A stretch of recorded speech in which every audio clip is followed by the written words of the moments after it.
We are about to change the game of product animation forever. If you want to learn how to make professional animations in Blender, then this free course is for you.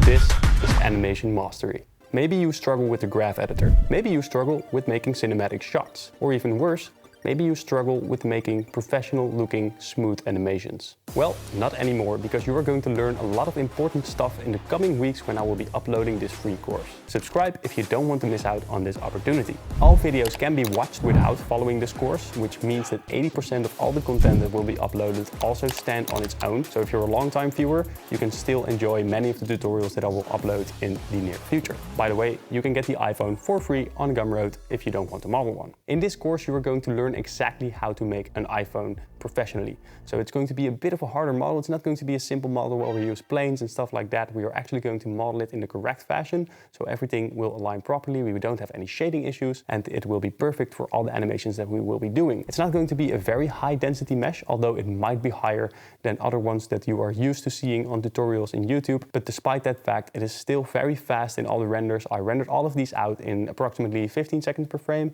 maybe 30 seconds per frame for a bit longer ones. And I'm absolutely sure that everybody can follow this course and render everything out as well, even if you have a terrible computer. Now, of course, the crème de la crème of this course is going to be animation. We are going to make a whole lot of animations using this iPhone, most of which you can also apply to different other projects. So if you want to learn how to make the most professional rotation animation, or how to create movements like this, or maybe you just want to learn how to make cinematic looking lighting shots, then you are at the correct place. And if you feel like, maybe this course is not for me, it seems very difficult, it seems very hard, then I highly recommend checking out my other free course, especially the first one called the Product Animation Masterclass, where I'm going to teach you all the basics of animation and working with the graph editor for absolute beginners. The model is going to be a whole lot easier, the animations are going to be a whole lot easier, and in this specific iPhone course, it's going to be a little bit more difficult, but the animations will also look more professional. So if you've already watched the other courses, you're ready for this one. If you didn't, I highly recommend first checking those out in order. So after we have modeled and textured the iPhone, we are going to make some cool looking animations. Most of these are going to be done simply using the graph editor, but there are also some animations that we need to make using geometry nodes, such as this water animation, this rock exploding animation, this iPhone transition effect, and all of these will be very beneficial in the future as well, because you will have a greater understanding of geometry nodes, you will have a greater understanding of the graph editor, and you will have a greater understanding of Blender in general. So if you are interested in learning any of those things, then I highly recommend checking this entire free course. And if you appreciate the work that I put into this, changing the game of product animation in Blender as a whole, then all I would ask for you is to subscribe and follow all of the videos.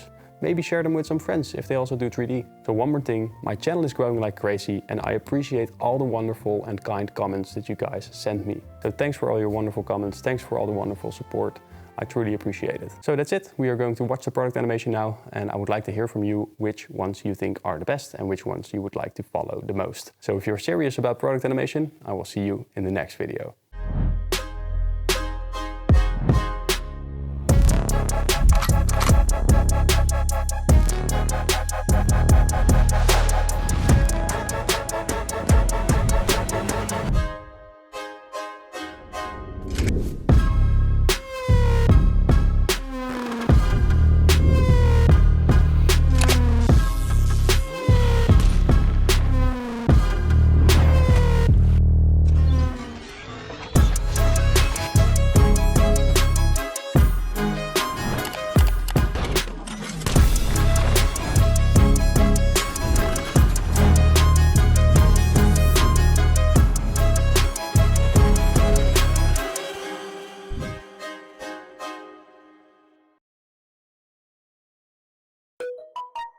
Right now I'm in Blender 4.2 and I'm going to make a very bold claim.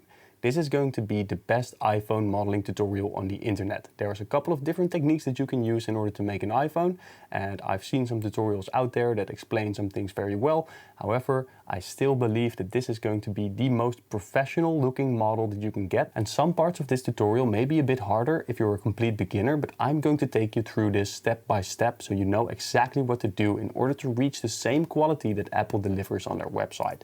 We've got our basic setup right here, and I'm going to delete both of these. I will add in a reference image, but before I do that, I will turn on my screencast key so you know exactly which keys I'm using. So as you can see, we've got the mouse right over here, and we can also see the letters that I'm pressing in the corner of this video. So if you get lost throughout this tutorial, you can always decrease the speed and look exactly at which keys I'm using right here in the bottom corner. So I'm going to press Shift A, image reference. I will add a reference image, and it's going to be this iPhone reference image. You can get the reference image on my Patreon for free. Now I'm going to press Alt R, and this will undo any rotation that happened before. I'm going to press on 1, RX 90, and now this is standing upright. And actually we want to determine the exact middle of this iPhone, so I'm going to press G and X and bring this to the side, but this is not going to be the best method in order to make sure that we know exactly where the middle of this iPhone is. And it's going to be very important if we want to do this correctly. So I'm going to add a circle, RX 90, press on 1, go into edit mode, press on 1, and now you can see the vertices, and I will actually select all the vertices except for this one and delete them.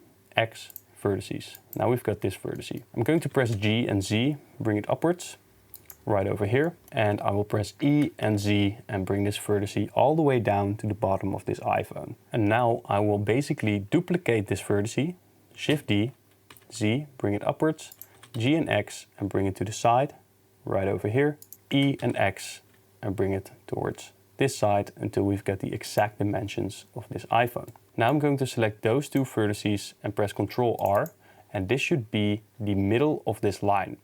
So I'm going to select this line now, so I'm clicking on 2 to head over to edge mode, G and Z, and bring this down until we reach the exact point where this is intersecting. Now, as you might notice, so right here on this vertice, we can place our 3D cursor. So Shift S, cursor to selected. And this should be the exact middle of this iPhone. Now we can test this by adding a plane, RX 90, scaling it down, and simply by scaling in proportion, it should be able to reach both sides at the same time, and this is the case. So now we have the exact middle of this iPhone, which is going to be important. So I'm going to select this, and right over here I will rename it exact middle, and I will turn it off, because we don't need it for now. So now we can actually start modeling the iPhone itself. So I'm going to press Shift A, Mesh, Circle, and add a circle. But before we click away, right here in the bottom corner, we have to open up this tab. And it has 32 vertices, which is a bit too much, because later on we are going to use a grid fill. We want to have some squares, but if we have this many vertices, then we will have a lot of squares. So I'm going to bring it down, so I'm going to set it to 16. And now we have a lot less vertices to work with. As you can see, it becomes a bit more jagged edged. So I'm going to press on 1, RX 90, and basically what we want to do is make this shape right over here. So I'm going to press G and Z, G and X, scale this down, and kind of by eye, follow along where this curvature is. And we've got it right over here. Now, the only thing that we need to do is go into edit mode, press 1 so we can actually see the vertices, and I want this one and this one selected as Z0. And this is now a straight line, and we actually want to make sure that it follows the iPhone reference right over here. And we're going to do the same for this one. So I'm going to select these edges as X0, and that will both scale them 0 on the X-axis, G and X, and make sure that it follows the reference. Now I'm going to press on C so we get our selection mode, and I will select all of these vertices, X, and delete them. Now we basically got the shape of this iPhone right over here, but it's definitely not done yet. So what can we do? Well, we actually need to use our 3D cursor. So I'm going to press E, S, X, 0. And as you can see, it places this vertice exactly in line with this 3D cursor, which is why we did it in the first place. Now, one thing you might want to know is that the distance between these lines should be the same all over the mesh. So the distance between this one and this one is the same as the distance between this one and this one. But as you can see right over here, there's not the same distance. So I'm going to add some loop cuts. So I'm going to press Ctrl R, and I'm going to do this by eye, by the way. So we'll add 2 loop cuts, and now this distance is approximately the same as this distance. Now I'm going to select this vertex, press E, S, Shift X, because we want to exclude the X-axis, and then I'm going to press 0, and that will bring our line all the way over here, exactly to the middle point. Now I'm going to add some more loop cuts, and I'm only going to look at the distance between this one and that one, make sure that the distance is the same. So the distance between this is the same as the distance between this is the same as the distance between that. Now we've got the basis of our model. So I'm going to place this backwards just a little bit, G and Y. Now we've got the first part of our mesh right over here, and it's time to make the entire outline of this. But we're not going to keep doing this the entire time. So there's a simple method in order to get this done. So basically what we're going to do is I'm going to determine where this line is and where this line is. And right now this is the positive. So let's say that this line is 1 and this line right over here is -1. So we actually want to scale this in the minus so it mirrors itself to the other side. You will see what I mean. I will select this curve right over here, Shift D, click, S, X, -1. And now it's exactly on the other side. And I accidentally did this in object mode. You should do it in edit mode, but no problem if you didn't. You can simply select both of them, press Ctrl J, and now they are part of the same mesh. So I'm heading over into edit mode, press on 1, and we're going to do the same trick. I am going to press Shift D, S, Z, -1. And now we should have the entire outline of this model. However, there is a problem, and I will show you what the problem is. Going into edit mode, I will select this vertex and bring it upwards. And this is actually not connected. So the way to fix that, so it actually becomes a loop, is that we can select all by pressing A, press M to merge by distance, which is right over here. I'm going to merge it by distance. And as you can see, 4 vertices were removed. And that is exactly what we wanted, because there's probably a vertex over here and over here. So that's 2. There's one over here and over here. So that's 2 as well. So 4 vertices were removed, and now this is a closed loop. But this still doesn't look very much like an iPhone. And we can change that simply by going over into edit mode. I'm going to select all of this, press A, and now I will go to the search menu. In my case, that is the space button, and I will search for grid fill. And grid fill makes sure that we can add these squares right over here. And as you can see, it looks pretty good. The squares are approximately the same size. And this is basically the way you want your model to look right now. So if you've reached it to this stage, you are already very far, and we've got a pretty accurate looking iPhone model. Now, I'm going to press Shift D and X and bring this into a backup collection. So I'm going to press M right here while in object mode, new collection, and I will call this backup. Now, before we do anything else, I am going to inset this. Why? Because we need the screen separate from the rest of the iPhone model. Basically, the casing is separated from the screen. So I'm going to press I, but before I do that, we want to go back into object mode, Ctrl A, and apply the scale, because otherwise your inset will always look different. So I'm going to press I and bring this inwards, and you can play around with this. If you do feel like these edges are not the same as these edges right over here, you can press S and X and S and Z and make sure that they are. In my case, they are quite perfect. I'm going to scale them inwards just a little bit. And now these cubes are approximately the same size as these cubes, but right over here, these cubes are like half the size of this one. So I'm going to press S and X and make sure that all of these cubes have the same size, approximately. Now, of course, this is not the case for this one, but it's not going to be a problem for our shading later on.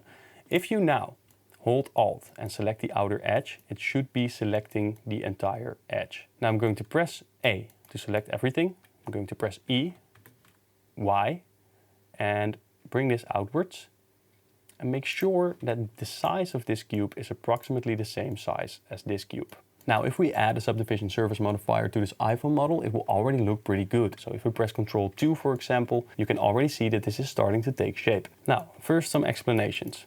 The reason why we did it like this instead of any other method is because of the shading. Because right over here, we've got some cubes and this loop is perfect.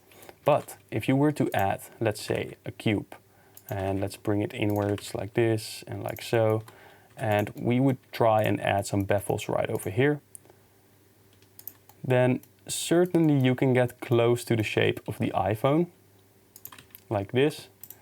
Add a subdivision surface modifier, but as you can see, as soon as we add the subdivision surface modifier, things will start to look weird and you might want to fix it, but right now you can't add loop cuts anymore and things look really annoying. You cannot really do it like this. Of course, there's another method. You can add a plane. Let's shape it in the way of an iPhone. So I'm going to set it to medium point S and Y, and you can add a bevel modifier right over here, set it to vertices, increase the segments, and now you can also see something happening with the shape of this iPhone. Increase the amount, so you can change the way that it is shaped. And if you then add a solidify, bring it upwards, and have some thickness now, add another bevel, play around with the segments and the amount, then this is also starting to look like an iPhone. And it's a pretty decent looking model if you ask me, but there's a couple of problems now. So let's say we were to apply all of this. This is the way that our model looks like right now. And later on, when we are going to add some holes into this, it's just not going to be good enough. And especially since we cannot add any more loop cuts right over here. Of course, there's a workaround. You can like remove this, faces, then select this loop, for example, and add a grid fill. But as you can see, it's not going to be delivering the same amount or same results that we would like to have. And that's why I think this method is not the best method in order to make this phone. And the reason for it is you also have to add some booleans later on, like this, RX90, and the booleans will cut into the object. I'm going to do that real quick. Add a boolean, select this object, like apply it.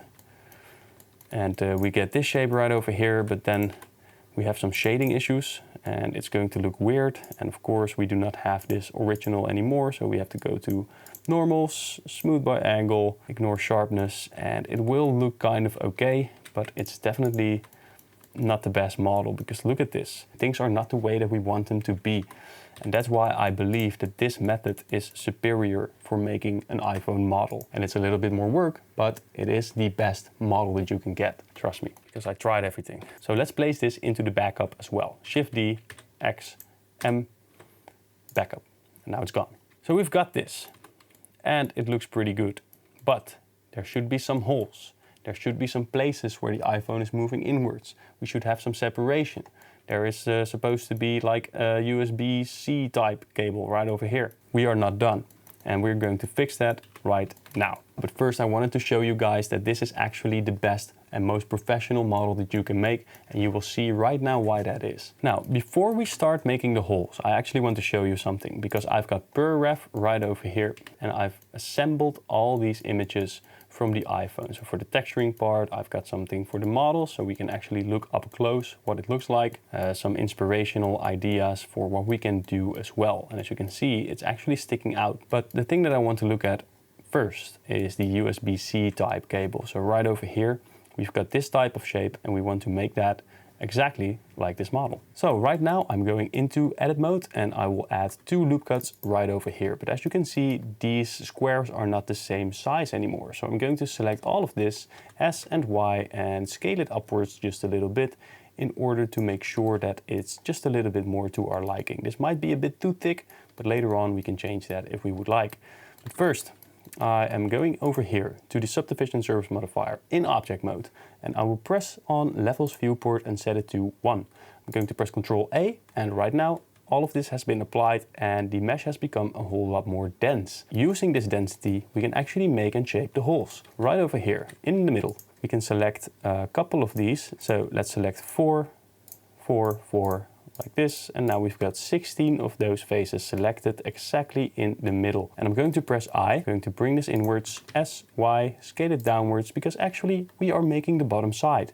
If we go into PureRef and look at our reference image, it looks like this, and that's exactly the shape that we want to recreate. Now, there's a couple of problems that we will run into, but we're going to solve them as well, so no problem. So X, delete the faces, and right now we've got this shape. Of course, we need an extra level of subdivision. So Ctrl 1 to add a subdivision, which is the shortcut. And you can already see if we increase this, it becomes a bit more rounded out, but it's still quite square. But as we saw, it's actually more circular. I'm going to press Shade Smooth, right mouse click Shade Smooth. And this is what our iPhone looks like right now. We have to change this part, because this is not the right type of shape that we actually would like to have. Now, of course, you can delete these edges, dissolve them, and then it will be more of this shape. But I don't believe that's the right approach in this case. I actually want to keep the density throughout the same for the entire mesh. So we're going to change this in a different manner. I'm going to hold Alt, select this edge, Shift S, cursor to selected, press on dot to have this part in our vision. Now what I want to do is count those vertices right over here. So 1, 2, 3, 4, 5. Those are 5 vertices. which means that if we want this to be a circular shape, we have to make a circle with 10 vertices. Why 10? Well, because half of the circle should probably align with this and the other half should align with that. But using a semicircle will probably work out. So I'm going to press Shift A while in edit mode. So we're going to add this to the mesh, circle. And right now I'm going to set the vertices to 10.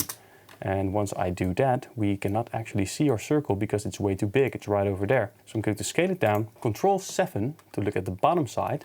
And I want to make sure that this aligns properly with the other vertices, like so. And this looks quite perfect if you ask me. And now I'm going to bring this towards this side, right over there. But one problem that we run into is that this line is straight even though we have a vertex right over here. So we probably have to change that in order to make it fit. So we have to change the angle of this circle in order to make it work. So I'm going to press RZ90, and as you can see, now this vertex aligns with this aligns with this one, and this aligns with this one. So 1, 2, 3, 4, 5, and that's exactly what we needed. But now that it's rotated, it actually doesn't align with the rest of this anymore. So we have to scale it up just a little bit in order to get that right. So now this is on the same line and it should be straight, and that's exactly what we want. Now I'm going to press 1 and I will select this vertex and match it with this vertex. So select this one first and this one last, merge, add last.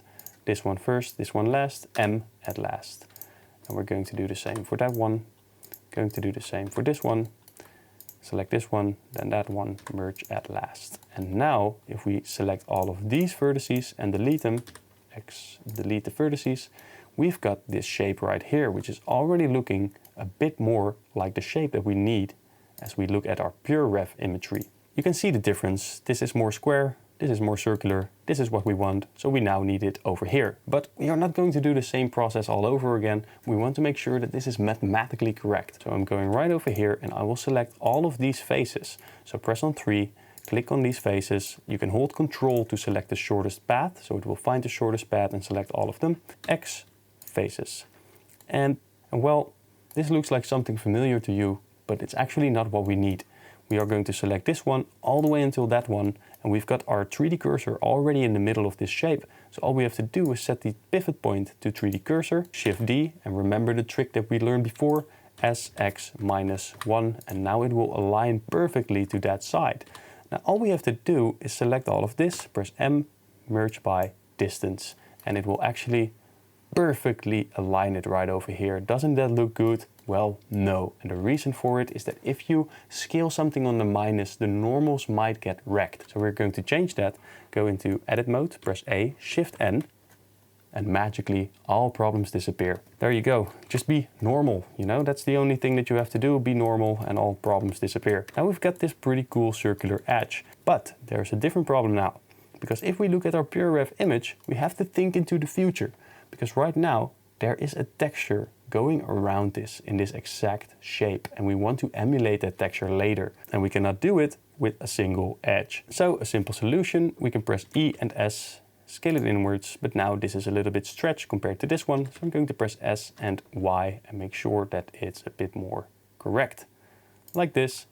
And now this shape looks pretty good, no shading issues, everything looks fine. So we have to bring this inside, and we're going to do that right now. So I'm going to press E and Y, E and Z, bring it upwards, and you can kind of estimate the depth of this. So bring it inwards. And now something that you can do is either press F in order to fill this up, but as you can see, the subdivision doesn't like this. Of course, you can solve this by pressing I, but we're not going to do that. Why? Well, I think it looks bad. You can already see some shading artifacts right over here, and it's not like we're going to make a close-up shot of the inside of this or anything, but I just like to have my topology completely clean. So what I'm going to do, I'm going to press on spacebar, and I will add in a grid fill. And the grid fill in this case looks horrifying. But luckily we have the span and the offset. So if we change this until it fits, using the span of 2 and the offset of 3, we get a perfect looking mesh. Now if we look inside of this, no shading issues. It looks perfect, no problem, and we're going to continue down our path. Of course, this edge should be a bit, let's say, harsher. I'm going to select this edge and I will press Ctrl B and give it not 1, not 2, but 3 segments. And as you can see, this looks very cool, very professional. This is a good looking model with good looking topology. Now all we need to do is add some of those circles right here, because as we notice, there are a couple of circles over there. And I do believe I have a picture that references this. It's not this one, this is an older one, right over here. So there are 2 screws right over here. And there's also 3 of those, I guess they are speakers. And the same goes for this one. I guess those are speakers as well. So we're going to do the screws first, and I'm going to select those 2 faces and those 2 faces. We're going to set this pivot point to individual origins. Why? Because if we scale this, they will scale on their own position. But if we have it on 3D cursor, it will scale towards that side and it doesn't look very appealing.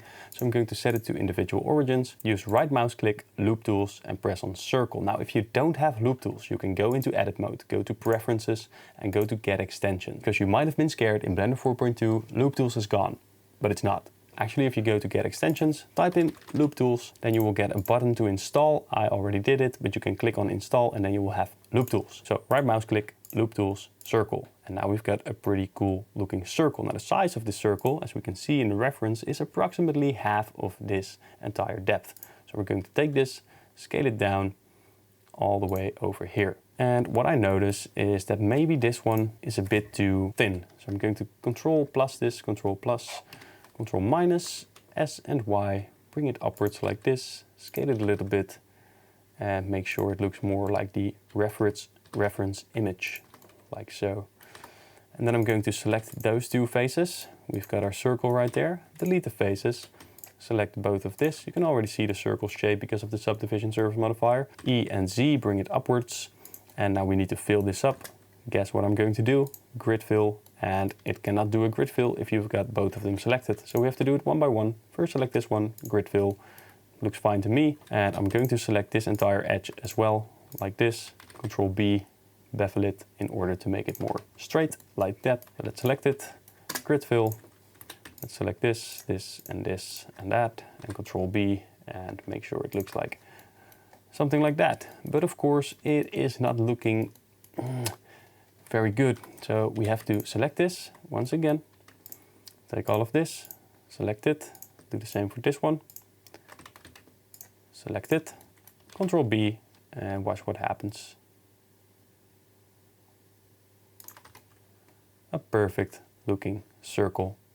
You can decide on how many segments you would like to use for yourself.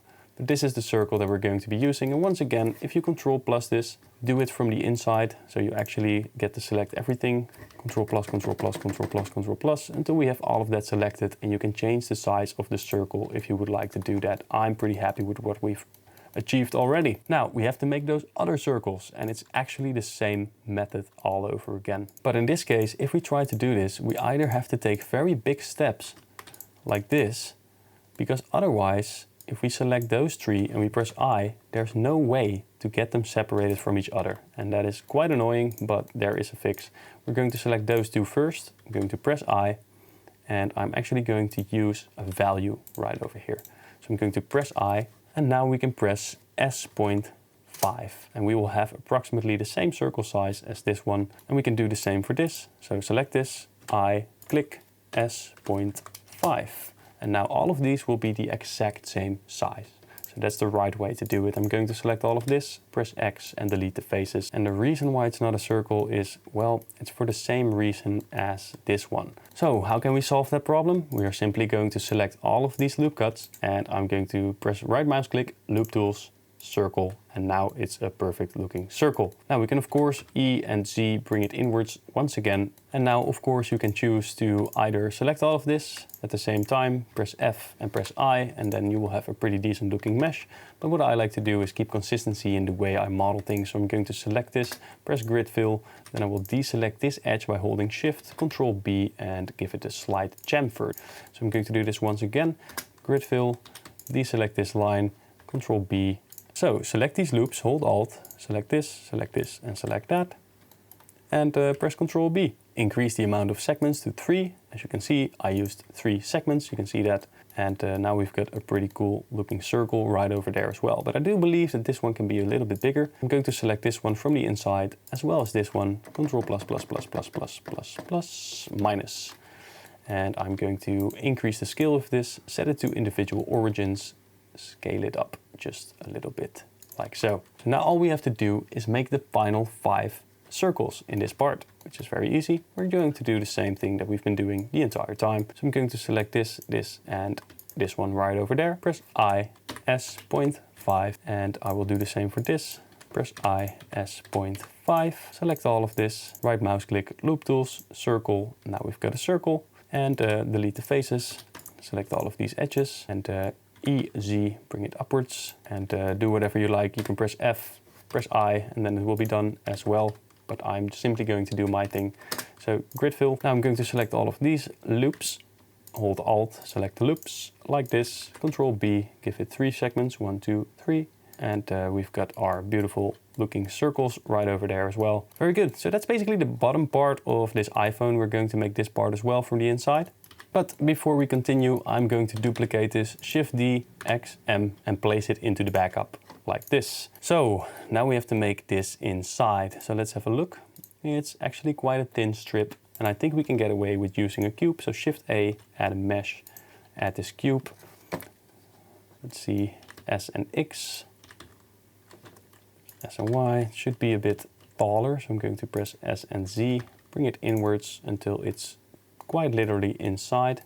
And for this one I might just add a bevel modifier, and I'm just going to increase the segments, apply the scale, and decrease the amount just a little bit. So it's a bit harsher. We might come back to this later on if I'm not happy with this. For now, this looks fine. We run into a problem. We've got this bottom part, but we actually forgot to bevel. And right now, if you go into this model and add a loop cut right over here, or you try to bevel this, well, not that much is going on. It's not the best method, let's say. Of course it is possible to do it like that. You can just Control B this and you get something that looks like the effect, but there's a better way. And of course I'm going to tell you right now. And this is also a pretty good modeling trick that will save you a whole lot of time in the future. And in modeling, nothing really is a problem unless you model destructively, and we didn't because we didn't use a bevel, and we still have some pretty good topology going on right here. So I'm going to select this edge, hold Alt, select this edge, and I'm also going to select this edge. And those are actually the outer edges from where the sort of slope that we have here stops. And I want to select the inner part of this loop. So I'm going to select loops, and then select, and then select loop inner region. A lot of selections. Go to select loops and select loop inner region. And then it will select the inner region between those two, which is only this part as well as all the holes that we made. So logically, if we invert the selection, Control I, we have everything we need, except for this single loop right here. So I'm going to press Shift, hold Alt, and select this loop. Do the same for this side.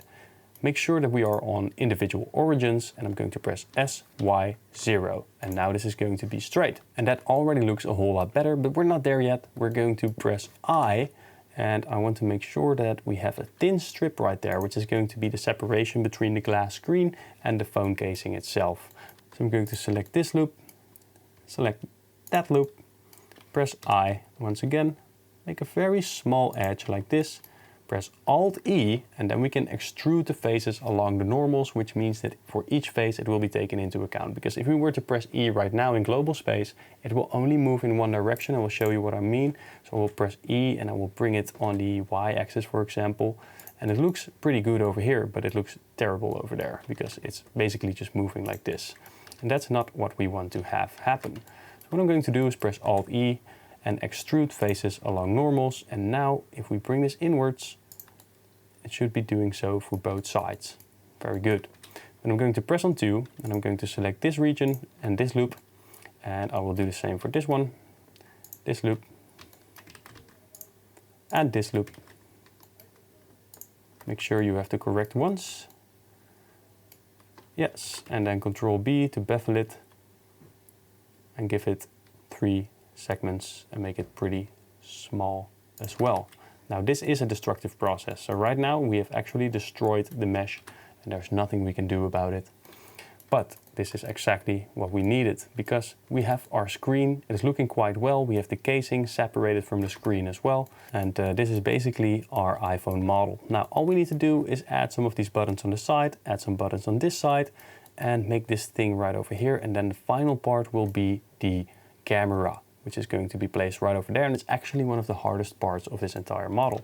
Now, let's make some buttons for the side. Press on 1, press on Alt-C, and then we can see where the buttons are located. So we've got one right over there, and I'm actually going to select it like this and select some extras right over there. And if we look on 1 right now, this should be approximately the size of a button. And I'm going to press I, bring it inwards, press S and Y, bring it closer to each other like this, and delete it. Now, once again, we want to have those rounded faces, because if I look in my PureRef imagery, these buttons are actually like a circle. And we're going to emulate that as well. So let's go in here, let's select this, let's bring it down just a little bit. Now, once again, 1, 2, 3, 4, 5. So the same trick applies. So let's press Shift S, cursor to selected. Our cursor is right here now. I'm going to press I, I'm going to press Shift A, circle, add a circle, R, Y, 90, scale it down. And of course, it is once again not fitting. So I'm going to press R, X, 90, and now everything should be fine. Control 3, and first I'm going to scale this until it is sitting exactly on the right edges, like this. Bring it downwards just a little bit. Press 1 and 1, M at last, 1 and 1, merge at last, 1 and 1, merge at last. And let's do the same for this side, like this, merge at last. Get rid of the axis vertices, like so. And now this is still a loop that is working. Delete all of this, select this one, Control, hold it, X faces, select all of this, hold Control, select it. This of course is your favorite symbol, Shift D, S, Z, -1, and now it will be right over there, but as you can see, it's kind of skewed over to some weird axis, and I'm not entirely sure why it does this, but we can simply bring it upwards until these vertices overlap, merge by distance, Shift N, and now everything should be fine. Let's have a look, is that the case? That is indeed the case. So now we have a perfect loop right over here. We can select it, bring it inwards, E and X, like so. Let's go ahead and look inside. G and X just a little bit more. Grid fill, make sure it doesn't look all weird. So something like this should probably work out fine. Take this, Control B. So we're back, it's a new day. I kind of paused doing the iPhone because I had to go to my girlfriend, and I'm wearing the same shirt because I forgot all my stuff. No problem, we are going to finish this iPhone model and make sure that it looks supreme. So I'm going to press on 1, make sure that we know where the other holes are. So the first one was, I believe, this one, that's correct. And we've got another one right over here, which is the same length. And we also got one right over there. And there are 2 methods to do this. What we can actually do is make sure that we know where it is. So it's right over there. I'm going to select this entire part. So it's these rows. So it's right over there. I'm going to draw on this so I don't forget.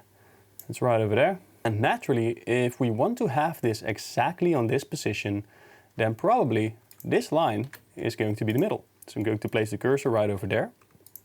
I'm going to select this.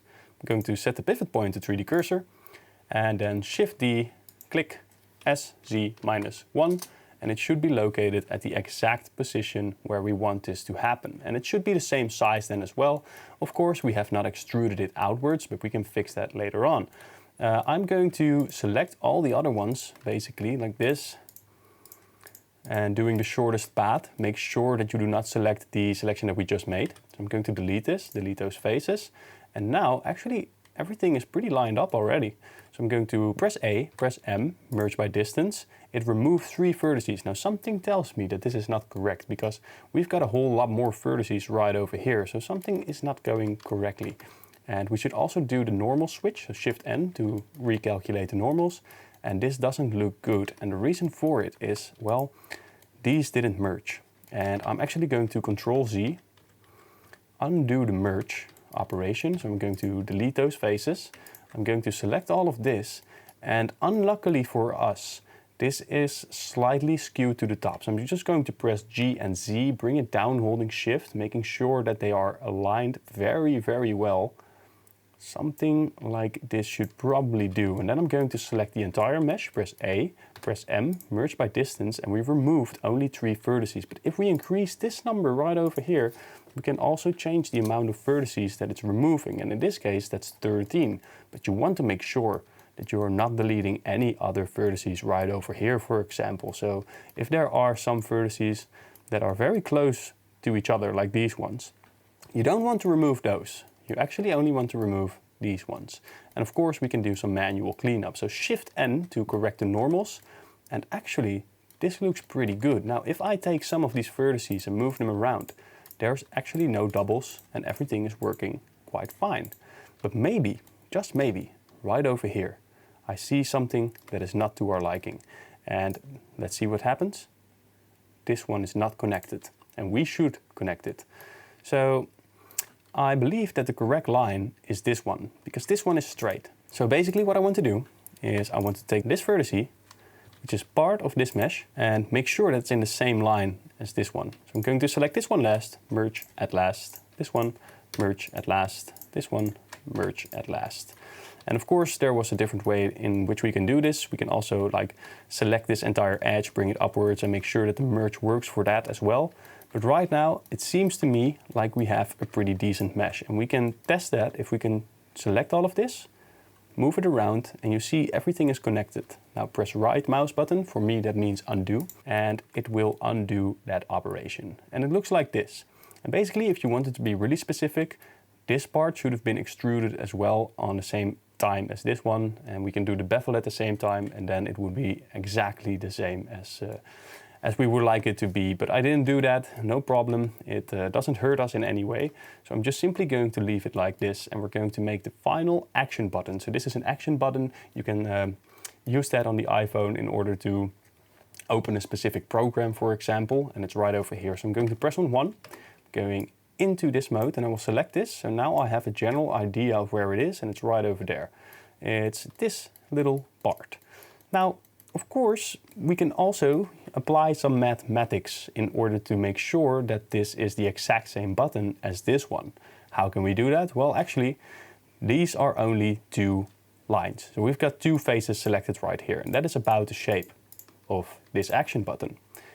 And right over here, there are 4 faces. So basically what we can do is we can select it, Shift S, cursor to selected, to this edge, because then naturally this will be placed right over here on those 4 edges. Let's test that principle. Shift D, SZ minus 1. And then it will be placed right over there, but it's way too big. So I'm going to press SZ 0.5. And now this should probably be approximately the right size for this action button. So let's have a look in PureRef to see what it looks like. And actually this is the same thickness, it's just half the size. So if we test that principle, I'm just going to use my fingers in order to measure that size, and actually that's quite correct. So we are doing well. Now as you can see, it is skewed over towards the bottom side. We actually want to bring it upwards and make sure that these lines are connected once again. So let's make sure that we have that G and Z like this. And one thing that's annoying me is the fact that this line is not entirely straight. So we can take this, only the bottom line, like so, and SZ0, and that will straighten it out, but it will straighten it out to the 3D cursor, and we don't want to have that happen. So I'm going to the pivot point, set it to median point, SZ0, and it should be straight. Now, if I look at the top side now, we still have some wiggle room to play around with. So G and Z, I'm going to do the same for the top side. Select this, SZ0, and now this is straightened out as well. So now all we have to do is make sure that this aligns, G and Z, bring it upwards, and let's see if this aligns as well. This one is giving us a little bit of trouble, but we can fix it in the same way that we did before. So I'm going to select all of these, hold Control to make sure that we select the shortest path, delete those faces, and I'm going to press A, merge by distance, and it removed 3 vertices. That's probably not enough, as you already know. But maybe we can increase this just a little bit to 0.0006. Oh, and then we remove 1100 vertices. That's not correct. We don't want to have that happen. So I'm going back, dial it to 0.004, and that's also not correct. So I'm going to set it to 3, and we only remove 3 vertices, and the rest will be manual cleanup. So right here, we can see that this one is connected now. So that's probably fine. However, if you look at this one is not connected. And we should probably take it, select this one, merge, not by distance, but at last. and then it will look like that. Don't worry, once we shift the normals again, it will work. The reason why it doesn't work is because if you scale this with -1, it's actually flipping over. And that's why we get these weird looking shading artifacts, but we will finish it in a moment and nothing will be wrong anymore. Now this one is connected, this one is connected, this one is not connected. So we're going to change that, merge at last. And of course we also have to check the sides. I don't know what this one's doing right over here. Aha, of course we have less geometry here, which is quite logical because here we had 4 faces and here we only have 2 faces, which is probably the reason why it's not working at all. But let's first do the bottom and the top side and make sure that it all looks clean and correct. I'm going to take this, merge at last. I'm going to take this one, merge at last. Take this one, merge at last, merge at last, and merge at last. And if we now press Shift N, we can see the normal correction, but these are not connected. And of course there's nothing to connect. So if you look at this one, there's nothing to connect right here. And there's basically 2 options. We can either add an extra loop cut right over there and connect it to it, or we can simply select this edge, and select this edge and this edge, X, dissolve the edges. And now basically those are removed and they should have the same amount of vertices as these lines. So let's see what it looks like if we just connect this side first. So merge at last and merge at last. Let's see, Shift N. That is looking beautiful. So we cleaned up our mesh perfectly. And I basically wanted to show you guys this as well, because not everything in the modeling process is going to be silky smooth. Sometimes you have to come up with solutions for problems that you run into. And I figured I can also do this in another way and make sure that you don't have all these problems. But if you truly want to learn something in 3D, you have to solve problems. So that's basically what we did right now. This is the same size. We've got all our buttons right now over here. And on the other side, there are some buttons as well. So this one is a bit taller, so we cannot use like this same structure in order to get this over here. We're going to make it manually once again. So there's only one button, but I do happen to know that right over here down below there is a place for a SIM card. So we can also make that as well. But I should be entirely certain on where that is. We'll figure it out. We'll figure it out somehow. Let's see, so it's right over there. It's approximately those lines, I believe. It's a little bit taller, so we probably have more faces than on the other side. It's probably going to be like 5 or maybe even 6. So let's have a look at that. Those are 4, those are 5, and that should probably be correct, but I'm going for 6. I think this is going to be the correct size. So it's actually 6 faces. Going from the top to the bottom. 1, 2, 3, 4, 5, 6. And we're going to use that. I'm going to select all of this. Make sure that we get everything selected, like so. And then we can basically apply the same trick. So I'm going to press I. I'm going to bring this inwards. I'm going to delete those faces. I will select this entire edge holding Alt, Shift S, cursor to selected. Now we have our cursor exactly in the middle. I'm going to bring in a circle RY90, and I didn't count the circle actually, so I'm going to delete it. We need to have 1, 2, 3, 4, 5, so that's probably a circle of 10. Let's do that. 10 on my circle, RY90. Let's scale it down, and naturally it doesn't have the vertice in the middle, which we actually need, so we have to change the rotation of this, RX90. Now we do have that vertice. Going to scale it down, make sure that it aligns properly with the entire mesh. I'm going to press on 3 and have a look at this from the side view. I'm going to scale it down, and now it is aligning properly with all the parts in this entire piece. So that's great. Now all we have to do, you know the game by now, so we're going to select this. I'm going to select that one and that one, merge at last. And now this has been merged. I'm going to select this one and this one. Merge at first, because then we are going to do it the other way around. Who cares? You can select it in whatever fashion you like. I'm going to select this one and this one, merge at first, and then I will also select this one and this one, merge at first. Oh, merge at last in this case. Now I got myself confused. Don't do that, don't confuse yourself. Merge at last, and now we should have a proper shape for this, but we can delete the rest of the vertices of this circle. So I'm simply going to take this X vertices And right now we've got a beautiful looking circular mesh. It's a bit harsh right here and I'm not sure why. Why is this? What is happening? Something is going wrong. We have an extra vertex here which was messing with our brains. And let's see, now we are going to do the same trick, obviously. I'm going to select this and I will bring it over towards this side. So I'm first going to delete all of this. I think that's the better method. So hold Control, select this entire area, press X, faces, it's deleted. I'm going to select all of this. Make sure that the pivot point is on 3D cursor. Shift D, click SC-1. A, merge by distance, and it removed 6 vertices. Actually, that sounds quite to my liking. Shift N, and you can see that there's something going wrong here. You can see it in the shading, something is weird. And why is that? Well, that is because it didn't connect these ones again. And the solution is quite simple. Select this, merge at last. Select this, merge at last. Select this, merge at last. And right now we shouldn't have any shading issues left. Since I don't have any accurate reference on where this is exactly, I'm just simply going to have to interpret it by eye. But if I look at this, then probably there's one right over here and then this one starts. So if we have to be a bit more meticulous about this, let's place Shift. Let's duplicate this, Shift D, SC-1. It's supposed to be starting right over here.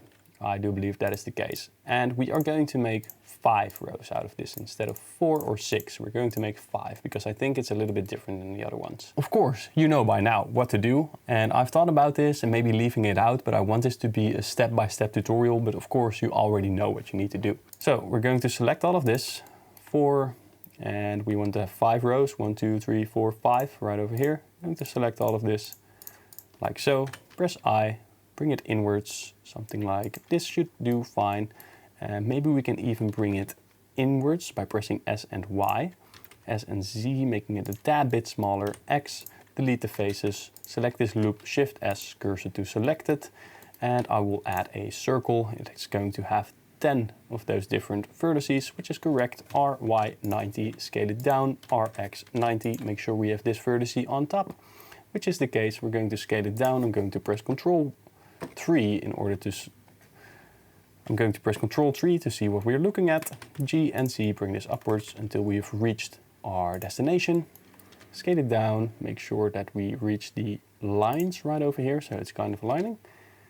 S, holding Shift, G and Z, bringing it upwards. I'm going to take this, merge at last. Take this, merge at last, merge at last, and merge at last. And we can delete the rest of this circle. Let's do that right now. Is it the rest of the circle? It is X vertices. Of course, we're going to do the same trick. So I'm going to delete all of these faces. I'm going to select all of those. Shift D, S, Z, -1. Now it's over there. We can see whether this has been shifted. It does look pretty good actually for now. I'm going to press M by distance and it removed 9 vertices. That sounds to my liking and actually it's great from the first time. How amazing is that? We can double check it by selecting all of these vertices, making sure that they are connected correctly. And this is the way it looks like. We have now made all the holes of our iPhone. So let's do the good stuff. So first I'm going to select this loop, then I'm going to select this loop, then I'm going to press E and X and bring it inwards like this. And let's have a look at the inside. First I'm going to select this one, grid fill, looks pretty decent. I'm going to select this one, grid fill, looks pretty decent as well. Very good. And now I'm going to this loop right over here. And I just noticed my posture wasn't the best. I was just like, don't do that. Make sure you have correct posture, even if you're excited. So I'm going to bring this inside, E and X, and I will use the grid fill once again. And now it has been grid filled. Let's make sure that it actually looks good, and it doesn't. This one is giving us a headache. Why are you doing this, my mesh? So we have to change some things. So I'm going to change the span to 2, And let's change the offset to 4. And now everything should work out exactly as we want it to. For the next part, we are going to select the inside of all the grids that we have made. So I'm going to select this grid right over here. I'm going to select this grid. Make sure you catch everything. I'm going to select this grid as well. Hold Shift during the entire process. And now all we need to do is Shift D. Set this to individual origins. Scale it down ever so slightly, holding Shift. Press E, bring it outwards.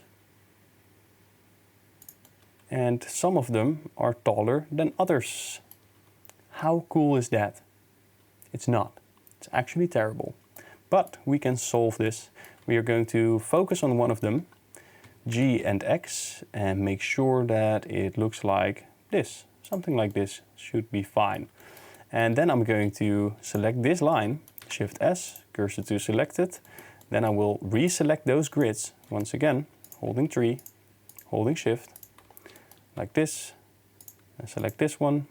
If we set the pivot point to 3D cursor, SX0, they should be in line with this edge. And that's the way to get the edges correctly. So we are now going to do the other side. I'm going to take this button, make sure that we have everything selected. Let's have a look at this. And everything is selected. Shift D, set this to individual origins. Scale it down just a little bit. You can also set it to medium point. I'm going to press E and X and make sure that it comes out like this. Something like this should be fine. And it doesn't look very fine, but simply trust the process. Because first we have to make sure that these holes don't look as messed up as they do. So I'm going to select this entire edge loop, then I'm going over to the other side and I will select this entire edge loop, which is the edge loop of the hole, not of the button. So make sure you get the correct one. This requires some meticulous planning right over here. And it's probably for this one as well, like so. Then press Ctrl B, 1, 2, 3. Give it 3 segments, make sure that you have it like that. And will you look at it? That's pretty cool. All those holes look pretty good. But the buttons don't look very good, don't they? So all we have to do is select the lines of our buttons, which are right over here. I'm going to press Alt. I'm going to hold Alt and select all of these lines. I'm going to do the same for this one. Ctrl B. Let's keep it at 3 segments. 1, 2, 1, 2, 3. And now the buttons look like this. Very good. So we've actually got some buttons for our iPhone. And right over here as well. I do believe that this one, yeah, it doesn't look that good actually, huh? Doesn't? So I'm going to select all of this, S and C, and make sure that it fits into this button a bit better. I don't actually like the way it looks, and let's see if we can fix that. Adding some extra loop cuts, and that is the case. But maybe still, we can scale it upwards just a little bit. So we've got that button, we've got this button right over here, so all we need to do is make this button. Place the 3D cursor right here in the middle, Shift D, cursor to selected. I'm going to set the pivot point to 3D cursor, Shift D, click S, scale it inwards just a little bit. Then I'm going to select the inner edge, grid fill. And this doesn't look very appealing now, does it? Oh, there we have it, 2 and 8. And that will actually make sure that we have a model that looks exactly like this. So I'm going to select this loop first, E and X, make sure that it's going inside. Let's see what it looks like. There you have it, grid fill. And what was it? 2 and 8, right? 2 and 8. There you go, looks pretty good. And then we've got this one. Let's select it. So the way I'm going to do it is by pressing Shift D. I'm actually going to duplicate this. X, bring it towards the inside. Then select both of these loops. So let's select the entire loop of this one. And go to the inside and select the entire loop of the other one. It's a bit of fiddling around, by the way. Could have done this a bit smarter. Now, once you've got both of those loops selected, press space, type bridge edge loops and let's see what it looks like. I am going to press Ctrl plus and Ctrl I, hide the rest of the selection, and it looks like this. So that is actually quite cool. Now we've got this button, and I'm going to scale it a little bit on the Z axis so it aligns just a little bit better on the top here. And now we've got this button as well, and it's aligned perfectly with the rest of this model. So it doesn't come out, it doesn't stick out like the rest of the buttons. All right. So making another circle. So let's select all of these, press I. Let's bring it over there. Set it to median point, S and Z. Let's turn this into a circle using loop tools. So I'm going to change the size of the circle. It should be really small. G and Z, bring it inwards. E, like this. Select this, bevel it. And now we've got a pretty cool looking circle here as well. Weird shading issues going on. So I'm going to separate the selection. Press L, so we can select all of this. P, separate the selection. And I'm going to have a look at this. So Shift N doesn't solve the problem. Merge by distance, removed 36 vertices, but things look a little bit flat right now. So we have to make a new bevel out of this. And let's see if that is going to be the solution to our problem.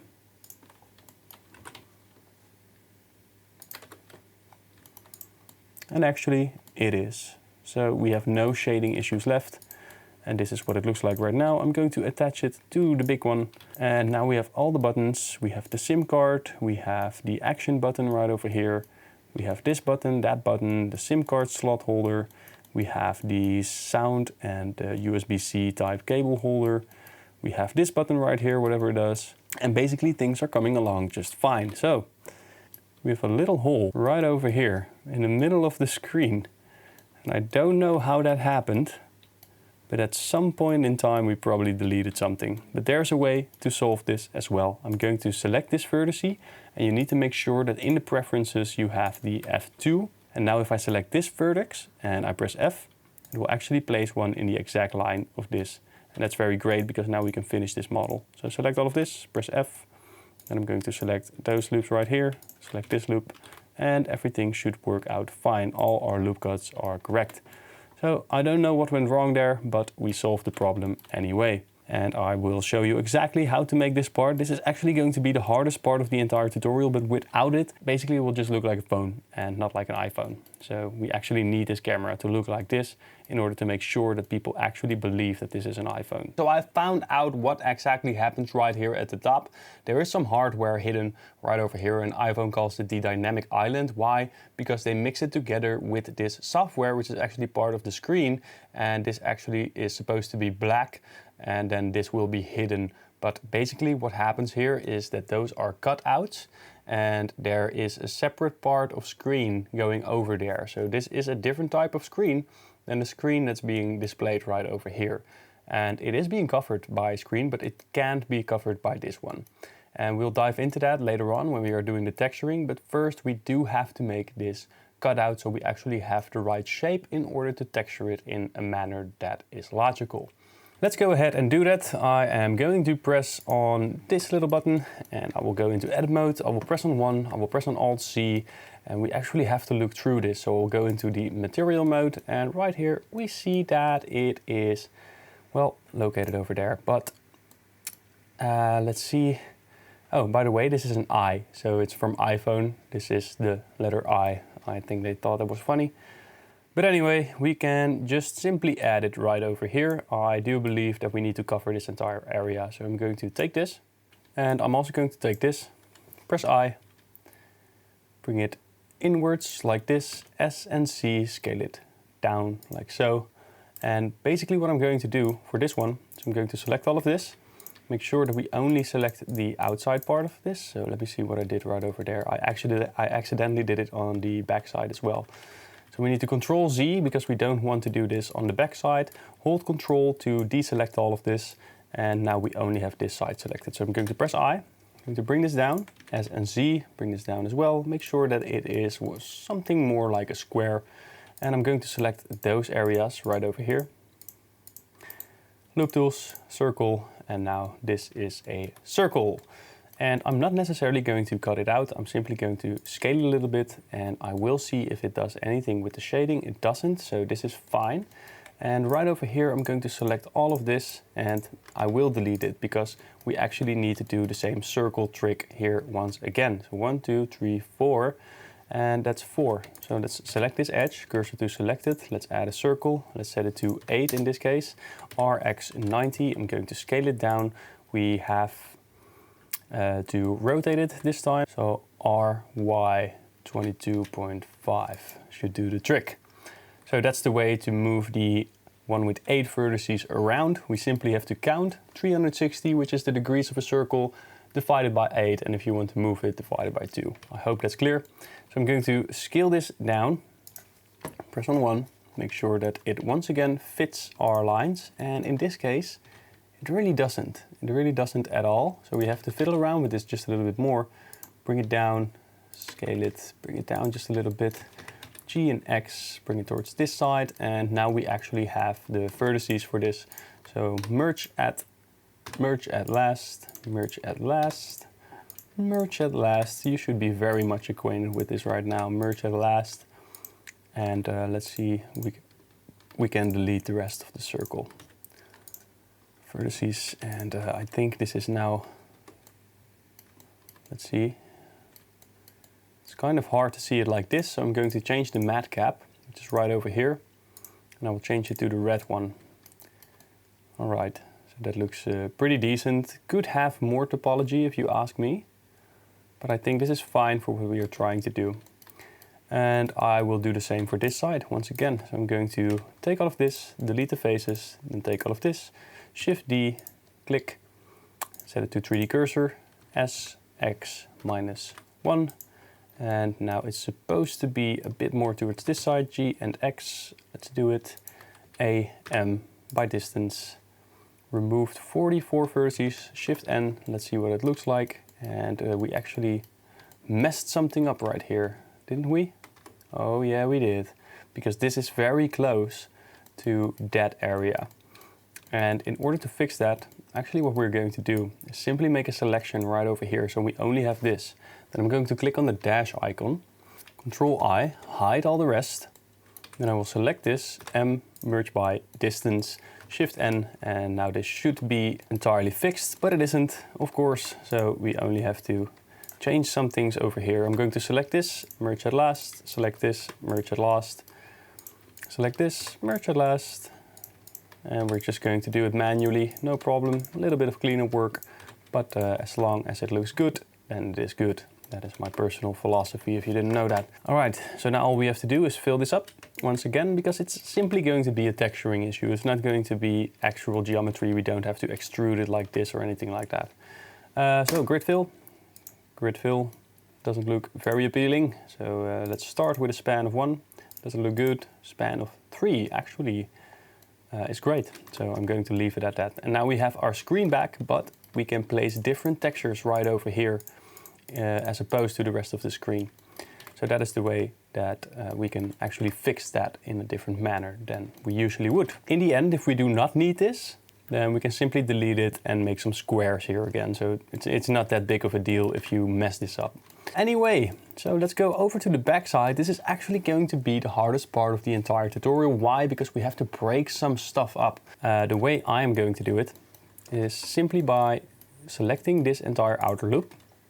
Then I'm going over here, select loops, select loop inner region. And now we only have this part, which is exactly what we want. I'm going to press Ctrl I and hide the rest, because this is the only part we actually need in order to make this camera side. Press on 1, let's press on Alt C, and of course we don't have the correct image right over here. So I'm going to select this image and I will duplicate it.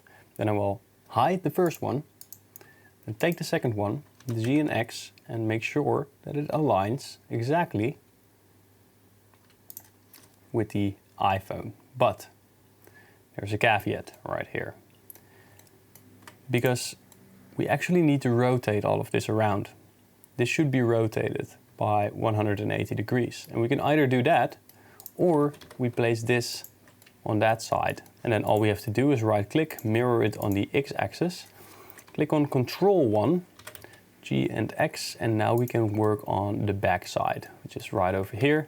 So this is the front, this is the back, and that's also a method that we can use in order to work properly on this model. I am going to make an approximation of where this is happening. It's happening right over here. So basically what we want to do is remove an area. We're going to remove this entire area right over here. Make sure that we have enough of it. Click on C, select all of this. And make sure to draw within the lines. You should be able to do this, otherwise you probably haven't passed first year of elementary school. Press X, delete the faces, and now we've got this shape going on. First, I'm going over here and I will click on statistics because I want to know how many edges are in this specific area. There are 60 edges. 60 edges. So I'm going to press on Ctrl 1 and I am going to press Shift S, cursor to select it, and now it should be somewhat in the middle. I'm actually going to take one more area out of this. So I'm going to select all of this, hold Ctrl, X, and delete the faces. So I'm going to select this entire area, Shift A, circle. Let's add a circle with 66 vertices. Why? Well, if you select this one, you can see that we actually have 66 vertices. So I will select the circle, RX 90, scale it, and I will bring it right over here, make it a little bit smaller, and make sure that we follow this curvature. I'm just going to scale it down a little bit, and something like this should actually work out. So now what I'm going to do is I'm actually going to delete a part of this circle, and it's going to be a little bit of fiddling around later on, but we have to do this. Just make sure that you have the same amount of vertices that you have right over here, and you will have it right over here. Okay, so right now we have 18 vertices, and that's not a problem. I'm simply going to press on E, bring this to the middle of this entire object. E and Z bring this down and add a couple of extra loop cuts until they are approximately the same distance per edge. So something like this. I'm going to do the same for this one right over here, and I will select this edge, set this to 3D cursor, SX -1, and you can see that it doesn't actually align right over here, so I'm going to have to bring it a little bit towards this side. Something like this should probably do. Then I will select both of those, Shift D as set -1, and bring it down.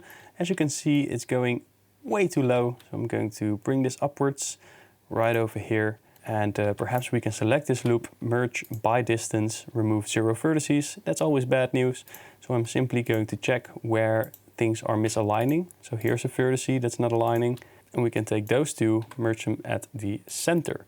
And keep an eye out for this one. So right now you can see we have 68 vertices, so we're almost there. We only need to get rid of 2 more vertices. So if we merge this one as well, merge at the center, we will now have more vertices. And why is that? Well, we actually duplicated it, it didn't connect, and now we have more vertices. So there's no problem, we're simply going to do it later on.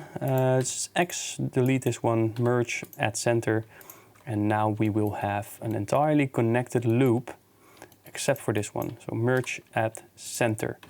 And let's see, 134, which if I do my math correctly, means we only have to get rid of 2 more, because then we have 132, 66 times 2 is 132, right? So let's dissolve 2 vertices where we have too much of them. So right here I see a good and dense location, dissolve the vertices, and now we can actually select this entire loop, and we can see that there are 132 vertices. So all we have to do now is select, go to checker deselect, press X, dissolve vertices, and we should have 66 vertices. Now I'm going to select the other loop right over here, right mouse click, loop tools, bridge. And as you can see, we have a perfect bridge. Now you could add some extra geometry. So if you want to do bridge edge loops like this, you can also do it, but most of the time it doesn't calculate as well as the loop tools version. So loop tools, bridge, and this one works a whole lot better if you ask me. But you can also increase the segments if you'd like. So now you have a little bit more geometry right over here. And I'm going to do that because it is more like the other squares that we already have. But look at this. We have created a perfect hole that's exactly the same as this shape.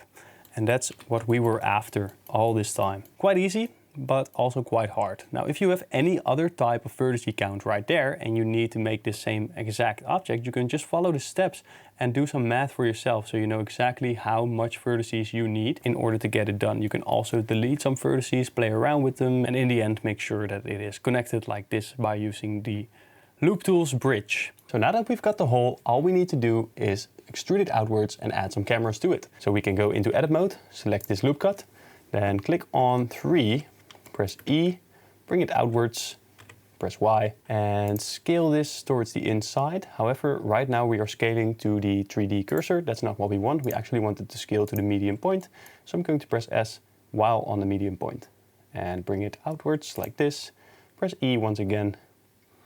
And maybe this is a bit too far, so I'm going to select both edges and bring it towards this side. And now this is starting to look like the iPhone, and I can select this entire outer loop, go to the search menu, press grid fill, and now we have a grid. But as you can see, there is a slight problem. We now have less space on this side, and we would actually have to scale it up, but if we do that, things look a bit funky. So I'm going to press Ctrl C, Ctrl Z, Ctrl Z, and this one should actually be a little bit to the side. So I'm going to scale it outwards first, all the way over here. I'm going to take this line and scale it outwards as well, like this. And now we should have enough space to get this working. So press on 3 on the numpad, press E, Y, bring it outwards, scale it inwards just a little bit, like so. Press E and Y once again, bring it outwards like this. And now we are going to do the grid fill, and let's see if we have enough space to work with. Now from here on we have two methods that we can use. We can either place our cameras right through the mesh, we can do a Boolean, or we can try and cut out the circle right over here. And that is actually what I'm going to do. So I'm going to press Ctrl 1, Alt C, and we do have to keep into account that there's a little bit of an extra edge right over here. So this is probably not going to fit entirely, but we can simply do it by eye. And I will select all of this, and this one should be the same size as this one, should be the same size as this one. So we have 1, 2, 3, 4, 5 by 7. So I'm going to select this, 1, 2, 3, 4, 5 by 7, which is this area right over here. I'm going to select all of this. Now I'm going to press X and delete those faces. Of course, what we can try is do the circle thing in Loop Tools, but as you can see, it doesn't really look like a circle. So I'm going to press X and delete those faces. Now we need to know how many vertices all of these have, and in all cases it's 24. So that is great. We can use this in order to make our circle. So I'm going to press Ctrl 1. I'm going to add the circle right over here. I'm going to give it 24 vertices. RX90, make sure it is rotated on the correct axis, and I will make sure that it fits inside of this hole. Now, as I said, it's going to be a little bit smaller because we didn't take into account this extra space for the iPhone, but that's not going to be that big of a problem. So if we now select this edge as well and we bridge the edge loops using Loop Tools bridge, then we should have a pretty decent looking mesh with a circle, and that is the case. I see no shading issues right here in our matte cap, so this is going to be the way that we're doing it. Now I'm going to select this circle, Shift S, cursor to selected, press on Ctrl 1, duplicate that circle, bring it right over here and make sure that it is in the approximate same location as the other one. And then I will select all of this. Once again, go to Loop Tools, bridge, and make sure that it is bridged. We're going to do the same for the other one. So I'm going to select this loop, Shift D, bring it over towards this side, right over here, and select the other loop and make sure that we use Loop Tools, bridge, and now it is bridged. We shouldn't have any shading issues, and that is the case. Now, what we can do is simply select all of these, like this, Shift D, click on it, E and Y, bring it inwards like this, so we have the actual camera. Then we're going to select those same loops once again. Let's see if we have the correct ones, not the hole itself, and that is the case. Let's separate the selection for now. So I'm going to press on P, separate the selection, and now these are their own separate objects, so we can work with them a little bit more easily. I'm going into this object, selecting all of these edge loops, press E and Y, bring it outwards like this. Then I'm going to set the pivot point to individual origins, E and S, bring it inwards. Something like this should probably do the trick. Auto smooth, they brought it back. Thank you very much. And now for all of these cameras, they look a little bit different. And it's very hard to see in this reference image, but basically it's going inside a little bit, and then there are different lens types, and I can show you that right over here. So you can see that this one is extruded inwards a little bit deeper than all the other ones. And there's also an edge right here. So it's starting from the inside of this. So this is basically the outer casing. Then from the inside, we have to do some other extrusions, as you can see right over here. So let's see if there's another picture where we can actually see it. So this blue area is a bit bigger on this lens than on this lens. So if I look at those lenses right over here, you can actually see that there is a flat area for all of them right over there. This flat area is a little bit bigger than the other parts. This flat area is like half of the size, and we have to emulate that, and then it's going inside. So the first thing I'm going to do, if you look at this picture, the top one is actually quite a small frame right over here. And it's a very small lens as well, by the way. So now this is always on top. I can simply place it right over here. And if I click in my blender, it will not be removed. So now I have an accurate idea of where the lens should go. E and S, I'm going to scale this inwards until we have this black area right over there, which is the case. Then I'm going to press E and Y and bring it inwards because it does seem like it has some depth right over there. Then E and S once again, and I'm going to scale it all the way down until we reach this little circle area right over there, just a little bit more. And maybe I will bring this inwards a tiny bit, not too much, just a little bit. E and S, E and Y, let's bring it inwards just a little bit again, because it does seem like that is happening.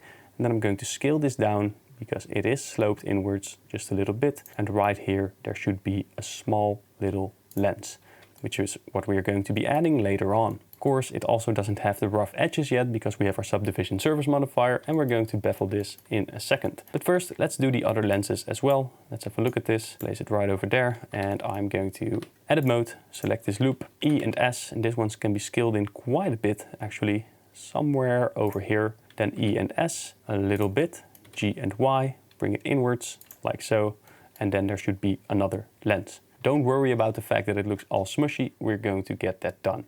First, we're going to do this lens, so let's go over into edit mode. Let's select this, E and S, and it should be going all the way over here, E and S. And this lens is a little bit bigger as well, so I'm going to leave it approximately this size, G and Y, bring it inwards, and now we have enough area for this lens to be in as well. Now, if I look at this, all of these lenses have a slight edge right over here, and we actually forgot to add that. But it's not going to be very hard in order to get that done as well. So I'm going to add a loop cut right here, bring it towards that side. I'm going to add a loop cut right here, bring it towards this side.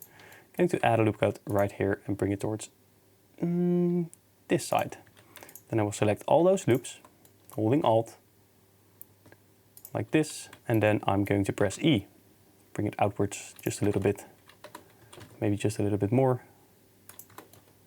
And that looks like it is correct. Now I'm going to select this inner loop, and I'm also going to select this inner loop right over here. I'm going to select this inner loop, this outer loop, this outer loop, and this outer loop.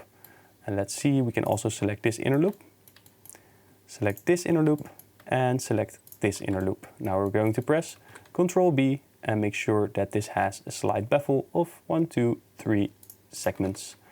Like this, and it already looks a bit more slick and smooth like the iPhone itself. Now all we have to do is add a couple of UV spheres in order to get this completely done. So I'm going into edit mode, I'm going to select this loop, Shift S, cursor to selected. Let's add a UV sphere and scale it down, scale it down, scale it down, scale it down, scale it down until it fits exactly into this little hole, and I'm going to rotate it as well so we have the eye popping outwards. Now I'm going to select this loop right over here, Shift S, cursor to selected, and I'm going to add a UV sphere. I'm going to bring it down, make sure it fits entirely into this circle right over here, RX90, and that should be done as well. I'm going to do it for the last one, which is right over here, Shift S, cursor to selected, add a UV sphere, scale it down, RX90, and now we have our lens in there as well. They do seem a bit more flattened than those ones are. So I'm going to select this by pressing L on them.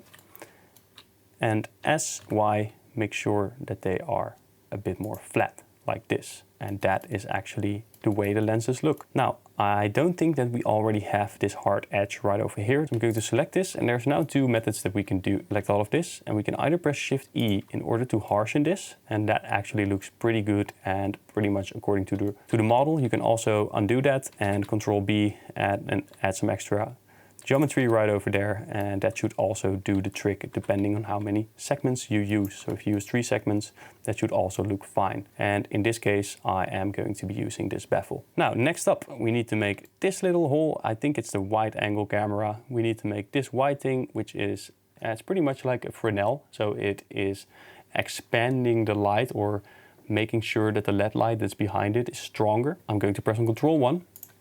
Go over here, Alt-C, and it seems like we need a circle right over there. So I'm going to select all of this. Now, using Loop Tool Circle doesn't work, as we already know. So I'm going to bring in those faces. I will select this, Shift-S, cursor to selected, 14 vertices. So I'm going to add a circle with 14 vertices, RX 90. Bring it inwards like this. Select the outer loop again, Loop Tools, Bridge, and now this should be fine. There's no guessing required to know what we're going to do. I'm going to select this, I'm going to select the circle, I'm going to duplicate it, I'm going to press on P to separate the selection. Now we only get this, and I'm going into edit mode, press E and Y, bring it inwards just a little bit, shade this auto smooth, and I'm going to select all of this while in face select mode, press A, Alt E, extrude faces along normals, and I'm going to bring it inwards just a little bit. Then I will select the inner and the outer edge, Control B to bevel it and make sure that it's a bit harsher.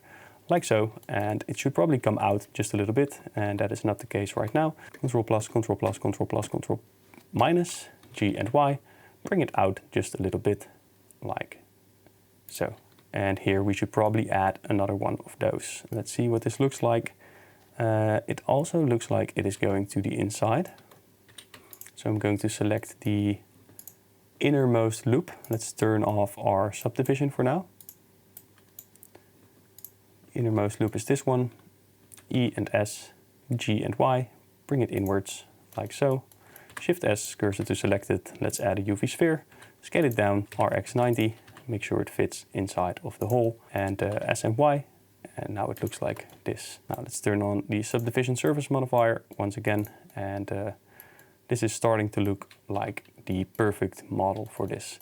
Now all that's left is the wide angle lens camera, and I also saw like a tiny little hole right over there, and why not just make it? We are working on this anyway. So all right, Alt-C, Control 1, let's have a look at this. So those ones should probably do the trick, maybe just a little bit more. Let's select this, press I, press X, delete those faces, select this entire edge loop, Shift S, cursor to selected, let's add a circle. Oh, but we forgot to count. And those are 14 vertices, so circle 14 vertices is all right, RX 90, scale it inwards, and I'm just going to connect this to this line, bridge, right over there, and we've got another perfect circle, and I'm actually not sure what this is. I guess nothing is really happening with it, so I'm just going to press F, fill that face, and we cannot see it until it is textured. Now, for the final part, Control 1, there's a tiny little dot right over here. Press I, let's bring it inwards, S and Z. Let's turn this into a circle. It doesn't work. So we're going to bring this to the X axis right over there. Make sure it doesn't mess up our shading, which it doesn't. And I'm going to delete this, delete those faces, Control 1. And there's a tiny little circle right over there, S and Z. Make sure it's a little bit smaller.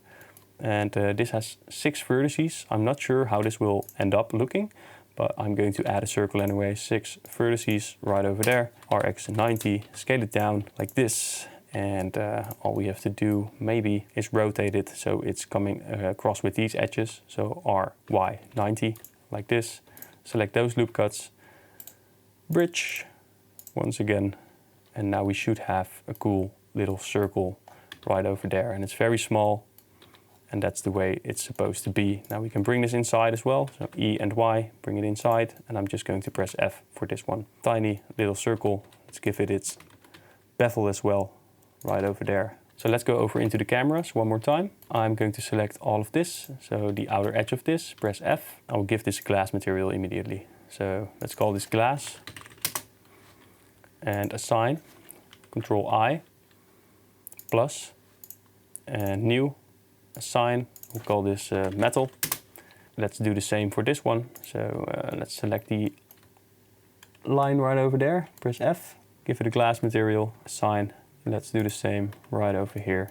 with this line. And now it looks like this. So now we have entered the stage where we are pretty much done. The only thing left to do is to add some bolts underneath right over here, because I noticed there were some bolts over there. And we can also change some of this stuff, some more of the details, because this one is a little bit too small and maybe those rings are a bit too big. And I'm going to show you how to change that, even though we've already made this. And I think it's problem solving skills like this that will truly make you an outstanding Blender artist. So I am going to bring this down, and right over here, I'm going into edit mode. I will select this loop cut, Shift S, cursor to selected. And then we are going to edit mode, preferences. And once you type in, then you go to get extensions, type in Bolt Factory. And under Bolt Factory, you can install this and you will have a wide range of bolts that we can use. So Shift A, mesh, bolt. We're going to add it. Let's see what it looks like. It's right over there. And we can change some of these settings. So the bit type should be set to Allen or to Phillips. And I am going for Phillips in this case. And I will change the bit diameter to something like this.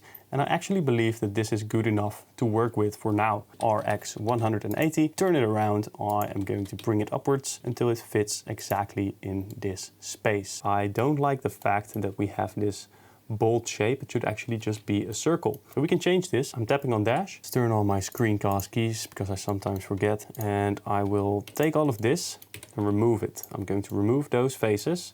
I will remove those faces as well. And I'm going to delete those faces. I will select all of this, go into loop tools, change it to a circle, then select this circle and bridge the edge loops. It's actually not working. And we have to use loop tools, bridge, and things will work out fine. And now it's more of a circle. We can shade this auto smooth and that will look pretty decent. So let's turn on the dash icon once again. Let's scale this upwards and make sure that it is fitting inside of this entire box. Now, of course, we don't actually need all the extra geometry right over here. So I'm actually just going to remove it. And the way I'm going to do it is simply by pressing on Alt-C, tapping on 1, pressing B, selecting all of this. Then I will press Control, select all of this, X, vertices, and that will be removed. Now, we could add a, let's see, we've got a shading artifact right over here, and that is because there is a misconnected line. And I'm going to delete this face as well. Delete this face, then select those edges right over here. Press F, and now the shading should be all right. Click on the dash icon once again. We've got our bolt right over there. Loop, Shift S, cursor to selected. Then I will select this part, Shift D, Shift S, selection to cursor, and bring it upwards just a little bit until it is fitting inside of the area approximately in the same way that the other one is. So I noticed in my PureRef document that the rings on this iPhone camera are actually a tad bit less wide than we made them. And we have to change that. Another fact is that we have another UV sphere type shape right over here, and things just have to be changed a little bit. The rings should be a tad bit smaller. Now, another thing that I noticed actually right over here, our cameras are not big enough, and we should actually change that. So I'm heading over into the individual origins, and I know we made some holes earlier on, but we can scale this up if you would like to do that. I'm going to do it simply because it's more true to the reference, and this looks a little bit better if you ask me. We have to change the size of this. So how can we do it? Clicking on the dash icon, I'm going to click on this part, and this part, and hide it. Basically what I want to do is select those loop cuts right over here, right over there, Control plus, Control plus, Control plus, Control minus, and now we can simply press S to scale this towards the middle. And I do believe that this is more of a correct shape than what we had before, and it already looks a bit more clean. Now, another thing I noticed is the fact that right over here, when it turns black, it's actually coming outwards a little bit more. So let's have a look at that. It should actually be coming out a little bit more instead of going inside. So it should be a little bit more like this. But don't forget to press Alt-H, because now we have those selected as well. And if we bring this outside, things will work out fine. Press on dash once again. And now we can go over to this one, and it should probably be a tad bit bigger, like this. So we can select it with L. Or as I see in this PureRef image, it almost seems as if it's two separate layers. So I'm going to duplicate this, scale this one up all the way over here. And now we should have two of them, and that is the case. And that will look a bit better later on in the process. I'm going to show you how to texture this in the next tutorial, and everything will make sense. Now all we need to do is have a look at the inside, because right over here, this line should be filled up. But if I fill it, it will make it a bit harsher right over there. You know, you can't see through this because this is going to be some type of glass material. It's not really going to be transparent, so you won't see a lot of it, but I do believe that doing it like this is the better option. So I'm simply going to press on P and separate this selection, and now we actually do have a backplate for this, so you can't look through it. Now, another thing I noticed is that our shading right over here is messed up. So I'm going to click on one, and we have to do the same trick we did before. Merge at last, and merge at last. And there you have it. All the shading is now correct. Now, another small detail that we can add is right over here. It's the circle, and we can actually Control plus, scale this up just a little bit, then take the circle, press I, bring it inwards, and right here it should come outwards just a little bit. And we can also give this a slight bevel, like so.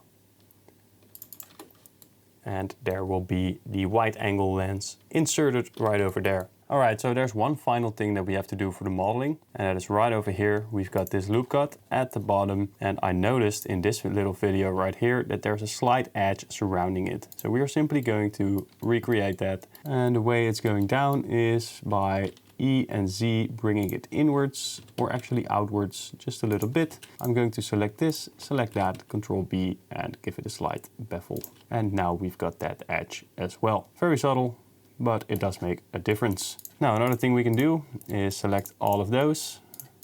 Let's bring them right over there. Let's select this, select that. And then I'm going to press Shift D, Z, bring it down just a little bit. And of course, these are loose planes right in here, but we are going to give it a separate texture that is going to make sense in the texturing process. It's going to be somewhat like a microphone, something like this. And we actually need that extra geometry, and we can always delete it if we don't need it. Anyway, now the iPhone model is entirely done, and it's going to be a very beautiful model. Of course, it cost quite some time. It was not the easiest model to recreate, but we've got it, and now it is the perfect iPhone 15 Pro Max. And I do realize that this might have been the hardest phone tutorial out there. There are easier telephone tutorials, but none of them are as good as this one. This model is supreme, I promise you that. Anyway, I hope you are as happy with the result as I am, and I will see you in the next part where we are going to texture this entire telephone, and I'm going to teach you a whole lot of tricks that are going to be very important for the rest of your Blender career. So stick around, make sure to watch that video next.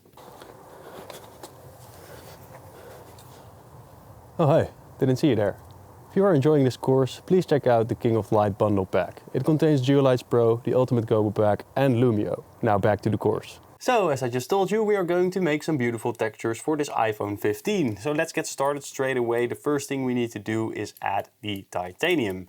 And before we actually get started, I want to make a really basic setup where we can see exactly what the texture looks like, because lighting is very important when you're making reflective materials. So I'm going over here, set it from Eevee to cycles to GPU, and I will leave all of this the way it is. And right over here, I can use Easy HDRI. If you don't have Easy HDRI, it's a free add-on, you can download it, or you can go to World Properties and add your HDRI right here by clicking on Color and going to Environment Texture. But I'm going to load my HDRIs in from right here, Downloads, and create world nodes. And if we go into the render viewport shading, you can already see that we have some lighting, but I'm going to select Canary Wharf 4K, which you can get on HDRI Haven for free as well. And I kind of like this lighting, so we're going to work with it. So I'm going to do the titanium first, which is also going to be one of the hardest materials, simply because we have to do some texture painting, not actually painting by hand, but we have to make a separate texture so we can place a bump map on it. Everything will make sense during the process, but the things that you're going to learn in this tutorial are very important. First of all, the thing that I'm going to do, let's go over to modeling mode first.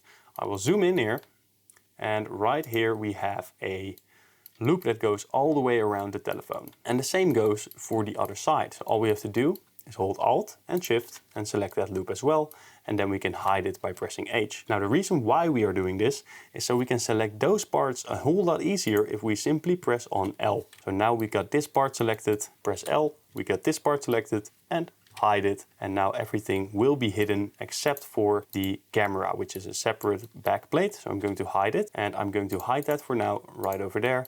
And I will look at this. We also got the flashlight. I will hide the flashlight. And we also got the camera backplate, which I will also hide. So this is basically the entire setup, and I will also hide the USB port. This is basically the entire outer edge of this plane. And we can use that in order to make a UV map for this. So I'm going over into data, I will go to UV maps, I will make a new UV map, and I will call this the bump. I will call this bump inset actually, like this, and I will select it right over here. So now this is going to be our UV map. So if I press U and unwrap, we've got a UV map that is only this area instead of the entire telephone. So now we can actually start working on our texture. So let's go over to the viewport shading tab. I'm going to drag this upwards and set it to shader editor. I will press on new, and now we have a new material and we can make our setup right here. Now, of course, we are going to increase the metallic. Already this is starting to look a little bit like an iPhone, but we are far from done yet. So I'm going to bring in a noise texture right over here. I'm going to press on Ctrl T in order to bring in our texture coordinate and mapping node. And instead of generated, I'm going to set it to object, because in this fashion it will look at our object and it will distribute it more correctly. And it looks like this. So all we have to do now basically is increase the C scale so we can get those lines. And those lines will go all throughout this mesh, which is entirely correct. So I'm going to increase this to approximately 400. Let's try 400 first. I'm going to bring in a color ramp right here and let's see what it looks like. Increase the values just a little bit, maybe make it a little bit stronger, maybe a little bit stronger over there as well. Bring it into the base color and let's see. Now it looks like this. And this is way too harsh. The black shouldn't be black. So it should actually be a bit more white. So I'm going to change that. I'm going to make it a whole lot more white. And right now you can already see that we get some more texture details right over here that is starting to look a bit like titanium. Now I'm going to bring this downwards because we are lacking a couple of different elements. First of all, we want to add those engravings of those lines, and they should be very subtle, but we also want to add some sort of metallic smudge, and I'm going to show you exactly how to do that right now. So I will bring in the same fairy noise texture, this one, and I will drag it out and I will plug it into a bump height. So if you type in bump, you get a couple of options. I will click height and now it is on bump height.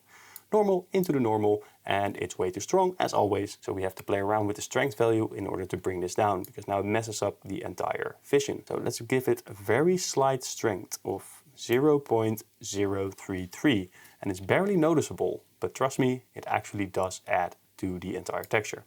Now we also want to add another texture to this. So I'm going to add another bump map, and the normal should go into the normal, but we should plug something else into the height. Now the thing that I'm going to add is a noise texture once again, but this time with a different mapping node. So Ctrl T, and I'm just going to leave it to object, factor into the height. Let's see what it looks like. It will probably mess it up, and it does. So we have to increase the scale of this by a whole lot, and as you can see, we get a pattern that looks like this. So increase it, increase it, increase it, and then we can decrease the distance of this by a bit until it starts to become barely visible. So like 0.010, and maybe we can set this to 0.02. And it's barely noticeable, but it does make the texture better. So I'm going to roll with it like this. Now this is basically our titanium texture pretty much done. All we need to do is add some of those lines in the roughness, because the lines should reflect the roughness just a little bit. I'm going to take this very same noise texture, bring it out here and plug it into a color ramp right over here. Color into the roughness, and let's see what it does. Now it's way too much once again, because the blacks are entirely reflective and the white isn't reflecting at all. So I'm going to take the blacks and bring it upwards just a little bit. It should be reflective, don't get me wrong. So we're going to bring the whites down as well until we get something that is quite reflective, but not that much. So the whites should probably be somewhere over here, and the blacks should go upwards all the way until we reach this point. And now we do have a little bit of reflectiveness variation inside this mesh that is corresponding exactly to our color right over here. And that's exactly what we want. And now this is basically our titanium texture set up. You can also play around with some of these settings. So increase the scale to 500, for example, to get some more of those lines. You can even set it to 1000, because I do think that it is very fine detail. Maybe we can even set it to 2000. I'm going to be wild with this. 2000. And it should barely be noticeable, because actually it's just a reflective surface. If you look at this video right here, you barely see those lines anyway. So right now we may have gone a bit overboard, but we can always change that by going into the roughness and changing the roughness to a higher value in order to get it more to the desired result. Something like this should probably work out fine, but I'm going to leave it at my previous setting somewhere around here. So this is the basis of our titanium texture, but as I mentioned before, we want to add some of those lines right over here and right over there, and I don't know why iPhone has them, but it does. We can do that in the mesh during the modeling process, but it's way easier to add them with a bump. And the way I'm going to do it is simply by going to the principal BSDF. I'm going to duplicate this because we do want it to be metallic, and now I want to make a separate UV map that will drive the difference between our original texture and the other texture that we are going to make. I'm going to select both of these, Control 0, and that will bring in a mix shader. But we need the vector for the mix shader to work based on a UV map, and the UV map we are going to create ourselves. So I'm going right over here into this tab, create a new UV map. We don't technically have to do this, but I like to keep the original UV map untouched, so it's not necessarily a step that you have to follow, but I like to do it like this, so just so you know. I'm going to call it Bump Inset, and I will click on this little button right here, and now I know that this UV map that we're going to bring in right now, Shift A, UV Map, select the UV map, Bump Inset. Now I know that this bump inset is the UV map that I just created here. So I'm going to select all of this, U, and unwrap. It will say that some edges are failed to solve. I do believe that it is something like right over here or over there. Doesn't really matter for us though, so we can just move along with this entire piece. Now we need something for the UV map to drive this texture. And basically the idea of this is that this area will be black, this area will be white. So if I show this part, let's say this entire line right here should be white, then we can change that in the texture using a texture map. And we're going to do it with texture painting. So I'm going to add a image texture right over here. I'm going to press on new, and I will give this a higher resolution. So I will select both of them, type *2, and now it's 2K. It's a 2K texture. And I'm going to call this Bump Inset as well. It should be black, so I'm going to click on new image. Now the UV for this can go into the vector, and the color should go into the vector of the mix shader. But nothing actually changes.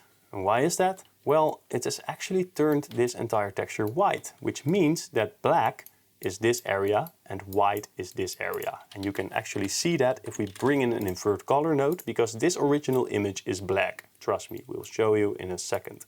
Invert color. And now this should take the shape of the bottom texture. So let's have a look at this. There is our titanium. I'm going to drag this out here by holding Alt. I'm going into Texture Paint. Right here we have this texture, Bump Inset. Now what I'm going to do is I'm going to draw on this. So if you press F, you can enlarge this circle, and I'm simply going to make one part of this white. Just a tiny part, doesn't have to be the entire area. Just a little bit, like half, for example. Very good. Now the image should always be saved, because the next time you open this file, it might be gone if you don't save this. So it's a very important step. Save. So going back to layout, we can now set this to UV editor. Of course, there's not an image in this, but we can select one right over here, which is going to be our bump inset. So I'm going to click on that, and right here in the edit mode, we want to change a certain area to this inset type. Now I can see that it's right over here. So let's have a look. Yeah, so I do believe it is this one. And what we can do is select this entire area, SC0, this area as well, SC0. And now we have a straight part right over there. And it doesn't mess with our shading, by the way. So I already checked that, it doesn't mess with our shading. So this is completely fine to work with. So I'm going to select this line. And right now you can see it's in white. But as soon as we turn it over into black, something changes. And that is our line. So this is a simple metallic line, but I'm going into the shader editor. So now we have effectively used this UV map in order to drive a change in this simple model. And now we actually do have this line right over here. So we have titanium on this side, and it's already looking pretty decent if you ask me. And then we have this split break right over here, which is happening because of this principled BSDF. Now we can change the roughness, we can play around with it, and I'm going to leave it somewhere around 0.5. So nothing to be changed right there. But we do have this line, and of course this is not the only line. I do believe there are a couple of extras, like right over here. So I'm simply going to add one right over here. SZ0, select this line, SC0, select this entire edge, and I will bring this in our UV editor to the black side, and now it should have this line as well. Pretty good. And we can change the other part. So there's one on the exact opposite side as well. So right over here, and it should be on the exact opposite of this area. So let's say on this one, let's press on Control 1. So if we just use our imagination here, it should be right over there.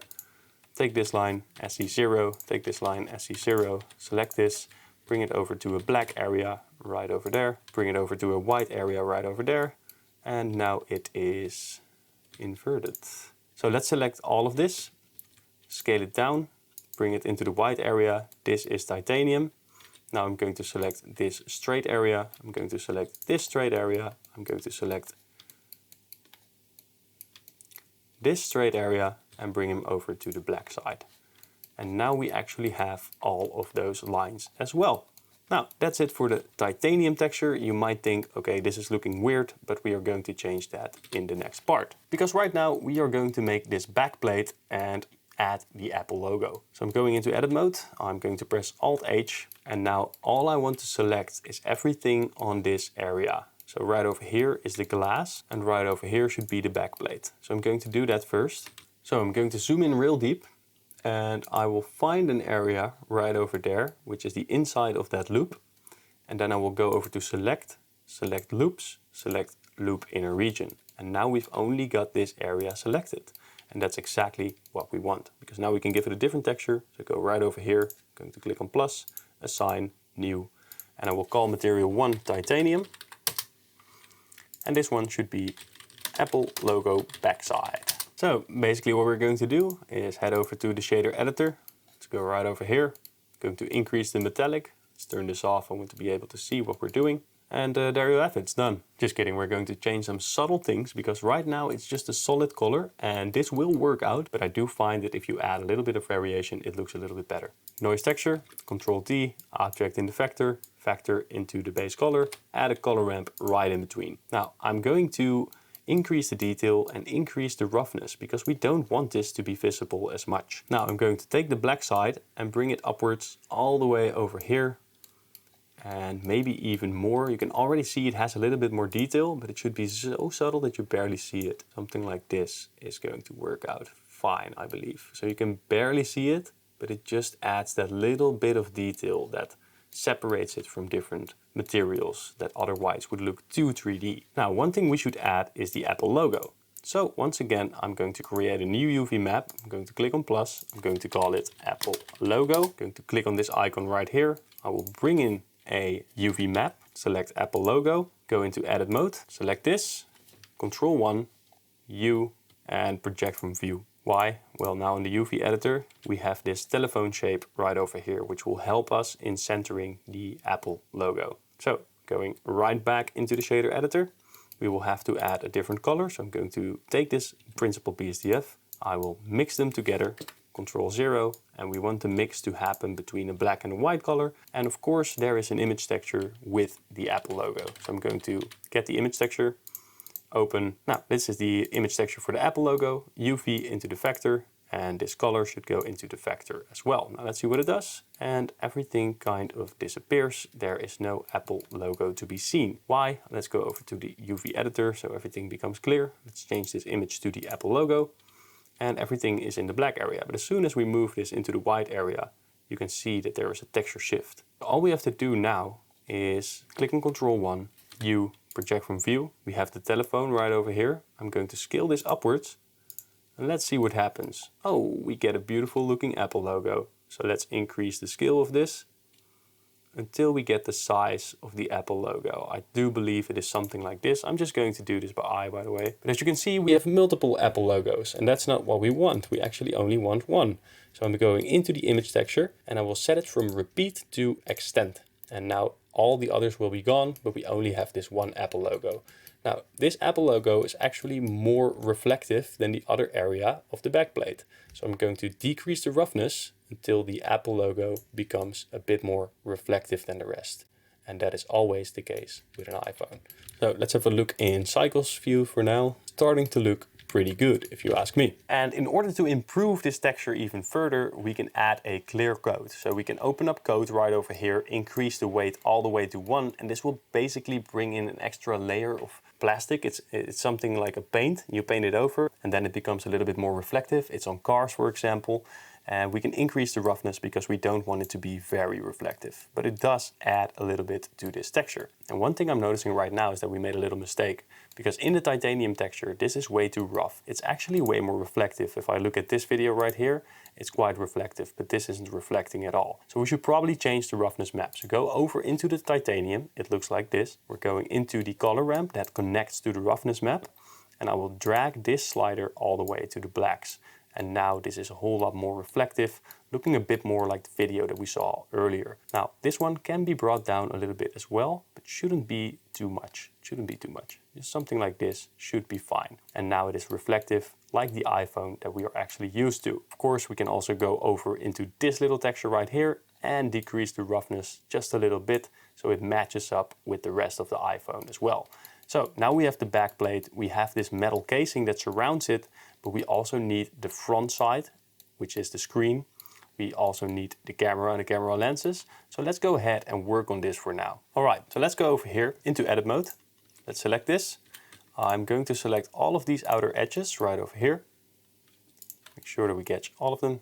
And I'm going to select loops, select loop inner region, and this will be a new texture. So plus, add, and I will call this the camera plate assign. And in this case, we do not need the principal BSDF, so I'm going to delete it and I will bring in a glass BSDF. And the glass should go into the surface. The roughness should be somewhere around 0.5 and the IOR, weirdly enough, should be around 6.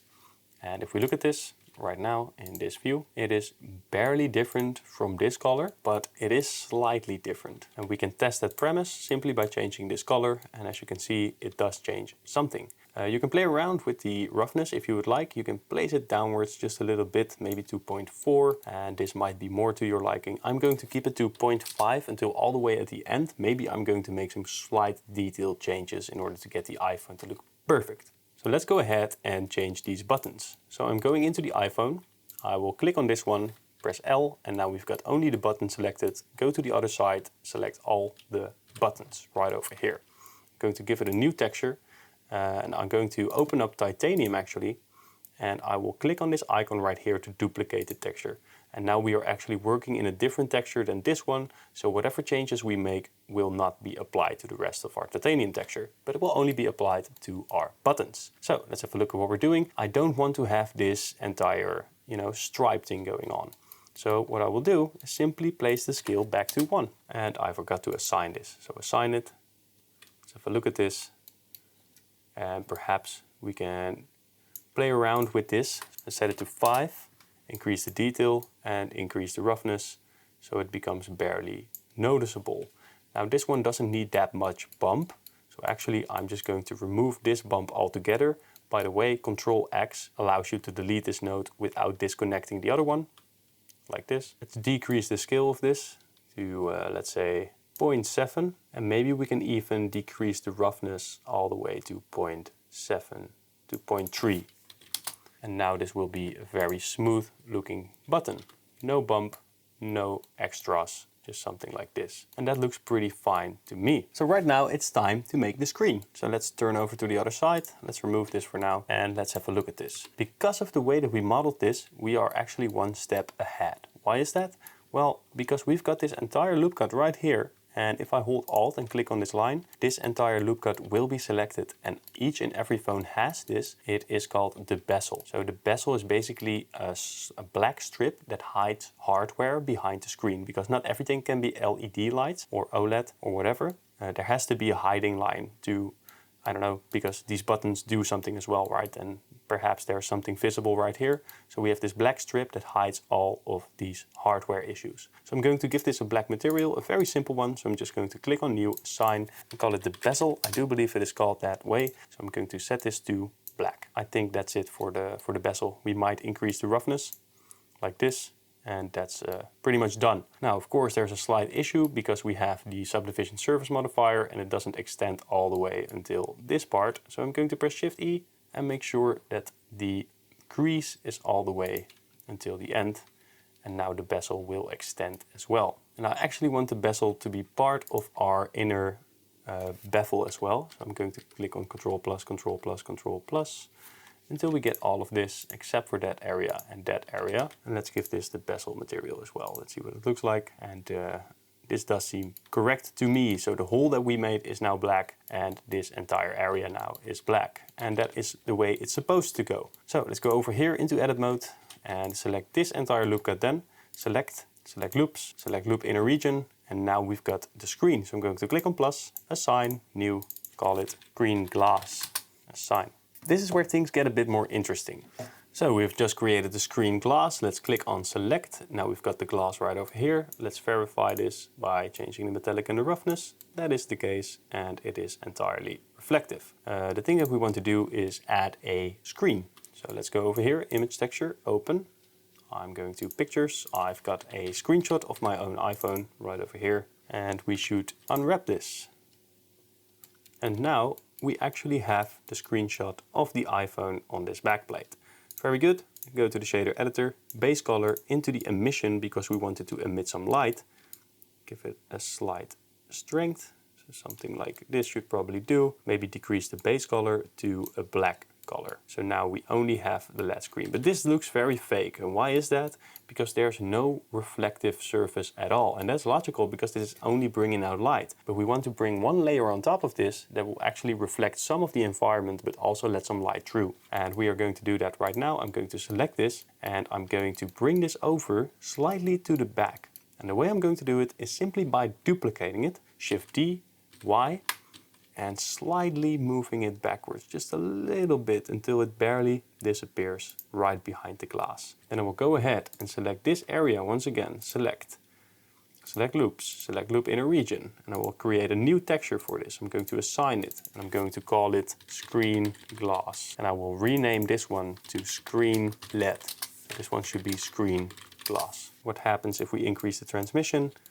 That's right. We can see the screen right behind the previous one, but it's still not reflective, and that is a problem. Now the way to fix it actually is quite simple. I'm going to bring in a glass texture, glass. I'm going to bring it into the surface, and now this is a glass texture, still not reflective. We should probably make it a little bit darker. So I'm going to use the hex code 6x4, like this. Now it's a little bit darker, that's the glass.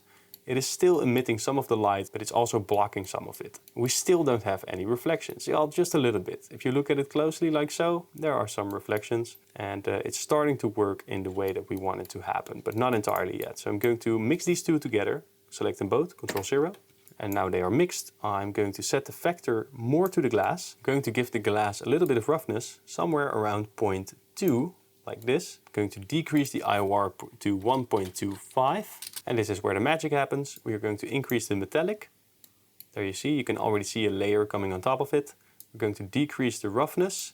And you already have this reflectiveness going on right here. But it shouldn't be that reflective, so I'm going to increase it just a little bit. So you get like the phone reflectiveness smudged out type of effect. Something like this. And I will increase the coat. We'll give it a slight coat as well. You barely see anything happening, but there is some reflection now. Let's go back into the screen LED light and increase the strength of this. And we should have reflections on this screen, which we can see right here, while also having the LED display. Now you can play around with the strength of this, make it to your liking, but at least now this looks like a telephone where we actually get some reflections in the glass, but also have the LED display. Alright, so we're moving along quite nicely, but of course we also need to add the camera. And this is one of the most important parts. So let's go ahead and do that. I will bring back the cameras right over here. We also have a camera backplate, so we don't see the LED lights shining through. So let's enable the backplate. There you have it. And that's already looking a whole lot better. Bring back our flashlight, and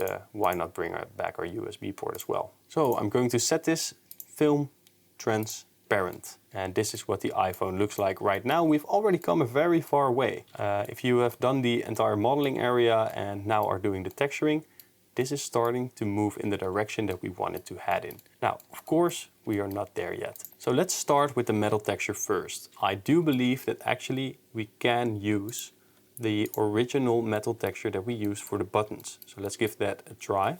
Control plus, Control plus, Control plus, Control plus, Control minus, plus, assign.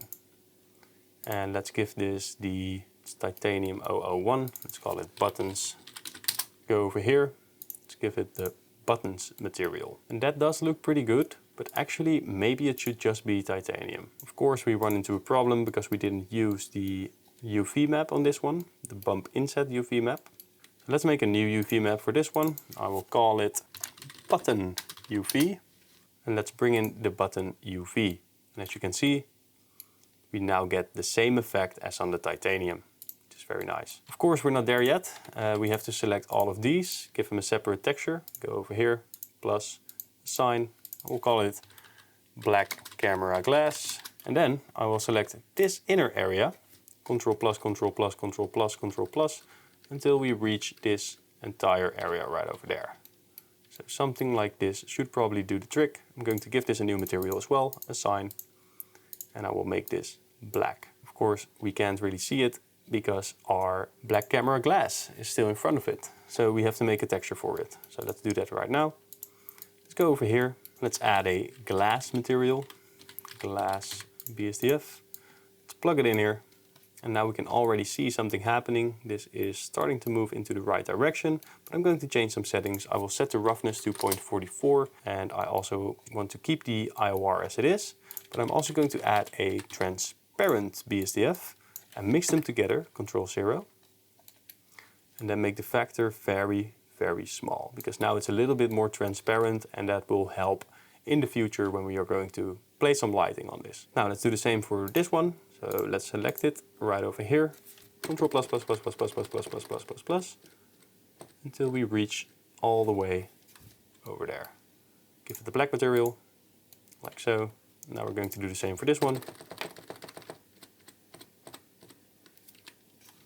Give it the black material. That should be fine. So now they all have their glass, they have their metallic textures as well, and we need to do the camera lens, which is one of the most interesting and most important parts of this entire iPhone, because if you do not have this like blue reflection that enters in there, it's not really going to work out the way you intend it to. And we made a slight mistake. This titanium should actually be its own texture. So I'm going to call this titanium camera lenses. Then I will go over into this original titanium, and as you can see, it is giving us a warning sign, button UV. There is no button UV right here, it's only bump inset. So we have to remove this one and select bump inset, and now everything should be working fine again. And we should have our cool little stripes on this camera as well as on the casing. So before we do the camera lens, let's first do this part. I'm going to simply select this entire area, copy material to select it, and now we have this metallic texture. But of course, this entire area should be different, as well as the area on the inside. So there's one more UV sphere on the inside. I'm going to select both of them and give them a new material.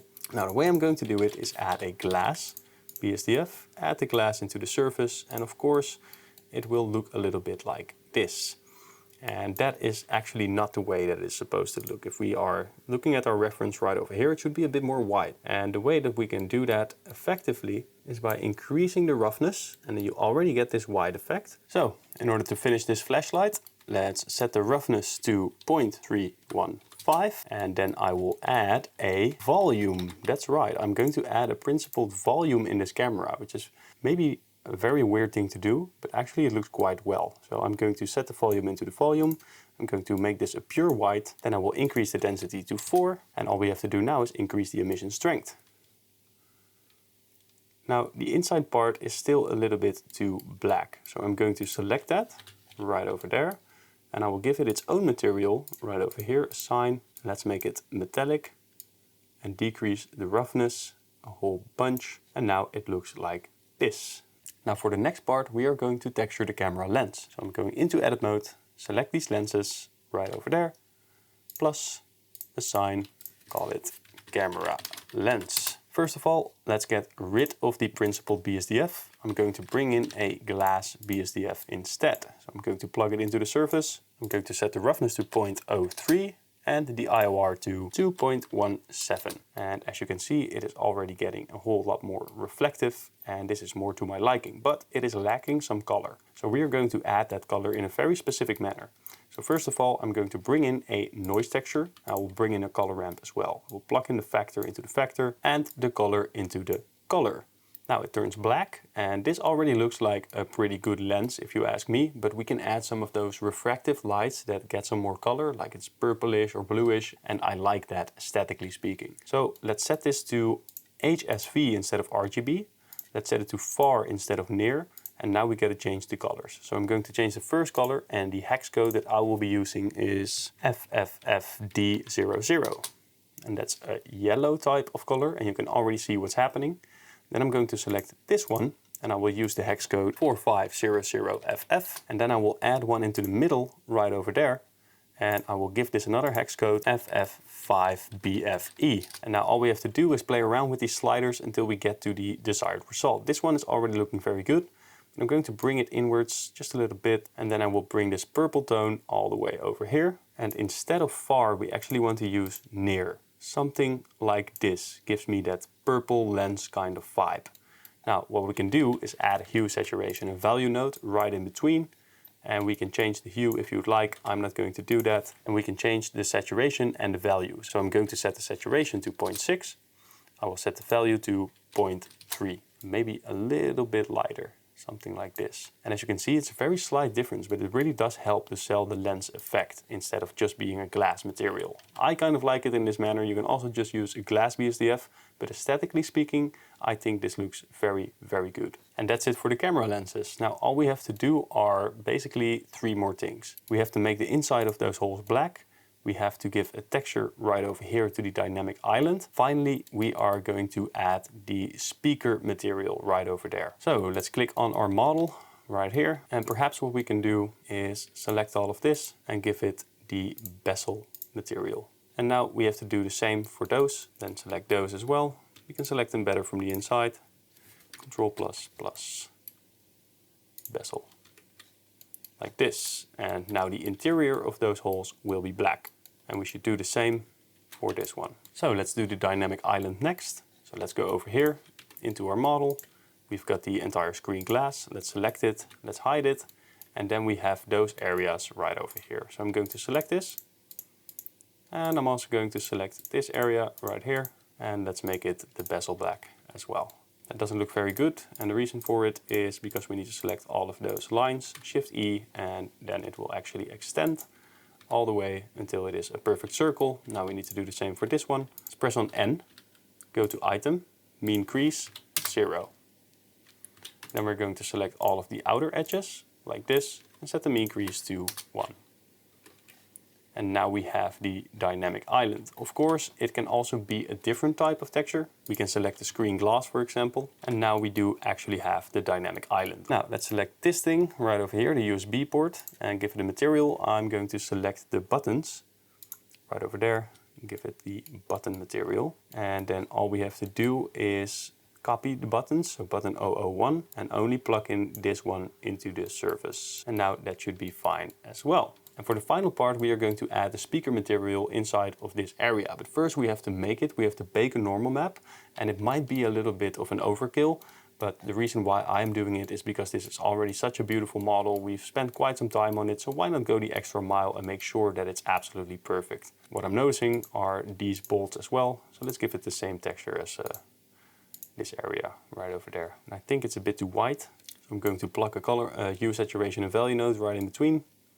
Decrease the value just a little bit, so we have a little bit of separation right there. And that's it for the screws. So it's time to add that very small detail, the crème de la crème, if you would like to say so. So in order to make this detail, we first have to add a curve path right over here. And I'm going to select this path, go over into proportional editing, G and C, and bring this upwards quite a bit. And then I will turn off proportional editing, select this one, SC0, and now these are flat. Of course, we can go over into the Data Object Properties tab and give it a bevel by increasing the depth, like this. And now we can add an array modifier, array, like this, and it should definitely connect. No problem, we've got that covered. So let's add a couple of these and make sure that we can create a square, so something like 6. Now I'm going to select this, go over into Edit Mode, Shift D, Y, bring it over there, SZ-1, and this will invert the selection, and this is exactly what we want. Now I'm going to take all of this, Shift D, RC90, and make sure that it also connects on the other side. So something like this should probably do the trick. Very good. Doesn't matter if there's a bit of spacing in between this, because we're going to take a picture from the top part anyways. Add another array to this one. And not on the x-axis, but on the y-axis this time. And we want to make sure that it is connecting with these exact increments right over there. And the reason why that doesn't work is because the scale between this is not far enough. So we should probably do something like this.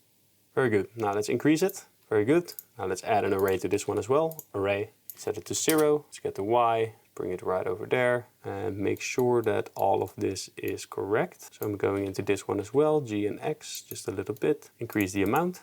Very good. And now we've got this square type shape that looks like this, exactly what we wanted. Then I'm going to add my camera right over there. I turned it into a square because we're going to be using the UV unwrap. So I'm going to select all of this, convert to mesh like this, Control J, bring it all together.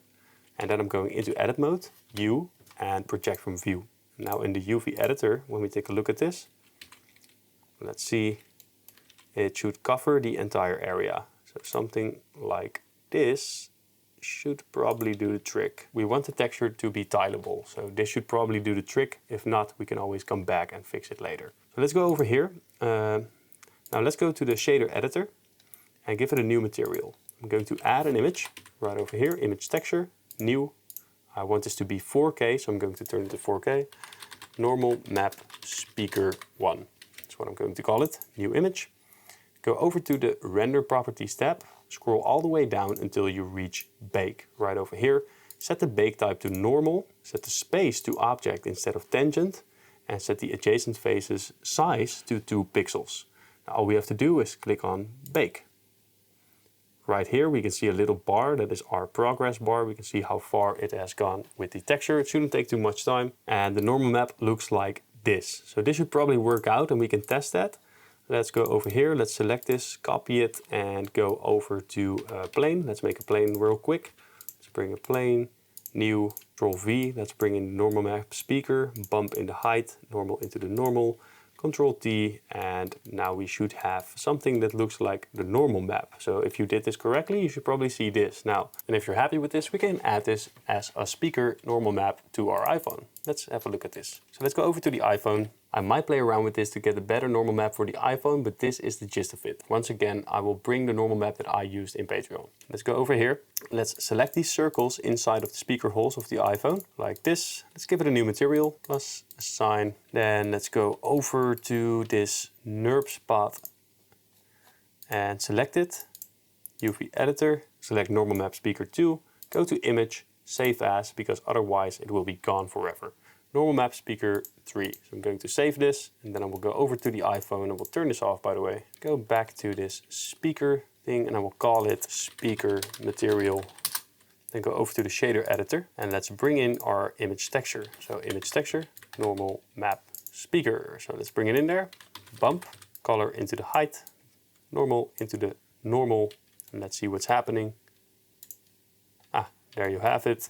There's already something going on. But we should probably unwrap this entire mesh. So unwrap all of these circles.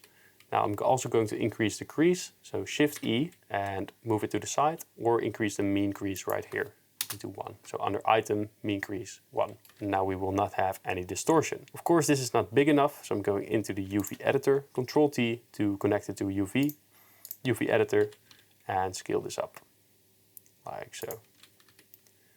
Very good. Shader editor, and I will also use this very same color map in the base color.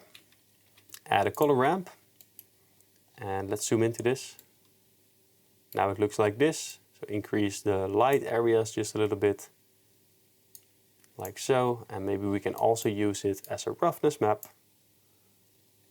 And bring in a color ramp,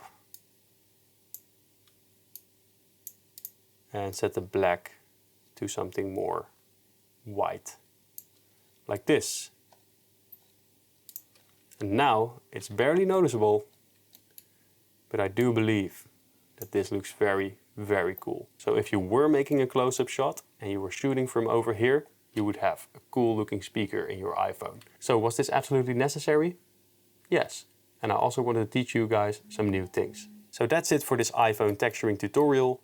I hope you learned a lot. We added reflections to a screen while still being able to emit LEDs. We created a titanium texture. We made our buttons. We made the dynamic island. We made a camera with some very specific lens details. And we also used the volume in this one for the flashlight. We made a different texture for this. We added a logo to the backside. And all in all, I think this is a very beautiful model. It looks very good, even without any professional lighting. I hope you enjoyed this tutorial and learned a lot, and I had a lot of fun and I'll see you in the next one. I hope you're enjoying this free course, and if you are, you can help me out simply by placing a comment or leaving a like, and I would really appreciate that. You can also check out some of the solutions I've built for Blender, so you can support me by supporting yourself. In this tutorial we are going to light this iPhone. It's going to be very simple and the result will look like this in the end, and I'm going to show you step by step how to do this correctly and professionally so that it can be used on the Apple website itself.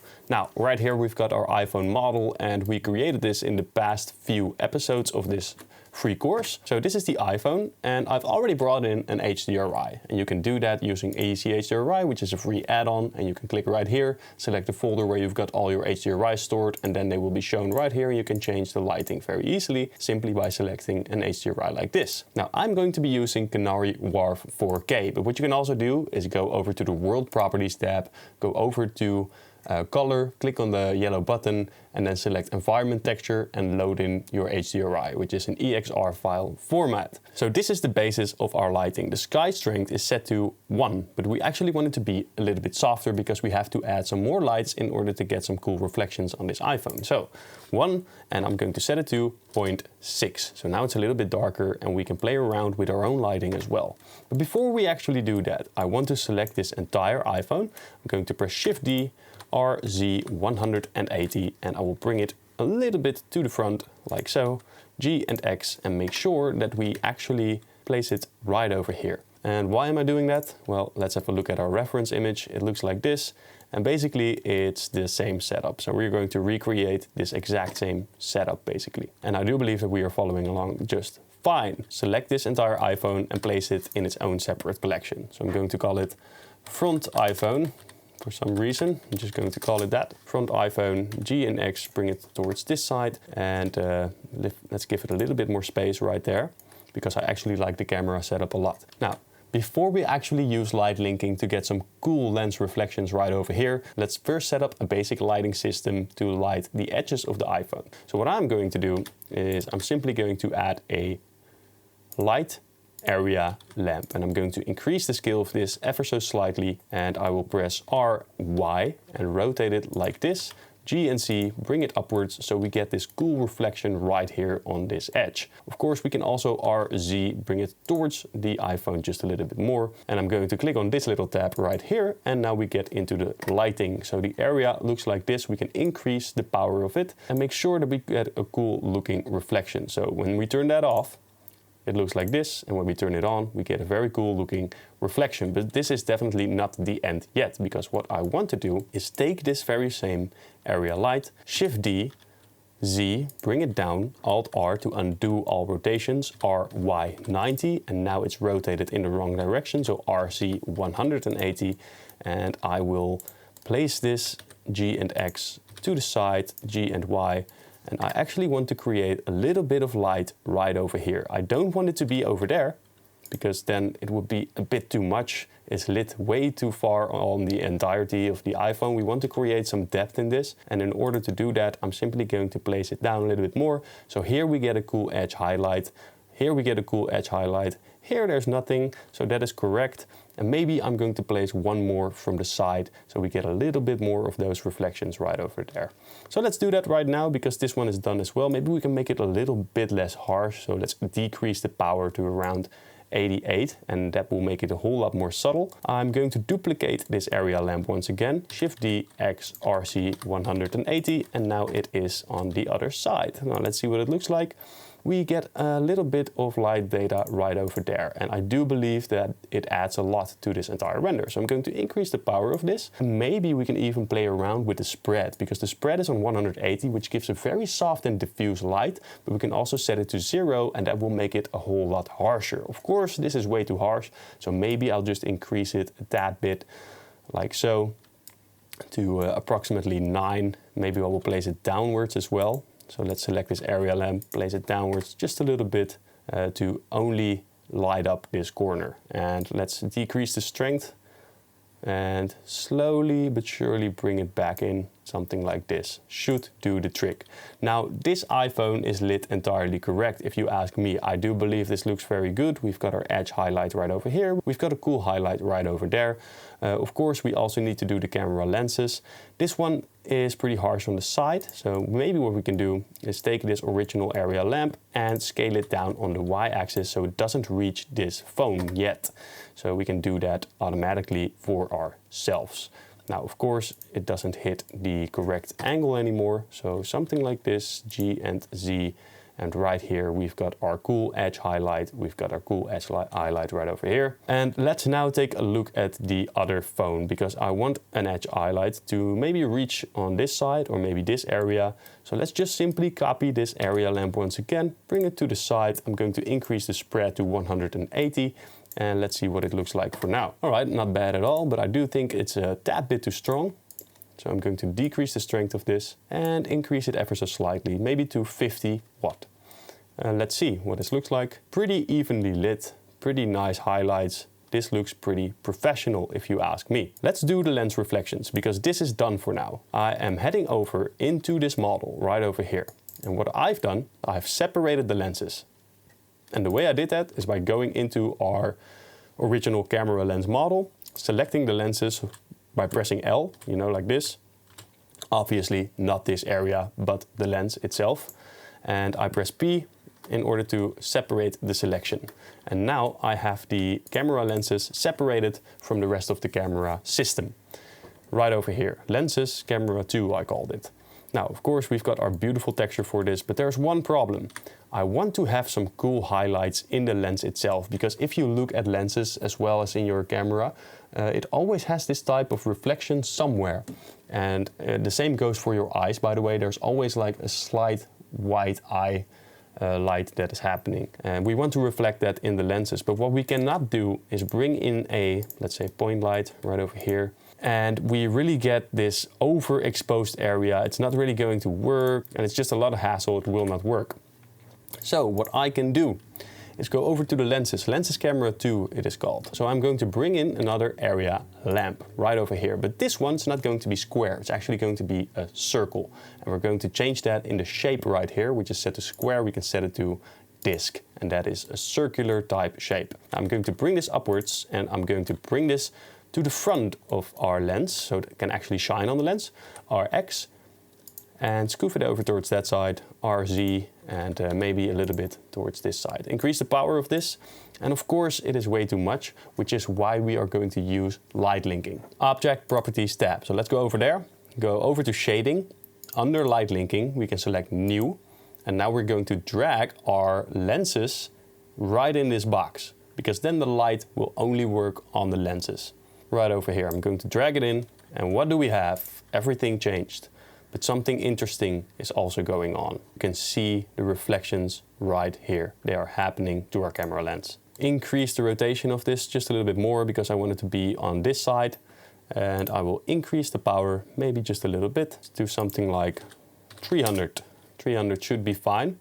And now what I'm going to do, I'm simply going to duplicate the same disc, Shift D and RXX. Let's rotate this around, RZZ, RZ, and let's bring it towards the lens from a different angle. And now we have this cool edge light here as well. It should be rotated a little bit more on the Y-axis. Ah, there you have it. Now we have some very cool lens reflections right over here and right over there, and that will actually help sell the effect. It's a small touch, but the details really make it count. This is our final lighting setup. So let me turn off all the lights so you can actually see what it does. This is what we started out with. Let me increase the size of this. But this was the original lighting setup, only using an HDRI, and this is what we added to it.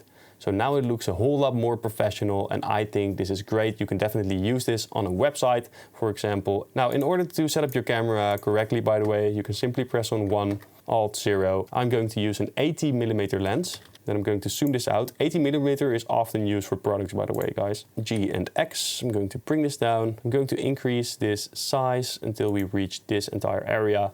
And now I do believe that this is a very beautiful render. Let's make sure everything is centered. So let's go to Viewport Display. Let's increase the Passepartout. And then I'm going to click on Center. And it does seem like it is pretty much centered. If it is not, it is a transparent image, so we can always change it later on. Now, if you want to add a background for this, you definitely can. You can simply add a plane, scale it upwards, bring this down. Oh, let's select this, E and C. Let's select those areas, Control B. something like this. So if you want to make a setup like this, no problem, you can also use a backdrop and make a setup that looks like this. I'm not going to use a background for this. I am simply going to do it in Davinci Resolve, and I'm going to render this out as a transparent image. And there is one small touch that you can add if you really want to. I am going to add an image, mesh plane, and I'm going to select an image from my pictures, and I will search for this background. I'm going to bring in a background like this. And I'm going to scale this upwards.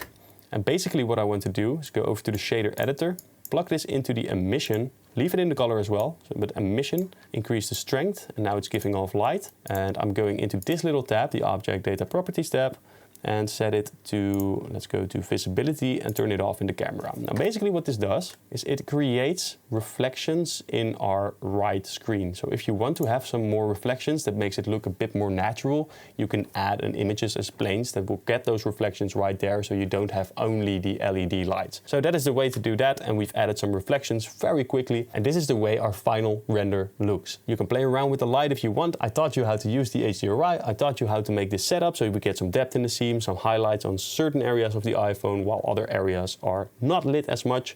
And I also showed you how to make a light linking setup so we can get the reflections in the lenses accurately. That looks a whole lot more professional. And I also showed you how to get a proper screen reflection in the right side of the iPhone.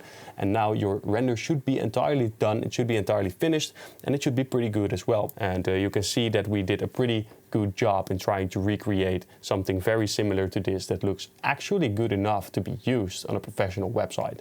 So I hope you enjoyed this tutorial, and if you did, like and subscribe, and I will see you in the next video. In this video you are going to learn how to generate infinite product animation backgrounds, and they can be abstract like this, or you can make one with cloth as well. First we're going to make the abstract one. Now if you animate this, you can see it is just moving around like this, and it looks very soft and smooth and interesting as well. So this is something that we can opt for and go ahead and make a nice product animation background. For now, I am simply going to turn this off, and we're going to do it again. Let's add a plane. Shift A, plane. Let's bring it right over there.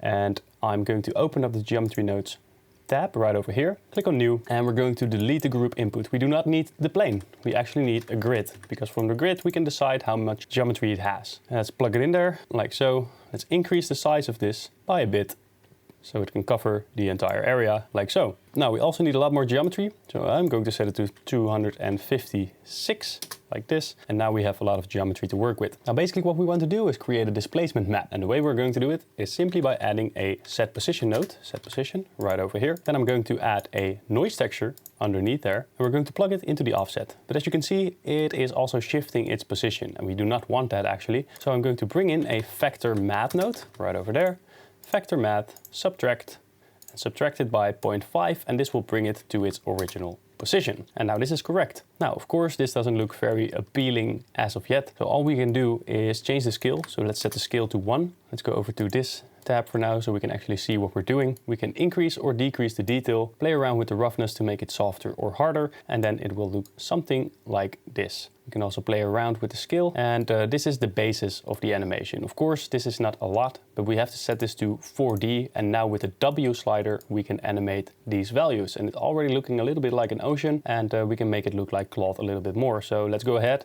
and add a vector math node once again, vector math right here, and we want to multiply it with something else so that it becomes a different type of animation. Now if we multiply with 0, of course nothing happens, but if we multiply it with a higher value, stuff seems to be going on here. So what we're actually going to do is we're going to take the position data from this grid, and the way to do it is actually by bringing in a position node, and this will read the position from whatever is being plugged into it. It's going to follow this line, and then all the way over here it will read the position of this grid. Now I want to separate some of the axes. So this is the x-axis, the y-axis, and I want to separate it. Separate x, y, z, and we're going to separate the x-axis right over there, because then it will be moving towards that side. So I'm going to bring in a math node, a normal math node, not a vector math node in this case. And I will set it to sine or cosine. I'm going with sine for now. It only has one slot, so I'm going to place it from the x into the value. And then right over here, I'm going to add a combine XYZ, because we need something to output as well. Combine XYZ, and this will turn this float value once again into a vector that we can use into the multiply. So if we add this to the vector, nothing really happens. And the reason for it is because we have nothing to drive any of this animation. So I'm going to add a math node, once again, bring it before this entire setup. And if we play around with this, you can see that the waves are moving. We get some sort of waviness going on here. And that's exactly what we want, but it's not necessarily the end of it. So I'm going to bring in another math node. I'm actually just going to duplicate this one, and I'm going to set it to multiply. Why? Well, if we increase this, we increase the amount of waves that we are getting. And it looks like this. Now, if you animate this slider, we get some waves going over this entire area. And doesn't that look cool already? Pretty much does. But we also need to add something else because these waves are not high enough. And I actually want to change that. I want these waves to be higher. And the way to do it is simply by getting another position node. I'm going to duplicate the separate XYZ node. I'm going to duplicate the combine XYZ node. And I'm going to plug the position into the vector, the Z into the Z, because we only want the Z data. And I am going to multiply this once again. So this multiply I will place all the way over here. And let's set it into the vector. Well, nothing happens. So I'm going to add another math node right over here. And if we increase this, the Z increases as well. So now if we play around with this value, we get the waves. And if we play around with this value, it determines the height of some of those waves. So you can go as crazy as you want with this. And then we will have some effect that looks like this. Let's decrease the scale to like 0.2 or 2.3. And we can also play around with the distortion to get some cool abstract effects like this. Now, if we play around with the W slider, things will move like this, which also looks pretty cool and abstract. But for our cloud simulation, this is maybe a bit too weird. And that's why we added this part right here. So now we can get some waves all the way until the end. Now, the way to actually make this look good is to rotate it, RX90. Let's go ahead, let's look right over there. And you can see the jagged edges, and maybe it's a bit too big as well. So I'm going to scale it down, simply doing it in the object mode right over there. I will go to the set position, and right after that, I will bring in a set shade smooth node. And right now this will look a little bit more smooth, and that's exactly what we want. From here on, we have two options, and I'm going to show both of them. So set material, and I'm going to add a material. Now drag this upwards and add a new material in the shader editor node, new, and I'm going to call this abstract. Now let's select abstract right over here. And the thing that we can do is add a geometry node. And the geometry has all types of different data with regard to this grid.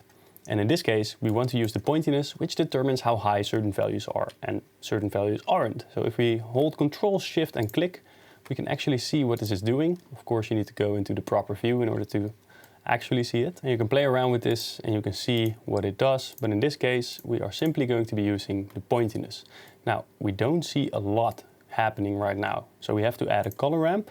And if we increase the slider and increase this one as well in order to bring in some contrast, we can see what's going on, but it only works in cycles. So right now you can see that some areas are white and some areas are black. And of course you can change the color of this. So if we plug this into the base color of the principal BSDF, we can actually change the colors of this. So let's make this like pinkish tone, maybe something like this.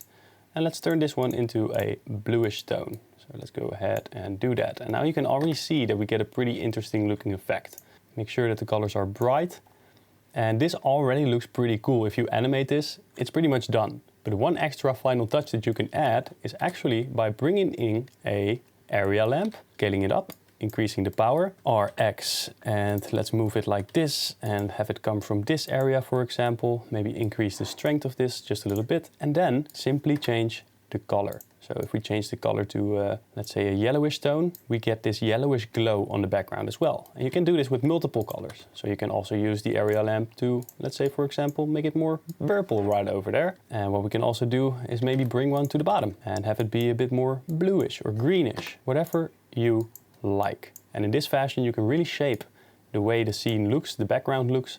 And then once again, if you go into the geometry nodes, you can increase the size, for example, of these of the background, and you can play around with the W slider to have it move like this, or you can add the waves by adding them like so. And this already looks pretty cool. But a different technique I want to show you is by bringing in a fabric texture. So this is the abstract texture. Right now I'm going to create a new texture. I'm going to this tab, plus, and this is material 6, and I will call it fabric texture. Like so. And now all we need to do is go into the geometry nodes material, which is right over here.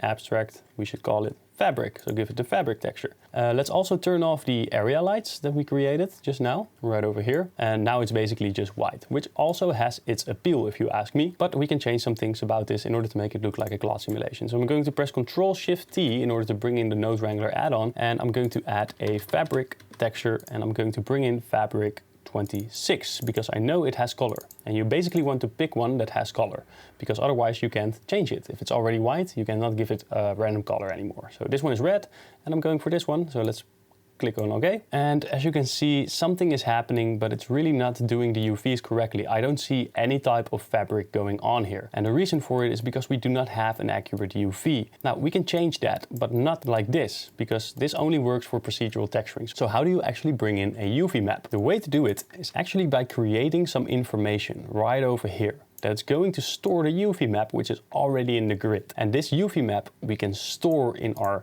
store named value, it is called. And then we can spawn that information into our shader editor. And the way it works is as follows. I'm going to bring in a attribute, store named attribute, and I'm going to plug it right in between. Now this is not float data, it's vector data. It's going in all directions, in all vectors. It's going that way, that way, that way, that way. So we need to set this to vector. And I'm going to bring in the UV map and bring it into the value. So this is the value that it's going to store. It's going to store the UV map value of this grid. And I'm going to call it appropriately UV map. I'm going to copy it already, UV map, and then I will bring up my shader editor, go right over here, delete this texture coordinate node. I'm going to bring in a attribute right over here. And the attribute has several different options, but right now I'm simply going to call in our UV map.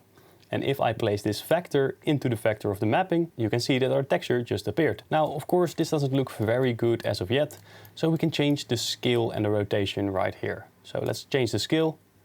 Let's increase this a little bit, maybe even change the rotation, like 90. And now we gotta change the color of this. So if I open this up, hue, saturation, and value, we can decrease the saturation to remove all the color that's in there, or you can leave some saturation in it and change the hue in order to become maybe a bit more bluish or reddish or yellowish, and whatever type of color you would like. Now, perhaps in this case, I am going for a slight pinkish tone, a little bit less saturated, but I will increase the value, make it a bit lighter, something like this. And I actually don't like this texture because it has a lot of stripes, so we can also take another one. I'm just going to bring in a white one simply for demonstration purposes, but you can choose whatever texture you like. Now, of course, this is already a little bit more like a fabric texture, so all we have to do is increase the scale and make sure that it looks like a fabric texture right over there. Of course, once again, we can add in an area lamp, make it very strong, and have some light shine onto it, create some cool looking shadows and some more depth. And as you can see, this already looks a bit more like cloth. And we can animate the cloth in the geometry node section right over there. Now, if you want to automate this, that's also possible. You can bring in a scene time, plug the frame into the value, and then it will be way too fast. As you can see right here, it's kind of jittery, but we can change that value by adding a math node and either dividing it or multiplying it by a number. So I'm going to divide it by, let's say, 100, and now it is moving very slowly with the waves, and that looks pretty cool. But if we want to animate this exactly in the same fashion as this one is going, because it's going very fast and then it's going slower, we have to keep this node selected. I'm going to drag this upwards, go to the timeline right over here, go to the very first frame, and perhaps we want it to be very fast in the beginning, so let's set it to 30. Then let's see how fast this is, pretty fast. And I also want to animate the W slider at the same time. So I'm going to bring in this very same divide node into the W slider. Let's see what it looks like. Very cool, very cool. It can be a little bit slower. I'm going to divide it by 40. What I'm going to do basically is add another math node right here because I want the waves to be a bit faster. I'm going to multiply it by 2, multiply it by 0.5. And then the waves will be a little bit faster. And then I will go ahead to the divide, go to frame 1, click on the divide node, press I, then go over to the noise texture, then go over to the very last frame, and it should be 100. Press I. Now we need to keep this node selected. We also need to keep the geometry node setup selected right over here. And then I'm going into the graph editor. Let's open up the geometry nodes, A and dot, and here it is. Now, if you remember, you got to bring this one upwards. Then take this one, go to frame 26, and take this and slide it over there. And then it will slow down its spacing. In geometry nodes, we can now see that it looks like this. And what I've decided to do is to change this to a very white and pristine color like this. And the way I did it is by heading over into the shader editor, right over here, going to the shader editor, and I will add a hue, saturation and value node, and I will plug it right after this entire setup, because we determined the pointiness of this. So now we have some purple right over there and there's some bluish tones, but maybe I think it's a bit too much and I want to change the color. Now we can do that very easily. You can either change the hue, and as you can see, you already get a very different look out of this. But what I'm going to do in this specific case is I'm going to make it more white. So I'm going to decrease the saturation, and the saturation actually determines how much color is in there. And if you set it to 0, the color should actually be, well, white, because if we turn off the lighting, you can see this is entirely white. And I kind of like this look. So maybe I'm just going for white. Maybe I am going to use all of these lighting setups that we gave some specific colors. And then I'm going to increase the value as well to make it even more white. And now we have these subtle tones that the area light created for us on a white background. And it looks very clean and pristine. You don't want it to be too busy or too distracting from the iPhone itself. It should just be a very calm and neutral background. Now, going over into the geometry node editor, we've decided the grid and we gave it a store named value. That is if you are going to use a UV map for this. In this case, I'm simply using the abstract material. So we are not going to be using the UV map anyway. So you could delete it if you want to. I'm just going to leave it there. It doesn't hurt anything in our process. So the set position node is driving the displacement, which we use the noise texture for. And the noise texture is being driven on the W. And the W basically means like move around the scale and whatever we've got right over here. And that is being animated by this scene time, which determines that on whatever frame we are, output a value, and we change those values using math. So let's say the value was 100. Now we divided it by 100, so now it's 1 frame. It's very slow. And then we can also change that using the multiply node. And I've used that in both of these. So I added an extra one. I added this extra multiply node to determine how fast or how many waves there are. So let's increase this in this mode right over there. And if we increase this, you can actually see the speed of the waves changing. So now they are very fast. And I'm going to press on -8 because I want them to move upwards. Now, if you want to change the way that this is moving, because now it's moving diagonally, right? And maybe you don't want it to move diagonally. Maybe you want it to move to the side or upwards or whatever. So the way to fix that is actually by going over here, because this is the setup for our waves and this is the setup for the intensity of the wave itself, as you can see.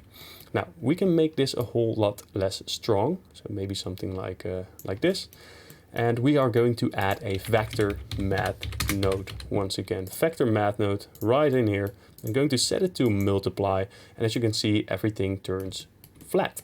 And that is great, because now if we want to change the area of our waves, it's starting from 0. So we are adding from 0, and that's why this is happening. But if we already have a value on 1, you will have the waves immediately. So let's set this to 1 on the top one, and you will see exactly what it does. I'm going to bring this upwards, maybe open up a timeline, set it to the beginning, and now you can see that the waves are moving from left to right. And you can also change it. When you take the middle value, for example, it will move upwards. Now you can also use negative values if you want it to move downwards.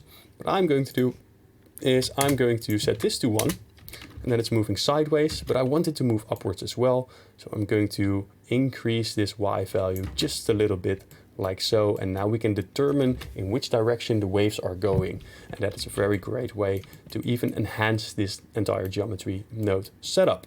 Now what I'm going to do, because I feel like this is way too much, I'm going to decrease the scale. I'm going to decrease it to 0.1.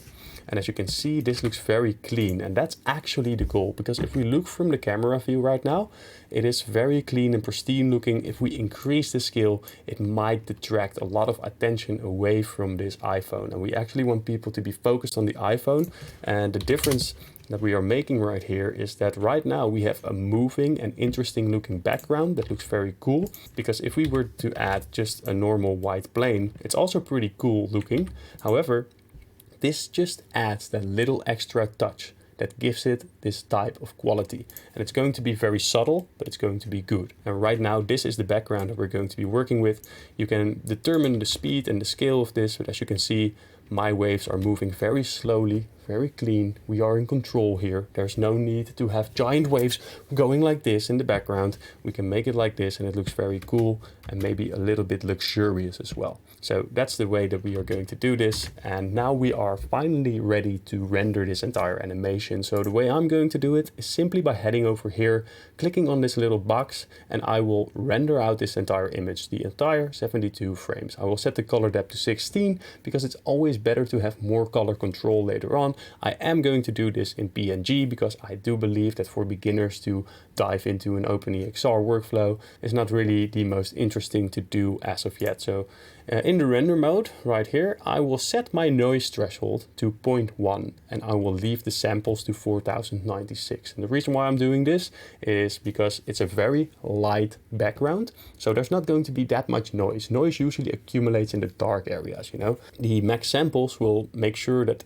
it is being sampled enough so we actually get that sharp and clean look. You know, you don't want the iPhone to be having blurred edges or stuff like that. So we keep our samples high, we keep our noise threshold as high as possible, but not too high that it becomes lesser of a quality, let's say. And this is the way that I'm going to render it, and this will actually make your render a bit faster instead of leaving it to 0.01, for example. It will take a whole lot longer in order to render this out. So 0.1 is fine. Start from there. If you don't like the result, decrease, decrease, decrease, okay? And right now I am going to turn on the motion blur. You can play around with the final animation if you'd like. I show you exactly how to do it, how you can change the keyframe animations, how you can make a beautiful looking background, how you can make a camera animation. I've shown it all, and I will see you in the next video where we are going to be making a transition from this shot into another one. So you need to render this one out because in the next video we are going to transition from an iPhone outwards, and then we're going to do some very cool rotation animation. So I'll see you in that video next. I get the money and it's right on cue. Keep the duffel bag up inside my coupe. Hold a couple racks, tell them I love you. You wanna be a boss, do it like I do.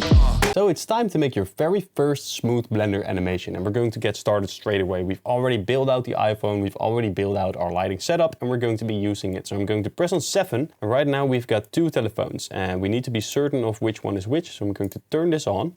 Let's select our camera, and this is the wrong one. So I'm going to select this one first, click on 7, and now we know that this is the right telephone that we should select. I'm going to turn off all the area lights right over here. I've got 5 of them, and I'm going to select this iPhone right here and make sure that we've got everything. And this is basically its own selection. So as you can see, we've got everything selected and it's running smoothly in our system. I'm going to set this to modeling mode simply so you don't have to look at my denoising screen. Now I'm going to select this casing first, Shift S, cursor to selected, and I will add an empty. I will add this empty right over here, and I'm going to make it a plane axis. I'm going to scale this up so I can see it better, and then I will actually select our entire iPhone right here. Select objects, select the empty last, Control P and object. And now it should be parented to this empty, which means that if we move this empty around, we can play around. We can play with our object. And that is exactly what we want, because now we only have to make an animation on this empty instead of on this iPhone itself. Now, naturally, we want to do the same for the front side of this phone. So what am I going to do? I'm going to select the front phone, select this. We already made this collection before, so we've got all the objects stored in this collection. So I'm going to select this phone, cursor to selected, add another empty. And for this one, I'm going to be using the arrows simply so I can keep them separated from each other. And then I will select the front phone, select objects, and select the arrow last, Control P, object. And now if we move this arrow, we move this telephone. Now, basically what we want to do now is click on our camera view. This is what our camera looks like. We're not going to do anything with the camera right now. Basically what I want to do, let's see if this fits. So let's click on 7, G and X, and the cameras are moving through each other. That's not good. So I want to bring it right over here, G and Y, something like this. And the other one should be completely obscured like this. All right, so right now, if I go over to the timeline and go to frame 1, I can press I and it will automatically place keyframes on the rotation, the location, the scale of this specific arrow. And that is what we've got right now. But if you want to place a more refined keyframe, you can also press on K and select which one you want to have. So location, rotation, scale, do whatever you want. I'm going to press on I for now. And right now we are at the crossroads. We can either decide to go for 30 frames, which is a pretty good format for social media, but we can also decide to go for 24 or 25 frames, which is also a pretty good format for social media. In this case, I would actually base it on how long it would take you to render it. Because if you are doing 30 FPS, 3 seconds is 90 frames, which means that it is 18 frames more than 24 FPS, for example. And in that case, if 18 frames takes you, let's say 5 minutes for a frame to render, which is a very long time by the way, but if you have a slow computer, this might be your situation, then I would not recommend doing it in 30 FPS. For me, it doesn't really matter because if I make an image out of this, it's going to be very fast. It's going to be rendering at top speed. And actually in this case, I'm going to use 72 frames simply so you can all follow along, because this is the format that everybody can work with. And that's why I'm going to do it as well. So 72 frames, which is 3 seconds, because 72 divided by 24 is 3 seconds. So right now, what we want to do is scoof this over to the side. But actually, before we do that, let's select our camera. Let's go over to the composition guides and let's turn on center. And now we know exactly where the center is. I'm going to press G and X and make sure that the center is exactly in the middle of this phone, because we want to start from the middle, have them both go to the sides, and then they will have their respective place on the thirds. So I'm going to select this arrow once again, and we are on frame 72, G and X, and bring it over towards this side, right over here. Press I, and then I will select our other empty, which is right over there, and I'm going to frame 0, press I, and then on frame 72, I want to move it towards this side. Make sure that the spacing on the left side is approximately the same as the spacing on the right side, and that will look a whole lot better. So I'm going to press I, and now let's have a look at this beautiful animation. All right, it is an animation, but this is not the way that you want it to look. As a matter of fact, if you want to make it look professional, we got to go into the graph editor, and that's where you're actually going to learn the juice that will turn you into a great animator. Otherwise, your animations will forever look like this. And that is not professional. And I see a lot of people making animations like this, by the way. It's not very appealing, it's not very professional looking. So we're going to change that right now, and you're going to learn a bunch of stuff. So let's go over here. Let's go over to the modeling mode, simply so we can see a little bit better what's going on. Like this, that's our animation. It's very slow and it's not really that interesting. Now I'm going to teach you a trick. This is a beginner course, guys, and I've already told you in the previous courses exactly how this works. So maybe you are a long-time follower of this channel and you already know what I'm going to do. As a matter of fact, you can probably say it by heart, word for word, what I'm going to say. But I'm going to the graph editor right over here, graph editor, and I'm going to select this empty. We're going to do the front one first. So let's select the arrow. Let's go right over here, press A and dot, and now we can actually see some of these lines. Now, as you can see, it is moving on the red line, and the red line is always the x-axis. Why is that? Well, let's look at our Blender grid system. The red line is the x-axis, as you can see, and the green line is the y-axis, the blue line is the z-axis, and that's exactly the way that it has been colored right here in the graph editor as well. So red is going to be x, green is going to be y, and blue is going to be z. So just so you know, that is the way it works. You can also see it on our arrow. Coffee time. Now, if you want to change some settings, right over here in the preferences, we can go to animation. And if you want to change the settings for your graph editor, you can do it right here. And basically what you want to have selected is this one. Only show selected curve keyframes right over here. So I'm going to turn this back off. Here in the F curve, we can change the handle. We can change the right handle, the left handle, and this is actually pretty cool. So you can play around with the handles right here and change the values in a very specific manner. And I kind of like that actually. So basically, if you want to have something look smooth, you want to have contrast. First it's going very fast and then it's going slow. Or first we're going very slow and then it's going very fast. And that's exactly what we want to do. Everything in cinema usually is contrast. Blue and orange, black and white, green and purple. All these color schemes are being used in cinema and it's very interesting to look at. But not only that, high fast pacing versus slow pacing. All of these things matter when you are following the beats of the story. Sometimes a lot happens. Sometimes there's more dialogue where the story is being developed. Sometimes there's a lot of action and explosions and helicopters, and then the next scene you are sitting in a room and you're talking very clearly about the plans that are going to be enveloping during this entire movie, all right? And that's exactly what I'm trying to tell you right here. You want to be dynamic. You want to have changes in the speed in which you operate. And that's exactly what we're going to do. First of all, the location is the only one that we are going to be using. So I'm going to close off all the rest, and you can either do it like this, holding your mouse button and closing it off, or you can click this little button at the top and it will close off everything. And now all we have to do is open up our X location. So open up this keyframe, and now if we move any of this, nothing else will move. So there's no movement in the Y location, the Z location or whatever, only on the X location, which we've got opened up. Now, if you want something to move fast, imagine a linear curve. So let's turn this to linear for now. I'm going to select this, T, linear, and it's going from left to right at a very consistent pace. Now, what we actually want to do is make sure that it's going very fast in the beginning and then slows down over time. And this always looks smooth because it's coming in and slowly fading out. And that's exactly what we want to do. So I'm going to set the interpolation mode to Bezier because we get those little handles right here, and those are very handy. So what I'm going to do is I'm going to select the right side of this handle. This is the entirety of the handle, by the way. So this is our keyframe, and this is the handle, and this is a handle. So I'm going to select this one, and I'm going to press G and bring it upwards. And what do you think will happen? Right here, the animation will happen very fast, and it will slow down over time, giving us this very smooth look. Bam. Every time when I see something smooth, I always make this sound like whoo, whoo. This is the sound of smoothness. Whoo.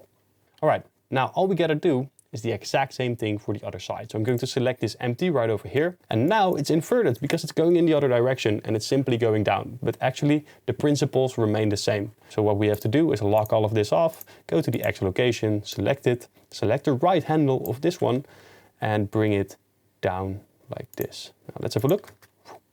But I still believe that this animation is a bit too slow towards the end because it's like sliding forever and forever until it finally reaches a dead stop.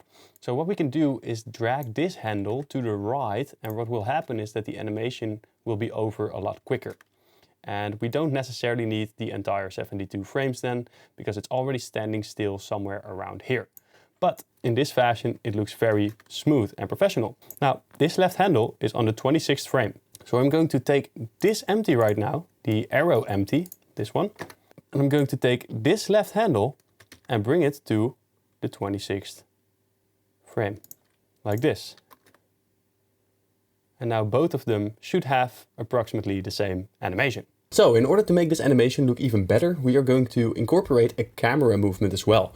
And the way I'm going to do it is simply by selecting the camera, going over to the timeline. So I'm going to select that right over here. And basically what we want to have happen is that the camera finishes at frame 72, which is right over here. So I'm going to press I, and now it will place a keyframe on this very frame. And then we're going to frame 0, and I'm actually going to zoom in all the way to the eye of the iPhone. I'm actually going to show you in viewport shading. I'm going to press GZZ, and that will allow us to bring the camera forward because that is the axis of the normal of the camera. So that's how we're going to do it. I'm going to zoom in. You can also do it from here if you think that is funny. You know, you have the screenshot and maybe you have a very beautiful background wallpaper and you can do it from there. That's not a problem at all. But I'm going to do it from the eye that we've created right over here, like the dynamic island. And I'm going to bring it inwards, GZZ, and make sure that it is entirely covered.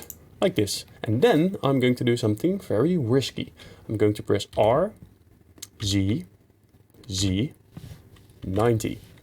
And now basically the camera has rotated like this, which means that when we make the animation, the camera will move like, and that's what we're going to be doing. And now I'm going to press I, and let's see what this looks like. All right, it's moving outwards, but of course the animation of the telephone was already a whole lot quicker, so the camera didn't even notice it. We are just filming blank space for half of this animation, and we don't want to have that happen. So how are we going to fix it? We are heading into the graph editor, and right now we only have the camera selected. And if we think about this, what location are we moving on? We can see the red line right here, which is the X location, and the green line right over there. And we are actually moving on this green line, and you can see that there's actually something happening right here in the graph editor with this green line as opposed to, for example, this line right over here. So I'm going to lock everything off except for the Y location. I'm going to press A and dot on the numpad, by the way. And I'm going to move this handle downwards, and as you can see, the camera will be over here at this point in time. And that's exactly what we want. So I'm going to bring it down, something like this. And I'm going to drag this one out as well. So G and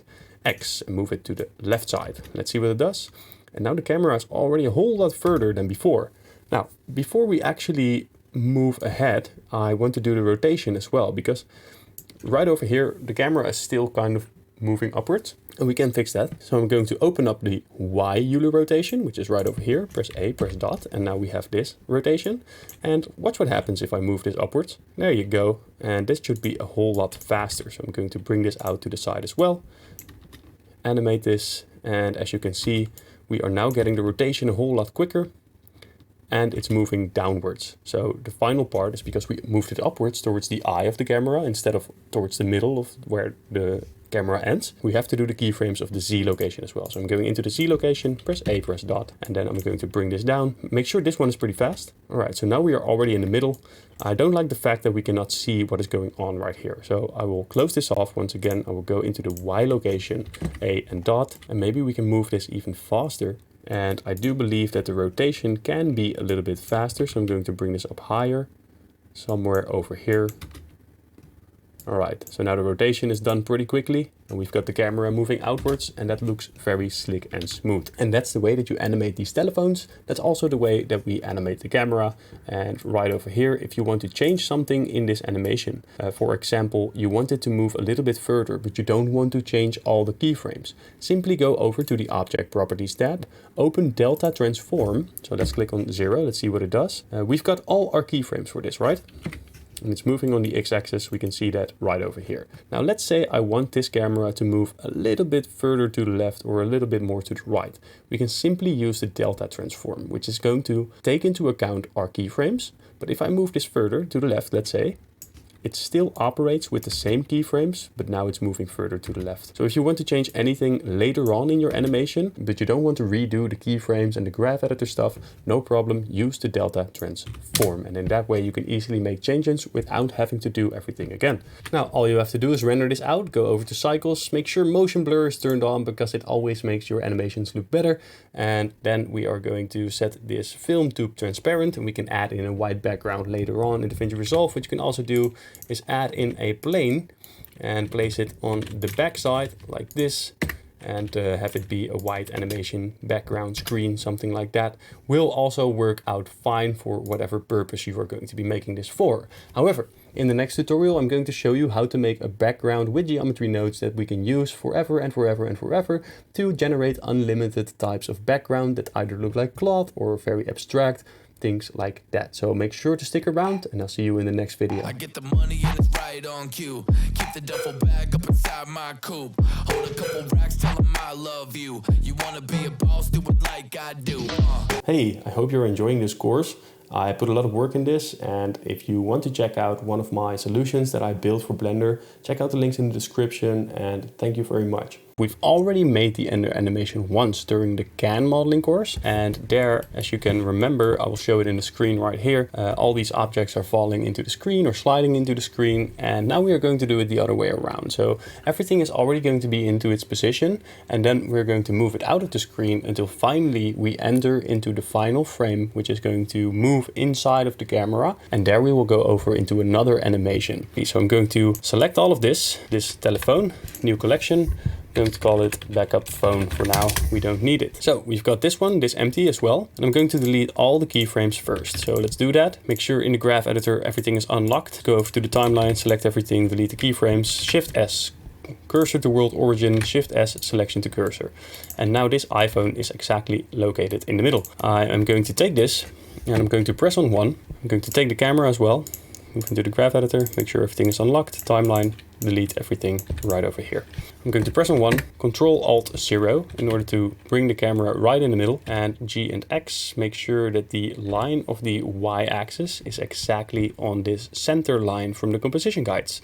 And now this should be exactly centered, and that is exactly what we want as well. Now I'm going to turn this telephone around because this is the telephone that we're going to be transitioning into. So RZ 180 because I want to have the screen right over there, RY 90, and move it over to the side, and maybe it should actually be the other way around. So RY minus 180. This is where the animation is technically going to end. So just to give you an idea of what's going to happen, we are going to move this camera, let's move it downwards just a little bit.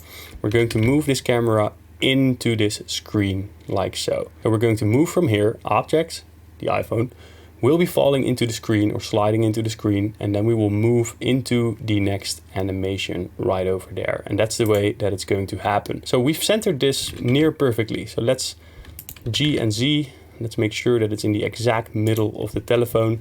I'm going to move 100 frames because I want it to be 5 seconds. And I'm going to frame 100 right over there, G, Z, Z. And I will move this camera into the telephone right over there. And if we have a look at this, it's going to look like this. Now, we are probably going to make this black, but let's go back to frame 0. I'm going to move the camera backwards, G, Z, Z. So let's move it backwards. And also, let me move out of geometry nodes right over there. G, Z, Z. Let's move it backwards. Let's have some space for this. Something like this should probably do the trick. So let's see. Yeah, that's ample of space. So I'm going to press I once again. Then I will go over to the timeline, click on T while we've got both keyframes selected, T, and I want this to be linear. There should not be any camera animation where we are speeding up or speeding down, stuff like that. It should be linear, which is the easiest to work with. So linear, as you can see, the camera is moving towards the screen and it's maybe a little bit slow. So now that we've got this set up and the camera is moving in, I'm actually going to do something different. I'm going to select this camera and I'm going to switch these keyframes around. Why am I going to do that? Well, I'm going to show you. Basically, what's going to happen is we are starting with the end frame and we're moving outwards. And then when we finish this render, we are simply going to play it backwards. And then it will move like this. And in that fashion, we can see a lot better what we are actually doing and what timing things should be occurring. And that's the way that we are going to roll with it. So what I'm going to do right now is I'm going to select this entire telephone, going to Shift D and Y, bring it right over there, Alt R, all the rotations. And maybe for this one, I want the backside because the backside looks pretty cool. Don't you think so? And I'm going to place it somewhere right over here. And we have to start from frame 1, which is going to be this. And then right here, we might want the iPhone to stay in this location. So frame 39 is where we want this to occur. So I'm going to press on I on the empty, and this is where the actual animation will be taking place. But of course we are moving right through it here and that is not correct. So I'm going to place a keyframe on frame 25 as well, which means that we have half a second in which the iPhone is falling down. So I'm going to take this G and move it upwards, maybe give it a slight rotation, something like this should probably do. Press I and now it's falling down and it looks very static. So this doesn't look like it is moving very naturally. And the way we're going to fix that is by moving ahead a couple of frames, let's say like 4 frames. So 43 we are at right now. And this one should have a slight wobble. So the animation is not over yet when it falls. Actually, we are going to place a 3D cursor right over here on this area where the bottom of the telephone is. So this part right over here. Shift S, cursor to selected. And right now, if I set the pivot point to 3D cursor and I click on 0 and I will go over here, select our empty, R and Y, we can give it a slight wobble. So I'm going to press on I here once again. And then it should return to its original position, which is right over here. So let's have a look at this. Now, of course, it's falling down way too slow and it's not fast enough. This could also be a little bit slower, so it should probably follow over, and then this part should be a bit slower. So the difference between those frames from 39 to 44 and from 44 to 52. And there you have it. But I still think it's falling down a bit too slow. So I'm going to bring this over to frame 30. We can already see it hanging in the air. So I'm actually going to leave it right there, but I'm going to move this entire setup to frame 20 and leave this on 25. There you go. And now it is standing still in this position, and that is exactly what we want. And what we can do now is take this very same telephone, Shift D, Y, bring it over here, and we should probably have a different animation for this. So I'm going to take all of this and delete the keyframes. Then starting from somewhere around here, it's where we want, during the wobble of this phone, we want this animation to start. So I'm going to say like 34-ish, 35, let's say 35 for now. But the end frame should probably be on, let's say 50. So I'm going to press on I, and on 35, I'm going to move this to the side, G and X, and I'm also going to rotate it, but move its pivot point to median point. So I'm going to rotate it as well. So I'm going to give it a slight rotation like this. and then it's sliding into position. Of course, this also looks very static, but the way to fix that is actually by going into the graph editor. Go to the graph editor right over here, and it's moving on the x-axis. So the x location is what should be slowing down. So we want it to be rotating fast in the beginning, and then it should slow down over time. And that is going to be the z rotation and the x location. So we're going to lock everything off except for the x location. I'm going to press on A and dot, and now we can see it exactly in our screen, which is what we want. And now I'm going to take this handle right over here, and I'm going to bring it upwards. The location is already done while the rotation is still happening, which looks very unprofessional. So we're going to open up the Z Euler rotation as well, and I'm going to press on A and dot on the Z Euler rotation, and make sure that this is going faster as well. There you go, and that already looks a whole lot smoother. Now let's have a look at this. And we cannot see the rotation happening anymore, and the reason for it is that it actually should be happening a little bit more towards this side, I do believe. So I'm going to grab this, so I'm going to the Object Properties tab, and in the Delta Transform I will change the Y location. I'm going to bring it more towards this side. Let's see what that looks like. Very cool. And the only thing that I actually want to change for this rotation is the Z rotation in the Delta Transform as well. I want it to be rotated 180 degrees. Why? Well, then we have a screen here instead of 2 times the camera lens. So let's have a look at this. And there you go, there you have it. Now, all we need to do is replicate this very same motion multiple times until we have a decent looking animation all the way until frame 100. And that is exactly what we are going to be doing. So I'm going to select this entire telephone again. I'm going to press Shift D and Y. Let's move it over there. And if we play this animation right now again, it's going to move to the same location as it was before. And we don't want that actually. We want it to be over here. So I'm going to take it on the Y location. So I'm going to take this empty, and I'm going to move this on the Delta Transform on the Y location towards a different position, like right over here. Now, one thing that's annoying me is the fact that it's now the same animation, and it's occurring at the same time as well, which is definitely not what we want. Now, basically all we have to do is follow this very same setup, but in order to get it to look like this, what we are going to do is going into the graph editor. And right now, actually, we are going to change the location of this to the other side. So all we have to do is go over to this location of the minus of the X and place a minus in front of it. So now this is going to be on the same location as this one, but then it's going to be on this side. We don't have to change the Z and the Y values because we already changed the Y value. We want it to be over here. And there's the X rotation, which is moving that side. And I already think it looks pretty good. So I'm going to leave it like that. However, the Y rotation, so that's going to be this angle, this way it's shaped, should be in the minus. So I'm going to take the rotation on the Y, place a minus in front of it, and now this is already starting to look the same as the other one, only it's coming from the other side. So that's all we really need to do. So I'm going to press on I right now, and then it's moving over, but it's wobbling towards the wrong side. And we cannot really fix this in the transform mode. And why is that? Well, we actually use the 3D cursor in order to get this animation, and we cannot transfer it over that easily. So we have to go to this keyframe, then click on the telephone, make sure to select an area right over here, Shift S, cursor to selected. Basically what we want to do is delete this keyframe, R and Y, and move it ourselves to approximately the same value as the one before. So 6.19, etc. And then we can press I once again, and things should work out fine. So let's have a look. Now, of course, both of those are falling at the same time, and I also like to keep the distance somewhat the same between all of them. So I'm going to change the Y location to something like this on the Delta Transform, by the way. And I'm going to take all of these keyframes and have them come in just a little bit later. Why? Because if we move this one, then this one moves, and then this one moves into place, and everything will look absolutely stunning. Now I'm going to take this iPhone. First, let's have a look in the camera view, by the way. And then we are going to take this rotation of this telephone.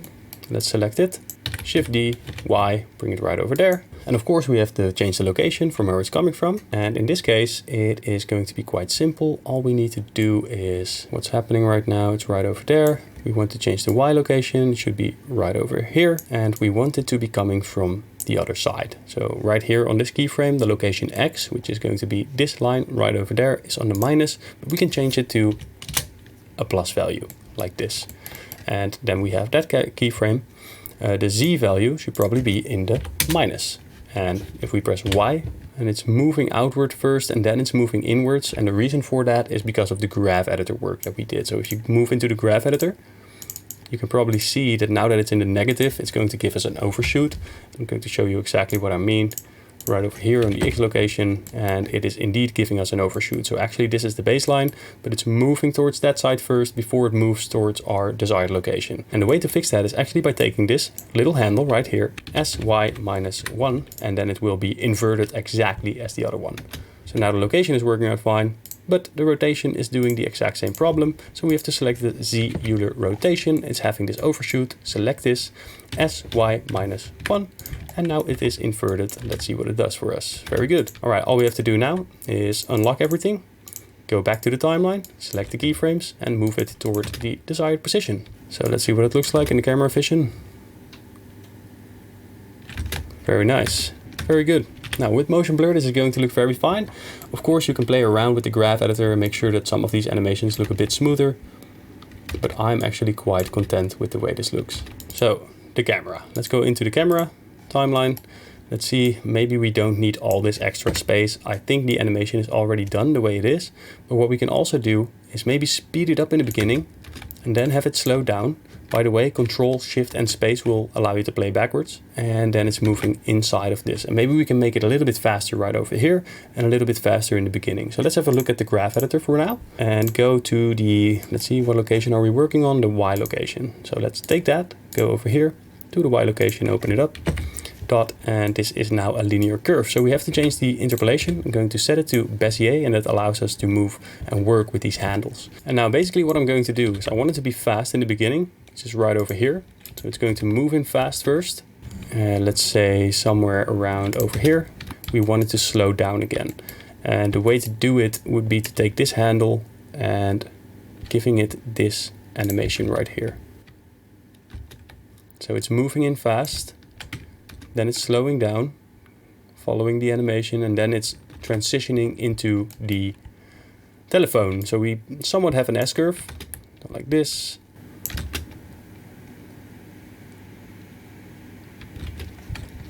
Looks very good. And the only thing that's left to do is to take this one, and it should be a bit smaller right here on frame 100Y. Well, we can actually see it sticking out, and it should be magic. Everything should look like magic, and there is no magic if you already know where we're headed towards. So what we are going to do, move to frame right over here, as long as it's in the screen. So until this part, it should be 100%. So I'm going to select this empty, press I, and this will place keyframes on all the properties, so rotation, scale, location, etc. And then here, one frame further, I'm actually going to set this to median point and scale it down to a very small phone.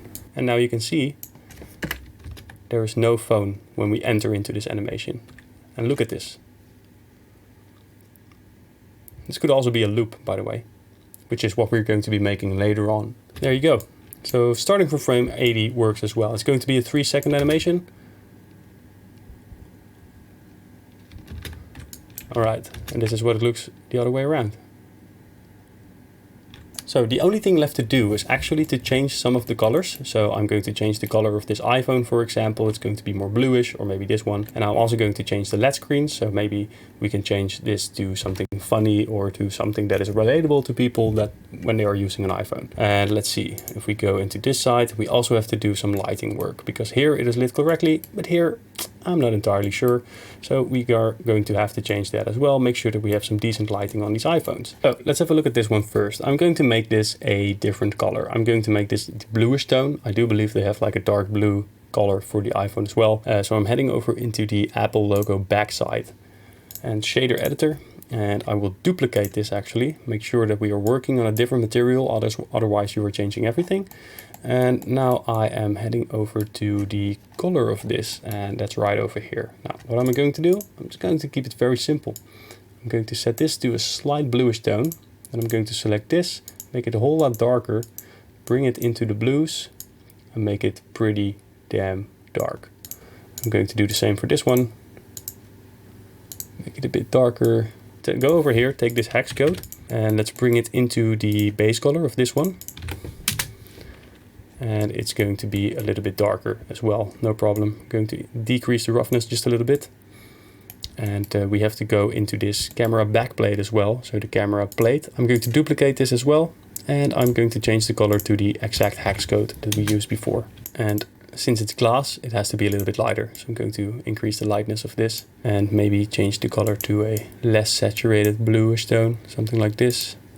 And bring it down until it fits correctly onto the model. And I'm going to keep it like that. I'm not going to overcomplicate this, but now we also have this cool color of an iPhone, and I'm not entirely sure if this exists, but it does now. So basically all we have to do now is change the screens of all of these phones. Now I'm not actually going to show you how to do this for all the screens, but I will give you a quick walkthrough. So basically what you want to do is head over into this model, then go over to screen LED, which is already that texture. And if we click on select, then right here we have selected this entire screen texture. And now right over here in the shader editor, you can simply swap out the image for something that you like, be it a meme, be it something relatable, be it whatever you want. So you can decide on that for yourself. Now, one thing that is important that we have to fix is to go over to the timeline. Let's go over to this telephone. And actually we don't want to have a LED screen here at all. So we want this to be black. And now all we have to do is copy this and drag out the iPhone screen. So have a look at this. And now it is white. And that is because we have an emission strength right here. So I'm going to set it to 0. And we should also go into the screen glass, copy it, go over to the shader editor,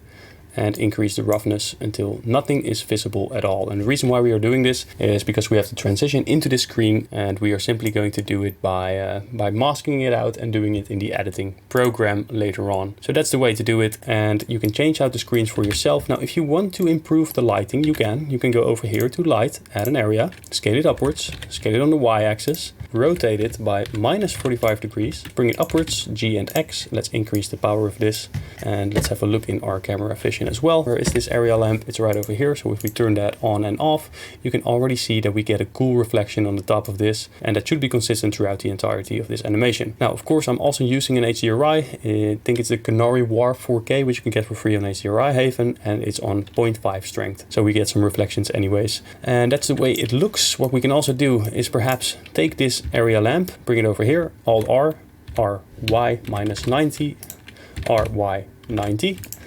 Bring it over there and have a light shining on this bottom side perhaps. So maybe something like this. So we get a cool light from over there and we get a cool light from over there. And maybe that already is enough for this animation to work out fine. Now, what we can do as well is go over here where all the iPhones are standing still. Then add a plane. Let's scale it upwards. Make sure that nothing is coming through the plane. Just a little bit down like this. S and Y, S and X. Make sure it covers the entire area. Then take this back plate, bring it upwards, go over to object mode, Control A, apply the scale, then take this, Control B, and give it a bunch of those segments. Then I'm going to shade this auto smooth, and that looks very clean, besides the fact that this area lamp is sticking out of it. So we have to move this upwards so it doesn't stick out, scale it down so we do get the approximate lighting that we want. S and Z, bring it down. And what we can also do is bring it further to the right side so it's not bothering us at all. And you can also decrease the spread so it shines only on the iPhone. So right over there, you can see that it is doing its lighting work. If I turn this on and off, you can see that it is working. Finally, maybe what we can do is add an area lamp. Let's take this one, for example, Shift D, scale it down on the Y. Let's bring it right over there and have it shine a light on the back of this iPhone as well. Something like this. And what we can do is maybe select this entire iPhone and we can place it into a collection. I'm going to call it Final iPhone. Then I'm going to select this area lamp and I will go over to this tab, scroll down, go to shading, light linking, new, and then I'm going to drag the final phone into this area. And now this light doesn't operate on the floor, it only operates on this iPhone, which is very good because now we can play around with the lighting a whole lot more. I'm going to bring it right over there and maybe I'm going to duplicate it again, Alt R, RY 90, and have one come in from the side as well in order to give it this type of look. you can see what it's doing, and we are adding some extra to it instead of having that flat area right over there. And I believe that this is going to be a very good looking render. Either way, that was the tutorial. Make sure to click on subscribe, and I'll see you in the next one. I get the money and it's right on cue. Keep the duffel bag up inside my coupe. Hold a couple racks, tell them I love you. You wanna be a boss, do it like I do. Alright, so today we are going to be making a very easy transition animation that we can use in order to transition to another shot. So this is going to be a very simple one. It's also going to be a very short one.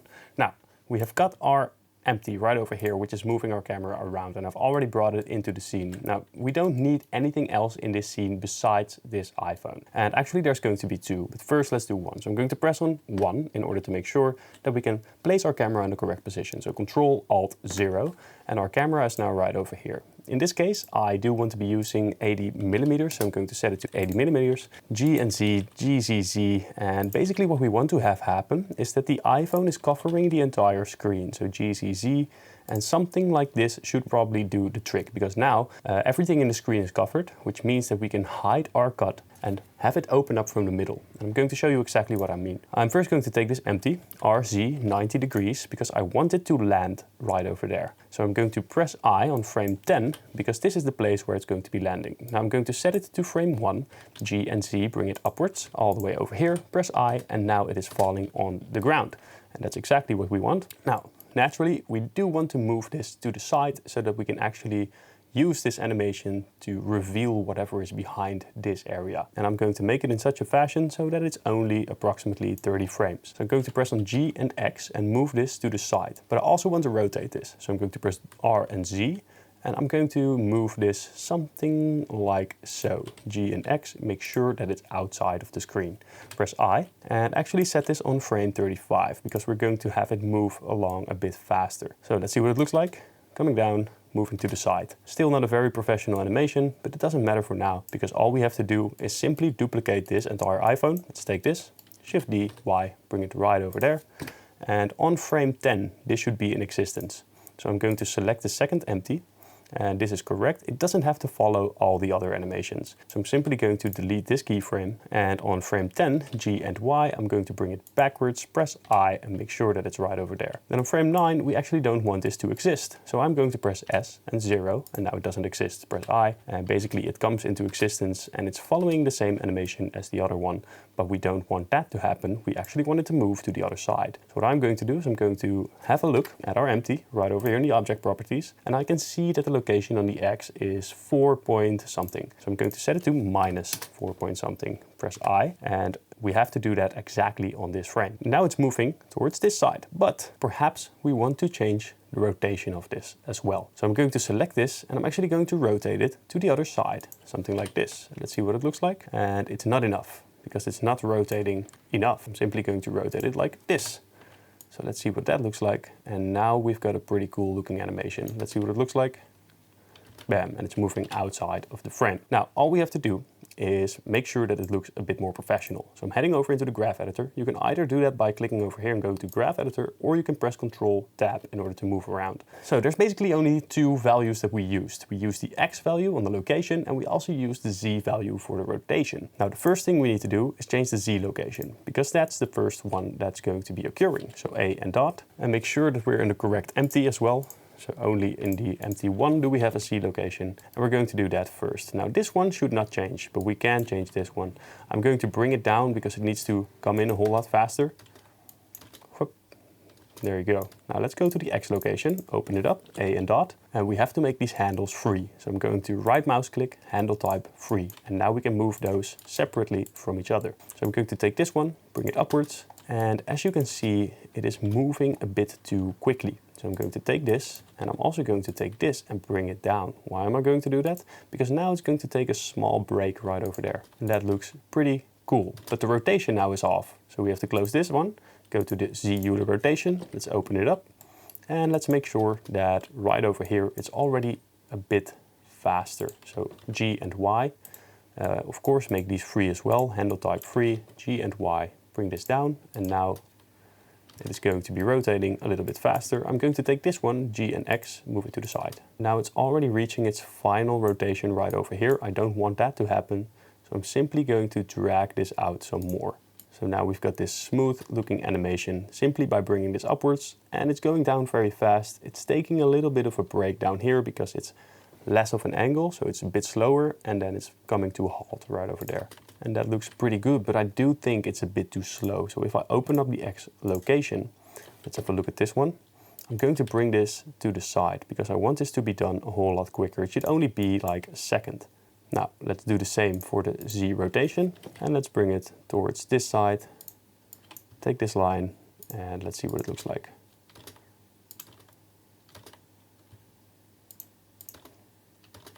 There you go.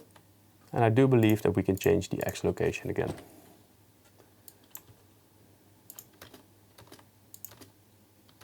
Something like this should probably do the trick. So it's moving outwards pretty quickly, but within 1 second we are done. There you go. Now we should do the same for the other one. So let's open up the X location, A and dot, and actually on frame 26 this should be done. So I'm going to move this keyframe right over there. I'm going to bring this upwards, and it should be faster right over here. So let's move those handles. And maybe it's a bit too quick, so I'm going to simply bring it over there. You can see that it's not being finished already because the rotation is not done here. So I'm going into the Z Euler rotation. Let's open that up right over there and make sure that the rotation is also going to be finished a lot quicker by taking this handle G, X and moving it towards this side. And on frame 26, it should be moved outside of the frame. So something like this should probably do the trick. There you go. So let's see what we got. It's coming down, moving outside of each other. Whoop, chop. Very good.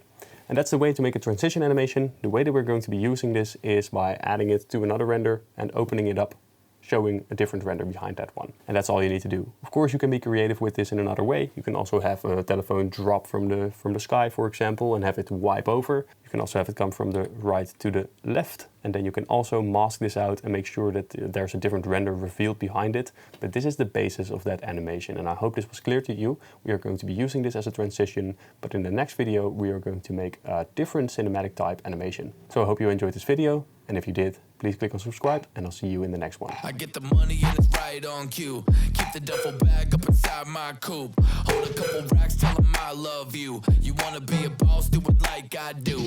Alright guys, it's time to make an awesome looking animation. So let's get started straight away. You're going to learn a bunch of stuff. We're going to be working in the graph editor. We're going to animate this telephone and make it look slick and professional. So the way we're going to do this, I'm going to press on 1 and the iPhone is already in the center of the position. I'm going to press Ctrl-Alt-0. Let me turn on my screencast keys. So now you should be able to see what I'm doing. So I've got my iPhone located right over here and I've got my camera. Now first we are going to animate this iPhone. That's the way that we're going to do it. So I'm going to bring this down first. I'm going to rotate it by 180 degrees. So now it's showing our side. We're going to bring this down right over here and maybe rotate it a little bit like this. I'm going to press I, bring it somewhere over here. I'm going to have it come slide into the screen from right over there and then it will go upwards. And perhaps we can do that within like 20 frames. So 20 frames, let's bring it upwards right over there.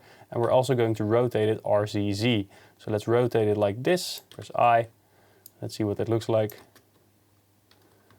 Now, very cool. Basically, we want the rotation to keep on happening for a little bit more time. So maybe to frame 55, I'm going to RCZ, RX, and make sure it is rotating just a little bit on some Y and X side as well. Something like this should probably do the trick. And now it's moving along fine. So let's see what this looks like.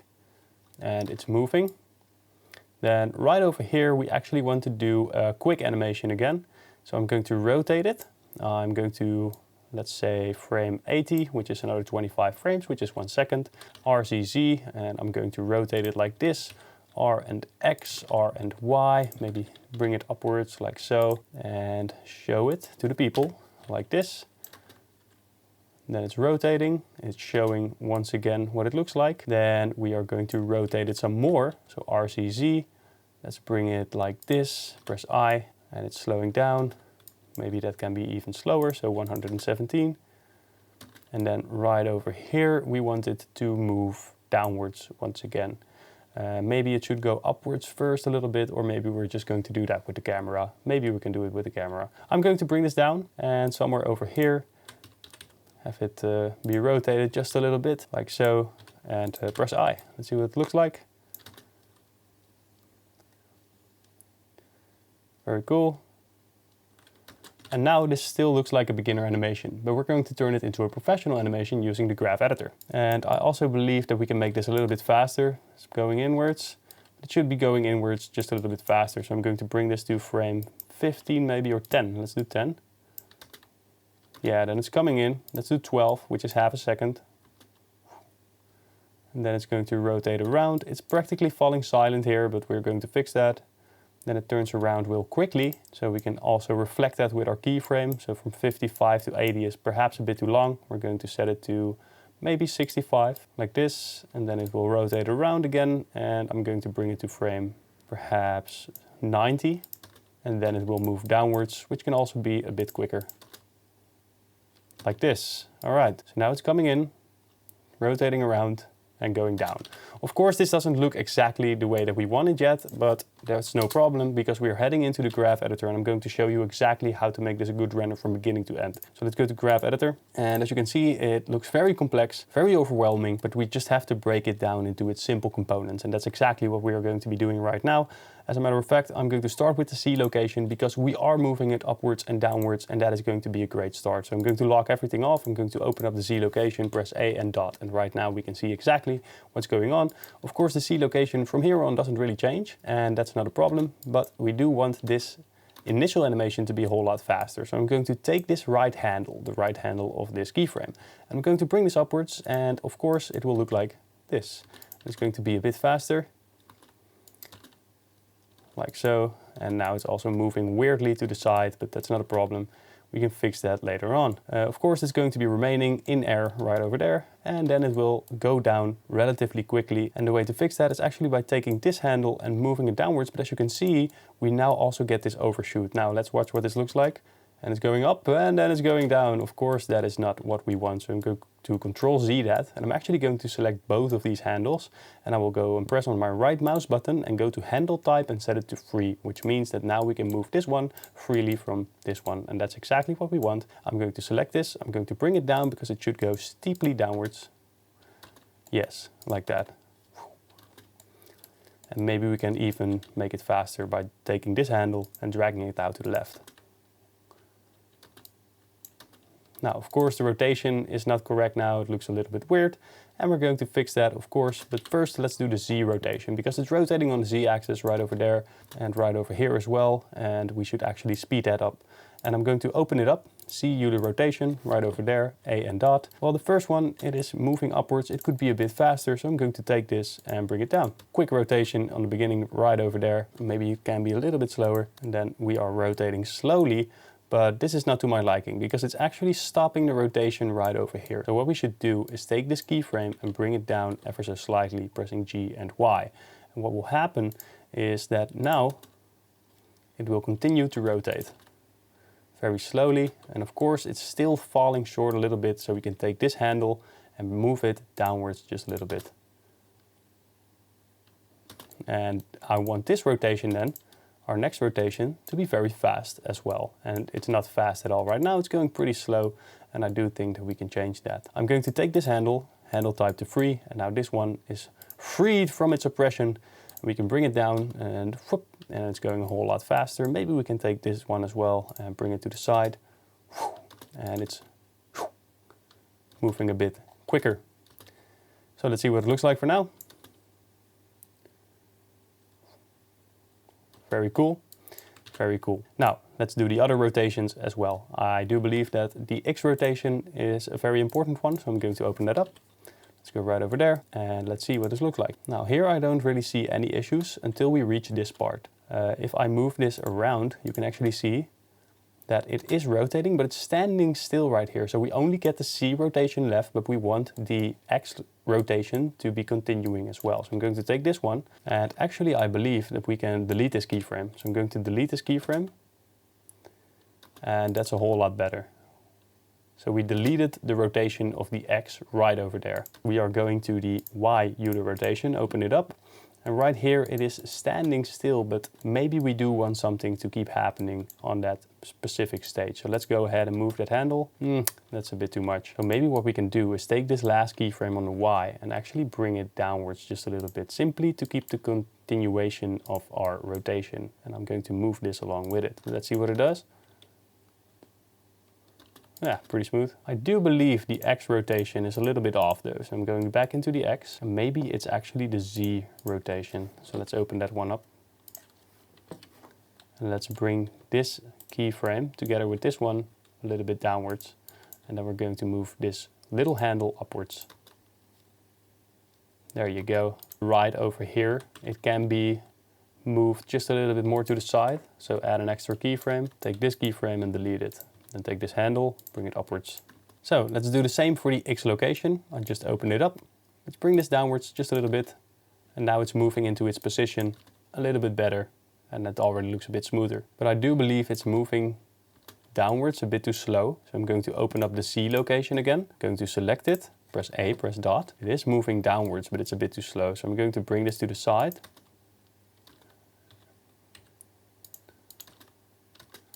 And take this handle and make it a little bit less extreme. But it's sliding towards this side, and that's because it's moving on the X-axis, and we actually want that to happen a whole lot quicker. Close this off. Let's go to the X location again. And right over here you can see why that's happening. It's because this curve right here is simply smoothing in a bit too much. And all we have to do is select this one, but once again, if we move it, it's going to move the X position to the right first, and then it will move it to the left. We don't want that to happen, so I'm going to right mouse click, handle type, and set it to free. Then I'm going to select this handle and bring it downwards in order to make it faster.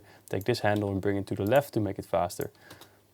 There you go. Now, one thing I don't like is actually that it is being straightened out too much right now, which creates a very flat image. And luckily we can change everything we like. So on the Z Euler rotation, let's go ahead and see what it looks like. Basically what I want to have happen is have this entire keyframe move to the right side. Why? Well, because when it comes in now, we get a little bit more of that area of the lighting. It seems a bit more 3D now, and that is great because then we don't have this flat image right here where the iPhone is just simply being projected like some 2D image. Let's take this one as well, bring it to the right, make it a little bit slower. Go over to the X Euler rotation as well. Let's take this and let's bring it upwards. So handle type free.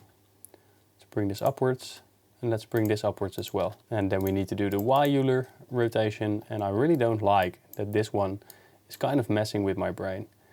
Maybe what we can do is give it an overshoot. Yeah, I kind of like this.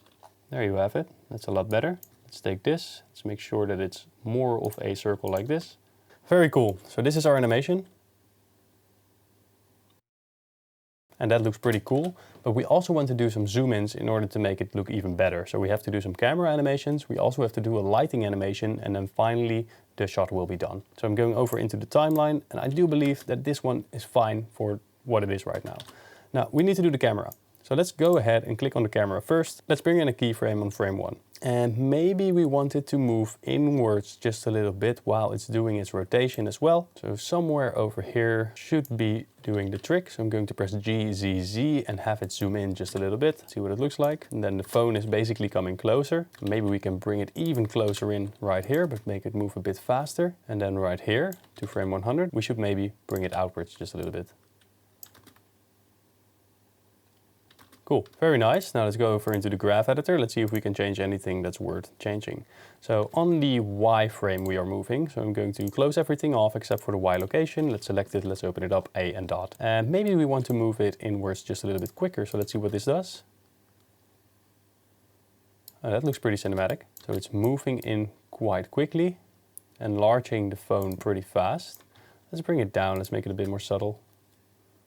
And then it's kind of slowing in the middle here and it's moving outwards, but maybe we want that to happen later on. And maybe we do want the zoom in to continue right here, which is the case, but I'm going to bring it in just a little bit higher, but it should be faster. I'm going to take this, I'm even going to take this keyframe and move it to the left side to have it all happen just a little bit faster. Zooming in, let's take this, let's make sure it's more of a continuous motion. And now we are zooming in. and zooming a little bit outwards. And that makes the whole animation look a bit better. We could have done this with the telephone as well, moving it on the y-axis, but why would we complicate things if we can simply do zoom-ins with a camera? So let's do it like this, and it's zooming in, showing us, bringing it down. And I don't know about you guys, but this already looks very smooth. But there are numerous tricks that you can use to even further upgrade this animation. So what I'm going to do is I'm moving over here and adding a plane. I'm going to add this plane, I'm going to scale it up, RX 90, G and Y. And let's have a look at our telephone, it's right over there. I do believe that approximately this distance is going to be enough. I'm going to scale this up. And what I want to do now basically is fix our lighting, because we are going to make a lighting animation. This one's done, that one's done, so let's do the lighting. And the lighting is actually going to make this come to life. And there's two tricks that we're going to be using. First of all, we're going to add a spotlight to the background, which is going to cast some shadows, giving the scene more depth instead of occurring in some sort of flat space. We want to give it some more depth. And the other thing that we're going to do is add some lens reflections. Basically, it's going to reflect on the iPhone itself, making sure that we get this cool dynamic lighting that's going to add a little bit to the animation as well, intentionally. So what I'm going to do is I'm going to add a light, which is going to be a spotlight in this case, and I'm going to press RX 90 and have it face towards this wall. Now, we don't want it to be facing flatly, because then the shadow will be hidden right behind the telephone. So I'm going to press R and Z, and I will bring this downwards, R and X, and of course I'm going to set it to cycles because I want to know what I'm doing.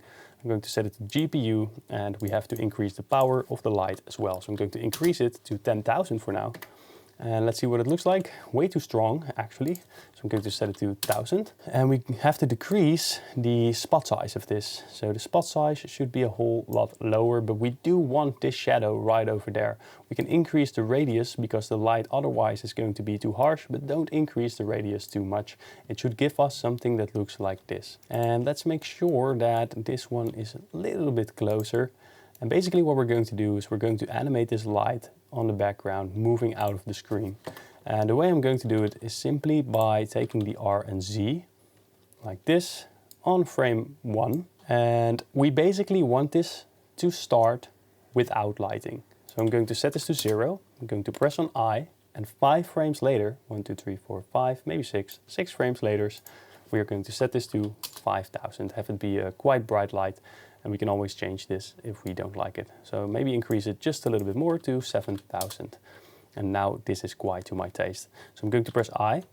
And we've got our lighting animation that is occurring right now, but it's not moving. So all we need to do is take this light, press I in the screen right here. And you can see that it's adding something in the graph editor.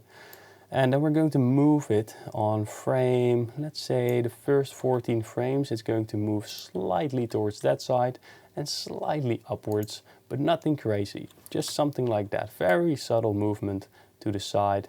And then we're going to move it outside of the screen. As soon as the iPhone is entering outside of the screen, that's when this one should already be removed. So I'm going to press R and Z, and I'm even going to move it with G right now. So I'm going to press on G, and I will move this outside of the screen, R and Z, press I. Now let's see what this looks like for now. Pretty cool lighting trick. And now it seems like there's a bit more dynamism. We have the shadows of the iPhone on the wall, which is going to create a bit more of a better effect if you ask me. So we're going to move it towards that side. Maybe I'm going to decrease the spot size overall, make it a smaller circle. Something like this should probably work out as well. Maybe a little bit bigger, something like 20 degrees should be fine. And if we click on blend and bring it upwards, it's going to soften the outer edges, which is actually what we want. And it's already moving out too quickly. So I'm going into the graph editor and it's moving a bit too quickly. So we should probably get the X location in this case, because it is moving on the X location outside of the screen. So let's have a look at this. It is moving already right over here, but we want that to happen a whole lot slower. So I'm going to take this handle and bring it to the right side. Now this line will occur for a longer period of time, which means that it's going to be slower moving outwards and then a bit faster near the end. And of course we can also drag this to the side because I do believe it's happening a bit too quick, like so. And it's already a bit too far, and it's because of the Z rotation. So I'm going to open up that one as well, A and dot, and let's see, it is already too far. It is already too far right here. So this one should be moved to the right side as well. So it's taking a little bit longer to reach its final position right over there. And that's exactly what we want. Now, what am I going to do? I'm going right over here, and I do believe that this power is a bit too much. So I'm going over to my power keyframe on timeline, right over here, set it to 5000. Press I, and we've got our light coming in, we've got the iPhone coming in, and right here maybe it's a bit too bright.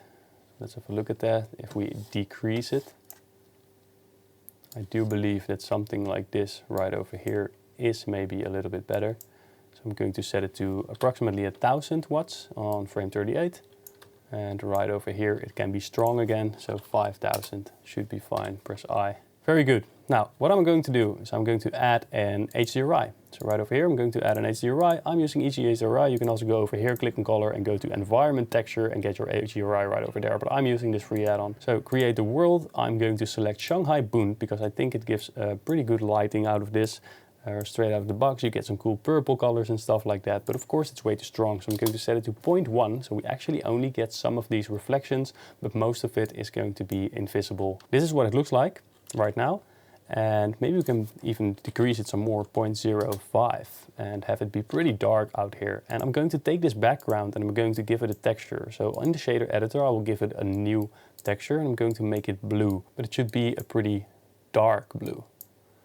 Something like this. So we actually get some darkness right over here, but we can still see some of those blue tones right over there. This animation is actually going to be the final animation. So let's have a look at this.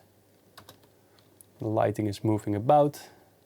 And now the only thing we need to do is add some lighting tricks, because right over here, I do want to have a streak of light coming over the iPhone right when it is about to transition. So I'm going to add an area lamp, RX90, RZ, let's move it a bit, GZZ, and maybe make this thinner. So SXX, make it a lot thinner, go to the lighting properties and decrease the scale to approximately 1, maybe a little bit more. So like 1 degree, 1.3 degrees. And this is basically what it looks like. Now I only want this to work on the iPhone because we don't want this streak of light to happen on the background. So what I'm going to do, quite simply, is select this light, go over to the Object Properties tab, Shading, Light Linking, and then we need to place this iPhone into a collection. So basically what we're going to do is select it, select the empty last, M, New Collection, iPhone. I'm going to call it iPhone. Then click on our area lamp, this one, go over to Light Linking, press on New, take the collection and drag it into this little box. And now it should only work on this iPhone, which is exactly what we want. Select our area lamp, which is this one.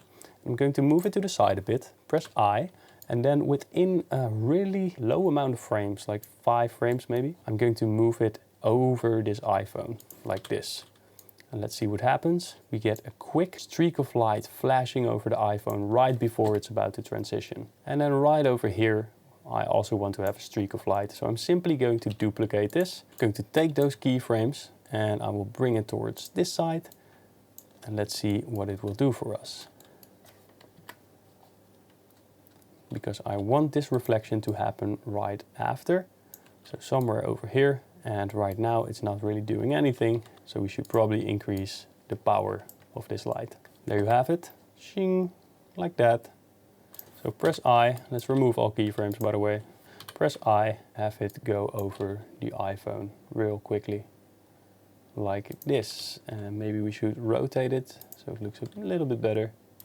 Press I, but I hope it adds a little bit of extra right over there. Whing. So that's basically how you set up this entire animation. Looks pretty cool. We've got a spotlight, we've got 2 light streaks going over the iPhone. Now the only thing left to do is actually to see whether the lighting at any point is correct. So right here what I'm noticing is a lack of background separation. So I'm going to take this very same area lamp, I'm going to duplicate it, delete the keyframes, and I'm going to press SXX and give it a little bit more of a wider frame, which will make the light softer. And then I will go right over here and light the iPhone at one of these edges in order to make sure that it actually looks a whole lot better. And let's see, we can increase the spread as well. It should be 111 or something, GZZ. Let's see what this light does for us. Not too much. So I'm actually going to bring it behind the screen and have it be pointed at our edge right over there. Something like this edge light should be fine. So I'm going to decrease the power until we get something that we like. It should be very subtle. 130 is what I'm going to be using. Take this very same area lamp, bring it to the top. So Alt-R, make sure that it is on the top, like this. And we can maybe move this streak along.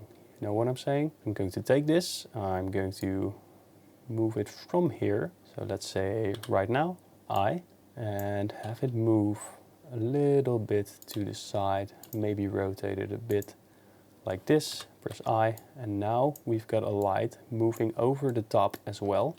SX, SYY, I want to make sure that it's not too much. So we've got this light over here, let's see if I turn it off.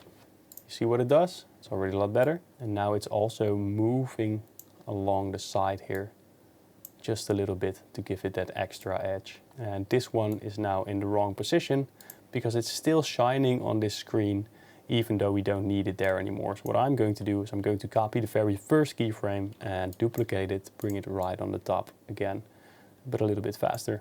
So right over here, we've got our light streak, and now this one is already on the top again. Now we've got some cool shines on our iPhone. The lighting is done correctly at any point in time. We've got this cool spotlight effect on the background, which also looks pretty interesting to me. And let's see, the animation is pretty smooth. We've got our light streaks going over it. And that's basically the end of the tutorial. So I hope you enjoyed this one. I hope you learned a lot about the product animations itself. We also went into the graph editor, and I hope you learned a thing or two right there and to how to think about making these animations. Of course, we can watch it another time. You can see it's coming in quite quickly. We rotated everything, made sure that everything is coming in right quickly. Then it's slowing down and it's moving quickly, and it's moving quickly outside of the screen. Now the reason why we are doing that is actually so we can transition into another shot with a very fast shot. Now as soon as you will watch other product animations, you will notice that oftentimes, especially with gadgets, things will move very quickly, slow down, and then move quickly outwards. Why? Because it's the simplest way to make a new transition to another shot. And that's the way that we are going to be doing it as well. So I hope you had a fun time, and I'll see you there. Since you are watching this free course, I would like to take a moment to talk to you about Lumio. Lumio is the definitive replacement of Blender's lighting system. It is a way better experience than anything that you've done in Blender before. I work really hard on this add-on, and if you want to support me by supporting yourself, then I highly recommend checking it out in the description or in the comments, and I hope you enjoy the rest of this course. So right now I'm going to teach you how to make this cinematic looking shot using only lighting and the iPhone itself. Maybe we make a backplane, but I'll show you exactly how to do this step by step. So let's go ahead and rotate this empty around, because the empty is connected to our iPhone RY90, and I actually want the camera part to be visible. So I'm going to press RX180, and now it is laying down on the ground, let's say. So what I'm going to do basically is simply adding a plane, and I'm going to scale this up, and I'm going to make sure that the iPhone is not coming through the plane. So now it's seated on the plane. I'm heading over into cycles. Let's go over here, GPU. Let's open this up and let's see what this looks like. All right, this is not the most cinematic shot. So what I'm going to do is I'm going to bring in an HDRI. I'm going to open that up, add our Canary Wharf, and it's way too strong, so I'm going to set it to 0.1. So now it's pretty dark, but we do get some cool looking reflections. And that's basically all that we need. Now I'm going to make sure that we have a camera, so Control-Alt-0, and place the camera somewhere over here, and maybe we can do a very big close-up on this camera item. So I'm going to set this to 80mm, zoom this out just a little bit, and make sure that it looks pretty decent. Of course, this is not really the end of the render. So what we need to do is bring in some depth of field, because that will make it look cinematic. And the way to do it is simply by bringing in an empty plane axis, going into the camera, to the camera mode, to depth of field, and selecting this picker tool and selecting our empty. And now if we decrease this number, you can actually see that things are becoming blurry except for the area where the empty is located. So I'm going to increase this number by a little bit until this looks like a very natural bokeh. I'm going to set it to 1.2 actually, and in this case that looks fine for what we are trying to do. Now of course we also see a little bit of this white plane in the background, and there's two things that we can do. We can either set this to black, so give it a color and set it to black. But what I like to do in this specific case is by adding a Control-Shift-T, a new texture, and it's going to be Wood 41. I'm going to select Wood 41, bring it in there, and now we have a wood texture on this plane. And that also looks pretty good, but we should probably change the UVs, and we're going to do something else with it. I'm going to add a color ramp right over here on the roughness, and I'm going to bring this right over there, and the white one to the right a little bit. And now it's a bit more reflective. May not be the most real looking floor that you've ever seen, but I think it's good for what we are trying to do. To change the UV, so let's go over there and scale it upwards just a little bit. So maybe it looks a bit more natural than what we've got going on before. What I'm going to do right now is simply bringing in a area lamp. So area lamp right over there. Bring it upwards and let's see if we can get a cool looking light on this. I'm going to RX, RY just a little bit, RZ just a little bit as well, and move it on the X axis so the light is actually coming from over there. Now let's increase the power of this just a little bit, something like so. And now basically all we have to do is make sure that we can rotate this light. And the way that I'm going to do it is quite simple. I'm going to add another empty. I'm going to select a different one. I'm going to select sphere. And I want to parent this light to the sphere. So I'm going to select the light first, then the sphere, Control P, parent it and keep the transform. Now, if we move this sphere around, you can actually see that our lighting is moving around the camera as well. And that's exactly what we want, because now we can decide exactly how this will look. So let's see, we can make a cool looking lighting animation like this. And I am simply going to make some keyframes. So on the timeline, I am going to have it start from, let's say, right over there, because I think it looks pretty cool. Going to press I on the empty, and let's say 48 frames is fine for what we are trying to do. It's only 2 seconds, 48 frames, R and Z, and then I'm going to rotate it like this, towards this area, all the way over here. Press I, let's see what it looks like. That's pretty cool looking if you ask me. So I'm going to try and increase the passepartout. This is what we're actually going to be viewing in the render. The floor is looking pretty good. I believe that the lighting is looking pretty good. And only right over here do I notice something that I don't like. It's the reflection in the floor. So I'm going into the shader editor and I'm going to make sure that this reflection is a bit dampened. So now it is pretty much all right. We can either increase or decrease the reflection, and we can also do it by bringing this black color to more of a white color. And let's see what it looks like. I think this is pretty cool. And now this is basically the way the render looks. Of course, you can always opt for increasing the value on the focal length. So if you want it to be even more of a close-up like this, you can definitely do that and change around the depth of field. But this is the basis of that animation. Now there's only one more thing that we can do that I think will add a little bit of value to this render. I'm going to select this lens, I'm going to press on dot, and it's lenses camera 2 apparently. So I'm going to add an area lamp, go over to the object properties, to shading, light linking, new. And I'm going to drag in lenses camera 2 right over there. And let's see, let's select our area lamp. And we're going to increase the power of this a whole bunch. And you can already see what it's doing. It's lighting up our lenses. And what I want to do is give it a slight edge highlight right over there. So it shouldn't be too strong, but it should be just enough in order to give it that edge highlight. Maybe bring it downwards just a little bit. And that is quite to my liking. Now what we can also do is Shift D, RZ, rotate it around, bring it somewhere else to give it another edge highlight. And maybe this one is a bit more subtle. We're going to bring it down and it looks like this. This one is a slight streak, this one is a little bit more. And what you can also do is even change the color. So if you want to make this look like an actual camera lens, you can make this a little bit more blue and then take the other one right over there and make it a bit more reddish. Let's see what it does. That's also very cool. Maybe a bit more towards this side or pinkish, something like this. And now it's starting to look like an actual camera lens once again. And we can also take this original area light and bring it over here. G and Z, bring it down, bring it right over there. G and Z. Decrease the spread until we get only a little small area right over there, which is going to be a bit harsher. And we can change the color to perhaps a greenish tone if you would like, or something yellowish or orange, or the initial pink. But this is a bit too strong, so I'm going to decrease the power by a whole bunch and give it only that slight touch. And now if we look at this, it is starting to look like actual camera lens reflections, even though we didn't make any actual reflections. And this is the way that our render is going to be set up. We are not going to change anything else. The lighting is moving around and we've got a pretty cool animation. Now, one thing that you do want to make sure is that you grab this empty, you know, the circular one. So we're going to grab the circular empty, which is right over here.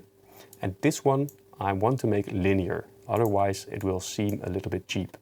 So now it's just moving around linearly, like so. And that makes sure that we have a pretty cool looking render where light is moving around the camera. Don't worry about this noise, it's going to be removed. And if you don't like this camera effect, simply don't do it. Alright, so that's it for this tutorial. It was a very easy one. All we had to do was set up some lighting and make sure that our iPhone is flat on the table. If you enjoyed this video, please click on subscribe and I'll see you in the next one. I get the money and it's right on cue. Keep the duffel bag up inside my coupe. Hold a couple racks, tell them I love you. You wanna be a boss, do it like I do. Alright everybody, we've got our iPhone right here seated in the middle once again, because that is the way we are always going to start. We've got our camera set up as well, but we need to make sure that it gets a little bit closer. So I'm going to press GCZ and bring it upwards all the way over here. And you know what? I think we can change the focal length for this. So I'm going to set it to 80 millimeters once again. I simply like working with 80 millimeters. I think it's fine. For the iPhone itself, we should rotate it around. So RC 180 on our empty. And right now it looks like this. But this is very flat looking because it is facing towards the camera exactly. So we gotta press R and Z and make sure that we get a little bit of that depth effect going on right there. And you know what? I'm going to press I. And right here we already got our animation set up. I'm going to make this 100 frames, which is approximately 4 seconds. So I'm going to set it to 100. Perhaps what we want to do is rotate this to the other side, but it shouldn't go outside of the screen. And that is going to be a problem. So basically what we want to do, we either want to rotate this and move the camera, or we want to rotate this and move the phone itself. I think it's easier to animate the camera as well. So let's go ahead and RZ and let's turn it all the way to this side. Press I, and this is the awesome looking animation that we've just created. And it's going around. It's not really interesting as of yet, but it will be once we have our graph editor animation done for this. But I made one small mistake, and you know what?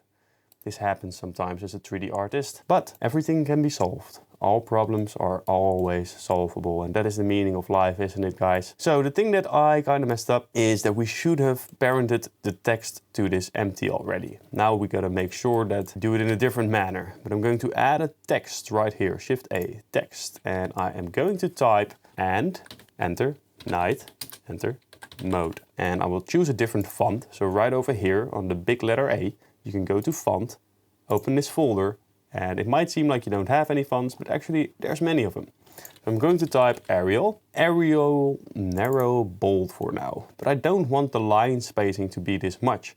So we gotta go down, and right over here under paragraph, you can see spacing, and we can either space the characters, which is something like this. We can also space the words, but we don't have any words right beside each other. And the lines, which is what we're going to be doing right now. So I'm going to set the lines to something like this and bring them all a bit closer together. And we also want to give this some geometry. So I'm going to the geometry right over here and extrude it just a little bit. And now it is actually 3D. Very cool, very cool. All right, so how are we going to get this aligned to the telephone? There's multiple ways, but actually you can just rotate it around, fiddle around with it until you get it right, but that is not the best way to do it. So what I'm going to do is I'm going into the Objects Constraint tab, and I will select this one, and I select Copy Transforms. And with Copy Transforms, we can select our target, which is going to be the empty itself.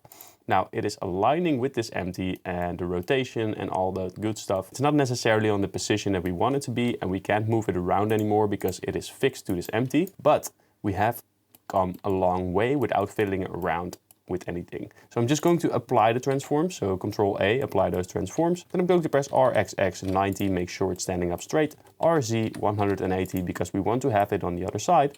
And then I'm going to scale this down, G and Z, and let's see, GZZ, and bring it right over here.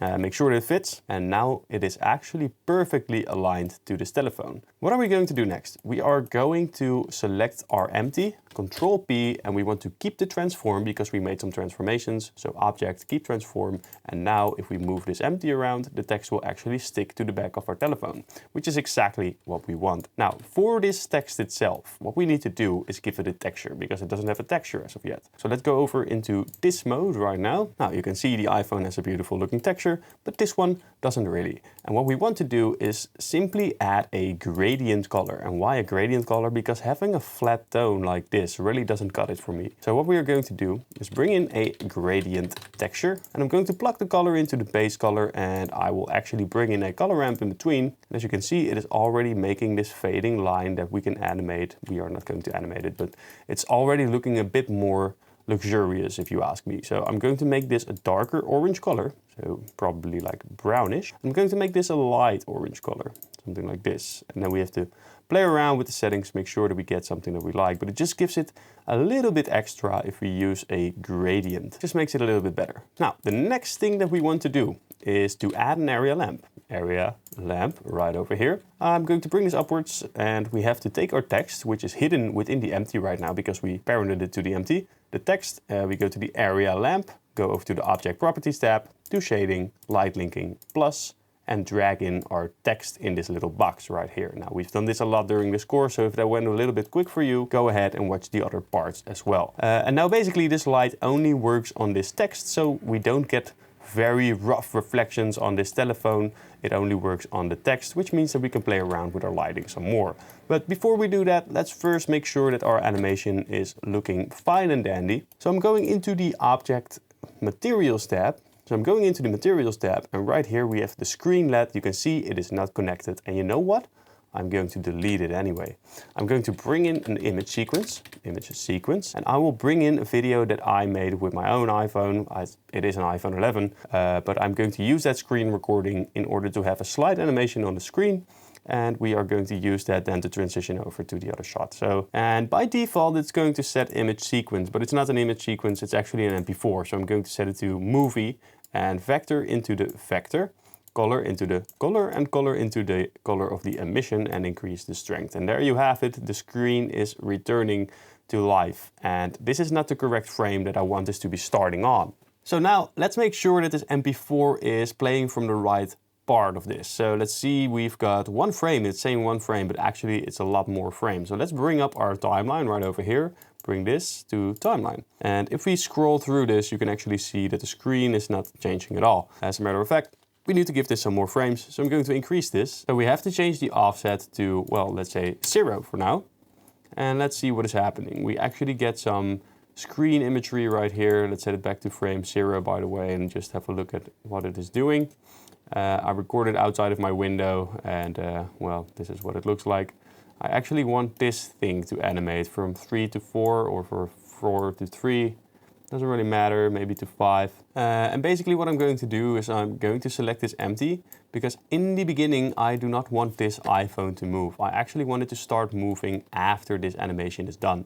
So I'm going to take this and I will set it to frame 24-ish, 25, 24. Right now it's on frame 24, so it's not doing anything right now. And then as this animation completes, then it's going to turn around and we see night mode right over there. So let's go ahead and make sure that this entire text in the shader editor is located at the correct position. So I'm going to set it to cyclic and auto refresh. And now we have to offset this by a whole lot in order to get to the right position, which is right over here. I can see 3 seconds, and now it's set to 4 seconds, exactly the way that we want it to. So I'm going to keep it like that and play it off. It will change to 4 seconds, then it will turn around and we see night mode right over there. Now, of course, this doesn't look very appealing. So the way to change that is actually to bring in a HDRI that is made for the night. So I'm going to press on N, bring in HDRI. I'm going to set this to Shanghai Bund. And I do believe that Shanghai Bund is one of the best night HDRIs that you can get, because it's giving you a lot of these cool looking purple reflections. And I actually like that a lot. But it's way too strong, so I'm going to set it to 0.1. Once again, make sure that it's a whole lot darker. Right now, this is what it looks like. Of course, we've got some people in the background here that doesn't look very appealing. So what we can do is rotate this HDRI around. Now, if you don't have this, you can also go over here from Object to World, and then you have the mapping node right here. Or if you don't, add in a mapping node and a generated texture coordinate and rotate Z right over there. So if you can rotate this, make sure that you have some pretty cool looking lighting that is going to look interesting in the background. Something like this might do the trick. What I'm going to do now is make sure that this animation is the way that we want it to look. So I'm going into the timeline. I'm going to drag that upwards. Control tab to go over into the graph editor. And let's open this up. Because the only animation that we've got is on the Z rotation. There's not really that much that we can do in order to make this better. So let's close everything off except for the Z ULE rotation, A and dot, and make sure that we are looking at this right now. So basically what I want to do is I want to make sure that this is going quite slow. Then it's speeding up right over here, and then it's slowing down right over here. So what would that curve look like? Well, actually it's going very slowly at first, and then it will be very steep, and then it will die out slowly again. And the way to do it is actually by selecting both of these, setting the pivot point, because we have a pivot point in the graph editor as well, individual centers. Now from individual centers we can press S and X, because we only want to scale it horizontally, right over there. And as you can see, we are getting this S curve, which is slow in the beginning, then very fast, because in a short amount of time we reach a very steep hill, and then it's going to drag out and be a whole lot slower once again. So let's see what this looks like. Yeah, okay, so not fast enough, but we can always increase the speed of this by scaling it up. There you go. This could be a bit faster. So right over here, I'm going to drag this right handle and slowly, then it's moving fast, so it should be a whole lot faster over here as well. There you go. Now the only thing we need to do is to take our camera. So let's go over to the timeline, take the camera, and at the moment that this starts rotating, which is from frame 24, I want to place a keyframe on the camera, and right over here, this should actually be a bit more to the side. So let's see, maybe on frame 80 already, we can bring this to the side like this. Press I. And you don't even notice that the camera is moving. Like this. I don't even think we have to do anything in the graph editor. This already looks pretty good. So the only thing left to do is basically to give this some cool looking colors, to maybe give it a little bit of a bokeh, and then this render will be done. We can simply render it out using, of course, motion blur. So let's go over here and make sure that our lighting looks correct. So let's go into the camera, go to the camera right over here, depth of field, turn it on. Let's add a empty that we can use as the depth of field measurement. I'm going to add an empty, let's say arrows, because it is a bit more visible. Then I'm going to select the camera and select the, no, come on, empty. So right now we've got the empty selected, which is this one, and the depth of field should be based on this empty. So if we go into the camera, let's increase our passe-partout right over there, and let's decrease the f-stop. Now the iPhone should be pretty sharp and visible, while this part is going to be a whole lot more bokeh type effect. And you can choose whatever location you want in Shanghai Bund in order to make this look exactly the way that you want it to. I think somewhere over here looks pretty cool, and I'm just going to roll with it. Now another thing that we can do, of course, is go back to the area lamp that we created earlier in order to make sure that our text effect, which is right over here, looks a bit cooler. So I'm going to increase the power of this, and maybe, you know, light night mode should be yellow. I don't know, we can try, right? We can always try. So let's make it yellow real quickly. And night mode, okay, that looks pretty cool. Of course, there is one more thing that we can do, and that is adding an extra area lamp. So we can add an extra area lamp right over here, bring it right over there and increase the power, and maybe that's just that little something extra that we need in order to make this a good looking shot. So turn it off, turn it on, maybe from the side, something like this.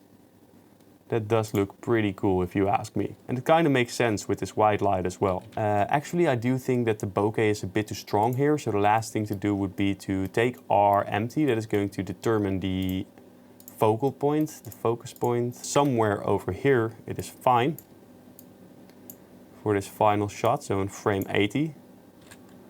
But somewhere over here on frame 24, it should be a little bit more towards this side. Bit upwards, and make sure that it is located exactly on that yellow part right over there. And what I'm also going to do is I'm going to select this area lamp, because I don't like the fact that it's already looking so shiny from over here way too early. So I'm going to frame 80, press I, because that's definitely where I want that area lamp to be. And on frame 24, let's maybe bring it upwards, and we get a slight area lamp reflection right over there, but it's not too much. And that's it for this tutorial. So I hope you learned a thing or two about animation, about parenting, copying locations and adding some lighting that looks very cool and cinematic. And later on we are going to make this animation, so be sure to stick around and I'll see you in the next one. I get the money and it's right on cue. Keep the duffel bag up inside my coupe. Hold a couple racks, tell them I love you. You wanna be a boss, do it like I do. Alright, so today we're going to become a Blender Pro and we're going to make a dark cinematic environment for the iPhone render, so let's get started straight away. So let's first press on 1, press on Ctrl-Alt-0 and make sure that our camera is being placed in a preferable position, which is right over here. Now, of course, our iPhone is not in the correct position, so selection to cursor. And right now, our iPhone should be the middle or the focal point of this entire render. It can be a little bit smaller. We're going to rotate this and we're also going to RZZ and rotate it towards this side. I do believe that this is going to be a very nice end position for our iPhone, and it can be a very short render as well, but I'm going to make it approximately, let's say, 120 frames, which is 5 seconds. Maybe it's going to be 4, maybe it's going to be 3, I don't know. We're just doing this as we're going along. Basically what I want to have happen is that the camera is coming in very quick, so we can transition from another shot right into this one, and then from there on this iPhone is going to rotate as well. This is going to be its final position, so I'm going to frame 120 and I'm going to press I. Then I'm going to frame 0 and I'm actually going to press RZZ and rotate it towards this side and press I.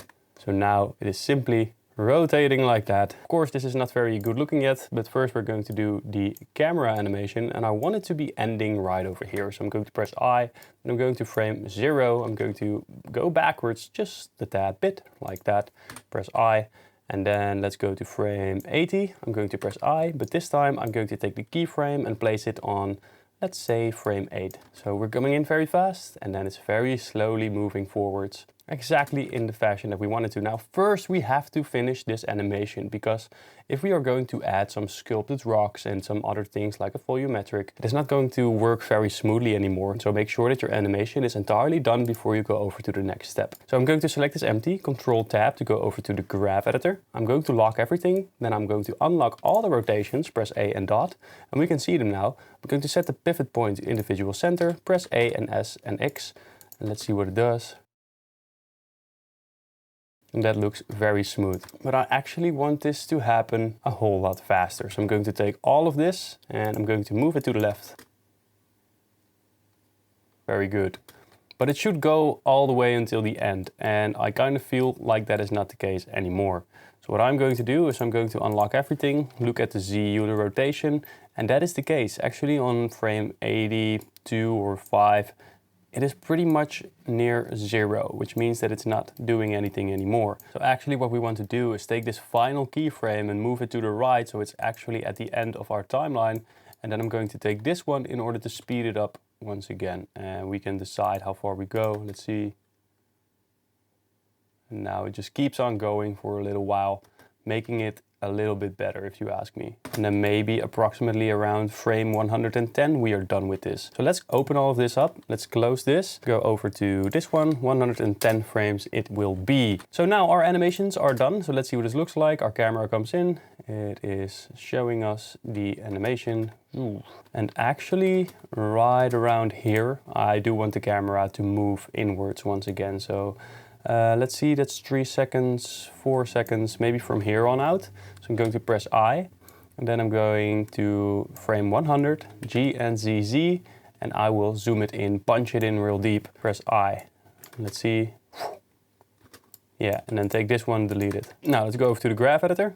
Let's open this up. Let's open the Y location. So Y location right over here. And I want this part to be a little bit quicker. So I'm going to set the handle type to free. I will take this one and move it in quicker, because then it is kind of punching in there, G and X, and we can transition a lot better now. So let's select those as well, handle type to free. Let's select this right handle and make it go a little bit faster in the beginning. So, shoop, and it's coming in. And in that fashion, we can transition a lot better into the camera motion. And it is moving around, looking fine. And then we're moving inwards, bam, like that. And actually right over here is where it stops. So we're going back into the graph editor, or the timeline actually, and we're going to set this to 100. If we look at this, our animation is pretty much done, but we don't have an environment for this animation to take place in. But luckily, we're going to solve that right now. The thing that I want to add is very simple. We're going to add some water, we're going to add some rocks right over there, and we're going to add a foreground element. And adding all of those things will help integrate it into the environment and make sure that we can make use of some camera elements that will make it seem more cinematic. And that is the entire goal, that's the purpose of this render. So the way I'm going to do it is simply by adding a plane first. Let's keep it simple, right guys? So let's bring it down somewhere over there, and maybe like this, G and X.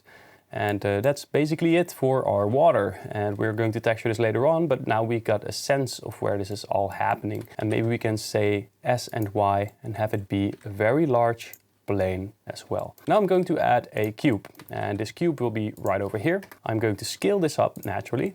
Make sure that it's quite some distance from the iPhone, because we want to have that cinematic depth. And we cannot get the depth if it is basically clinging to the iPhone itself. So S and X, S and Z. Let's make sure that we cover the entire screen, because that's actually what we want. And then I'm going to make a rock type of shape. So E, R, Z, E, R, Z, E.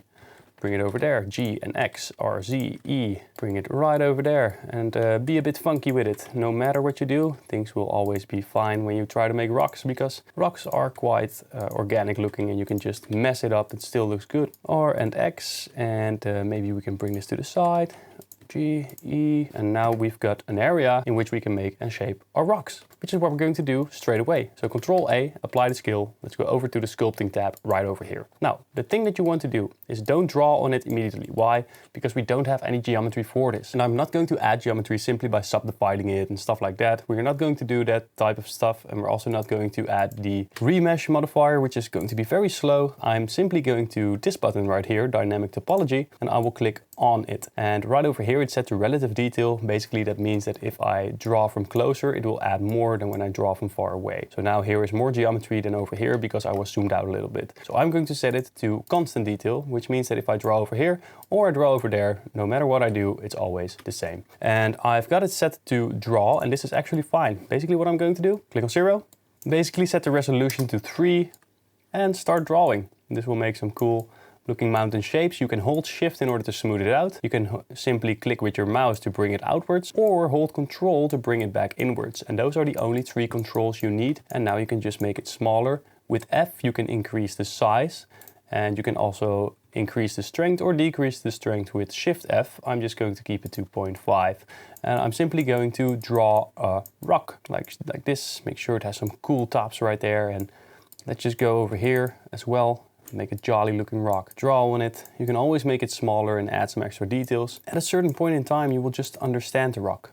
In the beginning, it might be a little bit harder to draw rocks, but as time progresses, you will become a rock master. You will truly become the only one that understands the stone of life, the actual progress of the carvings of discipline into the natural order of the world. Anyway, we are going to keep drawing on this, and I am quite sure that you will be able to do this for yourself. I'm simply going to draw this entire area and that entire area, so I will speed up through this right now so you can see what I'm actually doing. The only other thing that you might use is the clay strips. This one, clay strips, and this will add a bunch of new geometry, and this also looks pretty rock-like, so that's why I sometimes use it in order to add more geometry. Do work sparingly with this, don't use it too much, otherwise you're going to add so much geometry that it's going to be quite impossible to work with. So just add some rocks, that's the idea.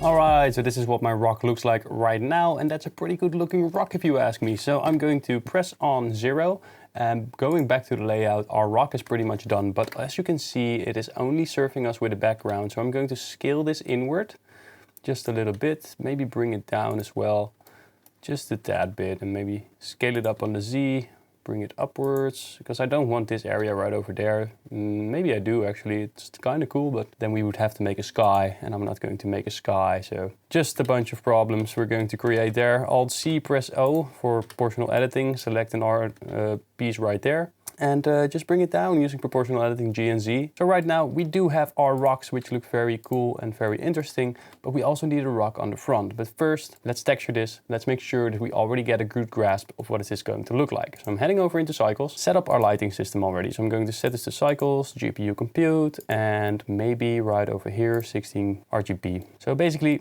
I am going to add an area lamp, area. I'm going to set the world environment right over here to black, so 0 on the strength. I'm going to add this area lamp. I'm going to bring it right over there and shine it at our iPhone at a very specific point, because I do believe that right here is the most important area.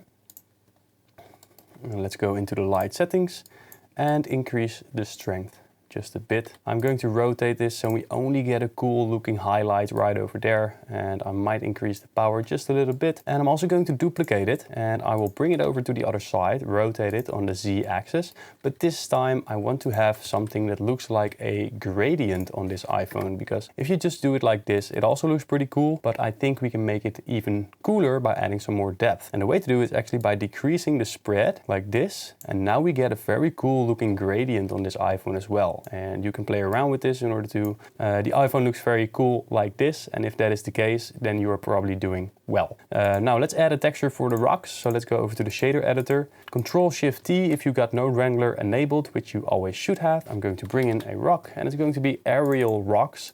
I'm going to open up these textures and bring them in here. And right now we have a rock texture, but if you sculpted anything before, you know that this is going to be blotched out. So basically what you want to do is go over into edit mode, select all, press U and cube projection on the rocks, because we've got all the rocks selected. It has been cubes projected and you can already see some detail coming through here. Now I'm going to click on edit mode once again. We've got everything selected. Go into UV editor and S4 maybe. All right, so that looks pretty cool. Shader editor. So let's go over here. Let's add a hue, saturation and value node. And I'm going to bring the saturation down actually, so we get this cool white and black type of idea. I'm going to decrease the value as well, just a little bit, in order to get to this result. And let's add a water material to this plane. So new, I'm going to set this to metallic, roughness all the way down. Let's add a noise texture into the bump height, normal into the normal, and we can decrease the strength and increase the scale by a whole lot. And what do you have here? Kind of looks like water. I'm going to set this to 500. I'm going to decrease the strength until we get something like this. You can also play around with the distortion just a little bit, but don't do it too much. So 0.03, and now we've got some cool looking water right here, and we can give it a color as well if you like. I'm going to make it a bit more bluish. Basically, we've got a pretty cool looking iPhone in a very dark environment right now, and to be honest, you cannot really see the water, you cannot really see the rocks. So let's go to view for display, Passepartout, and it's basically just a black screen with an iPhone. And of course, we can change all this simply by bringing the water upwards. For example, we can bring it right over there. And we can also add a volumetric. So mesh, cube, let's add a volumetric right over here, S and X, S and Y. Make sure that this entire area is covered with a volumetric.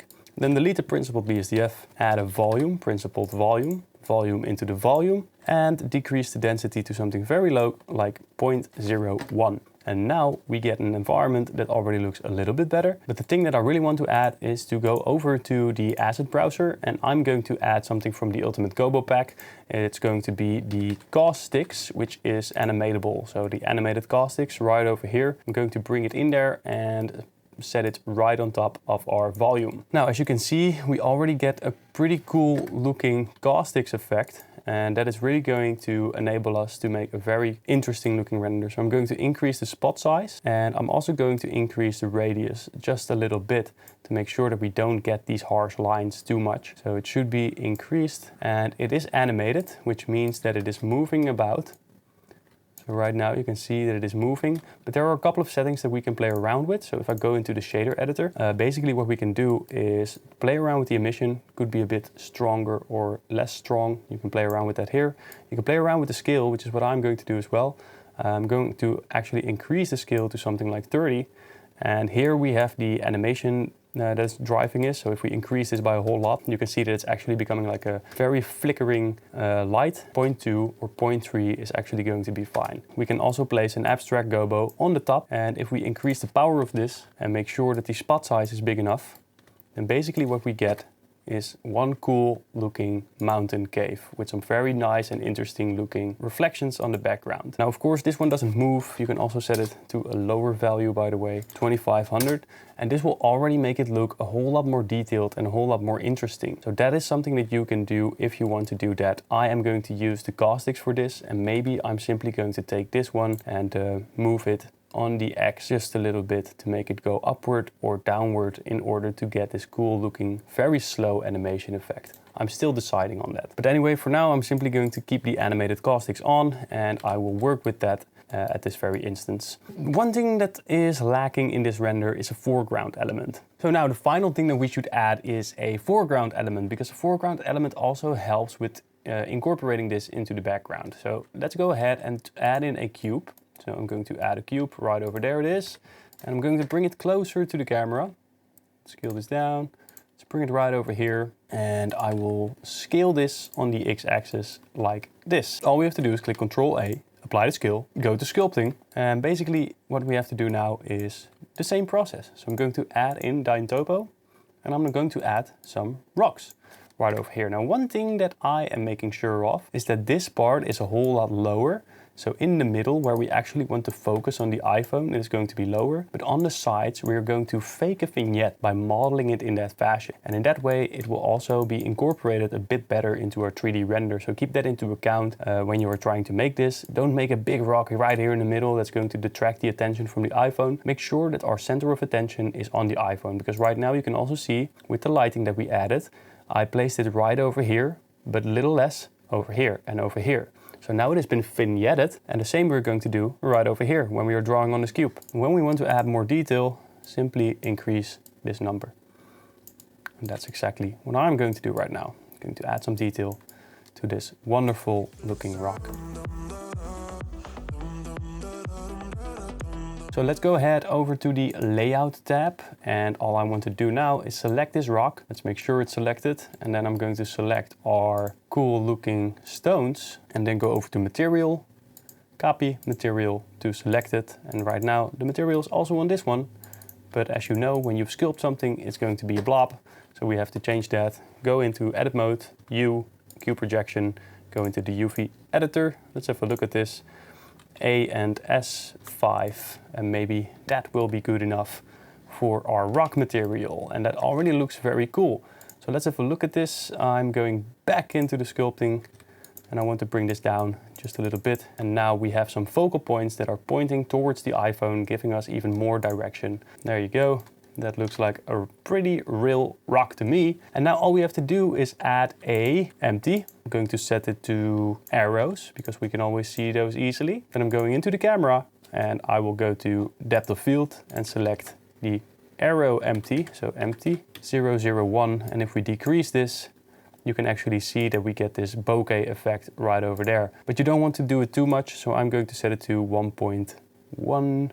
1.3, and this seems like a pretty cool looking render to me. Now there's one more thing that you can do if you would like. You can also take a light right over here, area lamp, and let's bring it towards the rock like this, and you can make sure that the rock has a little bit more depth in it by having one light come from the side a bit more diagonally, maybe like this. And now you can actually see the depth that is going on in the rocks itself. So if you turn this off, you cannot really see it. Doesn't really matter.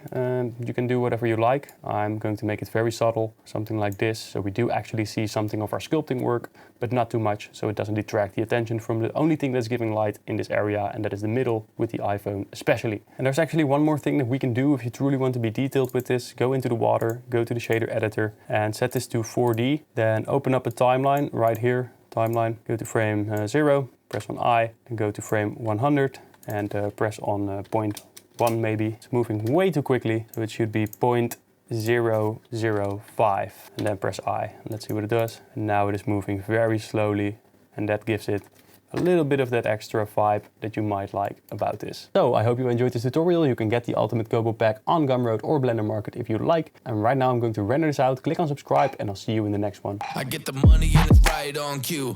Keep the duffel bag up inside my coupe. Hold a couple racks, tell them I love you. You wanna be a boss, do it like I do.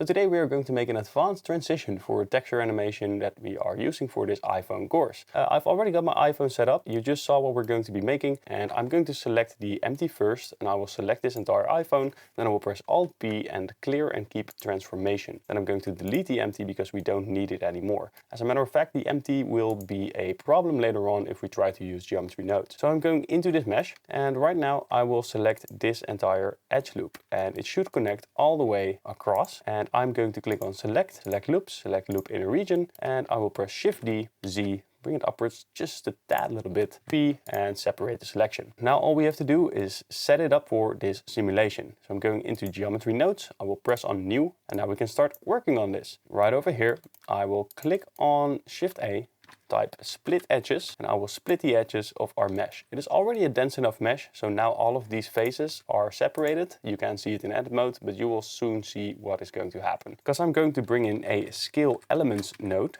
right over here, and every single edge is an element. So I'm going to scale this, and you can see right away what it's doing if we change the scale of this. It's going to scale all of these split edges at once, and this is what it looks like. Now we don't want to have this happen on the entire mesh at the same time, so we actually need something to drive our scale, and the way we're going to do it is simply by bringing in a UV sphere. I'm going to use UV sphere. I like using UV sphere. G and X, and I will go into the object properties tab, go to visibility, and I will set this to first we have to go to cycles, and now I'm going to select the iPhone model. It's iPhone model 2, and I want to bring in that UV sphere that we just created, sphere it's called. I'm going to bring it into our geometry nodes editor, and now we have something to drive the scale of this animation. And the way we're going to do it is by setting this to relative. I will drag this geometry into a proximity geometry, so geometry proximity. And basically what I'm going to do now is I'm going to select this model, I will press M,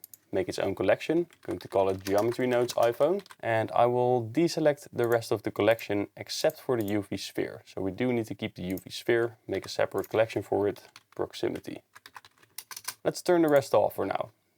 So we're only working with this, G and X, and you can see that it is removing itself. It's also showing up again because the sphere is moving past a certain point, but if we scale it up, that is not the case. So especially if we scale it up from here, everything will be removed. But it's still not moving upwards, and maybe it's not even strong enough. Maybe we want to have a stronger influence for this. In order to get that, we need to bring in a map range node, map range, bring it right in there, and we can change the from max, and that will decide how far this is going. Now, of course, the to min will decide how big the scale of each element is. So we're basically going to work with this, and now we can bring this to life. There's a slight problem because we actually want to have it come into existence. So it's the wrong way around. And in order to fix that, I'm going to set the to min to 1 and the to max to 0. And now if we play this animation, scale it upwards, let's increase the from max for now so you can see what's actually happening.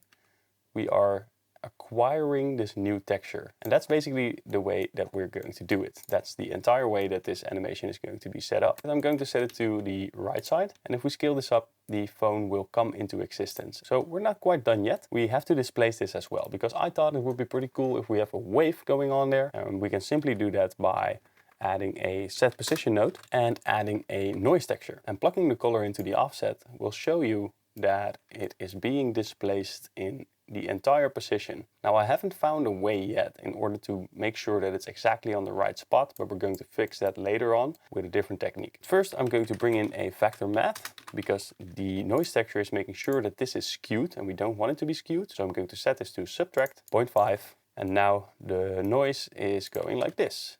And that also looks pretty cool, but as you can see, the noise actually distorted our entire object and it's not moving along with our proximity. So we can change that. The way we're going to do it, simply by bringing in another vector math node, multiplying, plugging the map range into this vector. And basically nothing is happening. It's still being distorted, although it is being distorted a little bit more at this edge instead of at the outer edge. So the distortion happens gradually as well. But what we actually want to do instead of having this weird wrapped mesh is giving it a specific axis to work on. So I'm going to bring in a separate XYZ vector into this one, and the Z should go into the offset, but we also need a combine XYZ. So combine XYZ, set Z in the Z and the vector into the offset. And now it should only work on the Z axis, and that is actually the case. So it is moving upwards and downwards. If we play around with the scale, you can see what's happening. So if we set this to 1, for example, it will look like this. And now here's the trick, because this is still not a wave. So what I'm going to do is plug this map range into the vector of the noise texture. And now look what happens. We actually get this wave-like effect. And I'm going to increase the from max for a slight second now, simply so you can see it. But it is waving as such. If we increase the scale, there will be more waves, like this. And now we can actually make a very cool wave transition simply by animating the scale back to 0 as it ends. I will show you exactly what I mean later on, but one thing that I want to do is make sure that this is laying on top of the correct position. So in order to get this animation going, all we need to do is get this collection, turn it back on, and you can see that it's actually moving underneath our original iPhone. And we don't want that. We actually want this to be a very subtle effect. So the first thing that I'm going to do is set the detail to 0. And now our waves will be a lot more clean, but it's still going underneath the iPhone. And the way to fix it is actually by copying this multiply, bringing it right over here, set the X and Y to 0. And now we can play around with the Z axis. And if we now play around with this, the Z value will change the height of the waves. So I'm going to set both of these to 0. Make sure that it looks something like this. Very subtle, and we can always bring it upwards just a little bit, something like that, but you also don't have to do anything if you don't like that. G and X, and we get this wave pattern. But the thing that we need to change first is to go over here, go to the Apple logo backside material and copy it. Because now, if we go into the shader editor, we can change these colors to a red color, for example. And let's set this to a reddish color, this one as well. So let's change the color of the Apple logo as well. If we bring this upwards, you can already see where this is going. Set this back to the geometry node editor. Let's bring it on top to make sure that all the waves are aligned. And as soon as we scale this up, things will start to happen. But one thing that I'm noticing is that our scale is not reaching the final output, because that's only happening right near the sphere. But if we change the noise texture scale to 0 and scale this up just a little bit, at a certain point right here, it is working. But we actually want to increase the amount of that point. So we can increase the from max and move it forward. And then the scale is increasing until it is actually being covered entirely. One way to remove those edges in between is actually by increasing the 2min. So if we set the 2min to 1.05, for example, we are already getting closer, and 1.1 should actually do the trick. So right now, if I move this away, we get our cool looking animation. And we have to play around with this map range node in order to make it look even smoother. But this is basically the original setup. Now if you increase the scale like this, we actually get some waves. And if we move this sphere, the waves will be moving along with the sphere. And then until this texture is entirely scaled. So now the texture is basically done, but the scale of the noise texture is messing things up. And you might also want to change this color of the camera plate. Set it to a reddish tone that kind of aligns with the rest that we've got. Something like this. Now, how are we going to finish this up so it actually looks good? Well, the way to do it is actually quite simple. All we have to do is drag up our timeline. Go over here and set the scale to 31 as it is. Go to frame, maybe, let's say 72 or maybe 100. Let's do 100 for now. Going to set the scale to 0. Press O. And on frame 100, we want the entirety of the iPhone to be visible. I'm going to bring this sphere right over there and make sure that there are no edges left. So we have to play around with the from max. So increase the from min if you must. And this is the point where the entire iPhone is being transitioned. And if we move this backwards, you can actually see it coming into existence. So on frame 100, we want to press I on this UV sphere. Then go to frame 0, G and X, move it backwards. And let's see what's going on now. There's some wave coming in. It's way too erratic, it's way too much. And I also want to change this to linear. So I'm going to select both of these, press on T and click on linear. And it's way too much. It's way too much. So go right over here, set the scale maybe to 30, should do the trick. Why is it so erratic? Because of this one. The multiply should be a very subtle number. I would suggest using a pretty small number right there. So 0.1, maybe 0.15 could also do the trick. And now it is sort of coming into existence. Now, the reason why we need to make 2 shots is because the ending is a little bit erratic. for my taste. And it's also sticking out a bit on the top. So we could place it down and keyframe it, like on frame 100 it should be over here, press I. And then on frame 0 it should be a bit more upwards, press I, because we don't want the waves to enter through. But you can see that there are some problems with that. And of course you can try and fix it in this way. I'm not going to stop you if you will, but I'm not going to do it like this. I'm simply going to fake it by moving upwards, bringing in a curve, circle, scale it out, take our camera, just right over here, go to the object constraints, set it to follow path, select the curve, press N, set all the location transformations to 0, and now the camera is on the curve. Then click on track 2. Track 2, well, let's make an empty to track 2, empty sphere, select this camera, track to this sphere. And now if we enter the camera and select our curve, we can play around with the way that we're showing this. Basically what I'm going to do is I'm going to start right over here. Maybe I'm going to scale it up. And I'm not doing this in the camera, by the way. I'm actually doing this on the curve. So I'm going right over here, press I, go to frame 100, R and Z, press I. This one, this UV sphere, shouldn't be visible. So go over to the object properties, go to visibility and deselect it from camera. Later on, we can actually deselect it in renders as well. So visibility, renders, turn it off. And let's see. Oh yeah, we actually brought this down, it should be upwards, until it doesn't pass through our original plane anymore. We can select our curve circle. Let's make sure that it's a bit more to the top. We can select our curve circle, go over to the object properties, delta transform, and rotate on the X, for example, and see what it gives us. And maybe we want to take the keyframe from the noise texture and bring it to frame 50. We can even bring it further, like frame 70. Increase the scale maybe, or decrease it. And what I find is that it would be nicer if we actually change the map range for the noise. So I'm going to duplicate this one, bring it right over there, cut it out, distance into the value. And now we can spread out the from max just a little bit more in order to control our waves. Something I'm going to set it from min, maybe just a little bit, 0.36. From max could go a little bit further. And the waves are stopping too fast, so I'm going to move the keyframe to approximately 120. I'm going to set the map range node from min to 0, and now everything should look a bit more wavy. There are some white areas, so we have to move it upwards just a little bit. So as often is the case with geometry nodes, we have to play around with these values in order to get to the desired results. And I'm going into the curve, and I will open this up on the graph editor. Then right here, there should be only rotationary movements. So I'm going to close everything else off. I'm going to select all of this, A and dot, and I will actually just set this to individual centers, S and X, and let's see what it does. So it's moving very slowly, then it is moving a bit quicker. The camera animation is already done when the other animation hasn't even started yet. So what I'm basically going to do is I'm going to select this entire curve animation and bring it all the way over here.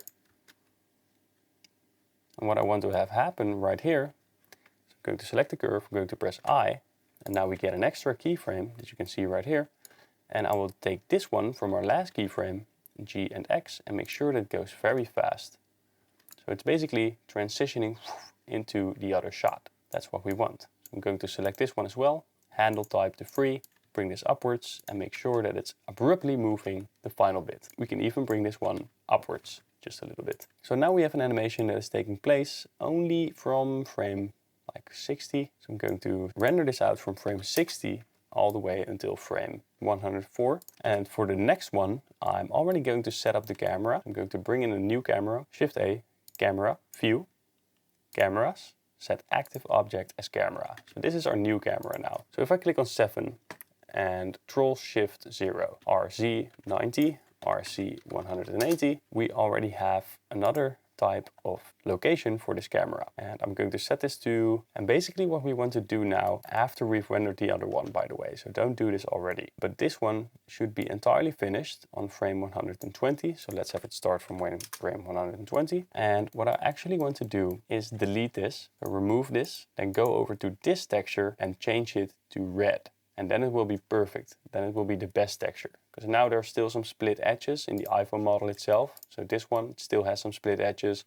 doesn't look entirely well. We close up on this. There are some issues with it, but in movement you will not notice. But for the second one, we actually want to remove this one, turn this one to the exact red color that we just created. So I'm sure you'll be able to figure out how to do that. Just as a reminder, it's right over here to the Apple logo backside. What you can do is select a new color and select the Apple logo backside red, and do the same for the camera plate. That's basically all you have to do. Going back into the camera, I'm going to press I. So let's move forward 60 frames to frame 180, RZZ, and let's have it rotate real slowly. And GZZ, let's have it zoom in as well, just a little bit. And go into the graph editor, Control Tab. Let's have only the Z location. So let's open that one up, select it, A and dot. And we want it to come in fast in the beginning. That's important. And it's moving slowly towards its end position. Something like this. But we also have rotation on the, let's say, what is it? Z axis. So let's open that one up, let's click on it, and let's do the exact same thing. So then it's coming in fast, and then it will be slowing down towards the iPhone. So now all we have to do is render both of these out in separate folders, and then we will have two renders. One where the transition is happening. Of course, play around with your keyframes until you get something that you like, and then switch over to this shot by speeding up the final animation of the previous camera, speeding up at the beginning of this one. So then we have a smooth transition going over into each other. We actually replace this texture with the red one, so no one will notice what trickery took place. And that's the way to do it. So I hope you enjoyed this tutorial, and if you did, please click on like and subscribe. And I'll see you in the next one.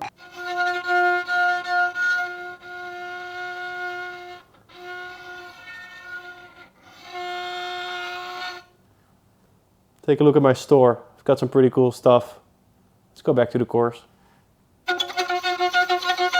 Alright, so today we are going to make a cable, and it's going to be very easy. Everybody can follow along, and afterwards we are going to animate this cable using geometry nodes. So it's going to be very exciting. So let's delete all of this. I'm going to add a circle, but of course we don't want to have 32 vertices. So I'm going right over here. I'm going to change it to 16 because now it is a little bit easier to work with. Now what I'm going to do basically is simply select all of this, delete the vertices. Then I'm going to take those ones, press E and Y and bring them outwards. Now right over here I'm going to press Shift S, cursor to selected, go over here, object, set origin to 3D cursor. Then I'm going into the modifier where I will add a mirror modifier, which will have to be operated on, not on the X, but on the Y, and then it is making this shape. Now, of course, we have to change some of this area because it's not square enough. You know, the top side of this is pretty square, and that's what we're going to recreate. So I'm going to delete those vertices, turn it on the X as well, because now we only have to work on this line, and that is going to be very handy because all we have to do now is make sure that this line is going towards this corner, because we've got this corner right over here and it's aligning quite well with this vector. So I'm going to zoom in real deep, and what I'm going to do is I'm going to press Shift S, cursor to selected. Then I will take this vertex. Let's set this to 3D cursor, and then I'm going to press S, Shift Y, 0. And now it is exactly on this line, which is aligning with those vectors. Now I'm going to select this vertex, Shift S, cursor to selected, and I will delete it because we've got our 3D cursor in the correct position now. And I will keep this on 3D cursor, but I will select only this vertex because I want to scale it towards this 3D cursor. So we have to turn on proportional editing once again, and I'm going to scale this towards the 3D cursor until we've got something that looks a bit more, let's say, square. And that is going to be this entire thing. Now, of course, this moved, so we have to change this back to its original position. And there's two options to do this. We can either do the lazy way, which is what I'm going to do, press E and X, bring it right over there and select clipping, and now it should be solved. And then I'm going to add a Control 2 subdivision surface modifier, and now we've got this exact shape. Now it should probably be a little bit thinner, so something like this should probably do the trick. And maybe what I even want to do is take all of this some more and make sure it's a bit more square, something like this. And that's going to be the top part of our cable. And what I'm going to do now is simply apply the mirror modifier. Don't apply the subdivision, by the way, only the mirror modifier. Now, what have we got right over here? If I select all of this and I go to the statistics, which I can enable right there, I can see that we have 24 edges. And basically what we want to do is make sure that they become 32.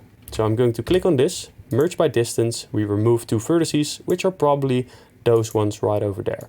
So I'm going to take all of these lines right over here because I noticed that they are not centered enough. So I'm going to set it to individual origins SY0 and remove proportional editing SY0. And now that is completely straight, exactly like we wanted it to be.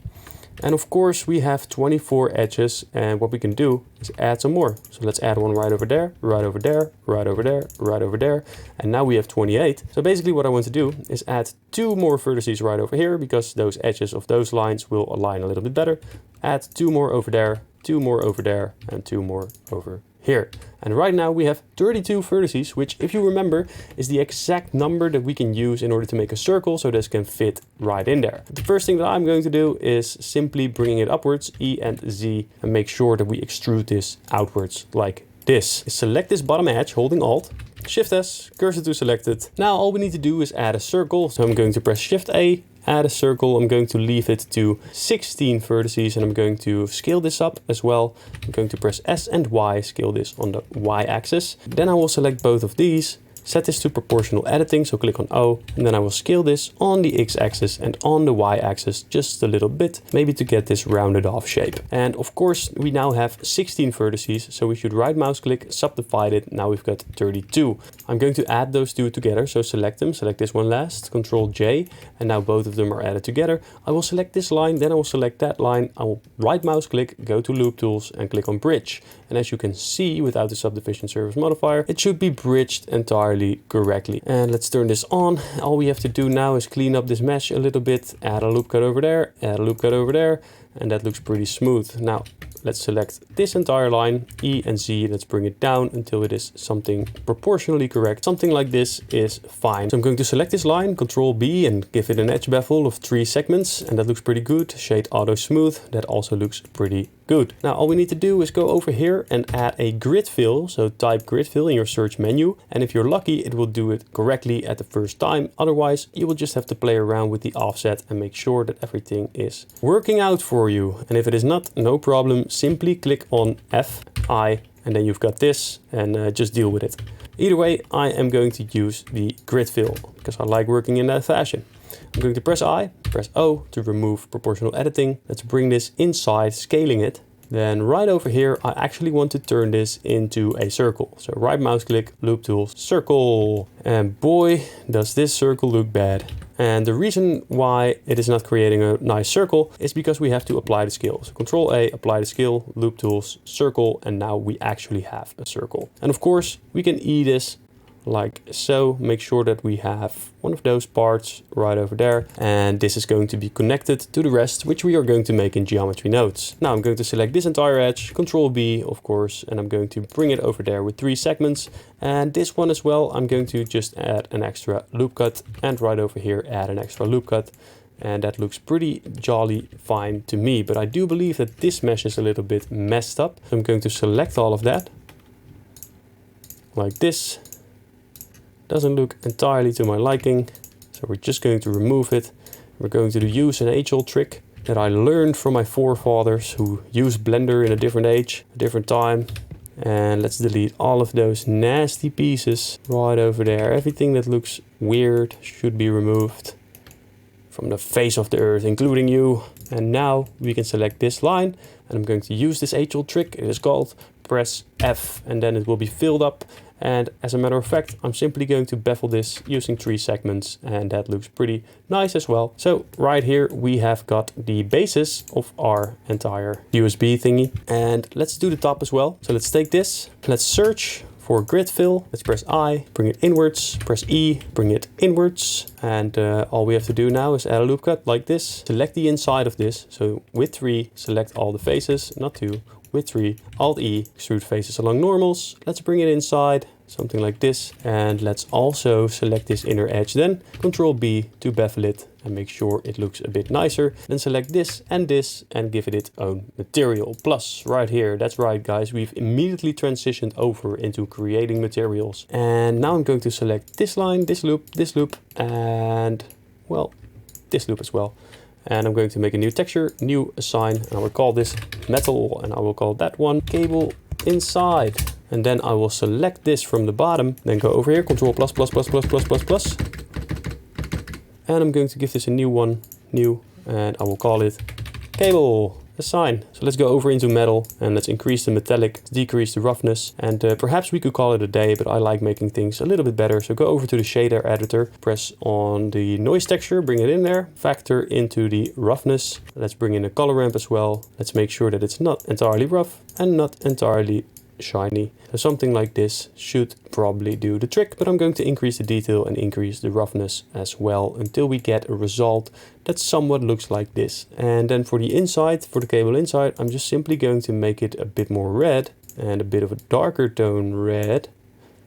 I'm going to increase the roughness as well. Yeah, something like that. I'm just simply going to keep it like this. Then for the cable, all we have to do is add another noise texture, you guessed it, and I'm going to plug the color into the base color, add a color ramp in between, increase the detail, increase the roughness, Ctrl T object into the vector. This is all real time, guys. I hope I'm not confusing you, but this is pretty simple stuff. If you want to know more about this, watch my other tutorials. I go in depth with all of these things plenty of times. So I'm going to decrease the scale, set it to 1, maybe even less, something like this, just to give it that extra vibe as if it's a bit more interesting than what we had before. Now let's increase the blackness to like a grayish tone, and this already seems a little bit more real. And then for the roughness, I'm going to bring it down just a little bit, and this is the way to make the cable. Now let's go over to the geometry node section. I'm going to select this. I'm going to press Shift A, curve, Bezier, go to geometry nodes on the top here, and I'm going to press on new. Now I'm going to want to be using this one, group input, and I want to plug it into an instance on points because I want to instance our cable, which we just made because we didn't make it for nothing. So circle right over here and the geometry to relative geometry into the instance. And right now it is being instanced on our curve. And the way that we can notice that is because if we are in the curve itself, we can move the curve around.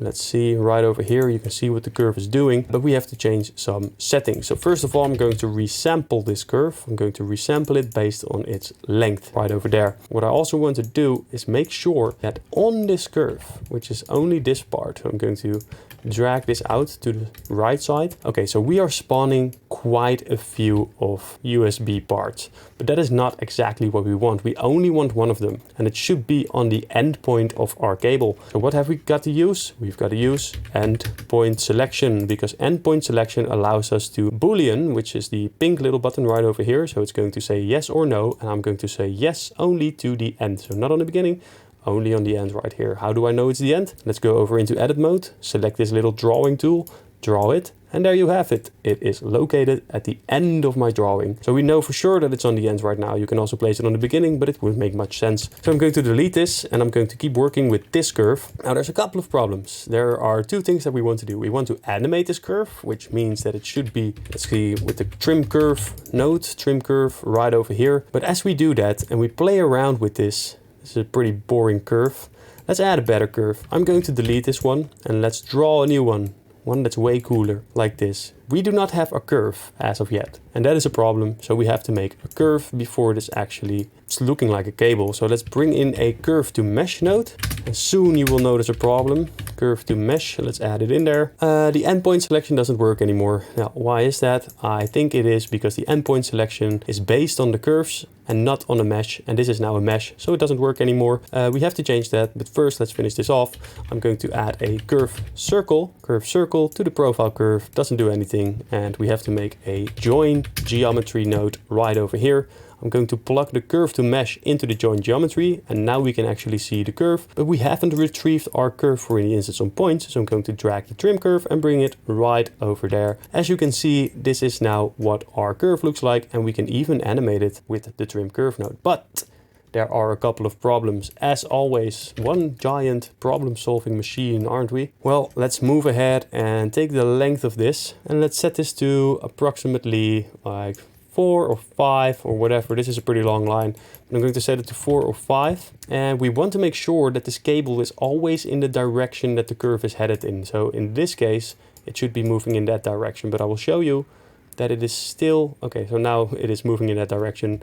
But on this side, it definitely isn't. Because as you can see, it is still moving upwards. It's moving upwards, and that looks very weird. Actually, we want this part to be sticking on that part the entire time. Now, the way to fix that is actually quite simple. All we have to do is add a align rotation to vector. It has changed its name. Align rotation to vector, rotation into the rotation, and then simply wait until the computing is done. I'm just kidding, guys. All we have to do is add a curve tangent, but you will soon see that we run into another problem. Vector, and look at this. It is finally aligned with our curve, and it doesn't matter where we are on the curve.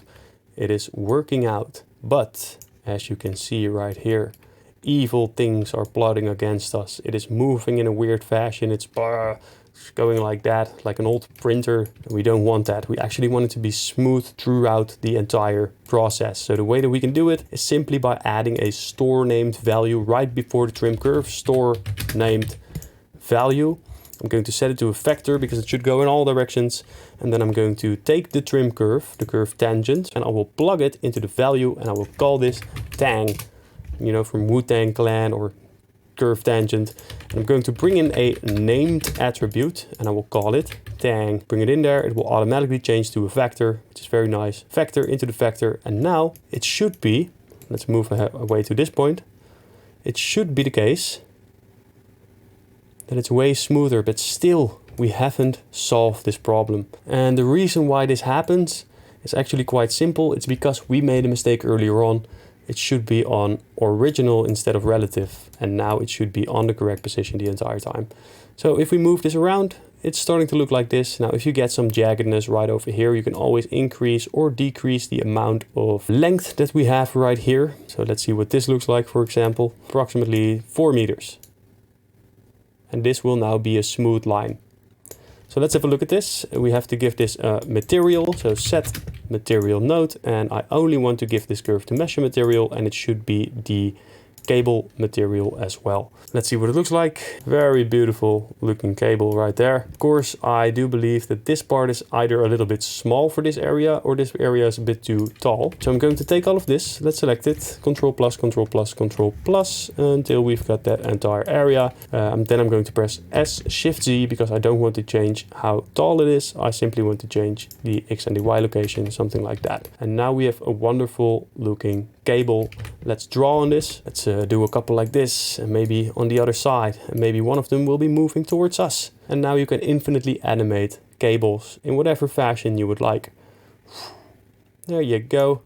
Now, we are going to use this in the next tutorial, but no problem. I'm going to guide you through every step of the process, and we are going to make this animation. So if you like this video, click on subscribe, and I'll see you in the next one. So, well, check out my stuff, and let's get back to the course. So today we are going to make a charging animation, and it's going to consist of 3 different renders. And right now I'm already in Blender, and I've got my HDRI set up right here. It is on 0.5 strength, and it is Shanghai Bund. So get that one if you want to use it as well. I've got the cable right over here, which we made in the previous tutorial. And I've also got the iPhone, which is connected, of course, to the empty. So I'm going to press on 1, Control Alt 0. I'm going to bring it backwards, GZZ, GXX, maybe move the iPhone to the middle. So let's click on the empty, Shift S, cursor to selected. Going to press on Shift A, mesh plane, add a plane, scale it up like this, and all the way over there, maybe a little bit more, till we reach the thirds, something like this, because we've got some more thirds right over there. I'm going to bring this upwards simply by pressing E and Z, and let's see how high that can go. I do believe that something like somewhere over here should be fine.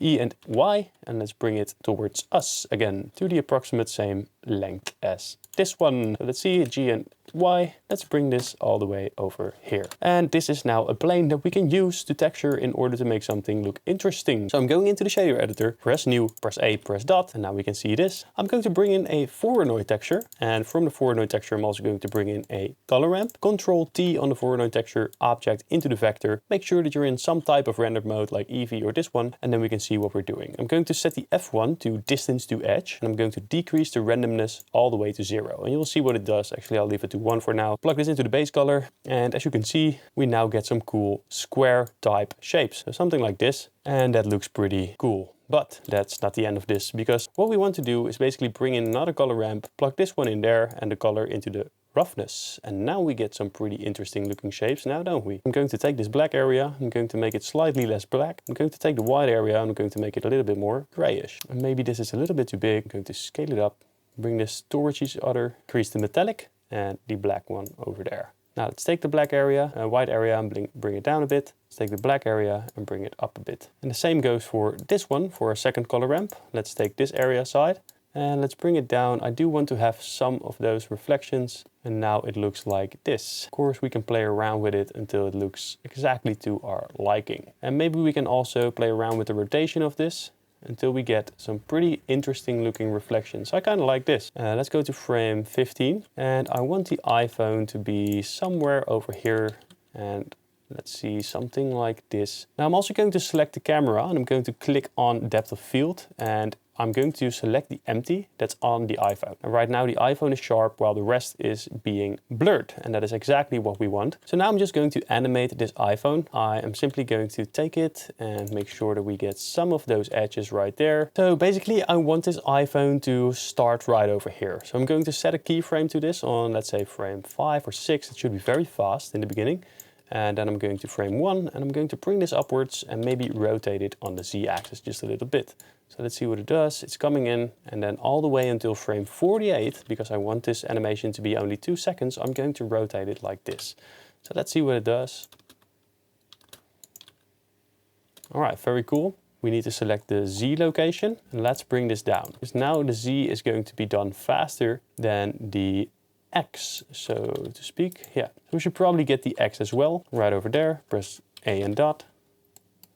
And this one should move faster as well. So then it's coming in quickly and it's slowing down, and then it's rotating around a bit, but it's already stopping, and we should probably change some of these rotations. Basically, I'm going to take the Z rotation and we're going to make it fast in the beginning as well. So right over there, it should continue its motion, but here it is already flattened out with the floor. So I'm going to bring this up so the animation continues onwards. So let's see, now it should always be moving a little bit. And we should probably do the same for the Y. So let's have a look at that one. Here it is already standing still, so we have to bring this down just a little bit. And now it just keeps on moving. And we should probably do it as well for the X. And the same goes for the X right over there. That's what it looks like. It's pretty fast. All I'm going to do now is take this camera, go into the timeline. Right here, I guess I want it to be at the correct position. So in frame 10, I'm going to press on I. Frame 1, press GZZ, and I will bring it right over there. And now it's moving backwards as well. And we should probably want to make this fast in the beginning, just like the other ones. So the Y location is the one that we need. I'm going to press on this. Make sure that we select the right handle and bring it down, because now it's very fast in the beginning and then it slows down over time. I want it to land at the same time as the iPhone. So I'm going to take this keyframe and set it to the 6th. Oof. Yeah, that's better. And all we need to do basically is take this cable, rotate it, maybe bring it a little bit closer to the camera as if it's going to enter in. Then I will go over to the geometry node editor. And the thing that we need to animate is this end value right here in the trim curve, as you may remember. I'm going to take this group input and take this empty slot and plug it right into the end. And if we go into the modifier section here, we get an end value that we can actually animate now. And that's way easier than simply going back into the geometry node editor each and every time. So I'm going to use this to animate this cable. The other thing that we need to do is duplicate this. I'm going to duplicate it, G and Y.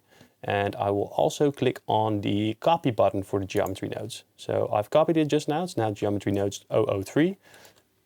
I'm heading over into edit mode. I'm going to delete all of these. I'm actually going to draw a couple of other ones that are approximately the same length as each other. Draw another one like this, and it should always start from outside of the frame, by the way. So now we have different curves coming in like this. And we should probably animate it by now. So timeline, let's go to frame 0. I'm going to set this to 0 as well. Press I. Then all the way until frame 48, I'm going to increase this to 1. Then go into the graph editor. Open this up. We've got a socket right here for the geometry nodes. Let's click on this, and this is basically what it looks like. What we want to have is an inverted S-curve. So basically I'm just going to take the left and the right handle of this one. Then I'm going to press S and Y, but make sure that it's to bounding box center. So S and Y, and I'm basically going to invert it like this. And now we get an S-type shape. Let's see what it looks like. Oof. Then it's slowing down and then it's speeding back up. So all we need to do is play around with this for however long we want. So it's fast in the beginning, slowing down and moving fast. The camera should probably move backwards once again. So let's go over to the camera and press I. And then right here, let's move it inwards. And maybe towards this one. Press I. Yeah. So it's slowing down. Now we only need to animate this cable. I want this one to animate a little bit slower. So I'm going to set it to 0. Press I. And then right over here to frame 48, it should definitely be at its end position. Let's go to this frame right over here, because we already want to see it when it's on frame 30, you know? That we actually see a cable moving towards this iPhone. And we basically want it to be fast in the beginning and slow down over time. So fast in the beginning, very slow still. I'm going to drag this to the left as well. And it shouldn't really stop. So I'm going to bring this down. And I feel like it should be closer to the iPhone already. So what I'm going to do is I'm heading over into the edit mode and simply drag this out to the iPhone a little bit more. Maybe we can even rotate it like on the Y and on the X axis and on the Z axis. And play around with this until we get a little bit more close to the iPhone itself. So this is what it would look like. We add a cube, scale it upwards. Bring in a shader editor, new, press A and dot. Delete the principal BSDF, bring in a volume, principal volume into the volume. And now decrease the density to 0.01. And bring this backwards. I want the iPhone to be entirely clean and visible. So let's bring in a area lamp. Let's drag it upwards. Let's have a look at where it is, by the way. Let's turn off the cube for now. I'm going to bring this area lamp right over here, scale it up. And maybe I want to rotate this on the X and rotate this on the Z axis.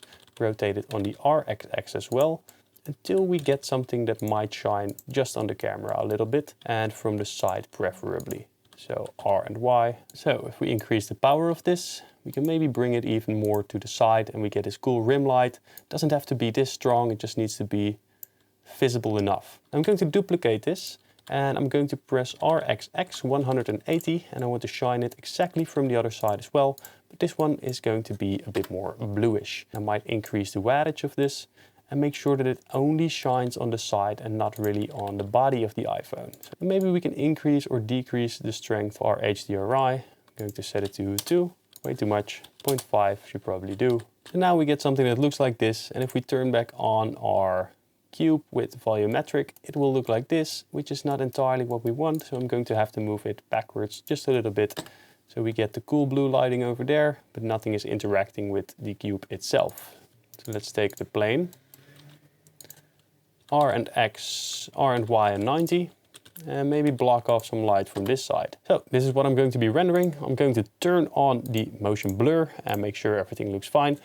For the next render that we're also going to do in this video, we're going to close up a bit on the iPhone. So let's do this render first, render it out already in a different folder, and then we're going to do the next animation with the camera as well. All right, so now we are going to do the second part. I've made a new save file for this before I render the other one because I didn't want to wait. So I've got my camera right over here, and basically what I'm going to do is I'm going to press dot on the iPhone. I might just simply place my camera right over here. And then I will take this one, make sure it has no keyframes, set the end value to 1 and basically make sure that it is straight. And this is definitely not straight, so we can go into the geometry node editor, go to rotation, and we've got the named attribute into the rotation. But what if we click on rotate instances? So let's set it to rotate instances. Let's plug that in here. And now we can take the Z value and turn this around until it actually fits. All right, so that's what it looks like. Add a little empty right over here. I'm going to make it a sphere. Click on the camera, go to the depth of field, and instead of the original empty, select this empty now instead. And that already looks pretty good if you ask me. So all we need to do now is animate this value in the modifiers. So go to end, and it's somewhere like over here. It's still outside of the screen. Let's go to frame 9 in this case, because then the iPhone will be here already. Let's click on the iPhone empty, because I want to remove all the animations from this point onwards. So I'm going to delete those keyframes. And right now, all we need to do is go into the cable, go to frame 1, press on I, then go to frame, I don't know, 48, and let's plug it straight in there. So let's go over into the graph editor real quick and let's see what's going on here. We want it to move in fast, so whoop, then it's slowing down. And here I want it to be very slow. So I'm going to drag this out, but I want it to be noticeably slow. So right over here, I'm going to place a keyframe on the end value. I'm going to take this one and I'm actually going to make sure that it is almost straight, and then I want it to be very fast from over here. So I'm going to press I on the keyframes once again. And now I'm actually going to set this handle type to free, handle type to free. Take this handle type and bring it upwards real quickly, like this, G and X, pop. So it's coming in, slowing down, but I don't like this animation just yet. So I'm going to bring this down just a little bit, G and Y, rotate it like this. So it's just going to continue onwards. Click. And in order to make this just a little bit better, I'm also going to animate the camera from frame 0, frame 1 actually, press 1. And on frame 84, let's just slightly zoom it in. And maybe rotate it as well, RZZ, something like this, press I, and let's set it to linear.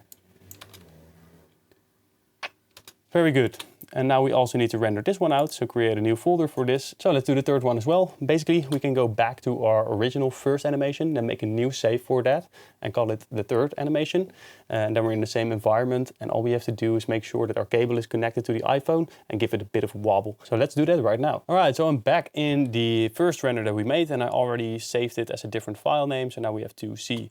All we have to do is go into this cable, make sure that we delete these keyframes, and let's go to the camera as well. Let's make sure to delete those keyframes on a beautiful position like this. Here we have the cable. We have to do the same thing as we did in the previous one. So go to the geometry node editor and make sure that we add a rotate instances,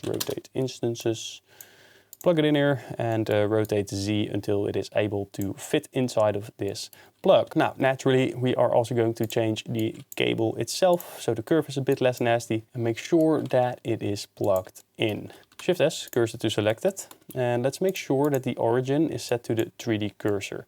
And if we place a new empty in here, let's say a arrows empty, I'm going to scale this up, we can take this, select the empty last, Control P, parent it with the empty object, but keep transform. Then select this empty right over here and select this empty, Control P, object, keep transform. And now if our iPhone moves, the cable is going to be stuck to this bottom side. And that's basically what we want. Now it doesn't automatically generate a cool looking animation, but that's not a problem because all we gotta do is maybe like rotate it like this. Bring it somewhere to the side. Let's make sure that these cables are removed. Let's bring our camera in just a little bit closer. And we are simply going to make sure that it gets a slight wobble. So I'm going into the graph editor.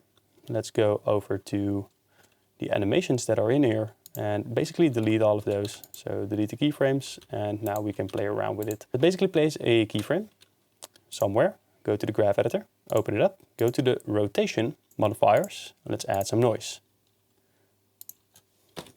And the noise looks like this. It's way too much as always. So we have to increase the scale and decrease the strength to something a bit more reasonable. And that's basically what it looks like. We can decrease the scale, make sure that it's a bit more powerful, into like 0.1, but with a very low scale. You see, like this, it's now getting power. Copy this, go to the Y rotation, paste it, and the same goes for the Z, paste it. And now we get a, okay, let's not do it for the Z. And let's change it on the Y as well, just a little bit, scale upwards. So RXX, and let's make sure that the camera is over here. Let's go to the first frame. So let's set this to timeline, frame 1, go over here, and it's getting power. Press I on the camera. On frame 60, I want to place another keyframe. I want to zoom it in just a little bit. Press I, so it's just moving forward. Control T, linear, it's moving forward. And then it is moving to the side. So RZ, and let's place it all the way, like over there, and a little bit downwards as well. So then we can get a cool looking pan animation. Whoop, whoop. If you really want to make this render a little bit better, you can add lightning made with geometry nodes. I kind of wanted to show you guys how to do it, but I thought it would really extend the course to be very long, even though it's not necessary. But you can make lightning in geometry nodes very easily. So keep that in mind, that if you want to make this look even cooler, very cool. but we're not going to do that for this course. And here at approximately the end, we also want to move this iPhone outwards, I believe. So let's press I. Let's bring it over here. And on this frame, let's move it towards this side and rotate it as well, maybe. Press I. I want it to move upwards just a little bit, actually. So G and Z. Press I. Because then it seems like it's kind of rising into the air real quickly. Maybe it's a bit too long, but then we're just going to cut it off and start from here. All right. Pretty cool, that's it. That's all the 3 renders that you need for this cable animation, so I hope you enjoyed this tutorial, and I'll see you in the next one. I get the money and it's right on cue. Keep the duffel bag up inside my coupe. Hold a couple racks, tell them I love you. You wanna be a boss, do it like I do. Alright, so today we are going to fake the sense of speed in Blender, and the way we're going to do it is actually only by using a UV sphere. So I'm going to get started straight away. You might be tempted to think that we are going to animate this iPhone, but actually it's going to be standing still the entire time. So if I'm going to click on 1, or Control 1 in this case, I will press on Control Alt 0 to place our camera, and maybe I will bring this upwards just a little bit, RXX, and make sure that it's rotated downwards. We can zoom it in a little bit, maybe something like this should do the trick. So what I'm going to do is simply bring in a mesh UV sphere. And we've got a UV sphere right here. I'm going to scale it up quite a bit and shade it smooth. Now I'm going to open up the shader editor right over here, shader editor. I will turn on this mode so we can actually see what we're doing. I'm also going to set it to cycles. Now we're going to click on new, and we've got a new texture right here. Control T to make sure that we have an image texture that we can plug in. I'm going to select Evening Meadow. And as you can see already, we've got a pretty clear blue sky going on over there. And we're going to want to mix those two together so we get only sky. That's the trick. So I'm going to select this one, duplicate it, Control T, give it a new mapping node. And then I will select this one, and I'm actually just going to rotate it on whatever axis will work for us. It should probably be the X rotation because I can now see the sky. And basically all we have to do is select both of these, Control 0, going to mix them together basically. And this is what it looks like. So if it's only this one or only that one, but now we have something in the middle. And of course you can see those trees coming through a little bit. But it's not really going to matter because it's going to move so fast that you won't even notice, especially with the motion blur on. If you do want to get rid of this though, what you could do is maybe, let's go over here, gradient, Control T. Let's see what our gradient look like. Should probably be rotated on the y-axis. Color ramp for this, bring it in there, black. And then you can remove a part of this. So let's select the vector for this. Let's have a look at this. Set it to mix and now play around with the color ramp until all of these bushes have disappeared. And all we get is the sky. Now, we might not be able to get this part. We will probably have to mix it with another gradient again, but I'm not going to bother with it. I think this is fine for what we are trying to do. So basically, I'm going to click on the camera, and inside of here, you can already see that it is pretty dark. So what I'm going to do is I'm heading over to the asset browser, and I will bring in the 3-point lighting system. I'm going to select this one, I'm just going to drag it on here. And basically it's just a lighting setup that's attached to an empty. And if I rotate this empty, right over here, so let's select it, the lighting will move around the iPhone. And this is exactly what we want. So I'm going into the timeline right now. I'm going to frame 1, and I will set a keyframe on this. Then I will go to frame, let's say 80, R and X, and I will rotate this around for maybe 3 or 4 times. Press I, and I will set this to linear as well. T, linear. So now it's rotating around the iPhone, and that's giving us some lighting changes as the iPhone is moving forward. Of course, we need to do approximately the same thing for our UV sphere. So first of all, let's add in a hue, saturation and value on the UV sphere. You can play around with the saturation and stuff like that, or the value if you think it's a bit too bright. All of those can be worked with. So something like this should probably look pretty cool. So basically what I'm going to do is I'm going to add a empty, and I will make it a cube. Let's make it a cube. Let's scale this up. Let's select the sphere first, then the cube, Control P, object, keep transform. And now if we rotate the cube around, the sphere will move around as well. I'm going to press I right over here, go to frame 80, RX, and maybe we're going to just rotate it in however many fashions we would like. Something like this should probably do the trick. Let's select both of these keyframes, T and linear. Let's make sure it's all linear. And there we have a spinning ball. How cool is that? So let's set this to frame 80. And now you can see it's quite chaotic, but stuff is moving around. Now, of course, we've got this little piece right there. So if you go into the delta, transform under object properties, we can also change the Z rotation so that one's completely out of sight right over there. So now it looks like this, already very cool. And this is basically the entire idea of the shot. If we now render this out with enough motion blur, so let's go over here to the motion blur, tick it on, 0.1 on the noise threshold is what I'm going to try first. So let's render this out at a very specific frame, maybe like over here, render image. And everything is going to be stretched out because of the motion blur, and this will give a sense of speed. So I hope you enjoyed this video. We are going to add some more effects to this later on in this free course. We're going to make sure that the camera is moving like this, so it seems there's more power and energy in this movement. But we're not going to do that in this tutorial. It's going to be in the final 2 videos where we're going to edit everything together that we've made in the course. If you enjoyed this video, click on subscribe, and if you want to become an undeniable force in the 3D space, then I highly recommend watching this video next. I get the money and it's right on cue. Keep the duffel bag up inside my coupe. Hold a couple racks, tell them I love you. You wanna be a boss, do it like I do.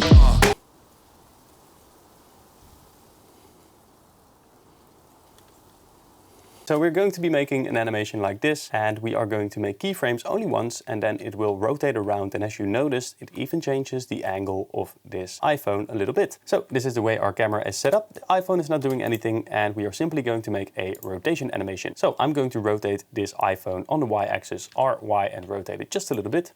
R, Z, Z, and actually I'm not going to do anything. I'm going to press I right over here, and then on frame 40 I am going to rotate this RZZ 360 degrees, which means that it will make a full circle. I'm going to press I, and right now we've got this animation.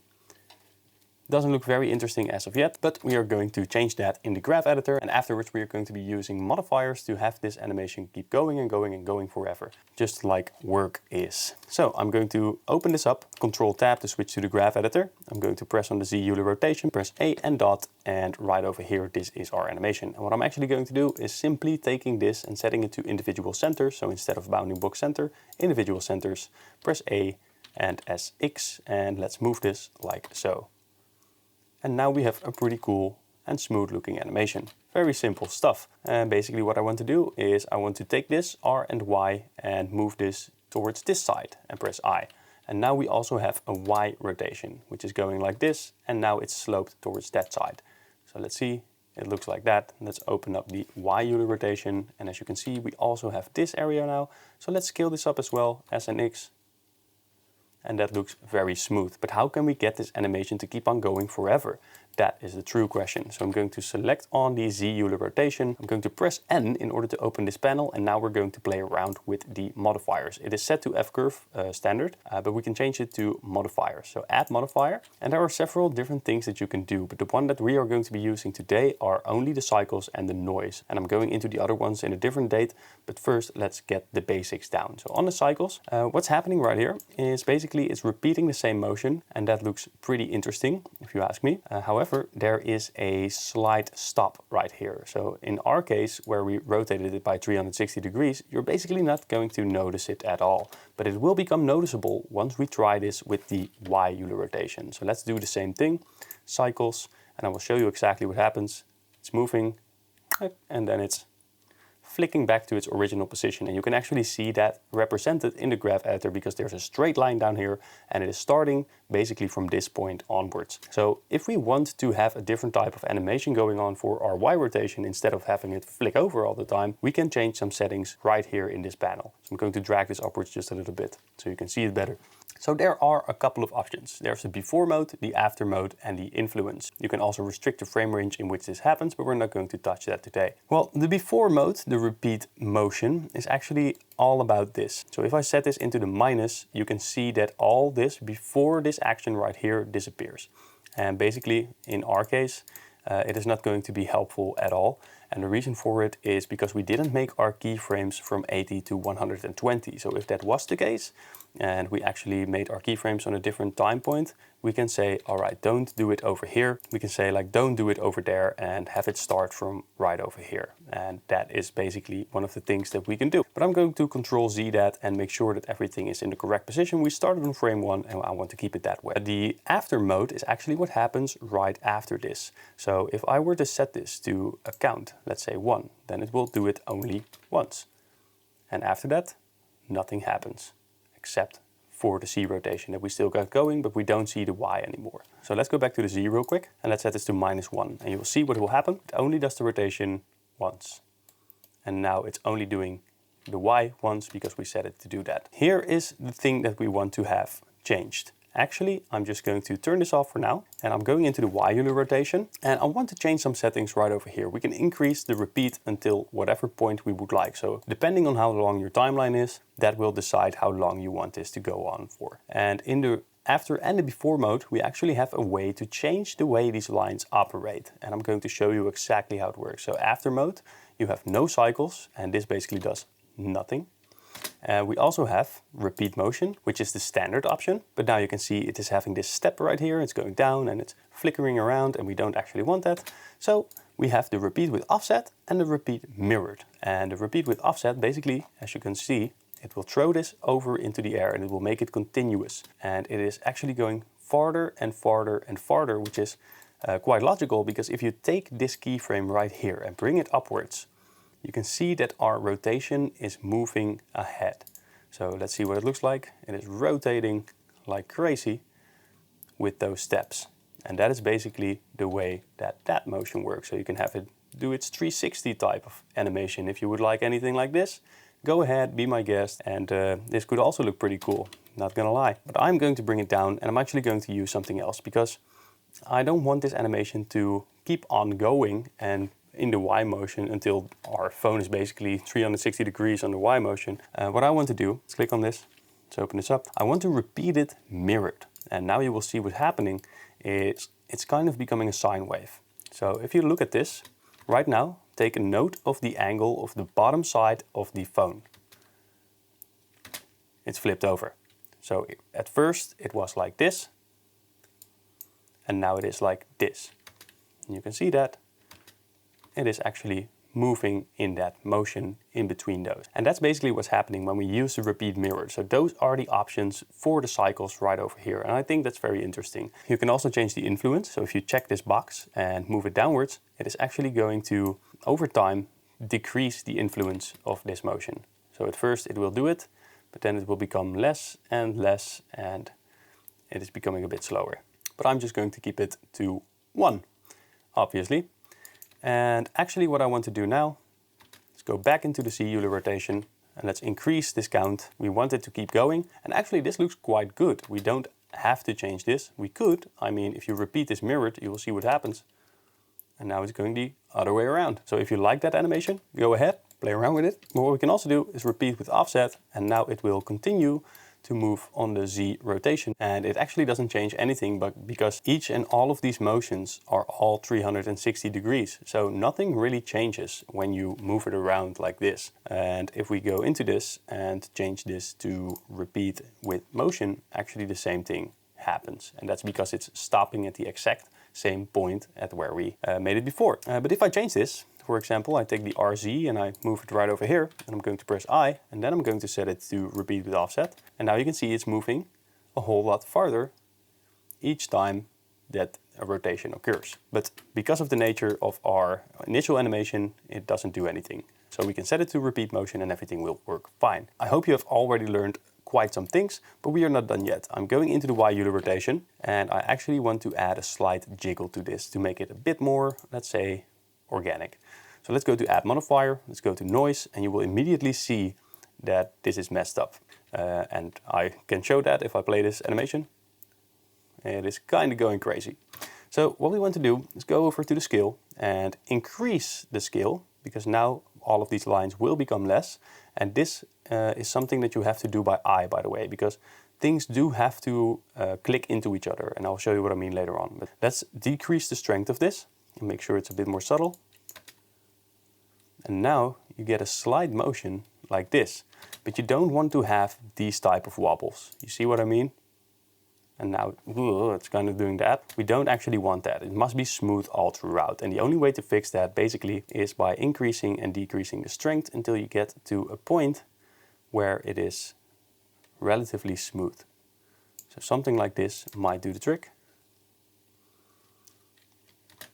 We can increase the strength if you would like. And one thing that we can change is that we want to multiply this with the original. So I'm going to set this to 1, I'm going to set this to, let's say 30. And set replace to multiply. And now this will actually work in a bit of a different manner. So I'm going to show you. It's moving around like this. and it shouldn't be too much. Now, one thing that we can do is change the offset, which means that it's going to change the place where the scale is happening, basically. So it's moving the scale over this line, and it's changing the place where the scale is occurring.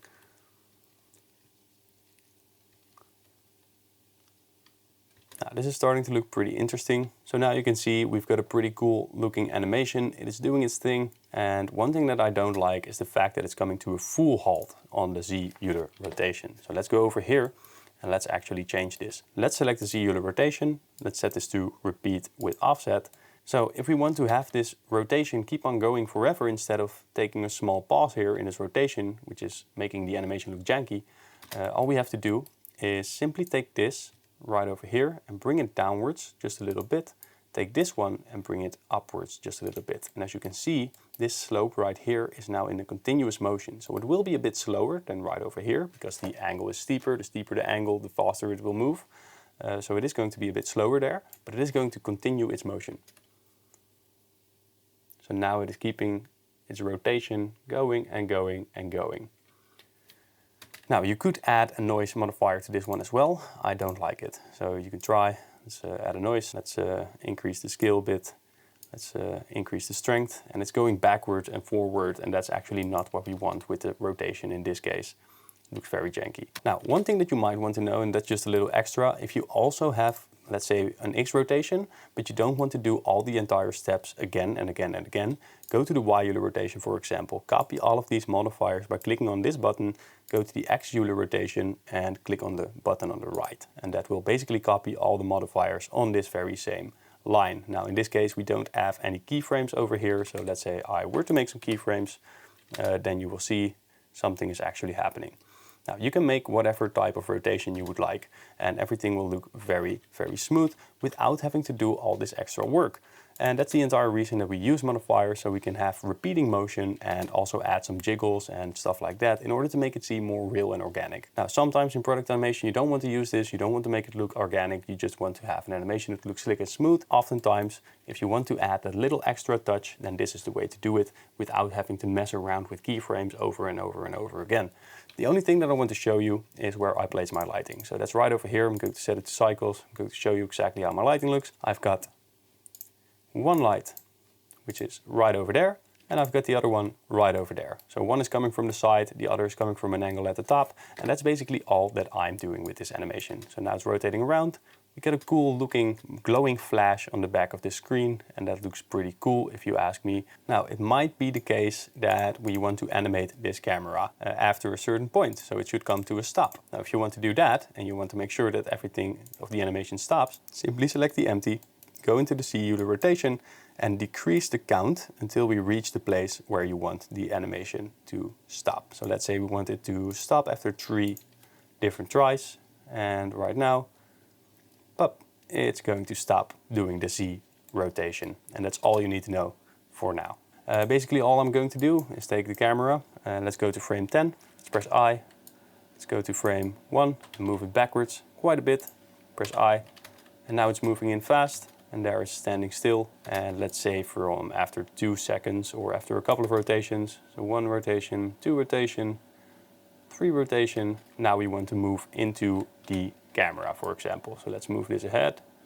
So let's place a keyframe on frame 110, and right here let's move straight into the camera, for example. So let's go over there, GZZ, and press I. Now I am going to play around with these keyframes, so I'm going to turn this on, press A and dot. We are moving on the Y location, so I'm going to select the Y location only. And by the way, if you got it selected, you can use Tab to unlock it. I'm going to press on A and dot, and basically what I want to do now is make sure that this one is also moving. So select all of this, G, and bring it upwards. So now we have the camera is coming in, but it's still moving forward, and we can select both of this, press T, and the interpolation should be a linear interpolation. It's moving inwards, and moving inside of the camera. But this one should be a Bezier interpolation. and then we are inside of the camera. All right, so the final thing that I want to do with this animation is simply to change the color while it's spinning. So each time that we see another background, it's going to be a different color, and that's exactly what we are going to be doing right now. And let's see, our rotation is occurring right over here. So now we can see the backside, so this would be a great moment to change its color. So let's go over here, let's go to the shader editor. And basically what I'm going to do, if you remember, we have our Apple logo, and that is being driven by this Principled BSDF. This is the Apple logo.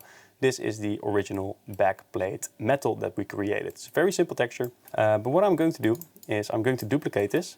I'm going to bring it underneath here, and I'm also going to duplicate the mix shader. I'm going to plug this one in the top shader and this one in the bottom shader right over here, and the shader can go into the shader of the previous mix shader. So nothing should change, and that is correct because we didn't change the colors yet. So let's go ahead and do that. Let's set the factor to 1, and now I'm going to change this color to, let's say, blue, and you can already see it is becoming blue. Now I'm going to take this one, I'm going to make it blue as well, and make it very dark bluish tone. I'm going to back into this color and make it a dark bluish tone. Maybe we can even make it a bit more grayish, make it a bit more dark, and now we've got this gray version.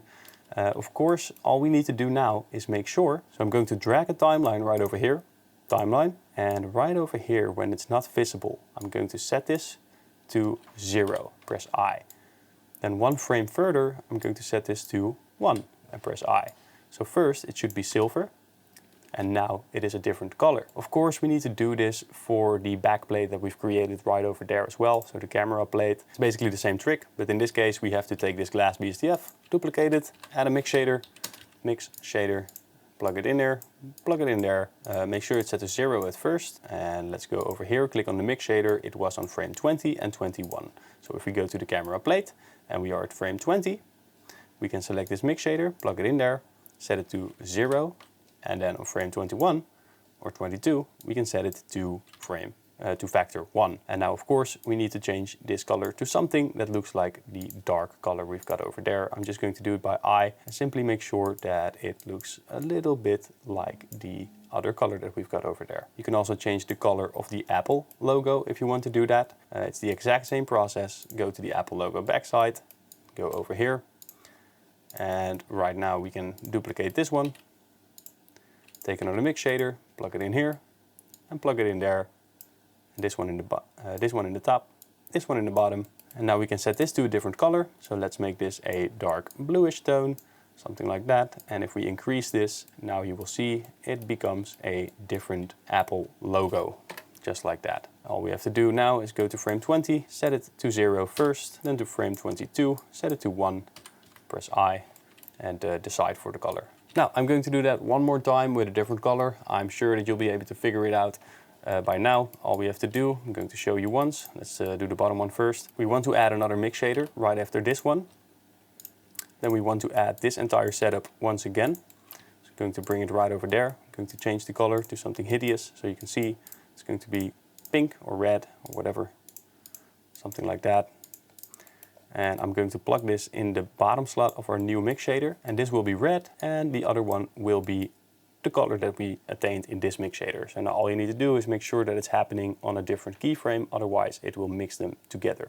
So basically, if you now make a keyframe on frame, let's go over here for example, because we've got this one, then right over here should be 0 on frame 60, press I, and on frame 61 I'm going to set it to 1, and now it should be a red background. You can choose whatever iPhone color you would like to pick. I'm going to decide on that later on. I'm going to finish this render off. I will do this exact same process. And now we don't have to change colors for several different renders like we did before in the CAN modeling tutorial. We can simply change the color in the shader editor itself. And now we can render everything out in one go. But now you know how to use modifiers in order to make professional looking animations. I hope you enjoyed this tutorial, and if you did, click on subscribe. I will see you in the next one. I get the money and it's right on cue. Keep the duffel bag up inside my coupe. Hold a couple racks, tell them I love you. You wanna be a boss, do it like I do. Hello beautiful friends, this is the animation that we're going to be making today. It is a geometry nodes animation, and you might be overwhelmed, but actually if you look at it, it is very simple. It's a very simple setup, and we are going to use geometry proximity in order to make one of these iPhones stand out. And basically it looks like this. So that's all we have to do. Very simple stuff, but it is a very, very cool trick that will allow you to make cool looking animations easily in the future as well. So this is a fundamental skill that you need to have. So we're going to start straight away. I'm going to close this off and I will take my iPhone from another file. All right, so I've got the iPhone right over here, and there's a couple of things we need to do in order to make sure that it works in geometry nodes as well, because geometry nodes has a hard time using these empties, and I'm not entirely sure why, but we have to remove them. So select the empty first, then select the rest of the iPhone, Alt P and clear and keep transformation. And now we can delete the empty without everything getting jumbled up. The iPhone should be one solid object as well, by the way. So I'm going to select it, Shift and Control J. And now everything will be placed together. It shouldn't do anything weird with our iPhone at all. So I'm going to bring this to the side, somewhere over here. The first thing we have to do actually is to give this some different colors. So I'm going to set it to Eevee mode right over there, Shift D and Y, bring this to the side. And what we need to do is change the color of this iPhone. You don't have to do this. You can also just keep the same color and have the animation occur only with this color, but I think it looks a bit better if you have multiple colors. So what I'm going to do is I'm going to the Apple logo backside. I'm going to copy this texture, go over to the shader editor right here, and we're simply going to change the color in this color ramp.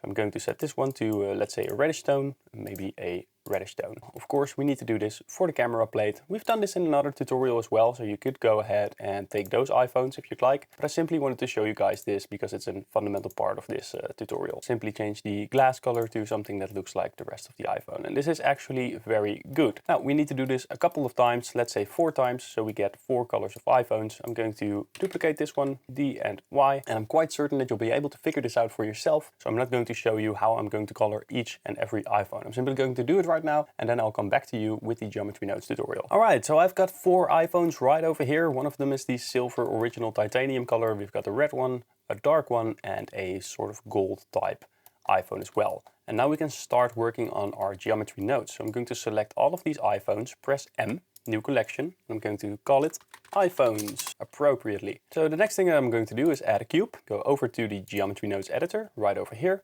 and I will click on new. Then I'm going to delete the cube because we don't need it, and I will add in a curve circle right over here, place it into the geometry, and you should be able to see a curve. We can change the radius of this, and well, that's basically what we're going to be working with. I'm going to add a resample curve because we want to have control over the amount of iPhones that are going to be spawned on this curve. And let's see, we have to bring in a instance on points. A lot of tutorials begin like this. Instance on points. And then I'm going to drag in the iPhones collection right over here. Now, very important step, set it to relative, separate children and reset children. Plug the instances into the instance. And what do we have? We have a couple of iPhones that are placed neatly in the circle. Of course, it's 10 of them. I'm going to make 11, by the way, but you can change the amount of iPhones distributed on this circle. And I'm going to bring this over to the side, bring in an align rotation to vector, bring it right over here, and now we can manipulate the rotation. So I'm going to plug this into the rotation and nothing happens. Well, that's because we didn't add any input into this yet. So what I'm going to do is I'm going to determine where the normals are of the circle. So all of the iPhones are supposed to be going outwards depending on the place of the circle, depending on the curve of the circle. Add in a normal, so type that, normal, and a normal should go into the vector. And now everything is moving along with a certain vector, but is it the right one?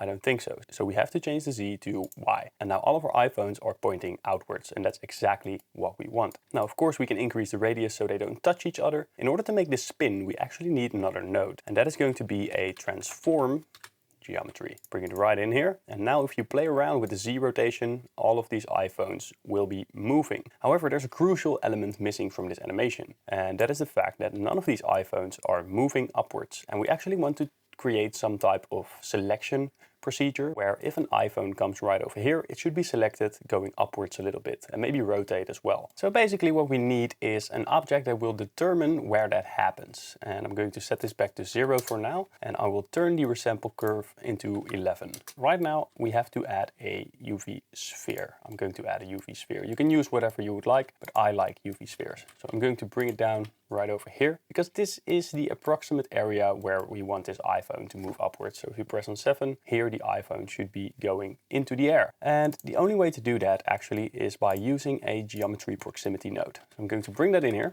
geometry proximity. We should have our UV sphere as the input of the geometry proximity, because the UV sphere is the one that is determining the power of this. So sphere right over here, plug the geometry into the geometry, and naturally it should be relative. Now, of course, we haven't given this any values to work with yet. So what do we actually want to have happen? There's two things.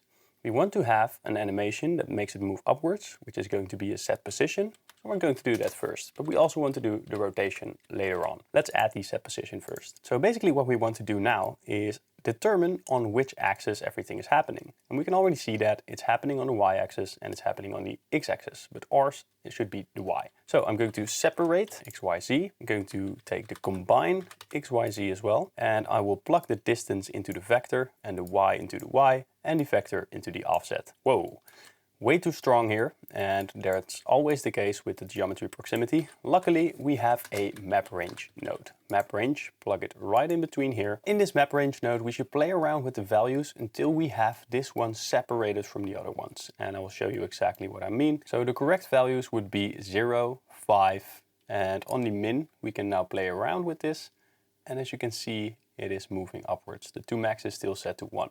And this is something that we can work with. Let's change this to something like 40 in my case. It might be different for you depending on where the sphere is in this location. But watch this. Watch what happens if we now turn this transform geometry rotation on the z-axis. And we actually have some iPhones that are being spawned like this. And they move upwards. And I already think this is very cool. Don't you think so? But we're definitely not done yet. There's always something to improve. So let's add a rotate instances. Right over here, rotate instances. And we also want to drive the rotation using the rotate instances. And the way I'm going to do it is simply by moving this to the side. I'm going to take this map range and press Ctrl-Shift-D, and that will duplicate it. And then I will plug the result into the rotation. Now it looks like this. Of course, we have to once again play around with our 2 min. If we make sure that this one is flat and all the other ones are rotating, then we've got a pretty cool looking animation, I reckon. So let's see.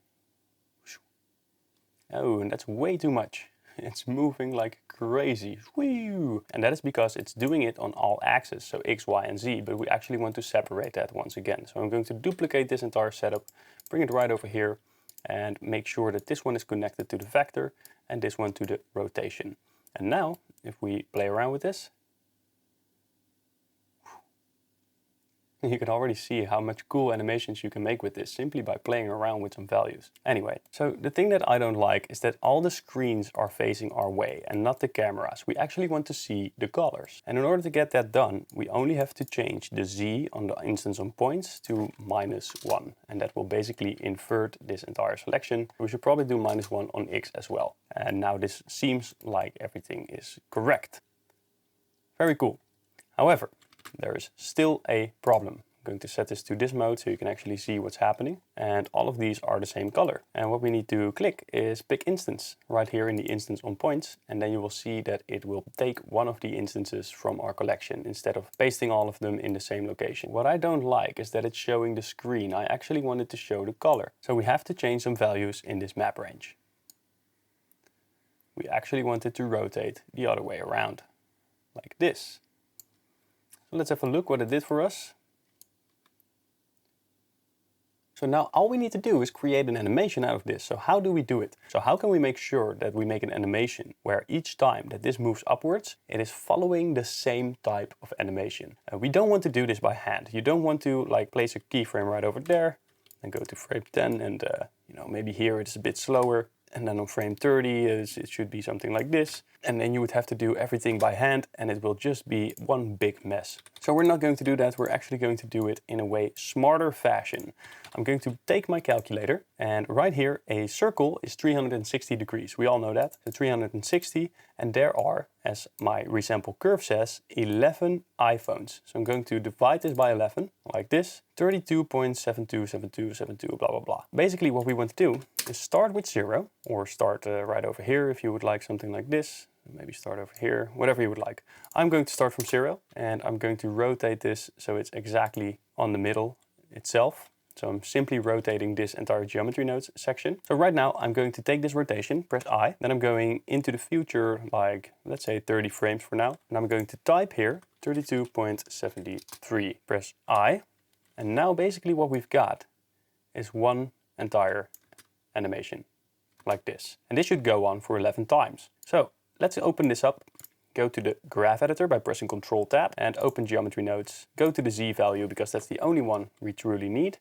And what I want to do is make sure that it's going fast in the beginning, then it's slowing down as it's going to the top, and then it's going fast to its next position. So the way to do it is actually quite simple. We're going to take both of these handles right here, scale Y, and scale it like this. So now we get a type of S-curve, and it's going faster over here. Here it is slower, and then it's moving fast. So let's see what it looks like. And we made a small mistake. It shouldn't start right over here. So it should actually be starting from somewhere over here. And now it is showing itself and moving out. Showing itself and moving out. But we're definitely not going to do this for each and every telephone that we see. We are simply going to modifiers right over here. If you don't see this tab, press N. Go to add modifiers, cycles, and now it will repeat the motion. But this is the same iPhone over and over again. But you can already see that it's looping, so that's good. However, we want to change some settings right over here. So set repeat motion in the after mode to repeat with offset. And you will immediately see in the curve that things will change. But look at what happens. And we have a looping animation that is going on forever and ever and ever. So now if we want to make adjustments to this animation, let's say we're not happy with how long it is staying in the air right here, then we can also turn this off with this check mark. We can change our original curve right here. So let's go ahead and bring this to the side, maybe something like this, and bring it upwards as well, just a little bit. Now turn back on the cycles modifier. We can take this down maybe just a notch, and perhaps it's a bit too slow. So I can take this entire keyframe, G and X, and bring it over here. And now we basically have a circling animation where each one is getting selected. Now this is very cool, but there's one more thing I want to show you. If you play around with the rotation, you can already get some pretty cool looking results. Now of course the geometry proximity might not be the best option to set right over here anymore, but think about how you can use this. You can place, let's say, 4 spheres, one over here, one over there, one over there, and have them rotate 360 degrees or 180 degrees each time that it's moving over. Or you can make a line instead of a curved circle and have it move to the side. And then each time when it crosses over the UV sphere, it is flipping over. It's flipping over iPhones like that. Think about how you can use this. It's a very, very powerful technique. Now in this tutorial, I'm not going to take your hand all the way until the end. I actually want you to be creative, come up with something for your own. You've now learned the fundamentals of how to use the geometry proximity node and how to create a very cool looking animation doing so. And I want you to play around with it. Think about things. You can add a, let's say, a spiral instead of a curve. For example, you can bring it right in there. Let's see what that does. Now, maybe that's not the coolest animation, but right now it looks like this. Who knows?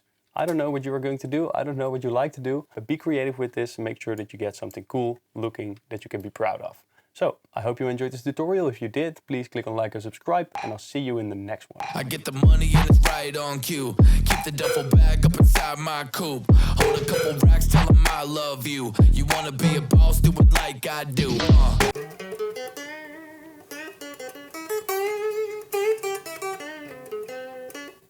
Check out my store. I've got some pretty cool stuff. Let's get back to the course. Welcome! In this tutorial we are going to do things a little bit different. We are going to use geometry nodes in order to make this abstract spiraling iPhone effect, and we are also going to animate a whole lot. It's going to be a pretty easy tutorial despite popular belief that geometry nodes is quite hard, but I'm going to try my best to explain it as well as possible. So right here we've got our iPhone, and I'm going to select everything. I'm going to select the empty last, Alt P, clear and keep transformation. I'm going to delete the empty, select everything, select this casing part last, then I'm going to click on convert to mesh and Control J. And right now this iPhone is entirely put together, and this is what it looks like. So let's get into the geometry nodes part straight away. I'm going to move this iPhone to the side. I'm going to bring in a curve, let's say a Bezier, doesn't really matter at this point. I'm going into the geometry nodes tab right over there and press on new. And now we've got a group input, G and X, and I will actually delete the group input. And I will bring in something else, namely a curve, primitive, curve spiral. We're going to use this spiral. We're going to plug this into the geometry, and this is what it looks like right now. And we're going to make a pretty interesting looking effect for this one, and we are going to use the iPhone in order to spawn that on this curve. So how can we do that? Very simple actually. We're going to bring in a resample curve node, resample curve. Then I'm going to bring in a instance on points. Now, what do we want to instance? Of course, it's going to be the iPhone model. So geometry into the instance and set it to relative. And this is what it looks like right now. Not the best looking spiraling animation if you ask me, but there are some things that we can change later on. So the first thing we need to do is make sure that this looks like a pretty cool spiral. And I'm going to press on 7, place the camera right over here, and it should be a little bit more into the center. Right now, all we have to do is change the height of this, change the height of the spiral. The end radius should probably be a little bit bigger, and the start radius can be a little bit smaller, and there's not enough rotations, so I'm going to add those like this, and now we get a whole lot more rotations. But one thing that you may notice is that the amount of iPhones that we have is pretty much fixed to this resample curve. So we can either increase this or we can set it to length, and this will make sure that there's iPhones spawning based on the length. Of course, this is quite insane, and your PC might explode if you do this. So don't do it the way I just did it. Simply increase the length first to 0.5 or like 1. And now this should be a bit better to handle. We're going to bring in a rotate instances. Why? Well, we have instances right over here, instance on points. Rotate these instances all together, and this is what it does. But we want to rotate it based on where a certain object is located at. So what I'm going to do is I'm going to bring in a UV sphere, bring the sphere into this workspace, add a geometry proximity right over there, geometry into the geometry. Of course, it should be set to relative, and now all we need to do is plug the distance into the rotation. And there's a bunch of stuff going on here. So we have to bring in a map range node, map range, like this. And now if we change the from max, the power of the sphere, the influence of this, will increase upwards. Watch what happens. So more of these are rotating based on the distance to that sphere. Now, of course, if we want to rotate it more, we simply increase the 2 max. And that kind of happens like this. And we can make something pretty cool looking already. And it's going on and on and on. But of course, we also have to separate the XYZ.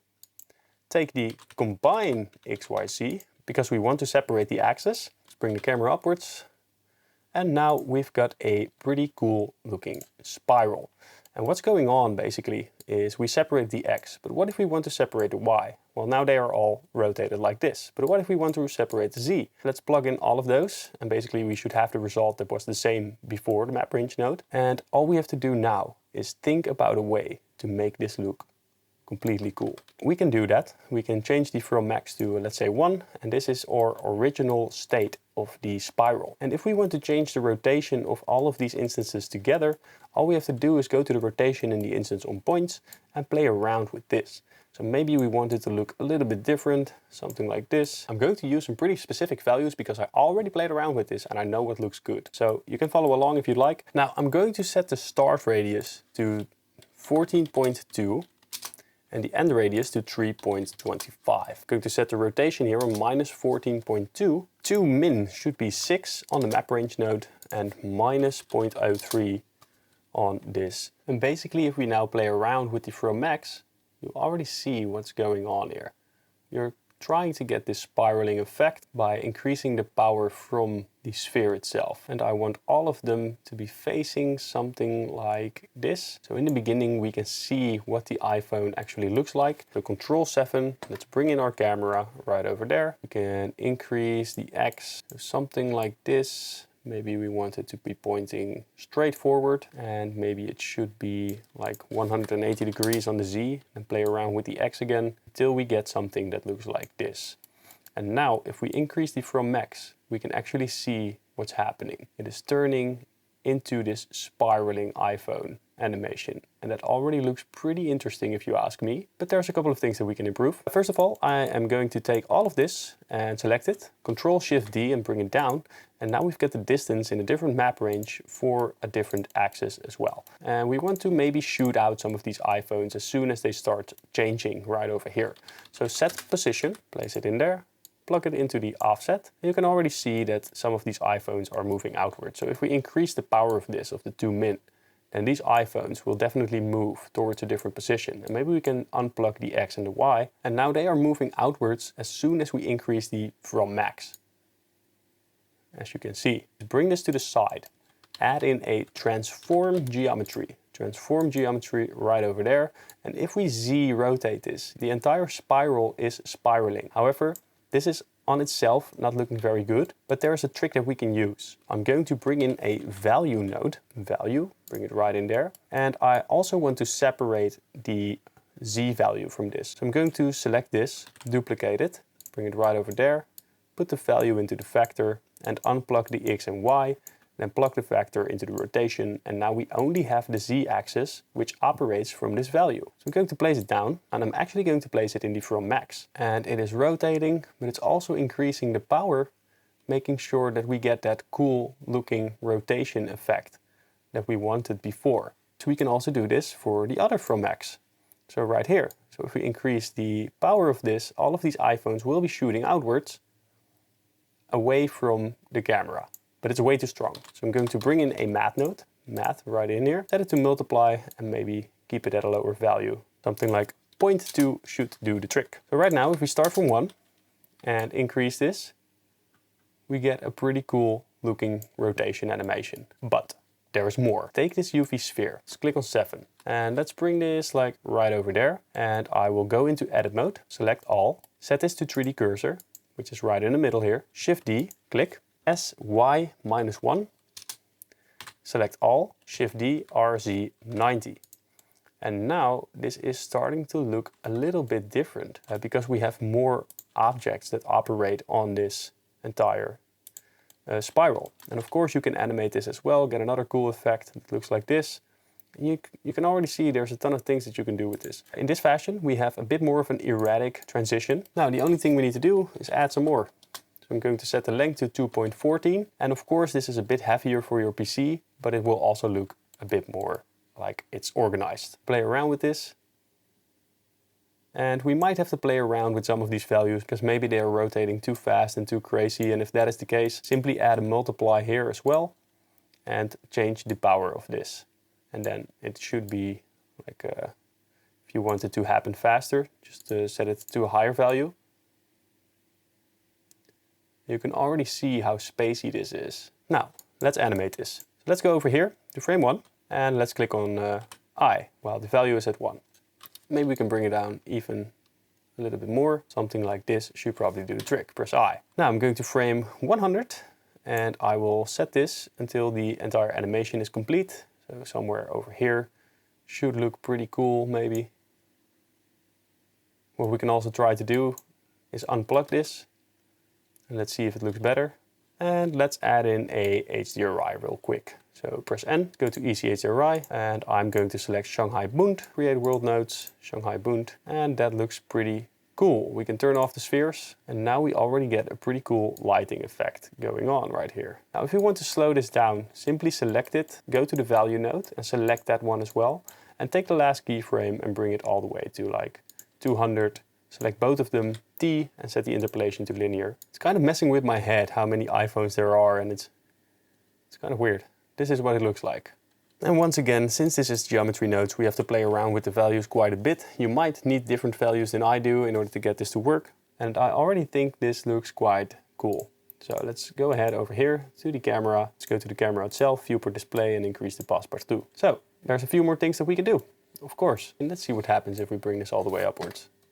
Oh wow, that actually looks quite cool. It's a nice place to end. Let's press on I for this one. I'm going to delete the other keyframe. I'm going to set this to frame 200 or something, maybe even faster, why not? We can also set it to 100. Now if you want to get a different type of effect, simply play around with the X rotation and the Y rotation, and you can get countless of things that will all look a bit different, and it's very easy to manipulate like that.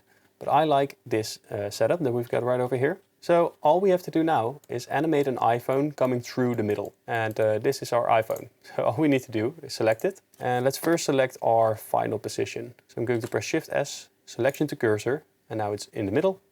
I'm going to press RZ 90, RY 180, RZ 180, GZ, and bring it closer to the camera. Let's place this on a keyframe on frame, let's say 70. press I. Let's go to frame 30. And now let's bring it upwards and maybe rotate it RX 90 on the median point, obviously, RX 90. I'm going to turn off the Bezier curve for now. Simply have a look at this animation. So bring it upwards, GZ, RX 90, press I, whoopa, and then it's coming in. So Control Tab, and then let's go ahead to the Z location because we want to change that. A dot, and I want it to come in fast first. We also need to do the X rotation. So let's close this off, go to the X Euler rotation. Let's select this, let's bring it upwards and maybe take this one, bring it to the side.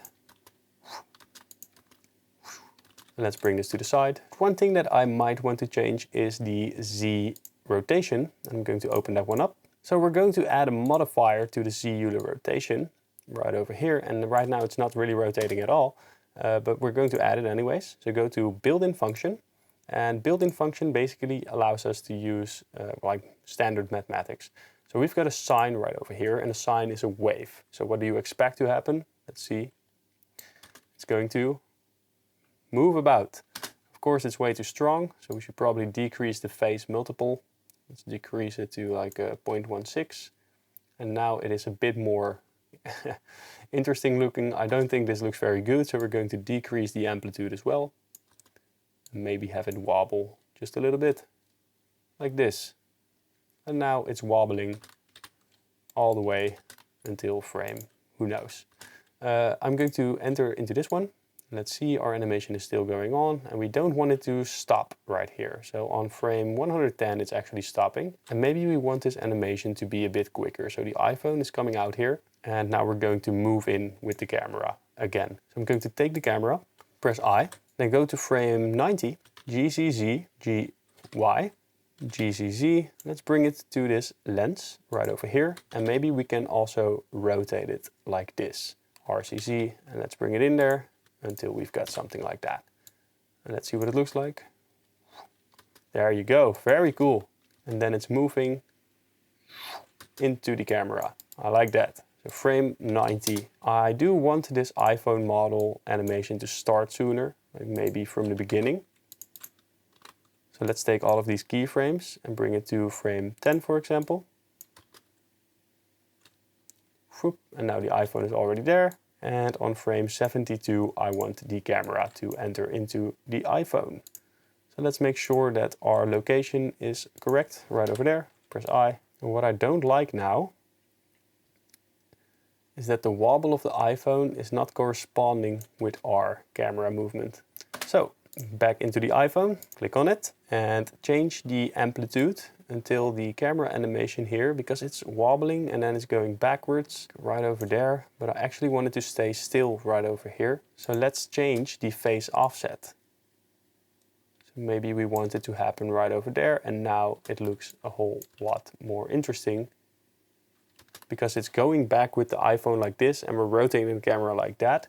So it should align a bit better. Now go into the camera, because we once again need to change the location of this. You can keep it like this if you would like. I think it would be interesting to add a background. So I'm going to press Shift A, Image, Mesh Plane, which is basically the same as images as planes. Then I'm going into Downloads, I'm going to type Sky. I probably will include this sky if you need it on Patreon. Let's go into the shader editor, plug it into the emission, color into the emission as well, increase the power, and now we have a bit more control over the way our render looks. So something like this could be cool, with a big bright flash in the middle. We can also take a night sky, and maybe that would look a bit cooler and darker, and now it looks like this. We can also do something with the lighting, because I don't like the lighting on this object. The background's taking a lot of attention. So there's two tricks that we can use. Let's turn this on. Let's bring a empty right over there. Shift A, empty. Let's bring in a sphere empty. Go to the camera, depth of field, and decrease the power like this, and then the entire background should disappear, and maybe that is what we want. But now we have to animate the empty as well. So go to the timeline, 50, because the iPhone is already in its location right there. Let's correct, so G and C somewhere over here. Select the iPhone, Control P, and Object, Keep Transform. So now the empty is parented to the iPhone instead of the other way around. And in this way, our depth of field will always follow that iPhone. And now the only thing we need to do is change the lighting on this iPhone. Let's go ahead, click on this iPhone, Shift S, cursor to selected. Let's bring in let's go to frame 50 while we do that, by the way. Shift S, cursor to selected.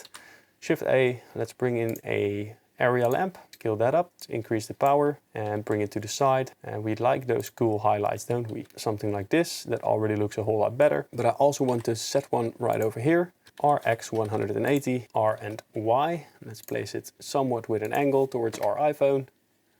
Like this. And now it looks a bit more silver instead of the original orangey color. Didn't like that one, and now this looks pretty good. If you don't want the lighting to work on the background, you can of course use light linking. Go over here to Object Properties, Shading, Light Linking, New, drag in the iPhone. So the iPhone model right over there.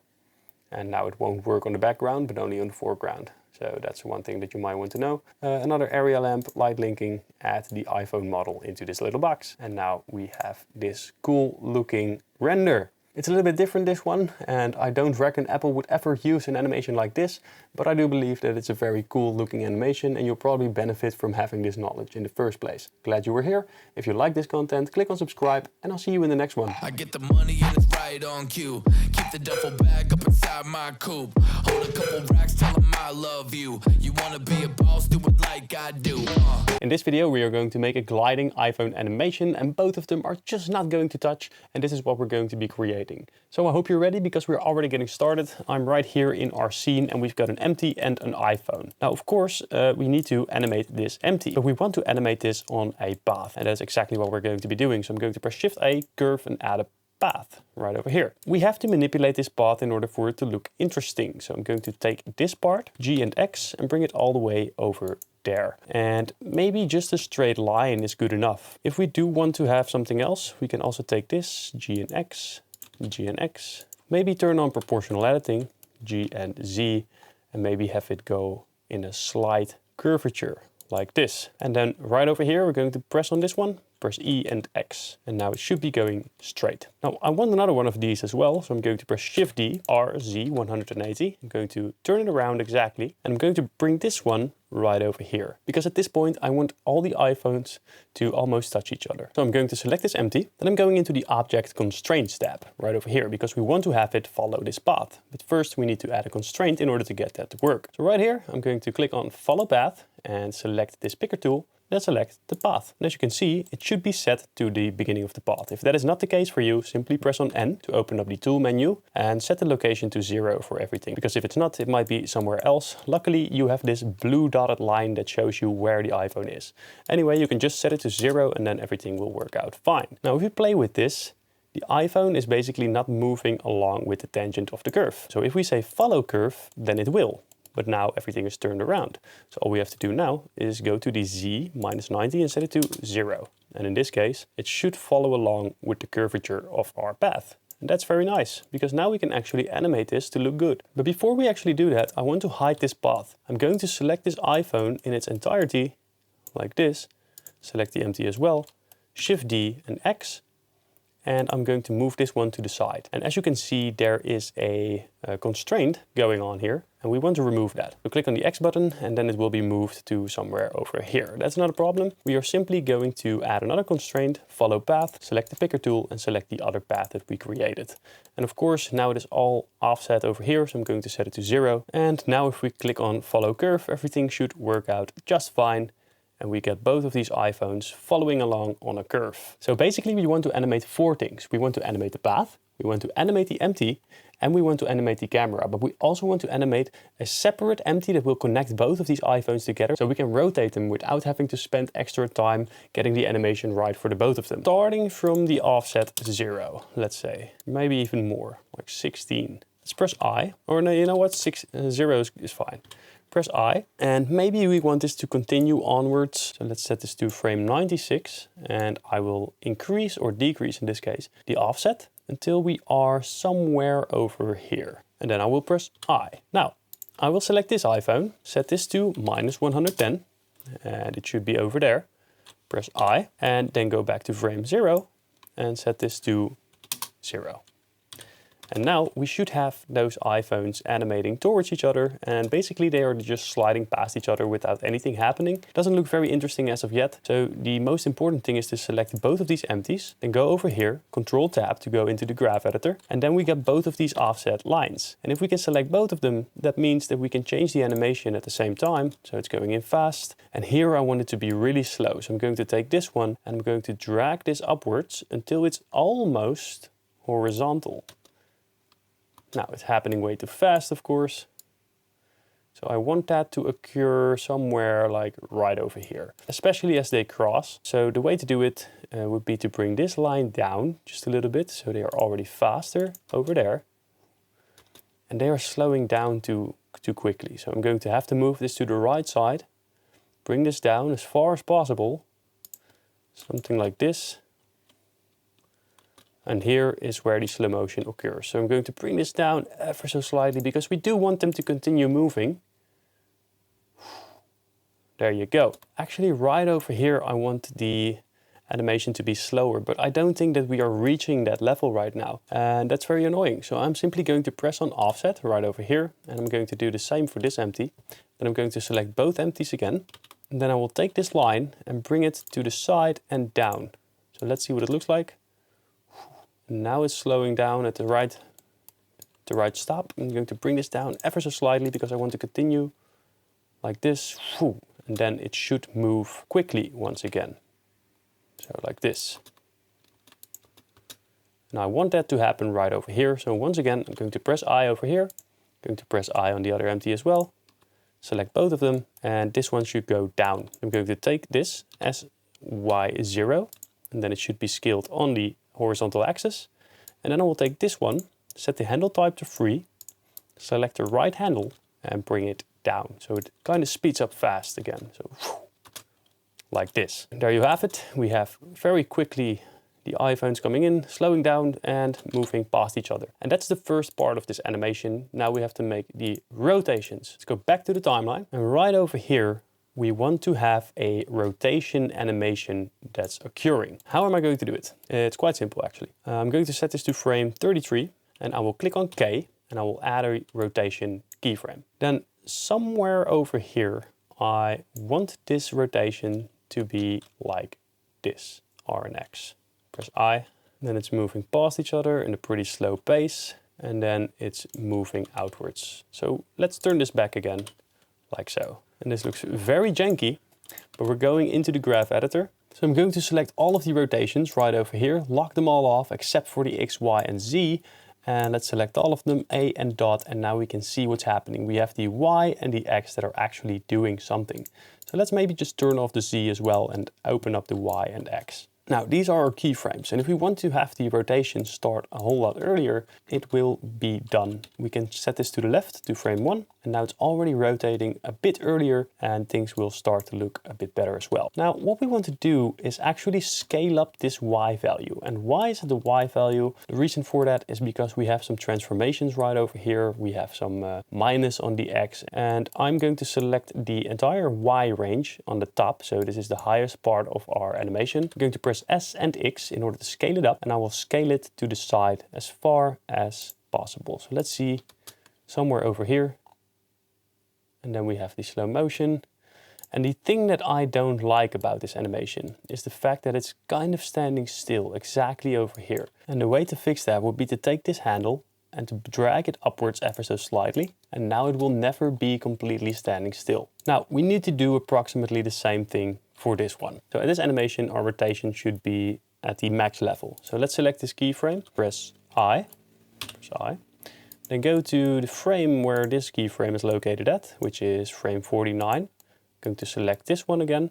And now I'm going to rotate it something like this probably. So press I, and let's see in the other keyframe where it ends. So let's select it, and the last keyframe is located at 103. So we're going to do that once again, R and X, and let's maybe make a keyframe like this. Of course, we also have to check on the other one what our curve looks like, and it looks like this. So I'm going to scale this outwards as an X until it kind of follows the same path of the other one. And that should be something like this. I'm not going to bother too much about the end of this animation because I'm going to be filming it from somewhere over here anyways. So maybe this one can be set to the side just a little bit more. The same goes for this one. And now the iPhones will practically almost touch. And I do think that that gives us a nice little effect. They shouldn't intersect, so make sure that that doesn't happen. And now I want them to rotate around each other. And basically what we want to do is make sure that both of these paths have an origin point that is on a different location. So Shift S, cursor to selected, right over there. Object, set origin to 3D cursor. And right now the origin for this path is on the outer end of this path. And we're going to do the same for this one. So select the last vertex, Shift S, cursor to selected, go back into object mode, object, set origin, origin to 3D cursor. And now if we select both of these paths and press Shift S, cursor to selected, then it should place the cursor right in the middle between these two. And that's exactly what we want. And now I'm going to add a empty. So Shift A, empty. And I'm going to add a sphere. I've got the spherical one right over there. I will select this path first, then this path, Control P on the spherical empty, keep transform. And now if I rotate this around, the telephones will rotate as well. And that's exactly what we want, because somewhere over here, we also want the rotation animation to start occurring. So I'm going to take this, press I, and somewhere over here until it speeds up again. So that should be like frame 82. And I'm actually going to be rotating this like so. Press I, and then it's moving away again, and maybe we can even have them rotate as they move away. There you go. One thing that's annoying me greatly is that they are not really moving along together, and I'm basically going to solve this problem by selecting this empty and playing around with the final keyframe because it is not moving fast enough. I'm simply going to bring this upwards until we can see that they are approximately aligning, and now, as you can see, things are going absolutely fine. So they are moving in. There you go. Pretty interesting looking if you ask me. Now we could play around with the graph editor for the spherical empty as well. We're basically rotating it only on the x-axis, so close everything off except for this one, execute the rotation and unlock it. Press A and dot, and now we can see how the animation is taking place. It's looking like this. We can maybe increase this one to the right, and perhaps this one should be a little bit faster. So I'm going to make it more of a sharp S-curve. So now all we need to do is light this baby up. So I'm going to bring the camera right over there, Control Alt 0, and I'm going to place it somewhere over here. I'm going to set the focal length to 80 millimeters, something like this, G and Z.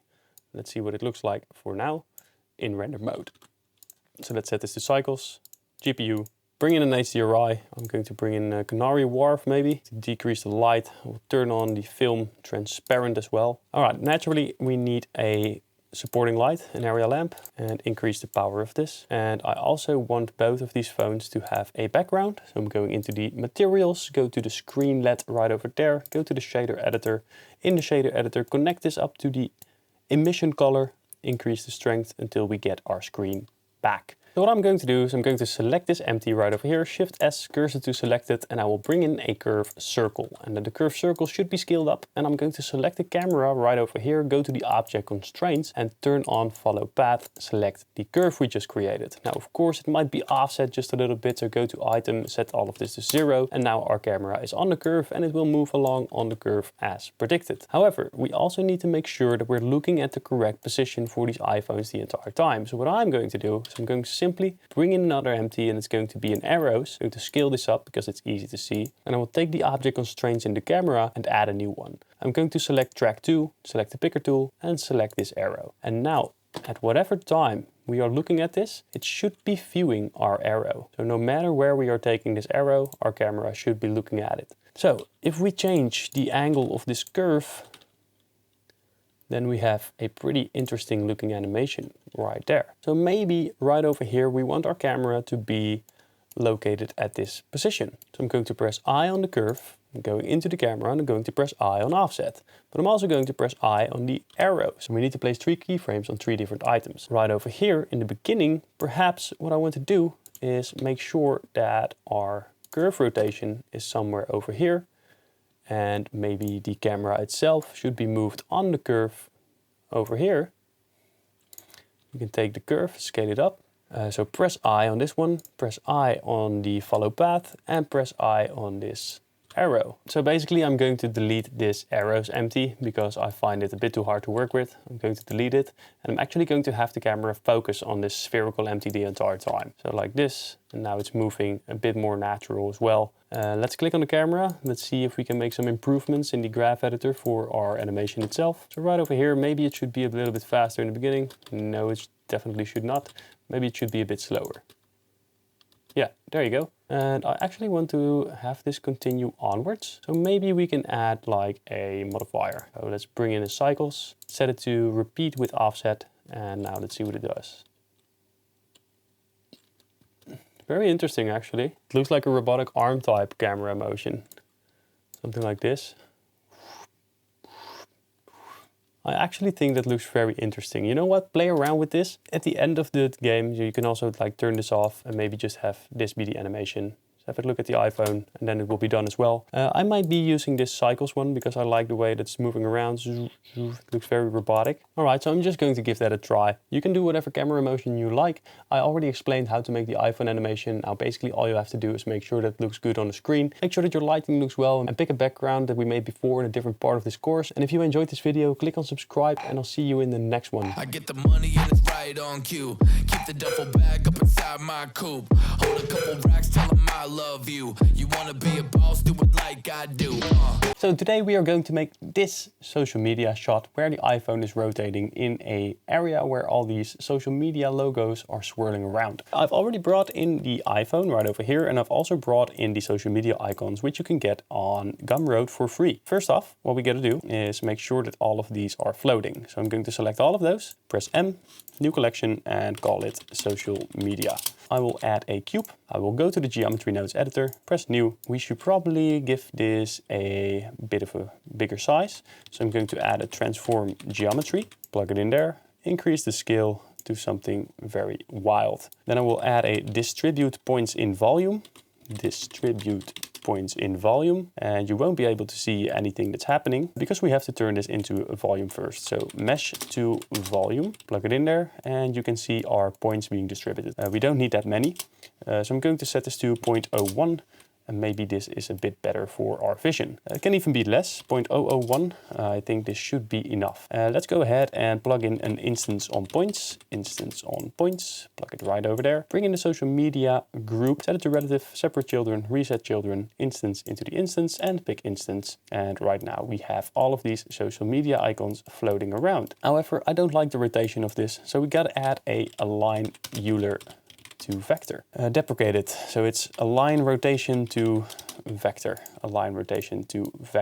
into the rotation. And if we play around with this, you can already see that the social media icons will be displaced in a way that we would like. And now they should actually rotate around. And the way that we're going to do it actually is by adding a rotate instances right over here. Now rotate the Y value. All of these are rotating around. But there is a slight problem because some of them should be moving slower than others, and we also want the rotation to start randomly. Now they are pretty uniform and we don't actually want that. So what I'm going to add is a random value node. Random value, set it to vector.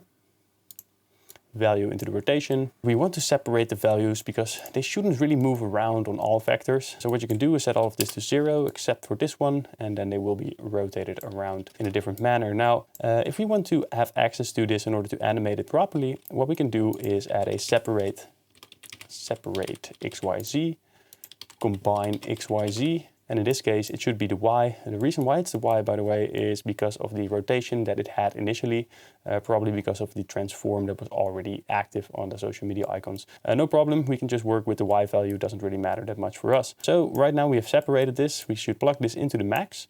And if we now take a value node and plug it into this vector, and play around with it, then everything should start to rotate around. The trick is basically to have this move quite slowly, something like this, and maybe that will look a bit more cool. But before we actually animate this, I want to make sure that we have a camera that can rotate around. So I'm going to bring in a curve, so Shift A, curve, circle, and I will bring it right over here. It should be pretty big, like this. And click on the camera right here from the collection, go to the object constraints and set it to follow path. Click this curve with the picker icon. and now our camera should be on the curve, but it's not because it has location data. So set the location to 0, and now it should be on the curve. Naturally, we also want to make sure that the camera is following this iPhone. So what I'm going to do is add another constraint called the track tool. Track 2, we should use the picker tool once again and select our empty, for example.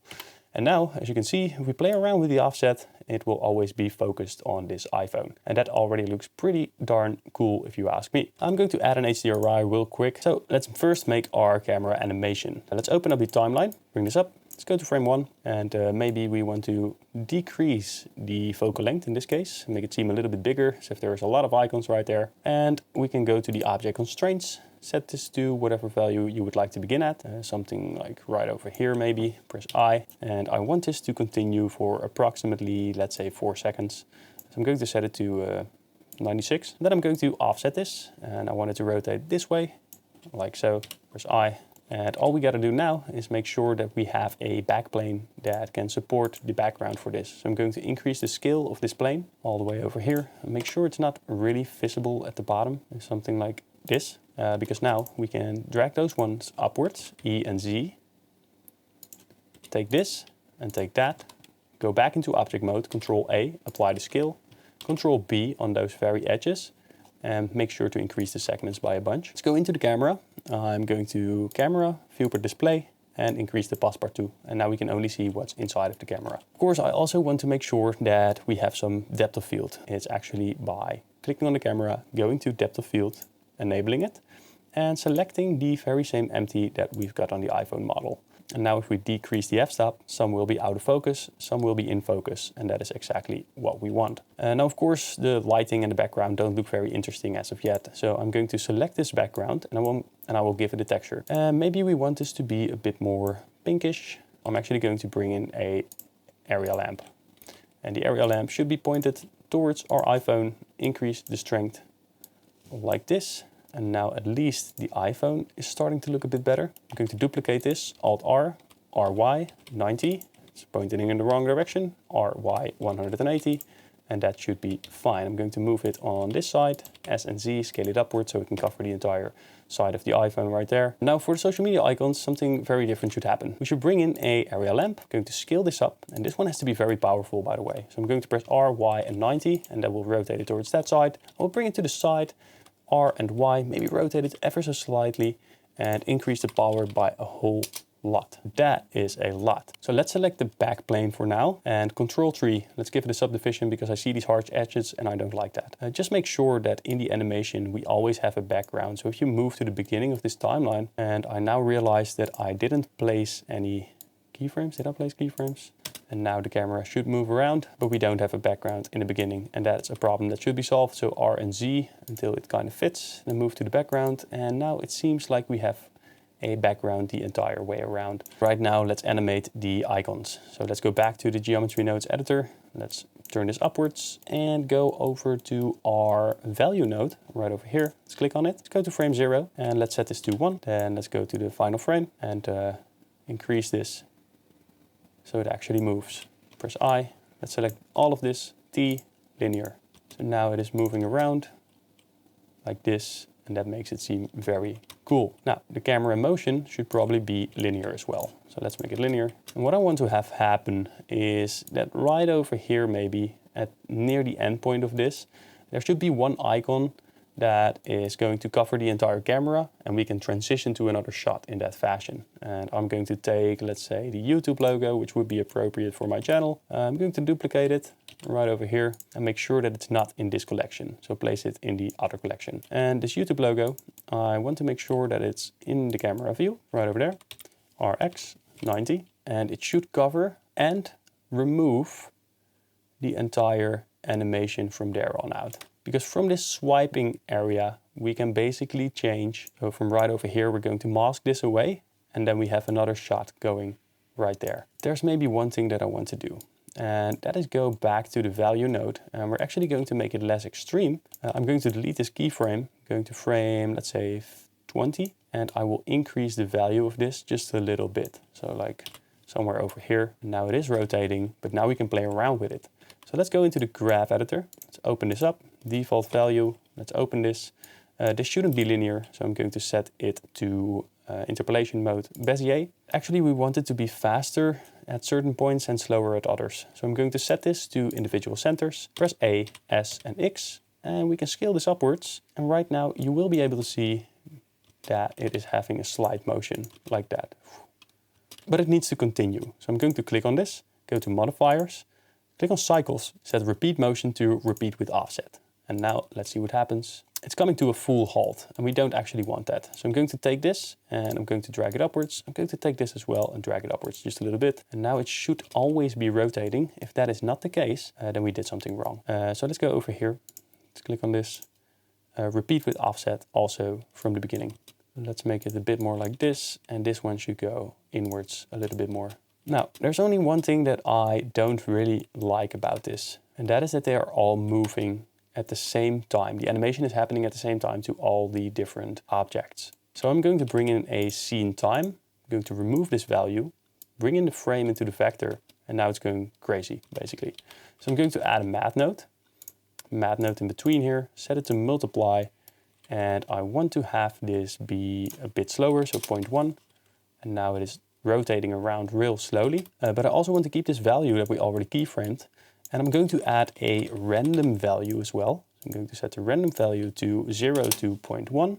And maybe this can be 0.003 value into the value. And now all of those will be rotating in a different speed than what we had before. So this one is a bit slower than some in the background, and I think that looks a bit better.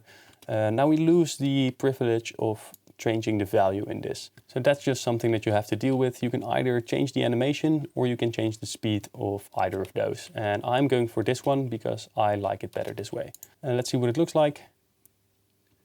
And now if you want to get fancy, you can give the camera an animation if you'd like. So let's go into the camera, go to the graph editor. Let's have a look at the follow path. We can set it to Bezier, and maybe you want it to begin fast in the beginning. Let's have a look at this in a different vision. Fast in the beginning. And then it's slowing down and transitioning into the other shot. Naturally, if you want more icons on this, you can increase the density on our distribute points in volume. So we can set it to 0.003, for example, and you would have a lot more. Be careful with this. You don't want your PC to explode. So I'm going to set it to 0.001, and that will be fine for what I am trying to do. Of course, if you want to have this rotate in the opposite direction as well, you can change the random value to a minus value. So let's say we're going to set it to minus 0.3. Then they will be moving in separate directions, as you can see right here. So this one is moving clockwise and this one is moving counterclockwise. So if you want to have that effect as well, no problem, you can absolutely do that. So I've made the background black because I think it fits better with the rest of the renders we've made. All of those renders are pretty dark or white, so I think that the blue background was a bit too much. Either way, all we have to do now is make sure that this iPhone is coming from below the screen. What we actually want to do is create a new empty for this camera. So I'm going to place the 3D cursor right over there where it's already located at. I will press on Shift A, empty. And I will bring in a cone. Let's do a cone for a change. I'm going to select the camera, go over to the object constraints, and instead of empty 001, I am going to select our cone. We can now animate the iPhone as well. So on frame 20, I'm going to press K, and I will add location, rotation, and scale. And then I will go downwards all the way to frame 0, let's say. I will bring this over here. And as a matter of fact, I want to rotate it the way around like this. So there's a bit more congruency between our different shots. Okay, location, rotation, and scale, and then it is moving upwards like that. But we should probably check whether this animation looks any good. So let's go over into the graph editor. Let's select this. Let's do the Z location first. I'm going to select that one. And maybe we want it to be quicker in the beginning, since the camera is also moving very quick in the beginning. So like this. Ooh. Go over to the X-axis, so X Euler rotation. And let's basically do the same. Let's see what it does.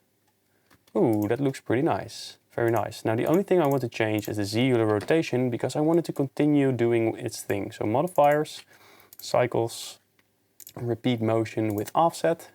And now it should continue to move, but we can see no screen. So we're going right over here to the screen LED, go to the shader editor, plug this into the emission once again, set this to 1 at the very least. Maybe it should be a bit more. We can also go into the screen glass and make it a bit less on the vector. So something like this. So now if it is playing around, let's turn motion blur on and let's render this out. I'm going to keep it like this for now. I hope you enjoyed this tutorial, and if you did, click on subscribe and I'll see you in the next one. I get the money and it's right on cue. Keep the duffel bag up inside my coupe. Hold a couple racks, tell them I love you. You wanna be a boss, do it like I do.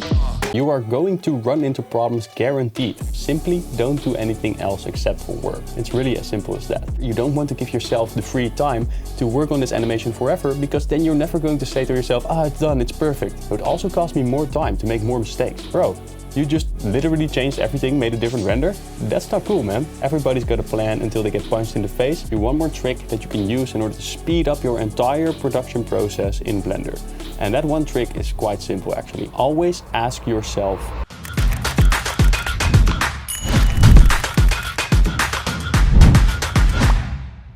so today I'm actually not going to upload a tutorial. We are going to talk about common problems that 3D artists run into when they are working on a project. Because right now I am working on the iPhone course and I want to let you in on some secrets and some stuff that is going on behind the background that none of you actually see what happens. However, I feel that any 3D artist runs into these problems and wants to solve them. So I'm going to show you exactly how I solve these problems. We are working on the iPhone project and I've got a piece of music right over here and it's working out fine, but then you have these renders.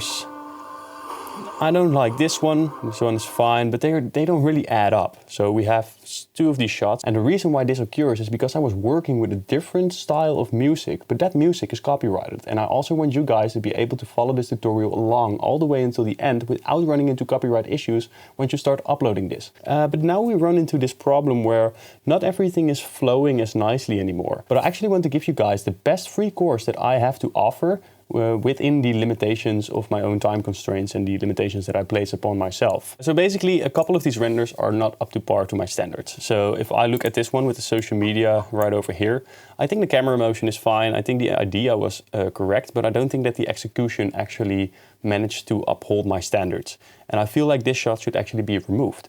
As a matter of fact, I also believe that right here in the beginning, there's this shot which feels a bit more like a beginner animation. And do keep in mind that I did not edit this all the way until the end. This is just like a preview of what I'm trying to do, so I know that I'm moving in the right direction. With this render, I feel like it is moving in such a way that a beginner would animate it. And that's not actually the goal of this course. You want to break out of that beginner position so you become a pro animator.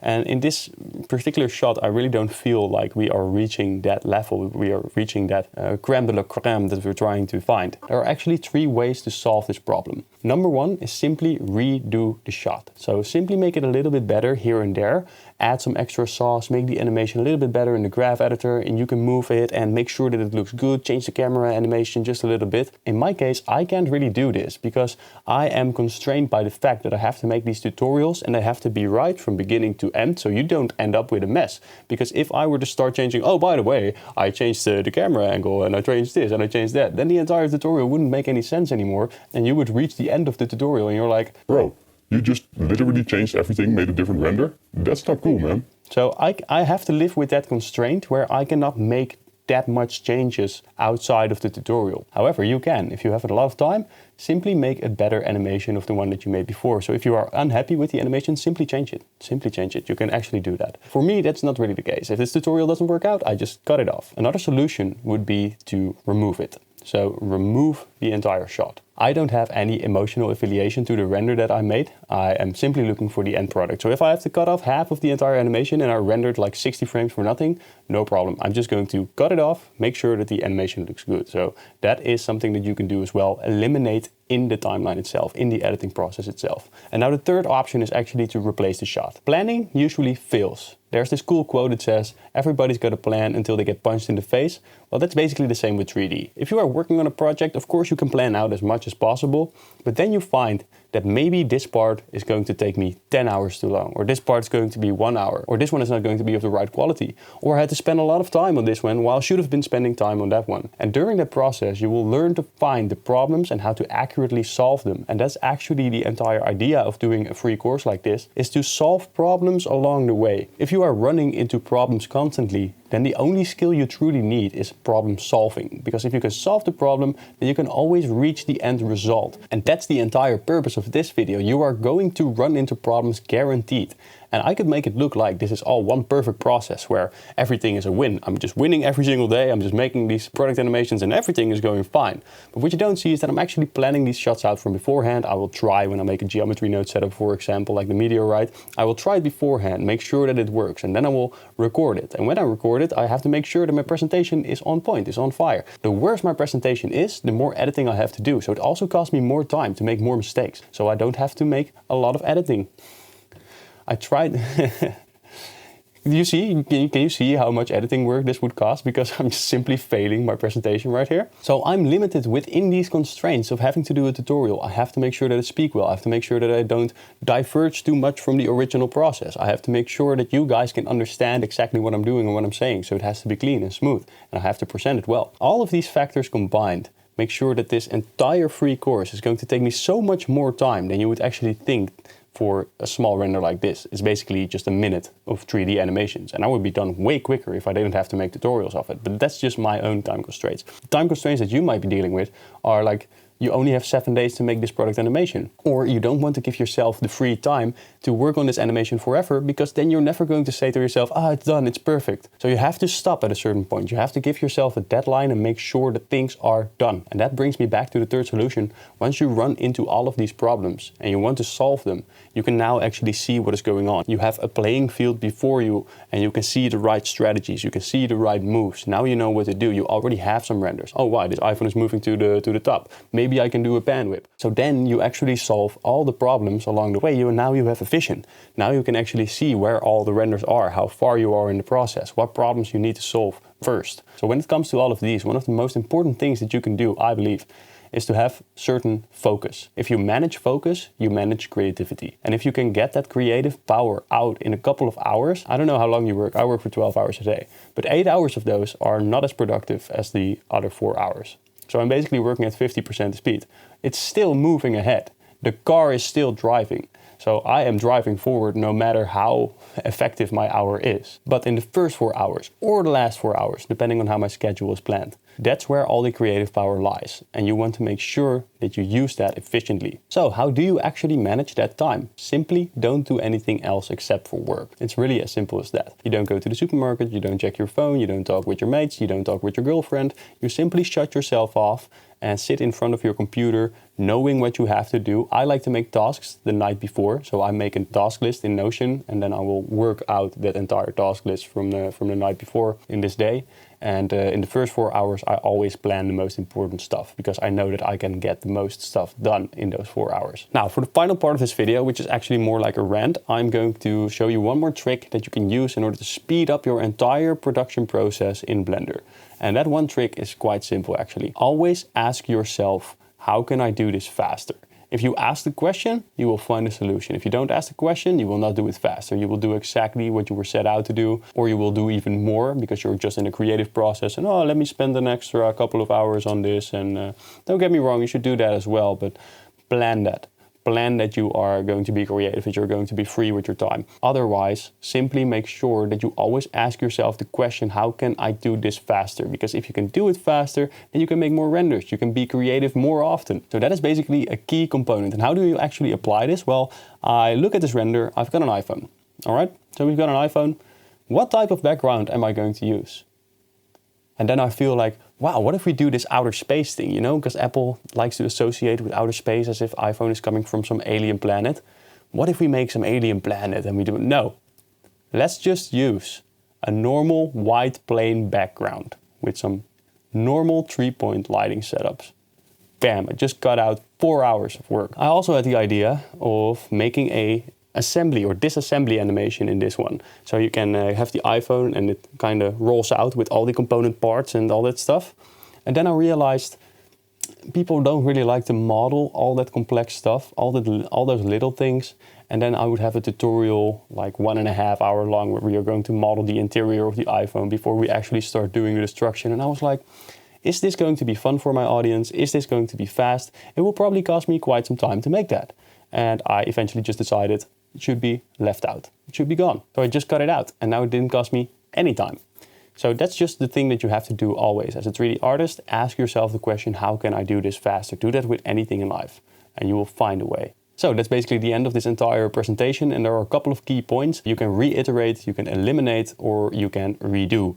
And those are the things that you have to do as a 3D artist. Make sure that you manage your time well. And as a final bonus tip, of course, ask yourself the question, how can I do this faster? So I will ask you now, how can you click faster on the next video? Simply click right over here.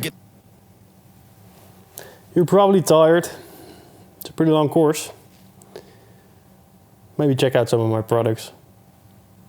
Let's get back to it. Beautiful evening, beautiful people. It's time to make some dark lighting animations that you often see in product renders. So we are going to start straight away. We've got this iPhone right over here. It's going to be a pretty short tutorial because it's quite easy to do. Actually, this is already set up quite the way I want it to be. I'm going to press on 7. I'm going to press on Ctrl-Alt-0, and you can see that the iPhone is tilted. So we can either rotate the iPhone or rotate the camera. In this case, I'm going to rotate the camera by -90 degrees. And I will set the camera to 80 millimeters. I'm going to click right over there, set it to 80 GZZ, and let's bring this outwards, G and X, make sure it's nice in the middle. Now for the lighting, I'm basically going to use a 3-point lighting setup. I've already shown you in a couple of videos how to do this, especially in the one that's called the only lighting video you'll ever need. And the 3-point lighting system is actually available on my Gumroad for free, the asset browser. I'm going to open it. Point lighting setup, you can drag it in like this, and basically what it comes down to, if you want to do it for yourself, it's an empty, and this empty has a 3-point lighting setup connected to it. We've got a bigger soft light right over here. We've got some harsher lights right over there. And basically what it's doing, if I set this to cycles, you can see that it is casting lights from all the areas. And if we rotate this around, we get some pretty cool looking shadows. And that is going to save you some time in the future. So I am opening up the world properties and setting this to 0 because now it's entirely dark. And if we want to have this cool rim light effect, all we have to do is simply take this 3-point lighting and let's bring it downwards. And basically if we rotate this around now, we get a pretty cool looking rim light effect. And that's basically all there is to it. There's not that much going on here. I'm going to set it to something like this because we get this cool looking edge right over here, R and Z. And that means that the camera is also going to be lit. It's not going to be lit by those ones, it's only going to be lit by the big ones. And this is the way that the animation is going to work. So let's animate it. Let's go to the timeline. I'm on frame 1. I'm going to press I. I'm going to frame, let's say, 88. And right over here, I'm going to press RZ and rotate this around. I'm going to rotate it in this side. Maybe something like this should do. Press I.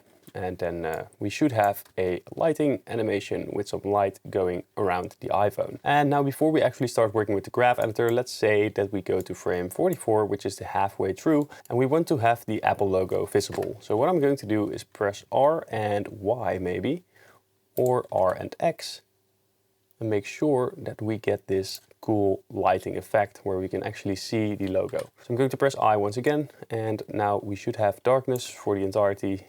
Small rim lights showing the Apple logo, and it turns back to a dark animation. So I'm going to press on Control Tab, and now we've got the graph editor. I will go into the Z Euler rotation in this case because it is rotating on the Z axis, and maybe we want to play around with this. Now, in this particular case, all I want to do maybe is have this one be a little bit faster because it's quite linear right now. I'm going to set this to the side and make sure that the lighting has some sort of fluctuations going on. Maybe this should be fun. Maybe we can bring this inwards just a little bit. And then we get a pretty cool looking light effect. Like this. Very slow, a little bit faster there near the end. And that's why we do it. Could be even faster if you ask me. And that just gives it a slightly better looking animation. And I like the way this looks. Practically it's done. What we can also do is go into the Y Euler rotation. You can take this and maybe scale it down and have it be more dotted. And this looks pretty cool. Yeah, you can play around with this if you want to do something funky like this. This also works. So it's showing it, and then it is moving ahead in a different direction, but it's still giving us some cool lighting. Really what you do with this rotation doesn't matter that much. The Z rotation is the one that makes it count. So this is the way that it looks, and basically what we did, we changed the Z Euler rotation to be a bit faster near the end. So now it is jerking, we've got a cool slow moving animation, and the light is going over there. That's all there is to it. And now the 3 lighting point setup is done. But I find that using this black background can be quite cool. It could be done if you want it to be done right now, but what I like to do is actually add a camera animation and some background noise. So let's first start with the animation, because animation is always better to do first. And I'm going to select the camera, go over here to frame 1. I'm going to zoom this out, maybe somewhere over here. Press I, go to frame 88, zoom it in, maybe something like this. And I'm also going to rotate it, because rotations always look a bit cooler. The Dutch angle, they call it. So I'm going to select both of these, T linear, and now it's linear. And now the camera is basically moving while we've got our cool looking animation. And that's the way that we make this animation. Now the only thing that we can improve on is the background, which is what I'm going to do right now. This is also looking very cool, very dark, but I'm going to add a mesh cube, scale it upwards, go to the shader editor right over here, click on new. Then I will go to the principled BSDF and delete it. Bring in a principled volume into the volume. Now let's also bring in a noise texture and a color ramp. Factor into the color ramp, color into the density, not into the color. I've made that mistake more often. Increase the scale a bit, play around with it, and also let's scale up our cube. You can stretch it out like this because we haven't applied the scale. And now all we need to do is change the color. If you make this darker, it's going to be less smoke, and we actually want to have less smoke in this particular case. So let's see something like this. Maybe we're going to increase it anyways, play around with it, remove some of the smoke. So it's not too visible, but it's also better than a black background. Play around with the scale of this, play around with whatever things you have. And you can also change this color to maybe be a bit more or a bit less, and the same goes for this one. Now, in order to get the smoke to really work, you need to change the anisotropy. So if we bring this down, it will be affected less by the lighting. And if we increase this, you will only see the lighting in this smoke. We can kind of determine how crazy our smoke will be. If we have it set to this value, it will be pretty gray. But I actually want to keep the darkness. I just want some more texture. And another thing that you can do is add in a point light. Point light, I guess it's somewhere over there. Let's increase the strength of this by a whole lot, maybe even 10,000. And let's see, where is it? Where is our point light? It's right behind our iPhone. And that's exactly what we want. So let's go into the camera first, viewport display, passepartout, and now we only see what we can see in the camera. So you can make some cool lighting on the background here. Maybe decrease the power. And you could also give it a color if you would like. So maybe you want it to be a bit more bluish, or maybe you want it to be reddish, give it a different sense, different type of feeling, then you might want to go for this. So that's just a way to separate the iPhone a little bit more with the background. All right, that's it for this tutorial. It was very easy, but still I hope you learned a lot. These renders are quite common in the product animation niche. Of course, I've set up the entire 3-point lighting setup beforehand, and you can get that on Gumroad for free. Otherwise, I hope you learned how to use smoke to create a little bit more of an interesting looking background. I hope you learned a thing or two about animation. And last but not least, I hope you subscribe. So if you want to become an undeniable force in the 3D space, then I highly recommend watching this video next. Since you're already watching a 10-hour Blender course, you might also be interested in Lumio, the definitive replacement of Blender's lighting system. It has interactive mode, which is a complete reinterpretation of how lighting should be handled in Blender. It has several different functions, such as switching the light so you can compare them. It has some advanced light linking techniques, gradient lights for reflective objects, stuff like that. So I would recommend checking that out. And now back to the course. So this is the animation that we're going to be creating today. It's going to look like meteorites, but actually it's just blocks of sand that are reaching the camera and crashing into it, and then it explodes. And this is very easy to create. We don't have to use any particle systems. We are going to use geometry nodes. Let's go over here. I've already got the iPhone set up, but the first thing that we actually need to make is some rocks. So I'm going to press Shift A. Let me turn on my screencast keys, by the way. I'm going to press Shift A, mesh, and bring in an icosphere. Then I will go into the modifiers tab and I will add a control 2. Now I'm going to add a modifier and it's going to be displace. So I'm going to search for displace, and right over here there's a button, new, and then we get this little button right over here and it will take us to the texture tab. I'm going to click on it. And instead of an image or movie, we want to use clouds. So with the clouds, we already get a pretty interesting looking result. I'm going to shade this smooth real quickly and see what we got. I'm going to play around with the size. It should probably be a little bit more to have it well, a bit more rock-like. Then go back into the modifiers and play around with the strength and see what you like in order to get a beautiful looking rock. Well, I think this looks pretty rocky. I'm going to duplicate it. Shift D, bring it over to the side. And I'm actually going to apply both of these. So apply this, apply that. And then in this one, we actually want to change some settings. And we want to go into edit mode and play around with our icosphere. So I'm going to press O. And I'm going to deform this to make it look more like a different type of rock shape. Something very beautiful looking like this. And now that already looks like a different rock. Now, of course, we can play around with the strength and the texture as well. So maybe we want this one to be a bit rougher around the edges. Maybe give it an extra level of subdivision, who knows? Maybe even more. No, I'm just kidding. We're just going to do 3. I think this looks like a pretty detailed and interesting looking rock as well. And maybe we can even place that one upwards a little bit. Pretty detailed looking rock there. The more detail you have, the better probably, but it should still look like a rock and not like, well, a spiky ball. All right, I'm going to duplicate this once again, and then I'm going back into this object, go to the modifier stack and apply everything, and then I will go into this one. And you know what, we're just going to try and make this better. I'm going to reshape this rock, should be a little bit different. Once again, duplicate it, Shift D and Y, let's bring it over there. And this one we want to be a whole lot smaller, so I'm actually going to select all of this, scale it down and bring it in there.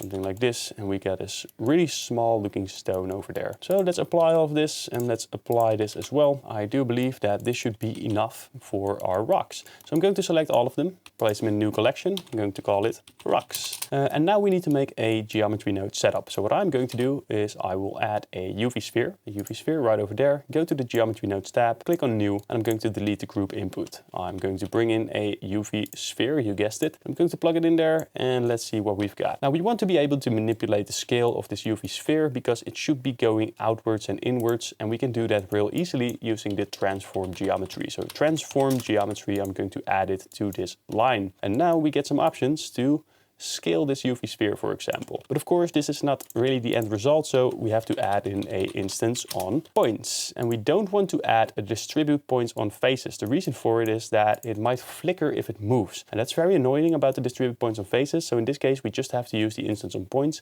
and instance it on our UV sphere. And we've got a collection with rocks. So I'm going to take this collection, bring it right over here, and I will plug it into the instances. But of course, it's all set in a weird direction. They are instanced on each other very annoyingly, so I'm going to set it to relative, separate children, reset children, and pick instance. And now we have several different rocks on this location, but of course we can scale it down, and now you will actually see what is going on. So it is placing our different rocks on different vertices of this UV sphere. That's basically what's going on. So if we decrease this scale, that is the idea. I'm going to decrease the scale. Let's select it and maybe bring it somewhere over here. Not really the way that we want it to look, but it is starting to move into the right direction, because from here on out, we can actually say, all right, explode. You know, go outwards of each other like this. But of course, this is all very uniform, and that's not what we want. So I'm going to add a random value, and this one can go right over here, and I'm going to plug it into the scale. And this one we can go and set it right over there, but it should be set to vector as well because it's for the rotation. So this one, well, of course, 1 is maybe a little bit too high. So we are going to decrease this rock size until we get something decently shaped. And these are way too big. We want them to be very small, actually. We just want to increase the amount of them. So maybe like 0.02 should do the trick. Yeah, something like this should be enough. And we also want to change their rotation because they are all moving in the same direction. So let's set the rotation right in here. I'm going to set this to minus 0.44. And let's play around with this until we get something that we like. Something like this. Looks pretty interesting to me. Now it's already a little bit better than before, but we're still not there. And of course, if you change the scale of this, it is already turning into a different kind of rock. So it's already looking very interesting. But there are a couple of things that we need to do, because this is not really the rock shape that we want it to look like before it lands on this camera glass. Add a set position node right here. Set position right after the UV sphere, and I'm going to plug a noise texture in. So I'm going to bring this noise texture right there. We also have to add a vector math node, otherwise the entire position will be displaced, and I'll show you what I mean. The rock is moving just a little bit. Did you see it? There you go. The rock is moving just a little bit, but if we add a subtract in the vector math and set this to 0.5, then it should stay on the same position. Now if we play around with the scale, we can create different types of rocks. You can also decrease the detail in this case in order to make it go outward just a little bit more. And you know what? Play around with the distortion, things like that. Play around with the scale and you can create a different type of rock shape. And now this looks a whole lot more like a rock instead of a UV sphere. So that's what we did right over here. But there's one more thing that we should add, and it's going to come in handy later on because we want to have the normals of this UV sphere. And I'm going to capture those normals using an attribute node. So let's find a store named attribute. I'm going to place it right in here. This should be set to vector, and I'm going to capture the normal. And basically what happens if you add a node like this, it is going to read the normal, so it's going in here and it's going back all the way over here, and it's taking the normal position of the UV sphere. So if we plug it in here, and it's going to read it from this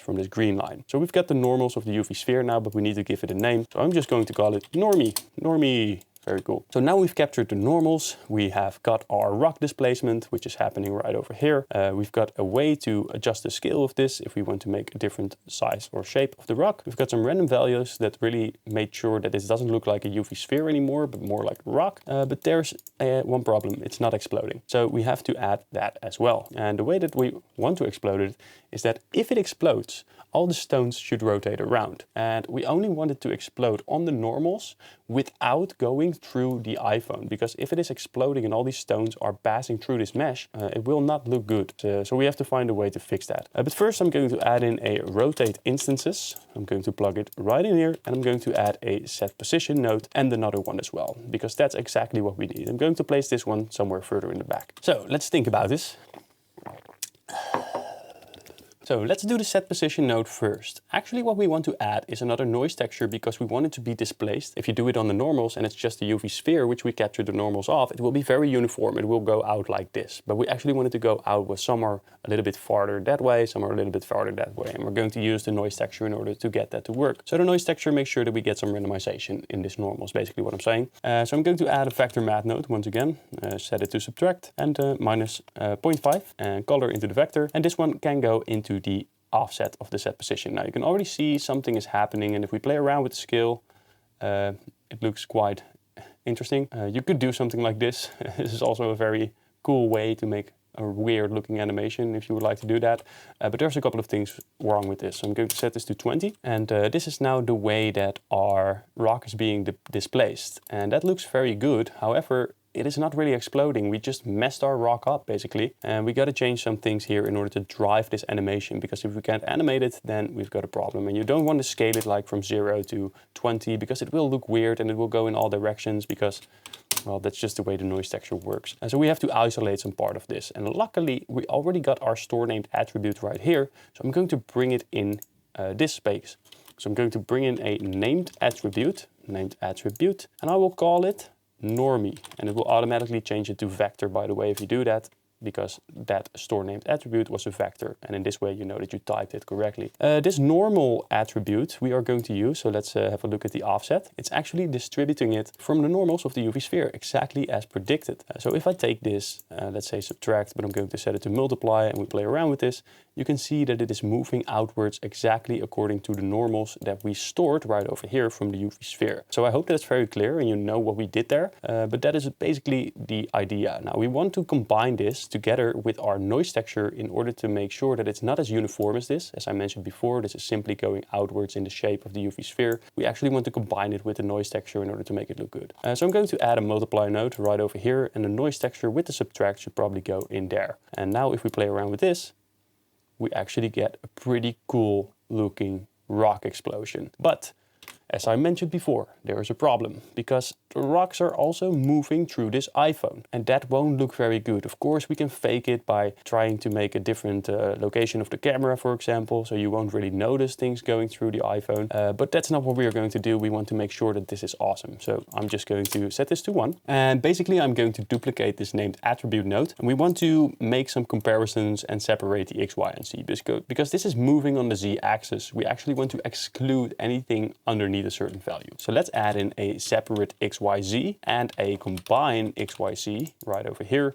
And we should probably also get a compare node. So compare node right over there. I'm going to set this to less than, attribute into A. Let's plug the result simply in the combine XYZ number Z. And let's place this one into the multiply. Now what is happening right over here?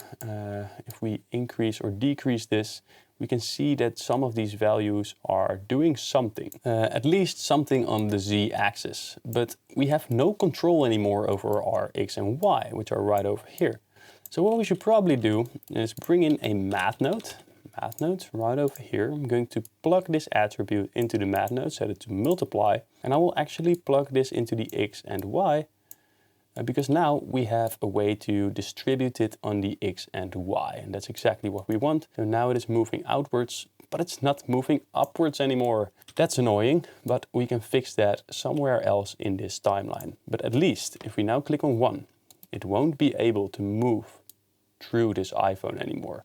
Things are going into this direction. And basically what we can do is add another multiply over here, and the z value won't do anything, but the x and the y value will.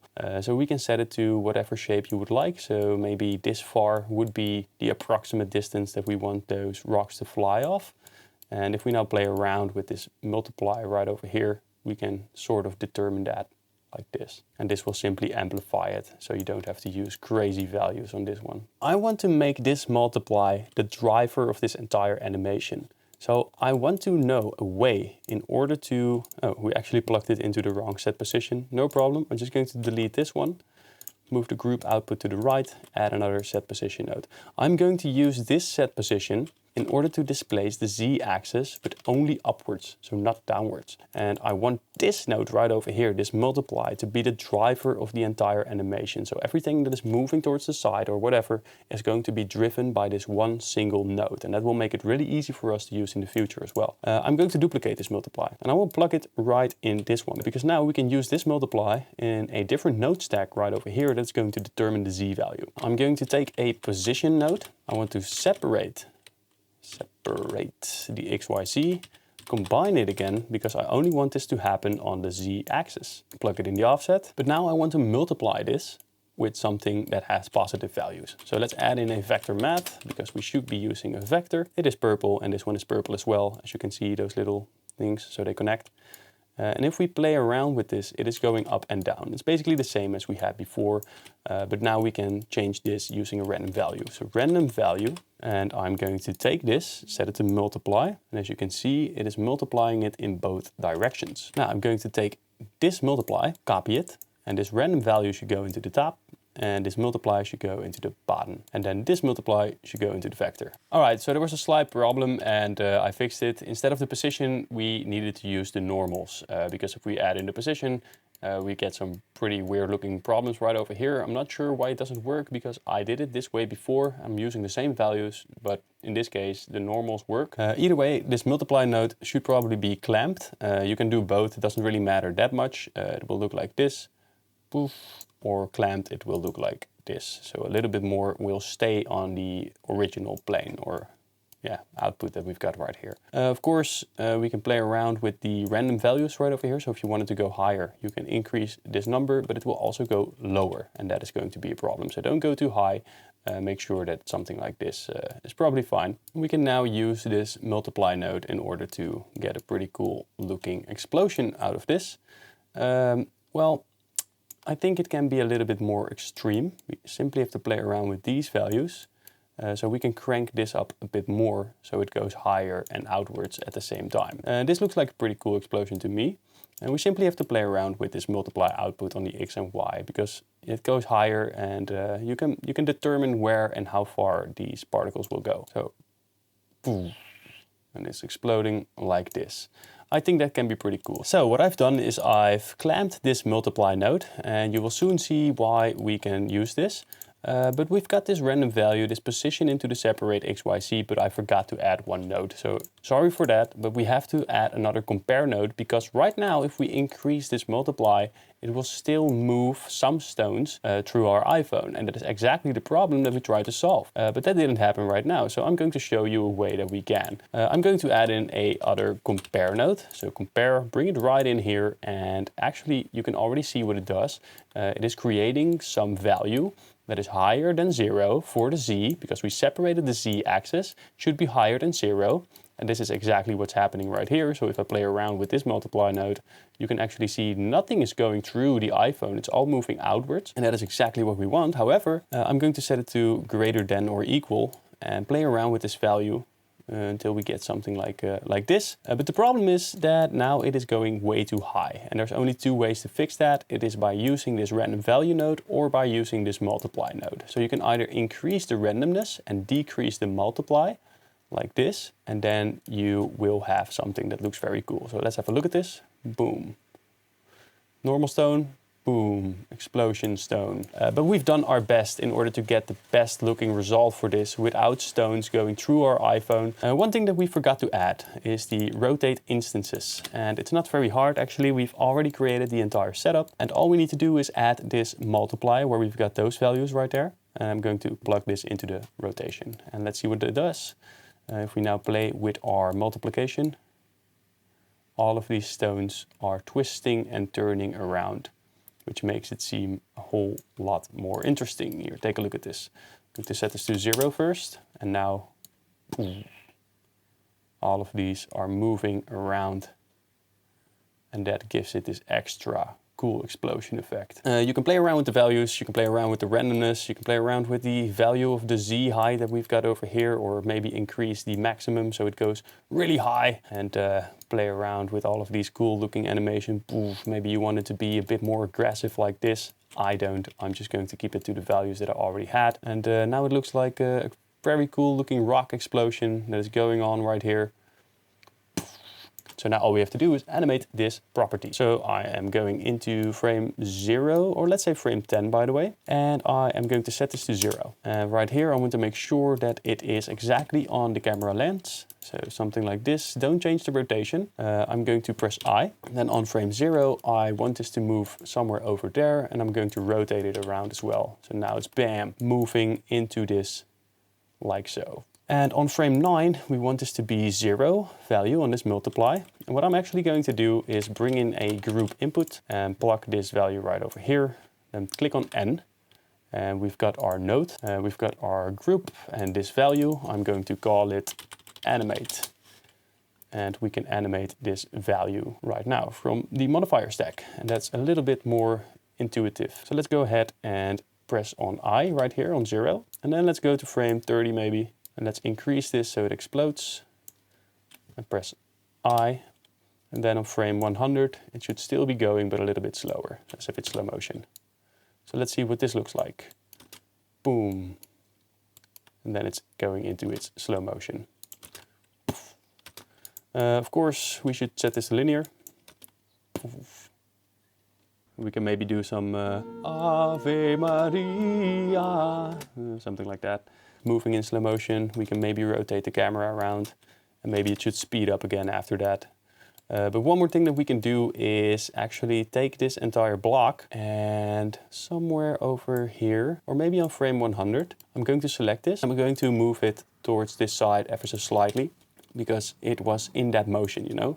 So it is still moving in the direction, just a little bit. So let's click on cycles, and we need to add a material to this. But first I'm going to add an HDRI. So let's go to cycles, click on create world nodes. Let's take this, let's set the sky strength to 0.5 perhaps, and let's go back to geometry nodes. We should add a material. I'm going to add a new material, and I will call this rocks.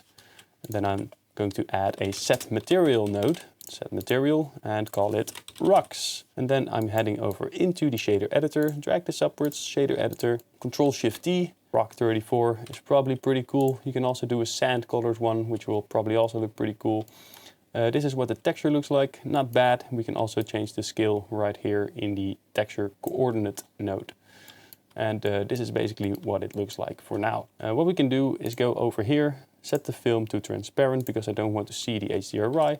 I'm going to add a light area lamp, increase this size and bring it upwards. Have it come from the side like this, increase the power, and maybe we can add a camera, like right over here. Press N, let's bring this down. Working in a very small screen right now, sorry guys. Set this to timeline again. And you know what, maybe the HDRI can exist.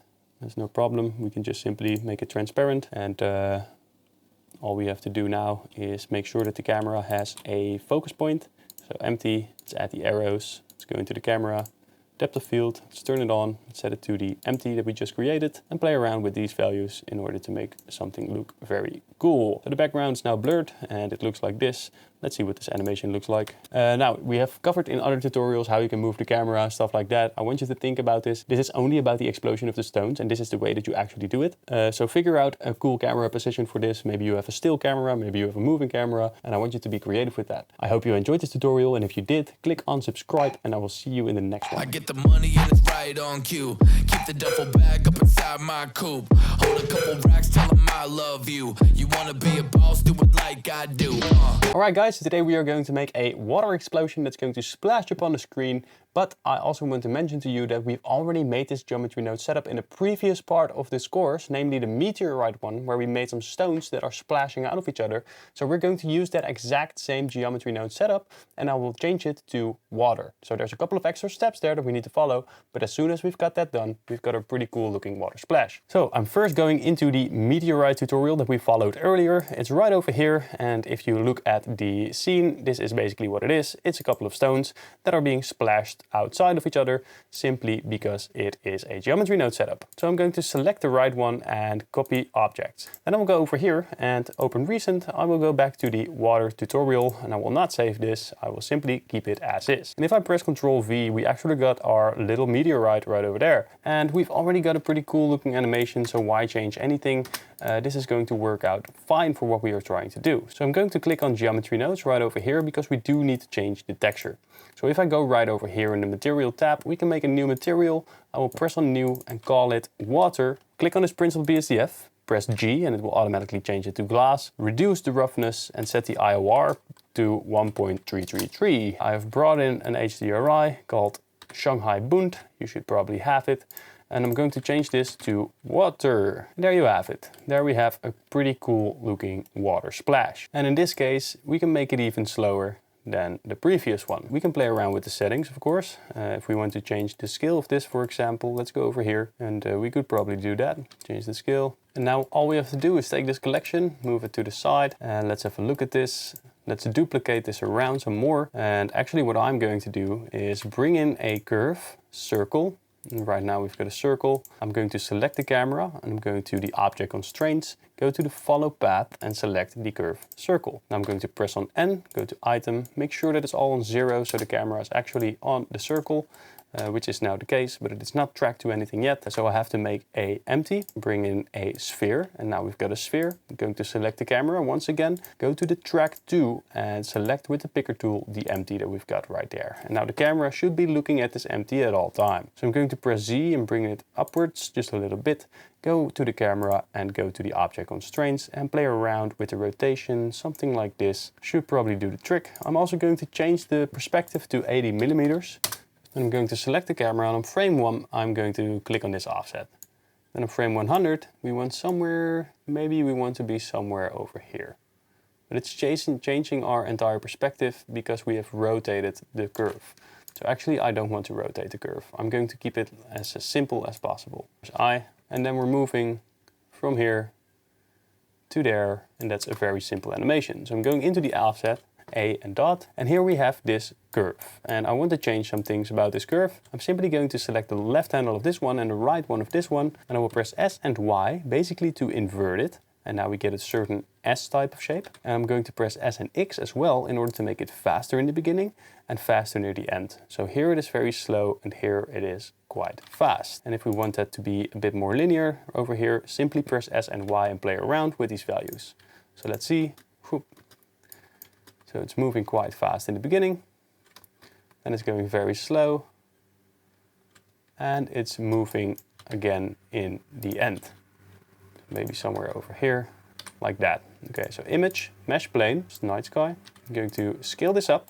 I'm going to bring this to the side. Let's rotate it around a bit and make sure that all we can see in the background are stars. So I'm going into the camera, go to the camera, viewport display, passepartout, and now we can make sure that all that we're doing is correct. Of course, we get a little weird looking shadow over there. So let's go over here to the shader editor and let's select this. Then go over here and increase the metallic and increase the roughness and make sure that it's an emission as well. So color into the color and increase the strength. Why? So we can remove that shadow. And this is looking quite cool already. I will select this water and I will go to the object properties tab and go to delta transform. And all we got to do now So make sure that it is located at a different position than the original. And basically the rest is going to be the same. And I'm also going to add a lamp. So light, area light. Let's go over here. Don't make it too big. RY90, RZ45, RZ180, RC90. All right, very cool. GZZ, let's bring it over there, increase the power of this. And now we should be able to get something pretty cool looking for this iPhone. Now, of course, we're not done yet. I'm going to select the camera, click on depth of field, go to the empty that we've got selected right over there, and decrease the power of this in order to make it seem a bit more cinematic and all. And the thing is, I find it to be quite far away. So what we can do is take the curve and maybe play around with it until we get something that actually looks good. But this is of course not the only water splash, and I also don't want it to be coming from that side. So let's open up our timeline, and it is moving from over there. We don't want that. I want it to be moving from over there. So press I, and now it is moving down, and then it is exploding. Then I'm going to simply duplicate this one, go over to the delta transform, and maybe this one can be a little bit smaller, and we can rotate it around on the Z axis to give it a different shape, and place it on a different part of the timeline. It doesn't have to be at the exact same timing as well. So basically take all the keyframes, G and X, let's move it towards this side. Now we can always play around with different HDRIs to see what looks best. Bring in a new empty as well. I'm going to select a single arrow. We'll go into the camera to the depth of field, and instead of our other empty, I'm going to select the single arrow. So now the single arrow is deciding where our depth of field is. And I would like to do something like that, where the background is bokeh, the foreground is bokeh, but the middle is a bit more clear and sharp. And you can also play around with the texture some more. So if you want this to be blue, go ahead and do that. I am definitely not going to do it. But you could make it a tad bit blue if you would like. So something like this, and then decrease the saturation a little bit. And now it's a bit more separated instead of being white all the way. And now the only thing I'm noticing is that perhaps we want the water to be on the screen and not on the back side. So what we can do is select our original empty from the iPhone, RX 180. Let's flip it over. Let's go into the texture for this, go to the screen LED, make sure it's connected to the color, and increase the strength so that we actually have the screen. And now we actually get the idea that it is more waterproof. So now I'm going to render this out. I'm going to see if this is good, and if it's not, I'm simply going to change some values in the geometry node settings, or maybe change around some keyframes in order to get it to the result that I would like. I recommend you do the same, and I will see you in the next video. I get the money and it's right on cue. If you want to be able to save all your animations, then I highly recommend checking out Auto Animate. The link is in the description. And now back to the course. What another beautiful and exciting evening it is, because today we are going to make a loop animation, and I'm glad you're here because it is going to be a very cool animation. Everybody loves a loop. So we are going to do it all in Blender, and I've thought about doing this in Davinci Resolve as well, where we mask out a part of the screen and then we have the camera enter into another render. But doing that will add a lot of extra workload, which is unnecessary. So we're going to do it in Blender all the way. I've got an iPhone right over here. Seems to be a theme in this course. Either way, I'm going to bring this upwards. We've got a empty, and I'm going to drag the empty upwards, and this is going to be our initial iPhone. Now what I'm also going to do is I'm going to duplicate this and bring it all the way down here. So now we've got a second iPhone. First things first, we are going to take this iPhone, and I am going to select a loop right over here. Let's say let's do this one for example. It is going all the way around, and that's exactly what we want. And now I'm going to press select and go to select loops and loop inner region. And I'm simply going to delete the vertices of this. Now, as you can see, we've got a empty iPhone, and that's exactly what we want. I'm going to select all of this as well and delete it, as well as the lenses. Now, there are a couple of things right here that we don't want to have visible, so we're going to work that away as well. But first, I'm going to turn on my screencast keys so you can follow along exactly with my keys. So right now, let's click on this, and this looks pretty janky on the inside. Luckily, it is on the inside. I'm going to do it differently. I'm simply going to select this one, holding Alt, and I'm going to select all of these, X and faces, and now it should be fine. So we've got this part right over here, and let's select this, 4 of those. Let's select a couple over here, maybe this much. Select 4 of those and 4 of those. Control plus, X faces, and then that's gone. But we've got some more right over here, delete it. Let's select some over here, Control plus, And let's delete those faces as well and make sure that everything is removed. And now we should have an empty back for this iPhone RX 180. I'm going to turn this around and this is going to be the screen. So we should probably take some distance between these iPhones because the idea is that we are going to start from the top. We're going to place a camera right here. We're going to zoom into one of those lenses. Then we're going to enter into the screen that's below it, which is going to be this one. And then we are going to enter another one, which is right over there. Of course, there are a couple of problems that we'll run into along the way, but we're going to fix everything, don't worry. We are going to take this iPhone and we're going to duplicate it again. Shift D, Z, bring this one all the way to the bottom. Select this empty, bring it somewhere near the middle. And of course, if we look at our render, which I've got right over here, and I've actually already made the entire render, of course, before I actually do anything, you can see that we're going to add some extra lens reflections into the lens as well. But the thing that we want to make sure of is that we are going into the iPhone as it is turned like this. Let's start from over here. And then we're going to select this empty and we're going to rotate a little bit. We're going to bring it all the way over there, something like this, so that if the camera moves downwards, it is going exactly into one of those lenses. So it should probably be a little bit more like this. And I'm going to be pretty meticulous because that's just the way I work. I'm going to press G, Z, Z, and of course you can already see another iPhone hiding underneath there. And there's a way to fix that, and simply by bringing it down further. And that's the way that I'm going to fix it. So this one's going to be located over here. Now I'm going to click on the camera, I'm going to open up my timeline, and I have counted this out, this empty space. So if I were to remove this was empty space. I simply counted the amount of frames that it took us to go over here.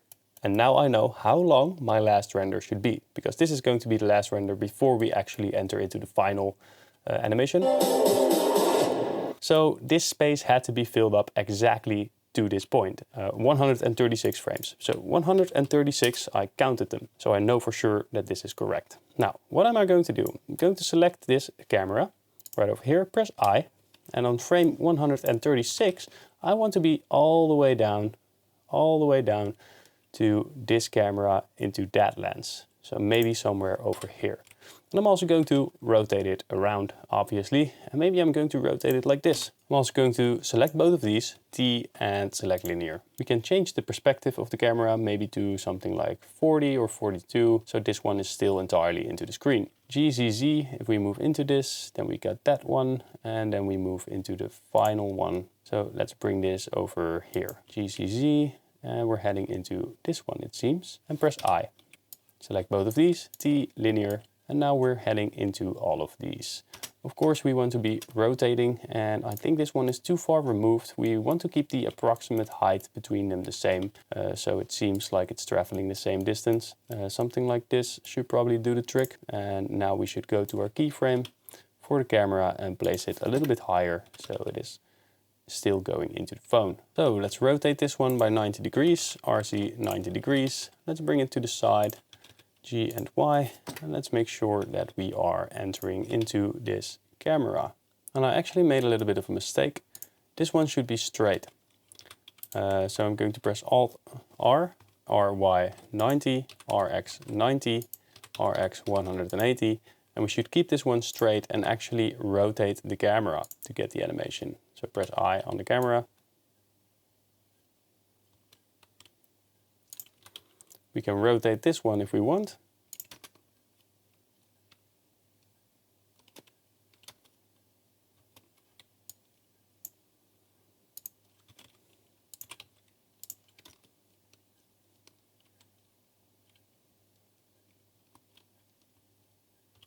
And that's basically the name of the game. Now, if you want to change the animation for this, you should probably change the distance between all of those, and this is the way that's going to play out. Now, if we play this in cycles, so let's see what it looks like, cycles. Let's add an HDRI real quick. And if we move through this now, we get a good idea of what's going to happen. Now, this glass should be changed because we want to be able to look through it. Now, why is that? It's actually because of the screen LED. Because if we tap on our tab button, screen LED, and click on select, you can see that we actually used a double screen, and this one is not connected at all. So I'm going to the shader editor, and I will duplicate this, and I will make sure that this one is disconnected, and I will give it a transparent BSDF. And that way we don't have to really get rid of it. Instead, we can just make it transparent, and you can already see the other iPhone coming through, but we need to go into the other screen glass material right over here. I'm going to copy it, open this up, and if you decrease the roughness and decrease the vector, it is actually becoming entirely transparent. Now, of course, there's a slight problem. We can see this texture, but it is not the texture that we want it to be. So what I'm going to do is I'm simply going to rotate the HDRI around until we see sky. Something like that should probably do the trick. And the other problems that come with this will be fixed later on. We are heading into the camera. We're going through. We can see what's going on here. And now we enter into the last one. And basically the animation starts over again. Now, if you want to change something about the location of the iPhones, now is the right time. And maybe I want to have this be rotated like this, and maybe somewhere over there. And let's see what our camera likes. Yeah, it's pretty close. It's probably over here. So now we can have an animation that looks like this. But as you can see, there is a problem and we're going to fix it. First things first, right over here, we want to block out this iPhone because you can already see it coming through here. And that's not the idea, and that's not what we want to do. Go into object mode, select this, select this edge loop right over here. So in the middle, it should probably catch the entire loop around. So maybe we're just going to grab this one. Shift D, click, B, selection. So now we've got a separate selection with only this line. Go into edit mode, press A, press E and S, and we are going to scale this out. Yeah, so that's fitting the entire screen, so that's perfect. Basically what we want to do is press Ctrl plus, give this a new material, assign, and I'm going to keep this white. Let's have a look at this. And now our problem where the iPhone is already visible has been solved. We can actually look straight through this, and it is a little bit different. Of course, we do not want to see those clouds. So how are we going to fix that? There's another layer of problems. So we're simply going to bring in a plane. I'm going to scale this up. And I'm going to place this underneath that iPhone right over there. And this one, I'm going to make black, like this. Maybe even metallic. Maybe with the roughness all the way up, who knows. But as you can already see, we now have an animation with a background. So let's click on our camera, go to visibility, viewport display, passepartout, and let's increase this. Going into the camera, we've got a cool looking background. It is white. This background is black. We're going into the screen and we're still seeing a bit of a shift. So maybe we have to play around with the screen glass some more. But this is basically the setup. So now we've got a whole lot done. I'm going to set the HDRI to 0.8 because I want it to be a little bit brighter. But what I don't like is that the iPhone is silver but the background is white, really kind of losing its detail. Of course we can fix that with some lighting, but what we can also do is simply bring in some contrast by ourselves. Go over to the Apple logo backside, click on this copy icon, go to the shader editor, make sure that this is a little bit more gray, and then turn this one into a grayish, darkish tone as well, something a little bit darker. Then go into the camera plate, copy that one and adjust this slider until it is sort of coming across as the same color as the rest. And now we got a white background and a black iPhone, and that's already a little bit more visible. And basically this is the animation. So we've got our loop done, but there are a couple of problems and we're going to solve all of them, don't worry. We're going right here. And this lens looks a little bit too dull. We are going to use light linking to make sure that everything looks good. Let's place the 3D cursor right over there. Let's Shift A, light, area lamp. And let's rotate this for 90 degrees, RX 180. I never get it right on the first time, and you're probably the same. Anyways, I'm going to increase the wattage for this and maybe place it over to the side so we get a pretty cool looking angle there. And then we get some lighting on our iPhone. The good thing is they're all going to be standing still, so we get some pretty good freedom in order to get this done. I'm duplicating this and bringing it to the other side, so we actually have a pretty cool rim light over here. And that's basically all that I'm going to do for this iPhone for now, except for the lens. The lens is more important. I'm going to select the lens right here, click on dot while you're in the scene collection, and then it will open it up and it's called Lenses Camera 2. Now we want to approach this with some light linking and give it the illusion of reflection. So I'm going to bring in a new area light right over there. I'm going to set the shape to disk and I'm going to rotate this around, R and Z, and bring this one on this side. I'm going to make it a whole lot brighter and well, doesn't that look cinematic? Probably doesn't. So I'm going into the Object Properties tab, go into Shading, Light Linking, New, and then we're going to drag Lenses Camera 2, which is this one, which we just verified, and we're going to drag it into our light linking box. And now this light should only work on those lenses. You can see that the lenses are getting some cool type of reflection right over here, and they all get that.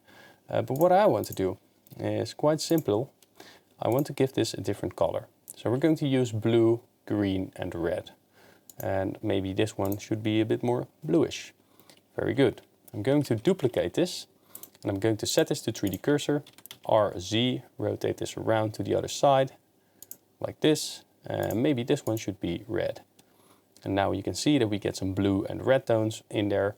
And maybe we also want some green. So Shift D, RZ, let's bring this over here a little bit and make this greenish. And as you can see, we now have something that looks a bit more like a lens. It is reflecting at least in that same type of fashion. Of course, you can play around with the strength of this. It might be way too strong, and we're just going to make it a little bit less strong. And maybe that should be the case for all of them. And now, if we click on the camera mode and we're heading into this iPhone, then right here, at the very least, we get some more cool looking reflections. And you can play around with this to get to the result that you'd like. You can also go into the material of the lenses. So lenses camera 2, right over there, the camera lens.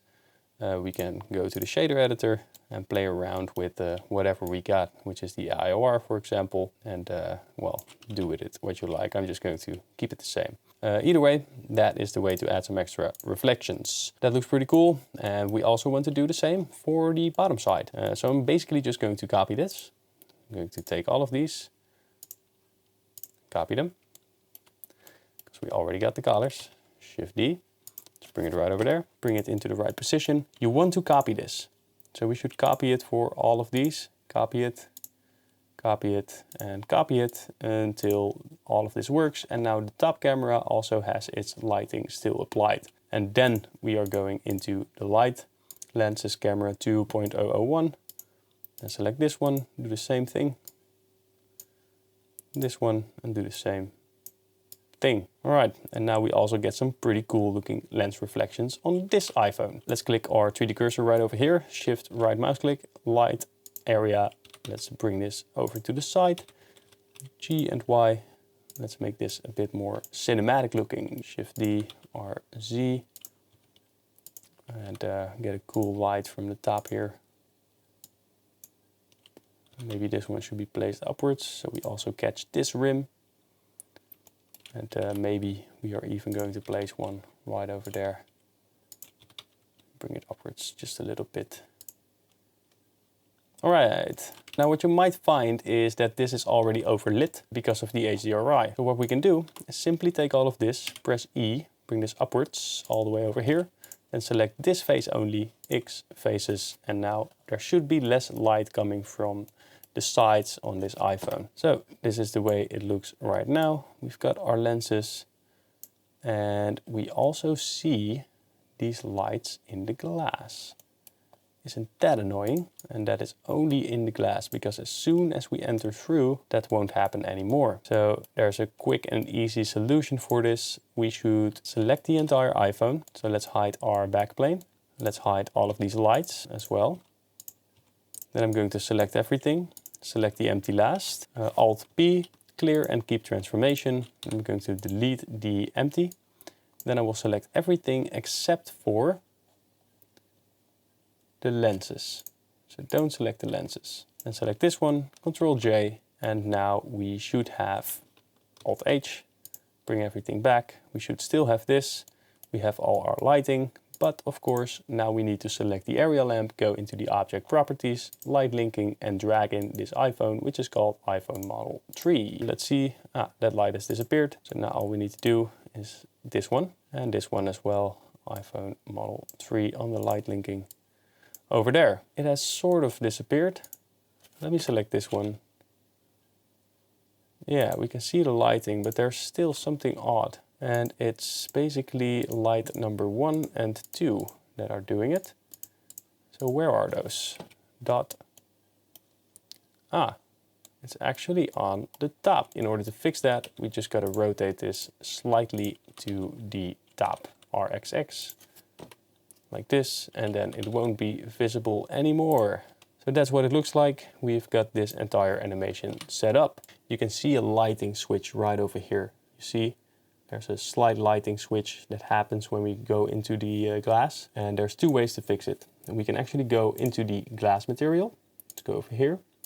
Green glass, and I'm just basically freestyling this, but I might know a solution. We have the glass color. Maybe it's possible to keyframe this. We've keyframed the color effectively. So if we now head over here where the color switch occurs, right there, we should probably make this entirely white. Press I, and now it has some time to transition into that color, and you won't notice the switch. And now we have solved that problem. So that's it for this tutorial. You learned how to make a loop animation without having to do a lot of work in post. And we are going to make the final animation in the next video. After that, we are going to edit everything together and make sure that we have a very cool looking product animation for this iPhone all together. So I hope you enjoyed this tutorial. If you did, click on subscribe and I'll see you in the next one. I get the money and it's right on cue. Keep the duffel bag up inside my coupe. Hold a couple racks, tell them I love you. You wanna be a boss, do it like I do. Alright guys, so today is a very exciting day. We are going to make the final iPhone animation and it looks like this. So I've got the iPhone right here and I'm going to select this empty. I'm going to press Alt-R and it is on this axis. So if you press 1 on the numpad, as you can see, it will be placed like this. Now I'm also going to set the camera ready already. So Control-Alt-0 and then we've got the camera right in the middle. Maybe I'm going to bring this back just a little bit and all we have to do now is animate this empty. So I'm going to drag up this timeline and I want this iPhone to end on, let's say, frame 40. I'm going to bring this towards this side, somewhere over here.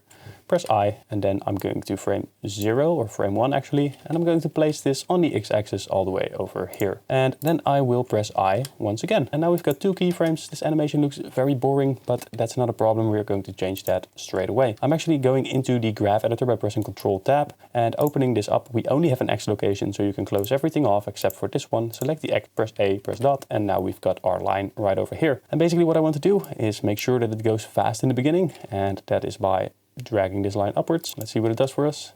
Hoppa. And that already looks exactly to my liking. This is exactly what I want. No problem at all. So what I want to do now is basically take this iPhone and I'm going to copy it. Make sure that we're on the last frame here. Shift-D, Y, bring it backwards. Make sure that you have only the empty selected when you do this. So I'm going to select this iPhone, going to press on 0, and I'm going to bring this to the side. And let's see, maybe I want it to be revealed somewhere over here, but it should be fully revealed at frame 40. So right now I'm going to rotate this something like this. Press 0, G and X, make sure it's hidden just a little bit. Let's have some space here as well, slightly backwards, and press I. We want it to be revealed like somewhere over here, so from this area onwards, so from frame 20. And what I'm going to do is I'm going to RZ and I'm going to rotate it like this. And press I, and now we got a rotation animation going on for us. Very cool, but it should be hidden before all the frames, because if we look at this one, now it's kind of hiding here already and you can see that it is there from the start, but we want it to be revealed. So on frame 19, 1 frame before the previous keyframe, we're actually going to scale this to 0. So S0, press I, and now all of a sudden there appears an iPhone. But it is not entirely hidden. And the way that I'm going to fix it is simply by going into the delta transform, and I'm going to move this X location to the side until it is completely hidden. Now let's go into the graph editor and let's make sure that our Z rotation is happening a bit quicker. So close this off, open up the Z rotation, click on this, and maybe we can bring this up as well. That looks pretty smooth. Whoop. Pretty cool looking animation over there. Now I want to do this for 2 more iPhones, but I don't want to do the same process over and over again. So what I'm going to do is simply select all of this, and now we've got everything in the iPhone selected. I'm going to duplicate it, I'm going to click, then I'm heading over into the Object Properties tab, and I'm simply going to change the location on the X somewhere over here and on the Y to move it backwards until it fits perfectly. So something like this. Make sure that the spacing between these parts is approximately the same as the spacing between those parts, and that will make it look very uniform and mathematical. Now of course we also have to change the location of all the keyframes. So I'm going to take all of this, Let's see, we're on frame 19 now, and both of these happen at the same time. But actually, we want this one to move, and it should be revealed only from frame 11. So let's move this to frame 11. And one thing that I don't really like is that this one is now happening a bit too late. I already want it to occur a bit faster. So let's select the other one again. So over here, let's take all of these keyframes, make sure they are unlocked, and let's move them to the side. So the animation happens just a little bit quicker. Maybe a little bit more. And now we've got a cool reveal going on here. Now, of course, we want to do this one more time. So I'm going to select this entire iPhone here, Shift D, click on the empty 004, then go into the Delta transform once again. It's right over here. And we're going to move this backwards and to the front and make sure, once again, that the spacing between this is approximately the same. So something like this should probably do the trick. Maybe move it backwards just a little bit. Let's have a look. Shouldn't be something like this. And now that looks very cool. However, we also need to change the position of the keyframes once again. So I'm going to bring this one all the way over here, and it can be revealed a bit faster than the other ones, maybe like frame 6. Looks pretty cool. Now, the last thing I want to do is to reveal an iPhone as well. So we're going to take this, Shift D, duplicate it, select this empty, it's empty 005. I'm going to move it backwards on the Y location, not on the X location, something like this. I want to rotate this 180 degrees on the Z-axis, and I'm actually just going to delete the keyframes that are on this one. So delete all the keyframes, make sure that everything is unlocked, AX, delete the keyframes. So let's see, we want the final one to start appearing from maybe somewhere over here. So let's G and X this, let's bring it over there and hide it. Right over there, press I. On frame 18 it should be invisible, we're going to deal with that later. And now this one is moving to frame 40, this one should as well, G and X, and maybe have it reveal itself just a little bit to the side there, and press I. Now this animation of course is quite off. So we're going into the graph editor once again. It's only moving on the X location, so let's open it up, A and dot, and maybe what we can do is a slight bit faster, like this. Going to open everything up, and now in frame 18 we want to scale this to 0 and press I. Let's have a look at this. There you go. And this is now our iPhone animation. You can maybe change some things in this. So this one should probably move a little bit backwards. I'm going to select both of these, G and X, and make sure it starts on frame 8. Very cool. So I'm going to have this start at frame 7. And that looks pretty smooth. Like this. Now all we have to do is position the camera maybe in a different position. Maybe we're just going to keep it like this and place some text right over here. I actually want to try bring it somewhat to the middle. Now all we need to do is add a backplane. So add mesh, plane. Let's add a plane right here. Bring this down until it's just on the iPhone. So somewhere around here, like that. I want to scale this up until it reaches approximately 1/3 of this camera. So if you divide this camera by 3, it should come somewhere over here. I'm heading into edit mode. I'm selecting this back plane right over there. So this edge, press E and Z, bring it upwards, and take this line, go back to object mode, apply the scale, Control A, go back into edit mode, Control B, and let's bevel this, give it a whole bunch of subdivisions, and shade smooth. Let's have a look at this in random mode. Now we don't have any lighting, so I'm going to bring in a HDRI, easy HDRI, but we need to be in cycles. So let's turn this on. Motion blur should be turned on. And then I'm going to select maybe Sunset Central. I like this one.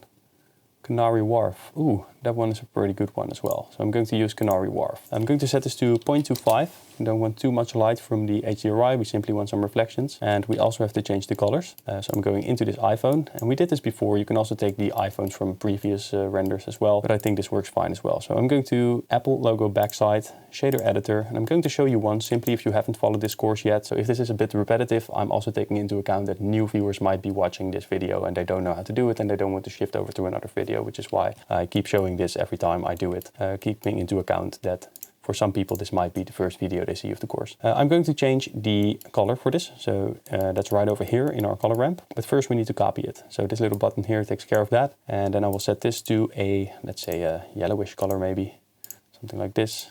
Maybe take that one, bring it also to a like gold yellowish type of tone, something like this should probably do the trick. And then I'm going to select the camera plate, duplicate this as well, and change this color until we have something that looks a bit like the previous color that we created. I'm going to do the same for all the other ones, and you can decide on whatever color you would like to do. I'm going to make it like gold, black, and maybe white or red or something. So now we've got a couple of different colors for this iPhone. All we need to do is make sure that the screen LED 001 is copied.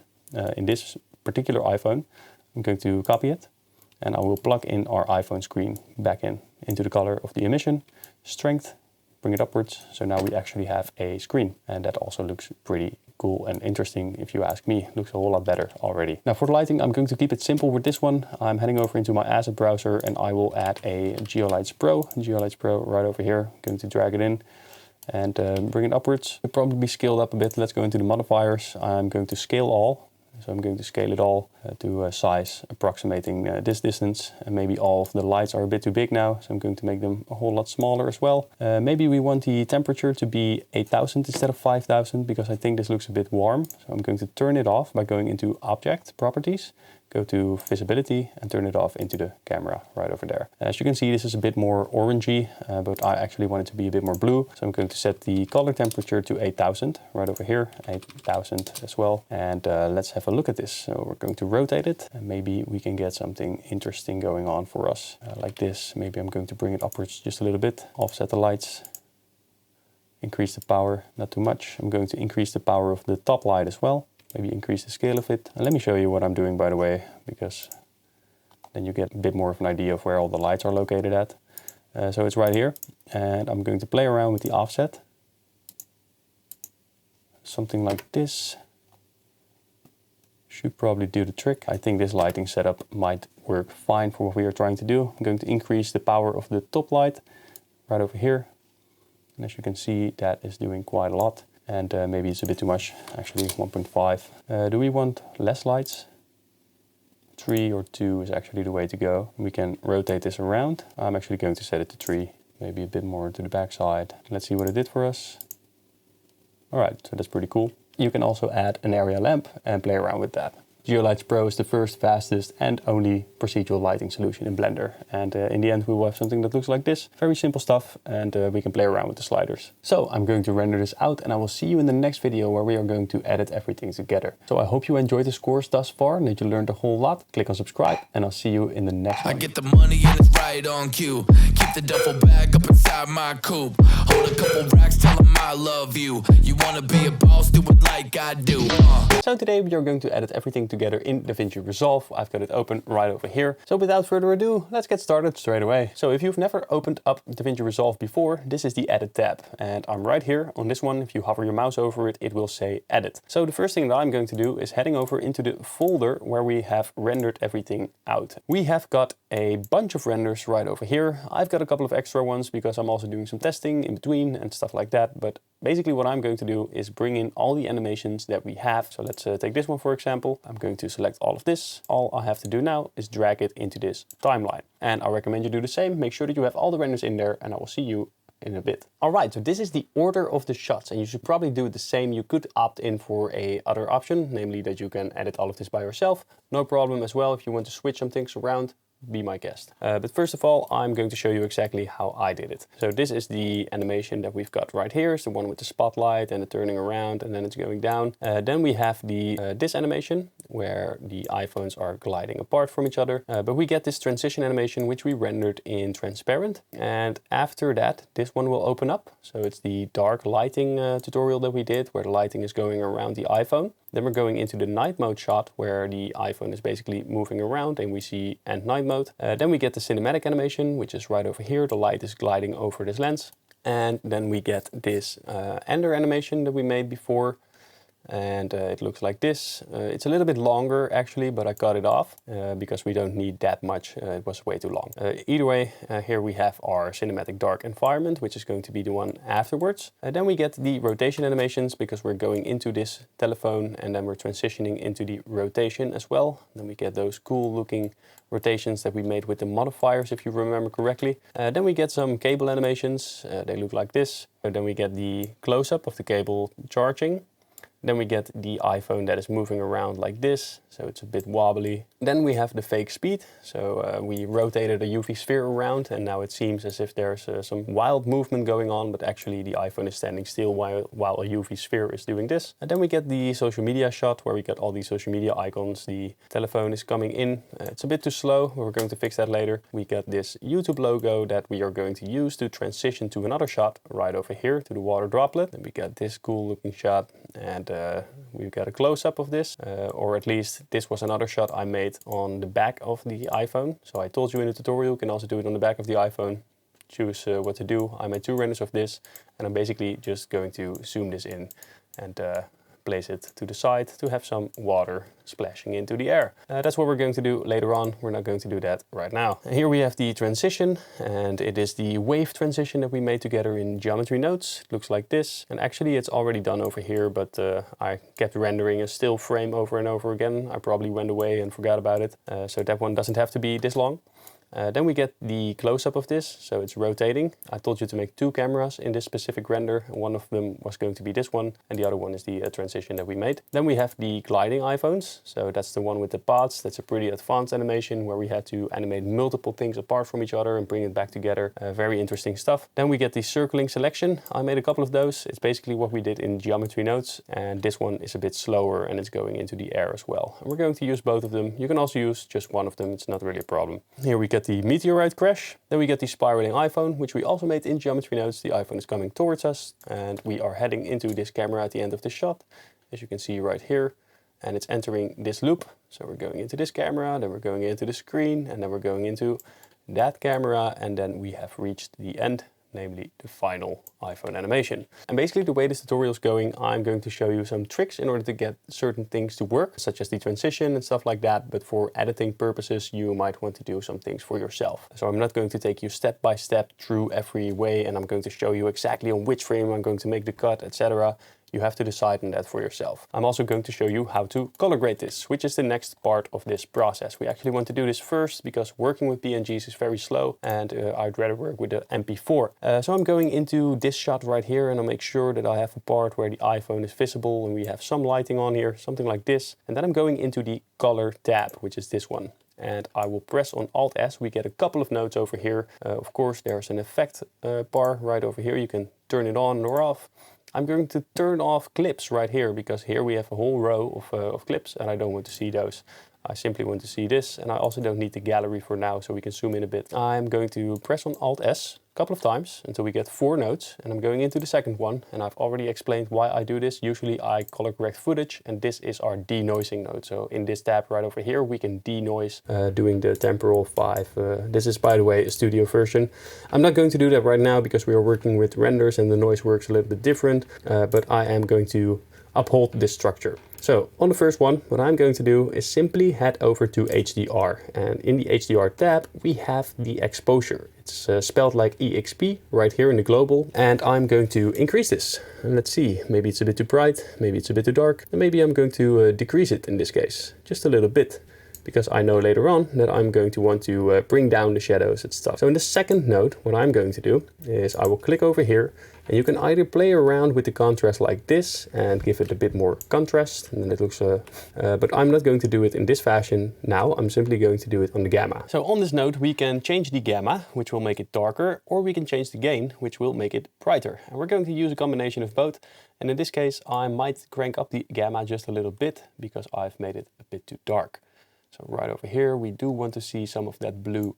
And if we turn this off and on, you can see exactly what's going on here. And we've basically added a lot more contrast to this scene. Now, on this node, I usually change the white balance, and we do not have any orange leaks or blue leaks. We don't have to do any white balance.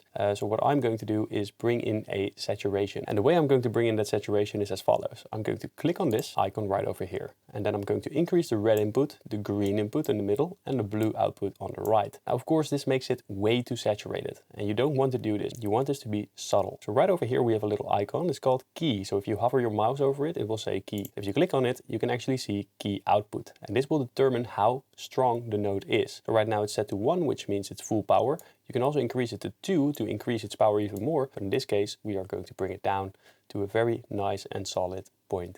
3. And if we turn this on and off, you can actually see that there is a bit more color in our render, and that makes it look a whole lot better. Now I'm going to press Alt S, Alt S, Alt S, Alt S, so we get 4 more new notes. And on this one, I'm going to bring in a sharpen. So I'm going to type sharpen in the effects panel. You might only have this in the studio version of Davinci Resolve. If you don't have it, not a problem. It's just for this little extra touch. As you can see, it always adds way too much of that sharpen, and I'm going to bring it down to 1.2, 1.3, somewhere around that range. And it's just a very subtle way to make it a bit more sharp. Then for the next note, I'm going to leave this unchecked, but we're going to use it on another clip later on.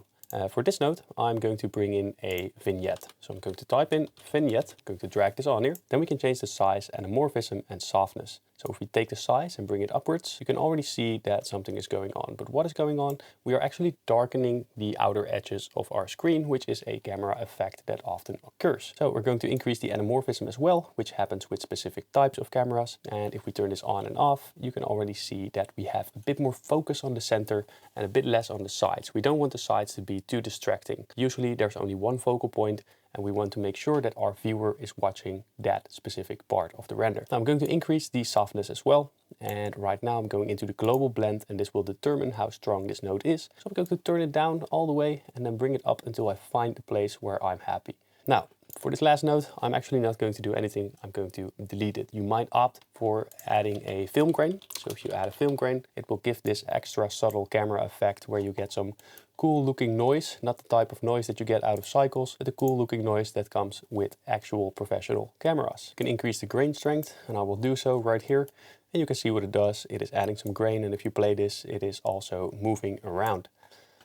We don't want this to be too strong, so always change the grain strength, make it a little bit subtle, something like this, and that looks just a little bit better. You might use this, you might not use this, that's all up to you. Now, for the next color grades, we are not going to do this entire process over and over again. I'm simply going to copy all of these notes over to the different clips. How are we going to do that? I'm simply going to click on clips right over here in the top view. And all of these don't have a color grade. You can see that because here is a little rainbow surrounding our number. And I'm going to select all of those that don't have a color grade, which basically is the rest of the timeline. And then I'm hovering my mouse over the first one to which we added the color grade. And I'm going to click on my middle mouse button. And then that will copy all of these notes. And now basically what we have to do is scroll through it and see if everything is correct. Now this one might be a bit too bright. So if we want it to be less bright, simply go into the HDR, go to HDR right here and change the exposure like we did before. So something like this, maybe a bit more subtle, and that's actually what we want instead of having it be this overexposed. Now for this one, it might be a bit underexposed because it's a very dark render in and of itself. So let's move to a specific part here, and maybe you want this to be brighter. Simply go into the HDR and change the exposure right here, and then it will become a bit brighter. You can also change the contrast by going into this node, maybe make it a little bit darker on the gamma and a little bit brighter on the gain. Now I'm not going to show this for all the videos. I think this is pretty self-explanatory. However, there are a couple of ones that we need to add some more stuff. So in this case, for example, we have a very bright render which we made for the cable animation, and we want to change some things right here to make it more contrasty, a bit more dark, so it is aligning with the rest of the videos, because this one is quite dark, but this one then is very bright. We don't want to have that much of a difference between those two. And the way to do it is actually by decreasing the lift, decreasing the gamma right over here. Make sure you're on the right note, which is the third one. I'm going to bring it down and maybe give it something like this. But what I also like to do, so let's go over here in this shot. What I also like to do is go to this node and add a glow. So add the glow right here. And you can already see that there's a type of blurry sense coming over this, which makes it look very smooth. We can increase the spread, change the shine threshold to allow more of that light leaking, but I'm not going to make it very strong, just something very subtle like this. And then I will go over to the global blend and decrease the power of this node. You never want glow to be too strong. Something like this, and it just adds a little subtle haze. Do that for the shots where you think it is appropriate. Now for this render where we use the UV sphere to add this sense of motion, it is very, very bright. And we actually want to change that to something a bit more dark. So I'm going into the HDR, going to change this and make it a whole lot darker.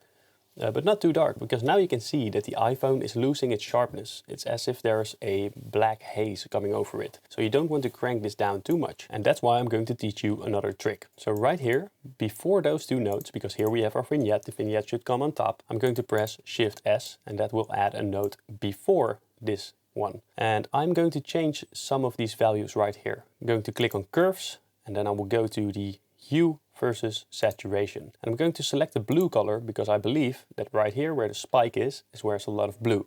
And that's correct. Now I'm going to bring this down to make it a bit more white. But I also want to change the hue versus luma, which is this little button right here. I'm going to select the same blue color and bring this down. And that will make it a whole lot darker, exactly the way that we want it to be. And what we can also do is perhaps before the saturation note, I'm going to press Shift S, add a new note before it, and then I will increase the contrast. So I'm going to increase the contrast right here and play around with the pivot. And basically it comes down to playing around with these notes, making sure that everything looks good. So that's the way to make this shot, and now it is a bit more aligned with the rest that we've got. So if you look at this and we play this, it's a bit more dark, which is aligning with the next shot, which is also a bit more dark. Now go over all the color grades and make sure that everything looks good. Don't make it too saturated, don't make it too contrasty, just make sure it looks good. This is something that you have to develop an eye for. So what I'm going to do now is press I with the beginning of the timeline, so you can drag it around like this. Press I, and that will set an in point. Then I'm going over here, go one frame backwards, and then press O. And now we've got this entire timeline. Make sure to remove this transition right over here because it needs to be transparent. MP4s are not transparent. So let's move this over to the side so it's not part of our render. I'm going into the Deliver tab, which looks like a little rocket, render this out as an MP4. Then I want to change this to MP4 instead of QuickTime. It's probably set to QuickTime by default. You want to set it to MP4. Click on Add to Render Queue and render all. Once you've got the MP4, simply drag it into the timeline. We don't need the audio for this, so you can delete it. But first, click on this little button right here, which looks like a chain link, so it will unlink it from the audio. Then right over here, all we need to do now is click on B, so we can enter our cutting tool. And I will select this icon right here, which is a magnet. And that will make sure that it snaps to the nearest type of edge. You can click somewhere over here and it will automatically see where the cut is. And with the cutting tool, we can now decide where to cut everything up. And that's right over here, right over there. Make sure that it's all correct. But now we have all the clips and it's actually playing instead of before when it was way too slow. So this is something that we can actually work with. That's it for this tutorial. In part 2, I'm going to show you how to make the transition work. I'm going to show you exactly how to make certain edits. And I'm also going to show you how to speed ramp certain shots to make sure that everything aligns perfectly well. So if you're interested in more advanced editing, I highly recommend watching this video next. I get the money. Guys, I hope you are enjoying this free course, but I've got some bad news. I can't survive eating bricks. And that's why I would like to ask you to check out my store. I've got some pretty cool products on there, such as Lumio, Auto Animate, the King of Light Pack. Check it out and let's get back to the course. What a beautiful next day it is. And indeed, I do have multiple white shirts that I wear. We are going to make the edit and we're going to the advanced part of it right now because there are a couple of shots such as this transition animation right here and it's opening up and we want to reveal a different shot right there. So this one should be visible as these ones open up and that is the entire idea. Of course, we are going to do that and there's a couple of other things that we're going to do, such as in this social media shot, there is this YouTube logo that is crossing the entire screen. We're going to mask this out and make sure that whatever is underneath there will be shown. We're going to do some speed ramping because this one is way too slow. We're going to make some camera shakes for this one to make sure it's not as, well, boring as this. And that's basically what we're going to be doing today. So glad you have arrived. We're going to start straight away with this shot right over here. So the transition animation. First of all, make sure that you have the correct length. So you want it to be, well, this one should go down, maybe over here. Let's delete this. And then this shot is happening straight after that. Ooh, very cool. That kind of aligns. And we're going to place this right over there. And we want it to be visible from this point onwards. So let's make sure that that's the case. There are two things we can do. So this is the easy version. Right here in the cropping, which you can see by enabling the inspector, we get the transform, cropping, dynamic zoom, composite, etc., etc. But we want to go into the cropping. And if we now crop this shot from the right to the left, so over here and over here, and there you have it, it's gone. So I'm going to keyframe this, keyframe here, keyframe there. And let's move all the way to the side. So over here, this is when both of them should be entirely visible. So let's make sure that that is reflected with our cropping. And now let's see what it does. And it's already sort of working, but since we placed the graph editor, since we placed an animation on the graph editor for these telephones, this one is a bit slower because it's either linear or Bezier by default. So we should go into the cropping frame by frame and just look at if it is following our iPhones correctly. So until here, it pretty much is for this side, but it's not for the other side. So I'm going to make sure that this is a bit wider over there. Go further. Now this one should be a bit farther. Just play around with this until it works out entirely. So now this one is already a bit too fast. So let's just bring it back like this. There you have it. And that's how you make that transition animation. We didn't even have to mask anything. So that is a great plus right here. Now, if your telephones are not covering the entire screen, you can also go into the inspector right here and zoom it in just a little bit and make sure that it is the case. Either way, that is the way to make that transition animation. So next up, we are going to add some camera shake. Shake to this specific iPhone shot right over here. Basically what we want to do is go over to this effects panel right here. If you do not see this, click on effects right here and it should pop up right here in the bottom. In the open effects panel, I'm going to type in camera shake. Now do beware that you are taking this from the Resolve FX transform because there's another camera shake in the camera toolbox. We have fusion transitions and fusion effects, but this is a video camera overlay like this. And the fusion camera shake is basically a way to transition to a new shot. So both of those we don't want to use. We want to go into the open FX, which is the camera shake from the Resolve FX transform. Now I'm going to place this on our clip and you can see it is now wobbling around a bit, but we need to change some settings in order to make this look good. So in this case, because there's so much energy coming from this iPhone, I'm going to increase the speed scale to whatever maximum we have. So 2 is fine. So it's moving around a lot. We want to have the delta between where the iPhone is moving. Okay, maybe that's a bit of a complex instruction. We want to decrease the amount of motion the iPhone has. So let's decrease the motion scale like this. And now it is moving around less, but we still have that speed. But this is not enough. I don't like this. It is still too soft for this entire shot. If you think this is good enough, go ahead, be my guest, do whatever you want. But here we have some more settings, namely shake levels. And shake levels can be used to increase the speed some more. So let's increase the PTR speed and there you have it. Now it's really feeling as if it's struggling against the air. We can also increase the rotation amplitude, move it around a little bit like this. And now we actually get some cool motion right over here. But if we want to make the shot even cooler, go into video, go to zoom and position. I'm going to zoom this in just a little bit. And I will go to position and rotation angle. And then I will go to the final frame, move one arrow to the left. And I'm actually going to rotate this ever so slightly until we see the black bars right over there. So let's see what it does for us. And it's moving upwards like that. And that gives it even more energy, I feel. But this shot is still not done. What can we do? Well, there is something called a bokeh overlay. So bokeh overlaid light leaks with blurred lens. Now, if you look this up on the internet, you will find lots of those. Make sure that they are on black background so we only can get the light. Let's drag this one on for example. We got this cool looking effect. Make sure that you have a nice position for this. Or maybe somewhere over here, right? So I'm going to delete that part and delete that part by pressing B and deleting it. Also delete the audio, no need for the audio. I'm just going to place it right over here and the iPhone is gone. So we need to go into the inspector once again, move down and go to the composite mode, set it to add.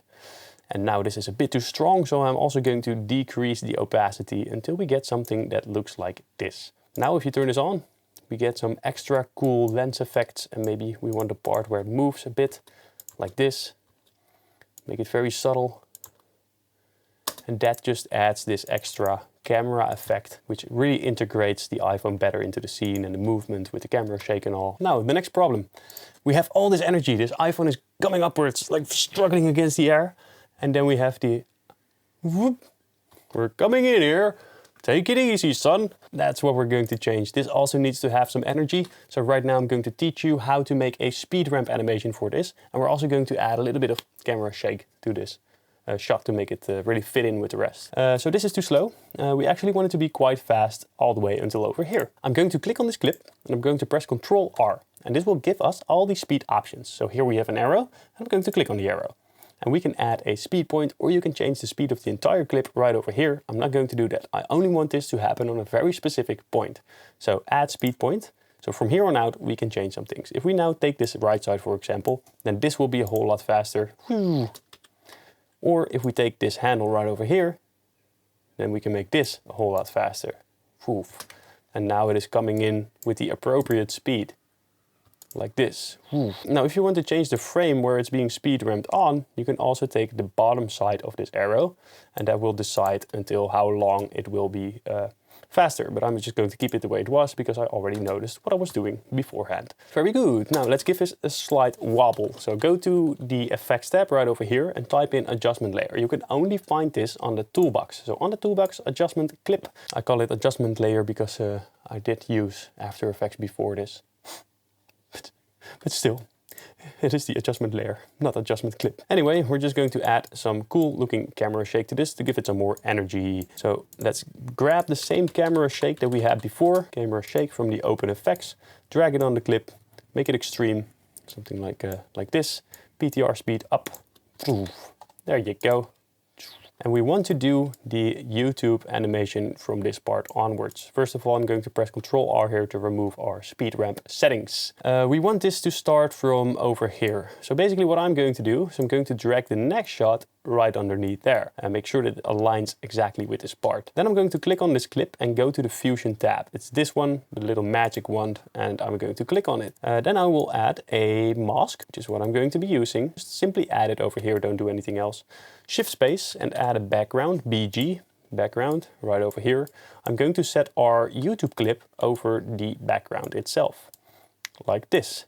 And now the background is black, so I'm going to click on it, and I want to decrease the alpha in order to make it alpha, which is a very weird thing, but if you decrease this, it will actually become transparent, and that's what we want. So dragging this over here, and now we can mask it. So the polygon line will allow us to mask whatever we want.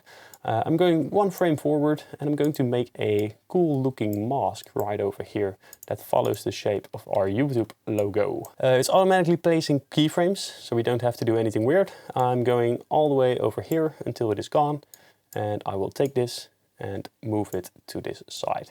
And then along the way, I will just make sure that it is following our original YouTube logo shape. This, like that. I'm simply going to keep it like this, then take the polygon and plug it into our clip. Now, of course, it is the wrong way around. So we should click on the polygon, click on invert, and now we can also increase the soft edge because this is a very hard line. So soft edge, just a little bit softer, like this.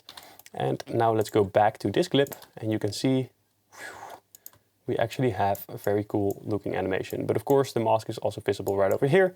So go back into the Fusion tab, click on the polygon line, and where the first keyframe starts, which is over here, just place a keyframe where it's outside. And here it is where it will stay for the entire time until we tell it to move. And this is what it looks like. Whew.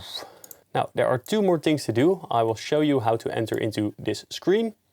I will show you how to make some cool lightning flashes. And we're first going to do the lightning flashes because they are quite easy. First of all, if you are entering into this shot, you can also take the bokeh overlay, for example, place it over here. And now we also have some cool looking bokeh overlays on this shot. I think that looks pretty cool. The way that we're going to make the flashes is by adding a solid, and the solid is found in the toolbox, solid color. I will place it right over here, and I will make it smaller, a whole lot smaller. Something like this, and here if we click on it, you can see the color under generator, and I will set it to white, which is right over there.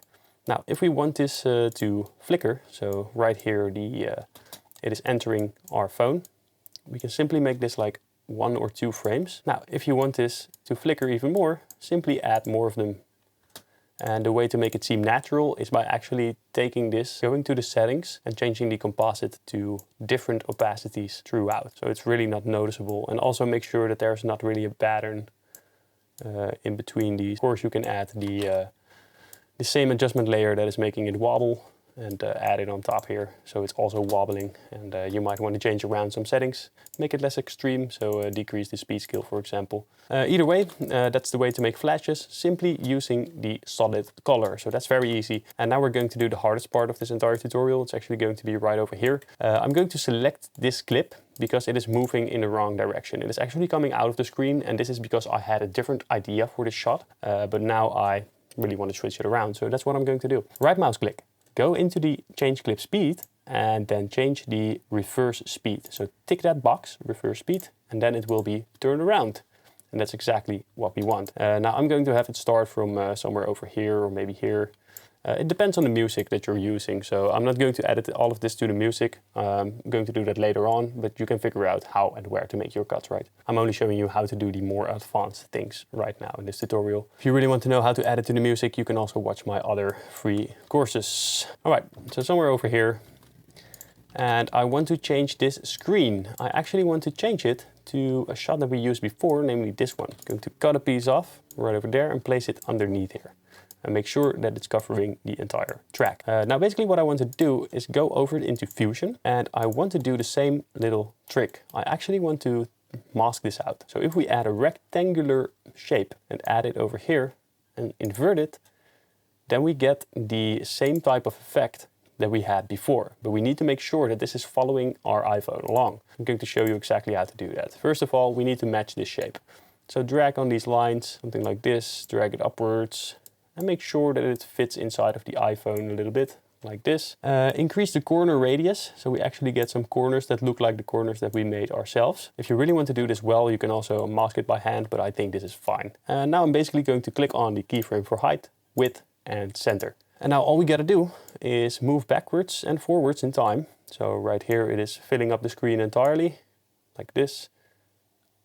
And in between we should make sure that it is following the appropriate shape. And always make sure to follow the telephone. I know some others are coming in front of it. Don't worry about that. Make sure that we have this telephone covered the entire time, and we're going to fix this later on. I'm just going to keep it like this for now. It's pretty decent. Now what we want to do is duplicate this. So Control C, Control V, and add it over this clip. Make sure it's connected to the outside as well. Now the rectangular shape should disappear, which is the case because we only have this clip. What I'm going to do is add another polygon line, and I will make a very rough shape. Now make sure that we start this edge with a little bit of a curve, then right over here make an edge, then right over here make an edge, and do a little bit of a curve right over here as well. And then we're just going to follow this side of the phone. And now it's connected, so let's connect this as well. And as you can see, we already get our screen back, which is the transparency right now. Basically, we have to do the same thing. So go over here and make sure that it follows the shape of this telephone. It doesn't matter if you're following the other one as well. Just make sure that everything that's covering up the screen is being solved. And just make sure that it looks good. It's not that hard, simply moving around those little lines. Just for a quick example, I didn't actually do it right now. And there you go. Maybe there's only this little part right here, but we are now entering into the screen, and you could have selected this one, but since this nature of the shot is that it's moving inward pretty quickly, it didn't really add up. So what I'm going to do is simply use this one, and then we're heading over into another shot. No problem. What you can also do is maybe make this one a little bit earlier and have these transition into each other by bringing this shot to the top and making an opacity for it. So now it is sort of moving into the other shot already. And I like this as well. Pretty cool stuff. So that's actually the way to do it, to transition into a other shot like this. Yeah, so that's it for this tutorial. I hope you learned a lot about advanced editing in Davinci Resolve. There were some pretty complex things, there were some easier things, but I hope that you got through it all the way. Now make sure to edit this to your taste. I'm not going to show you exactly how I make my edits. I simply make sure that I edit it to the beat. So I recommend you be creative with this. Click on subscribe and I'll see you in the next one. I get the money and it's right on cue. Keep the duffel bag up inside my coupe. Hold a couple racks, tell them I love you. You wanna be a boss, do it like I do. Take a look at my store. Got some pretty cool stuff.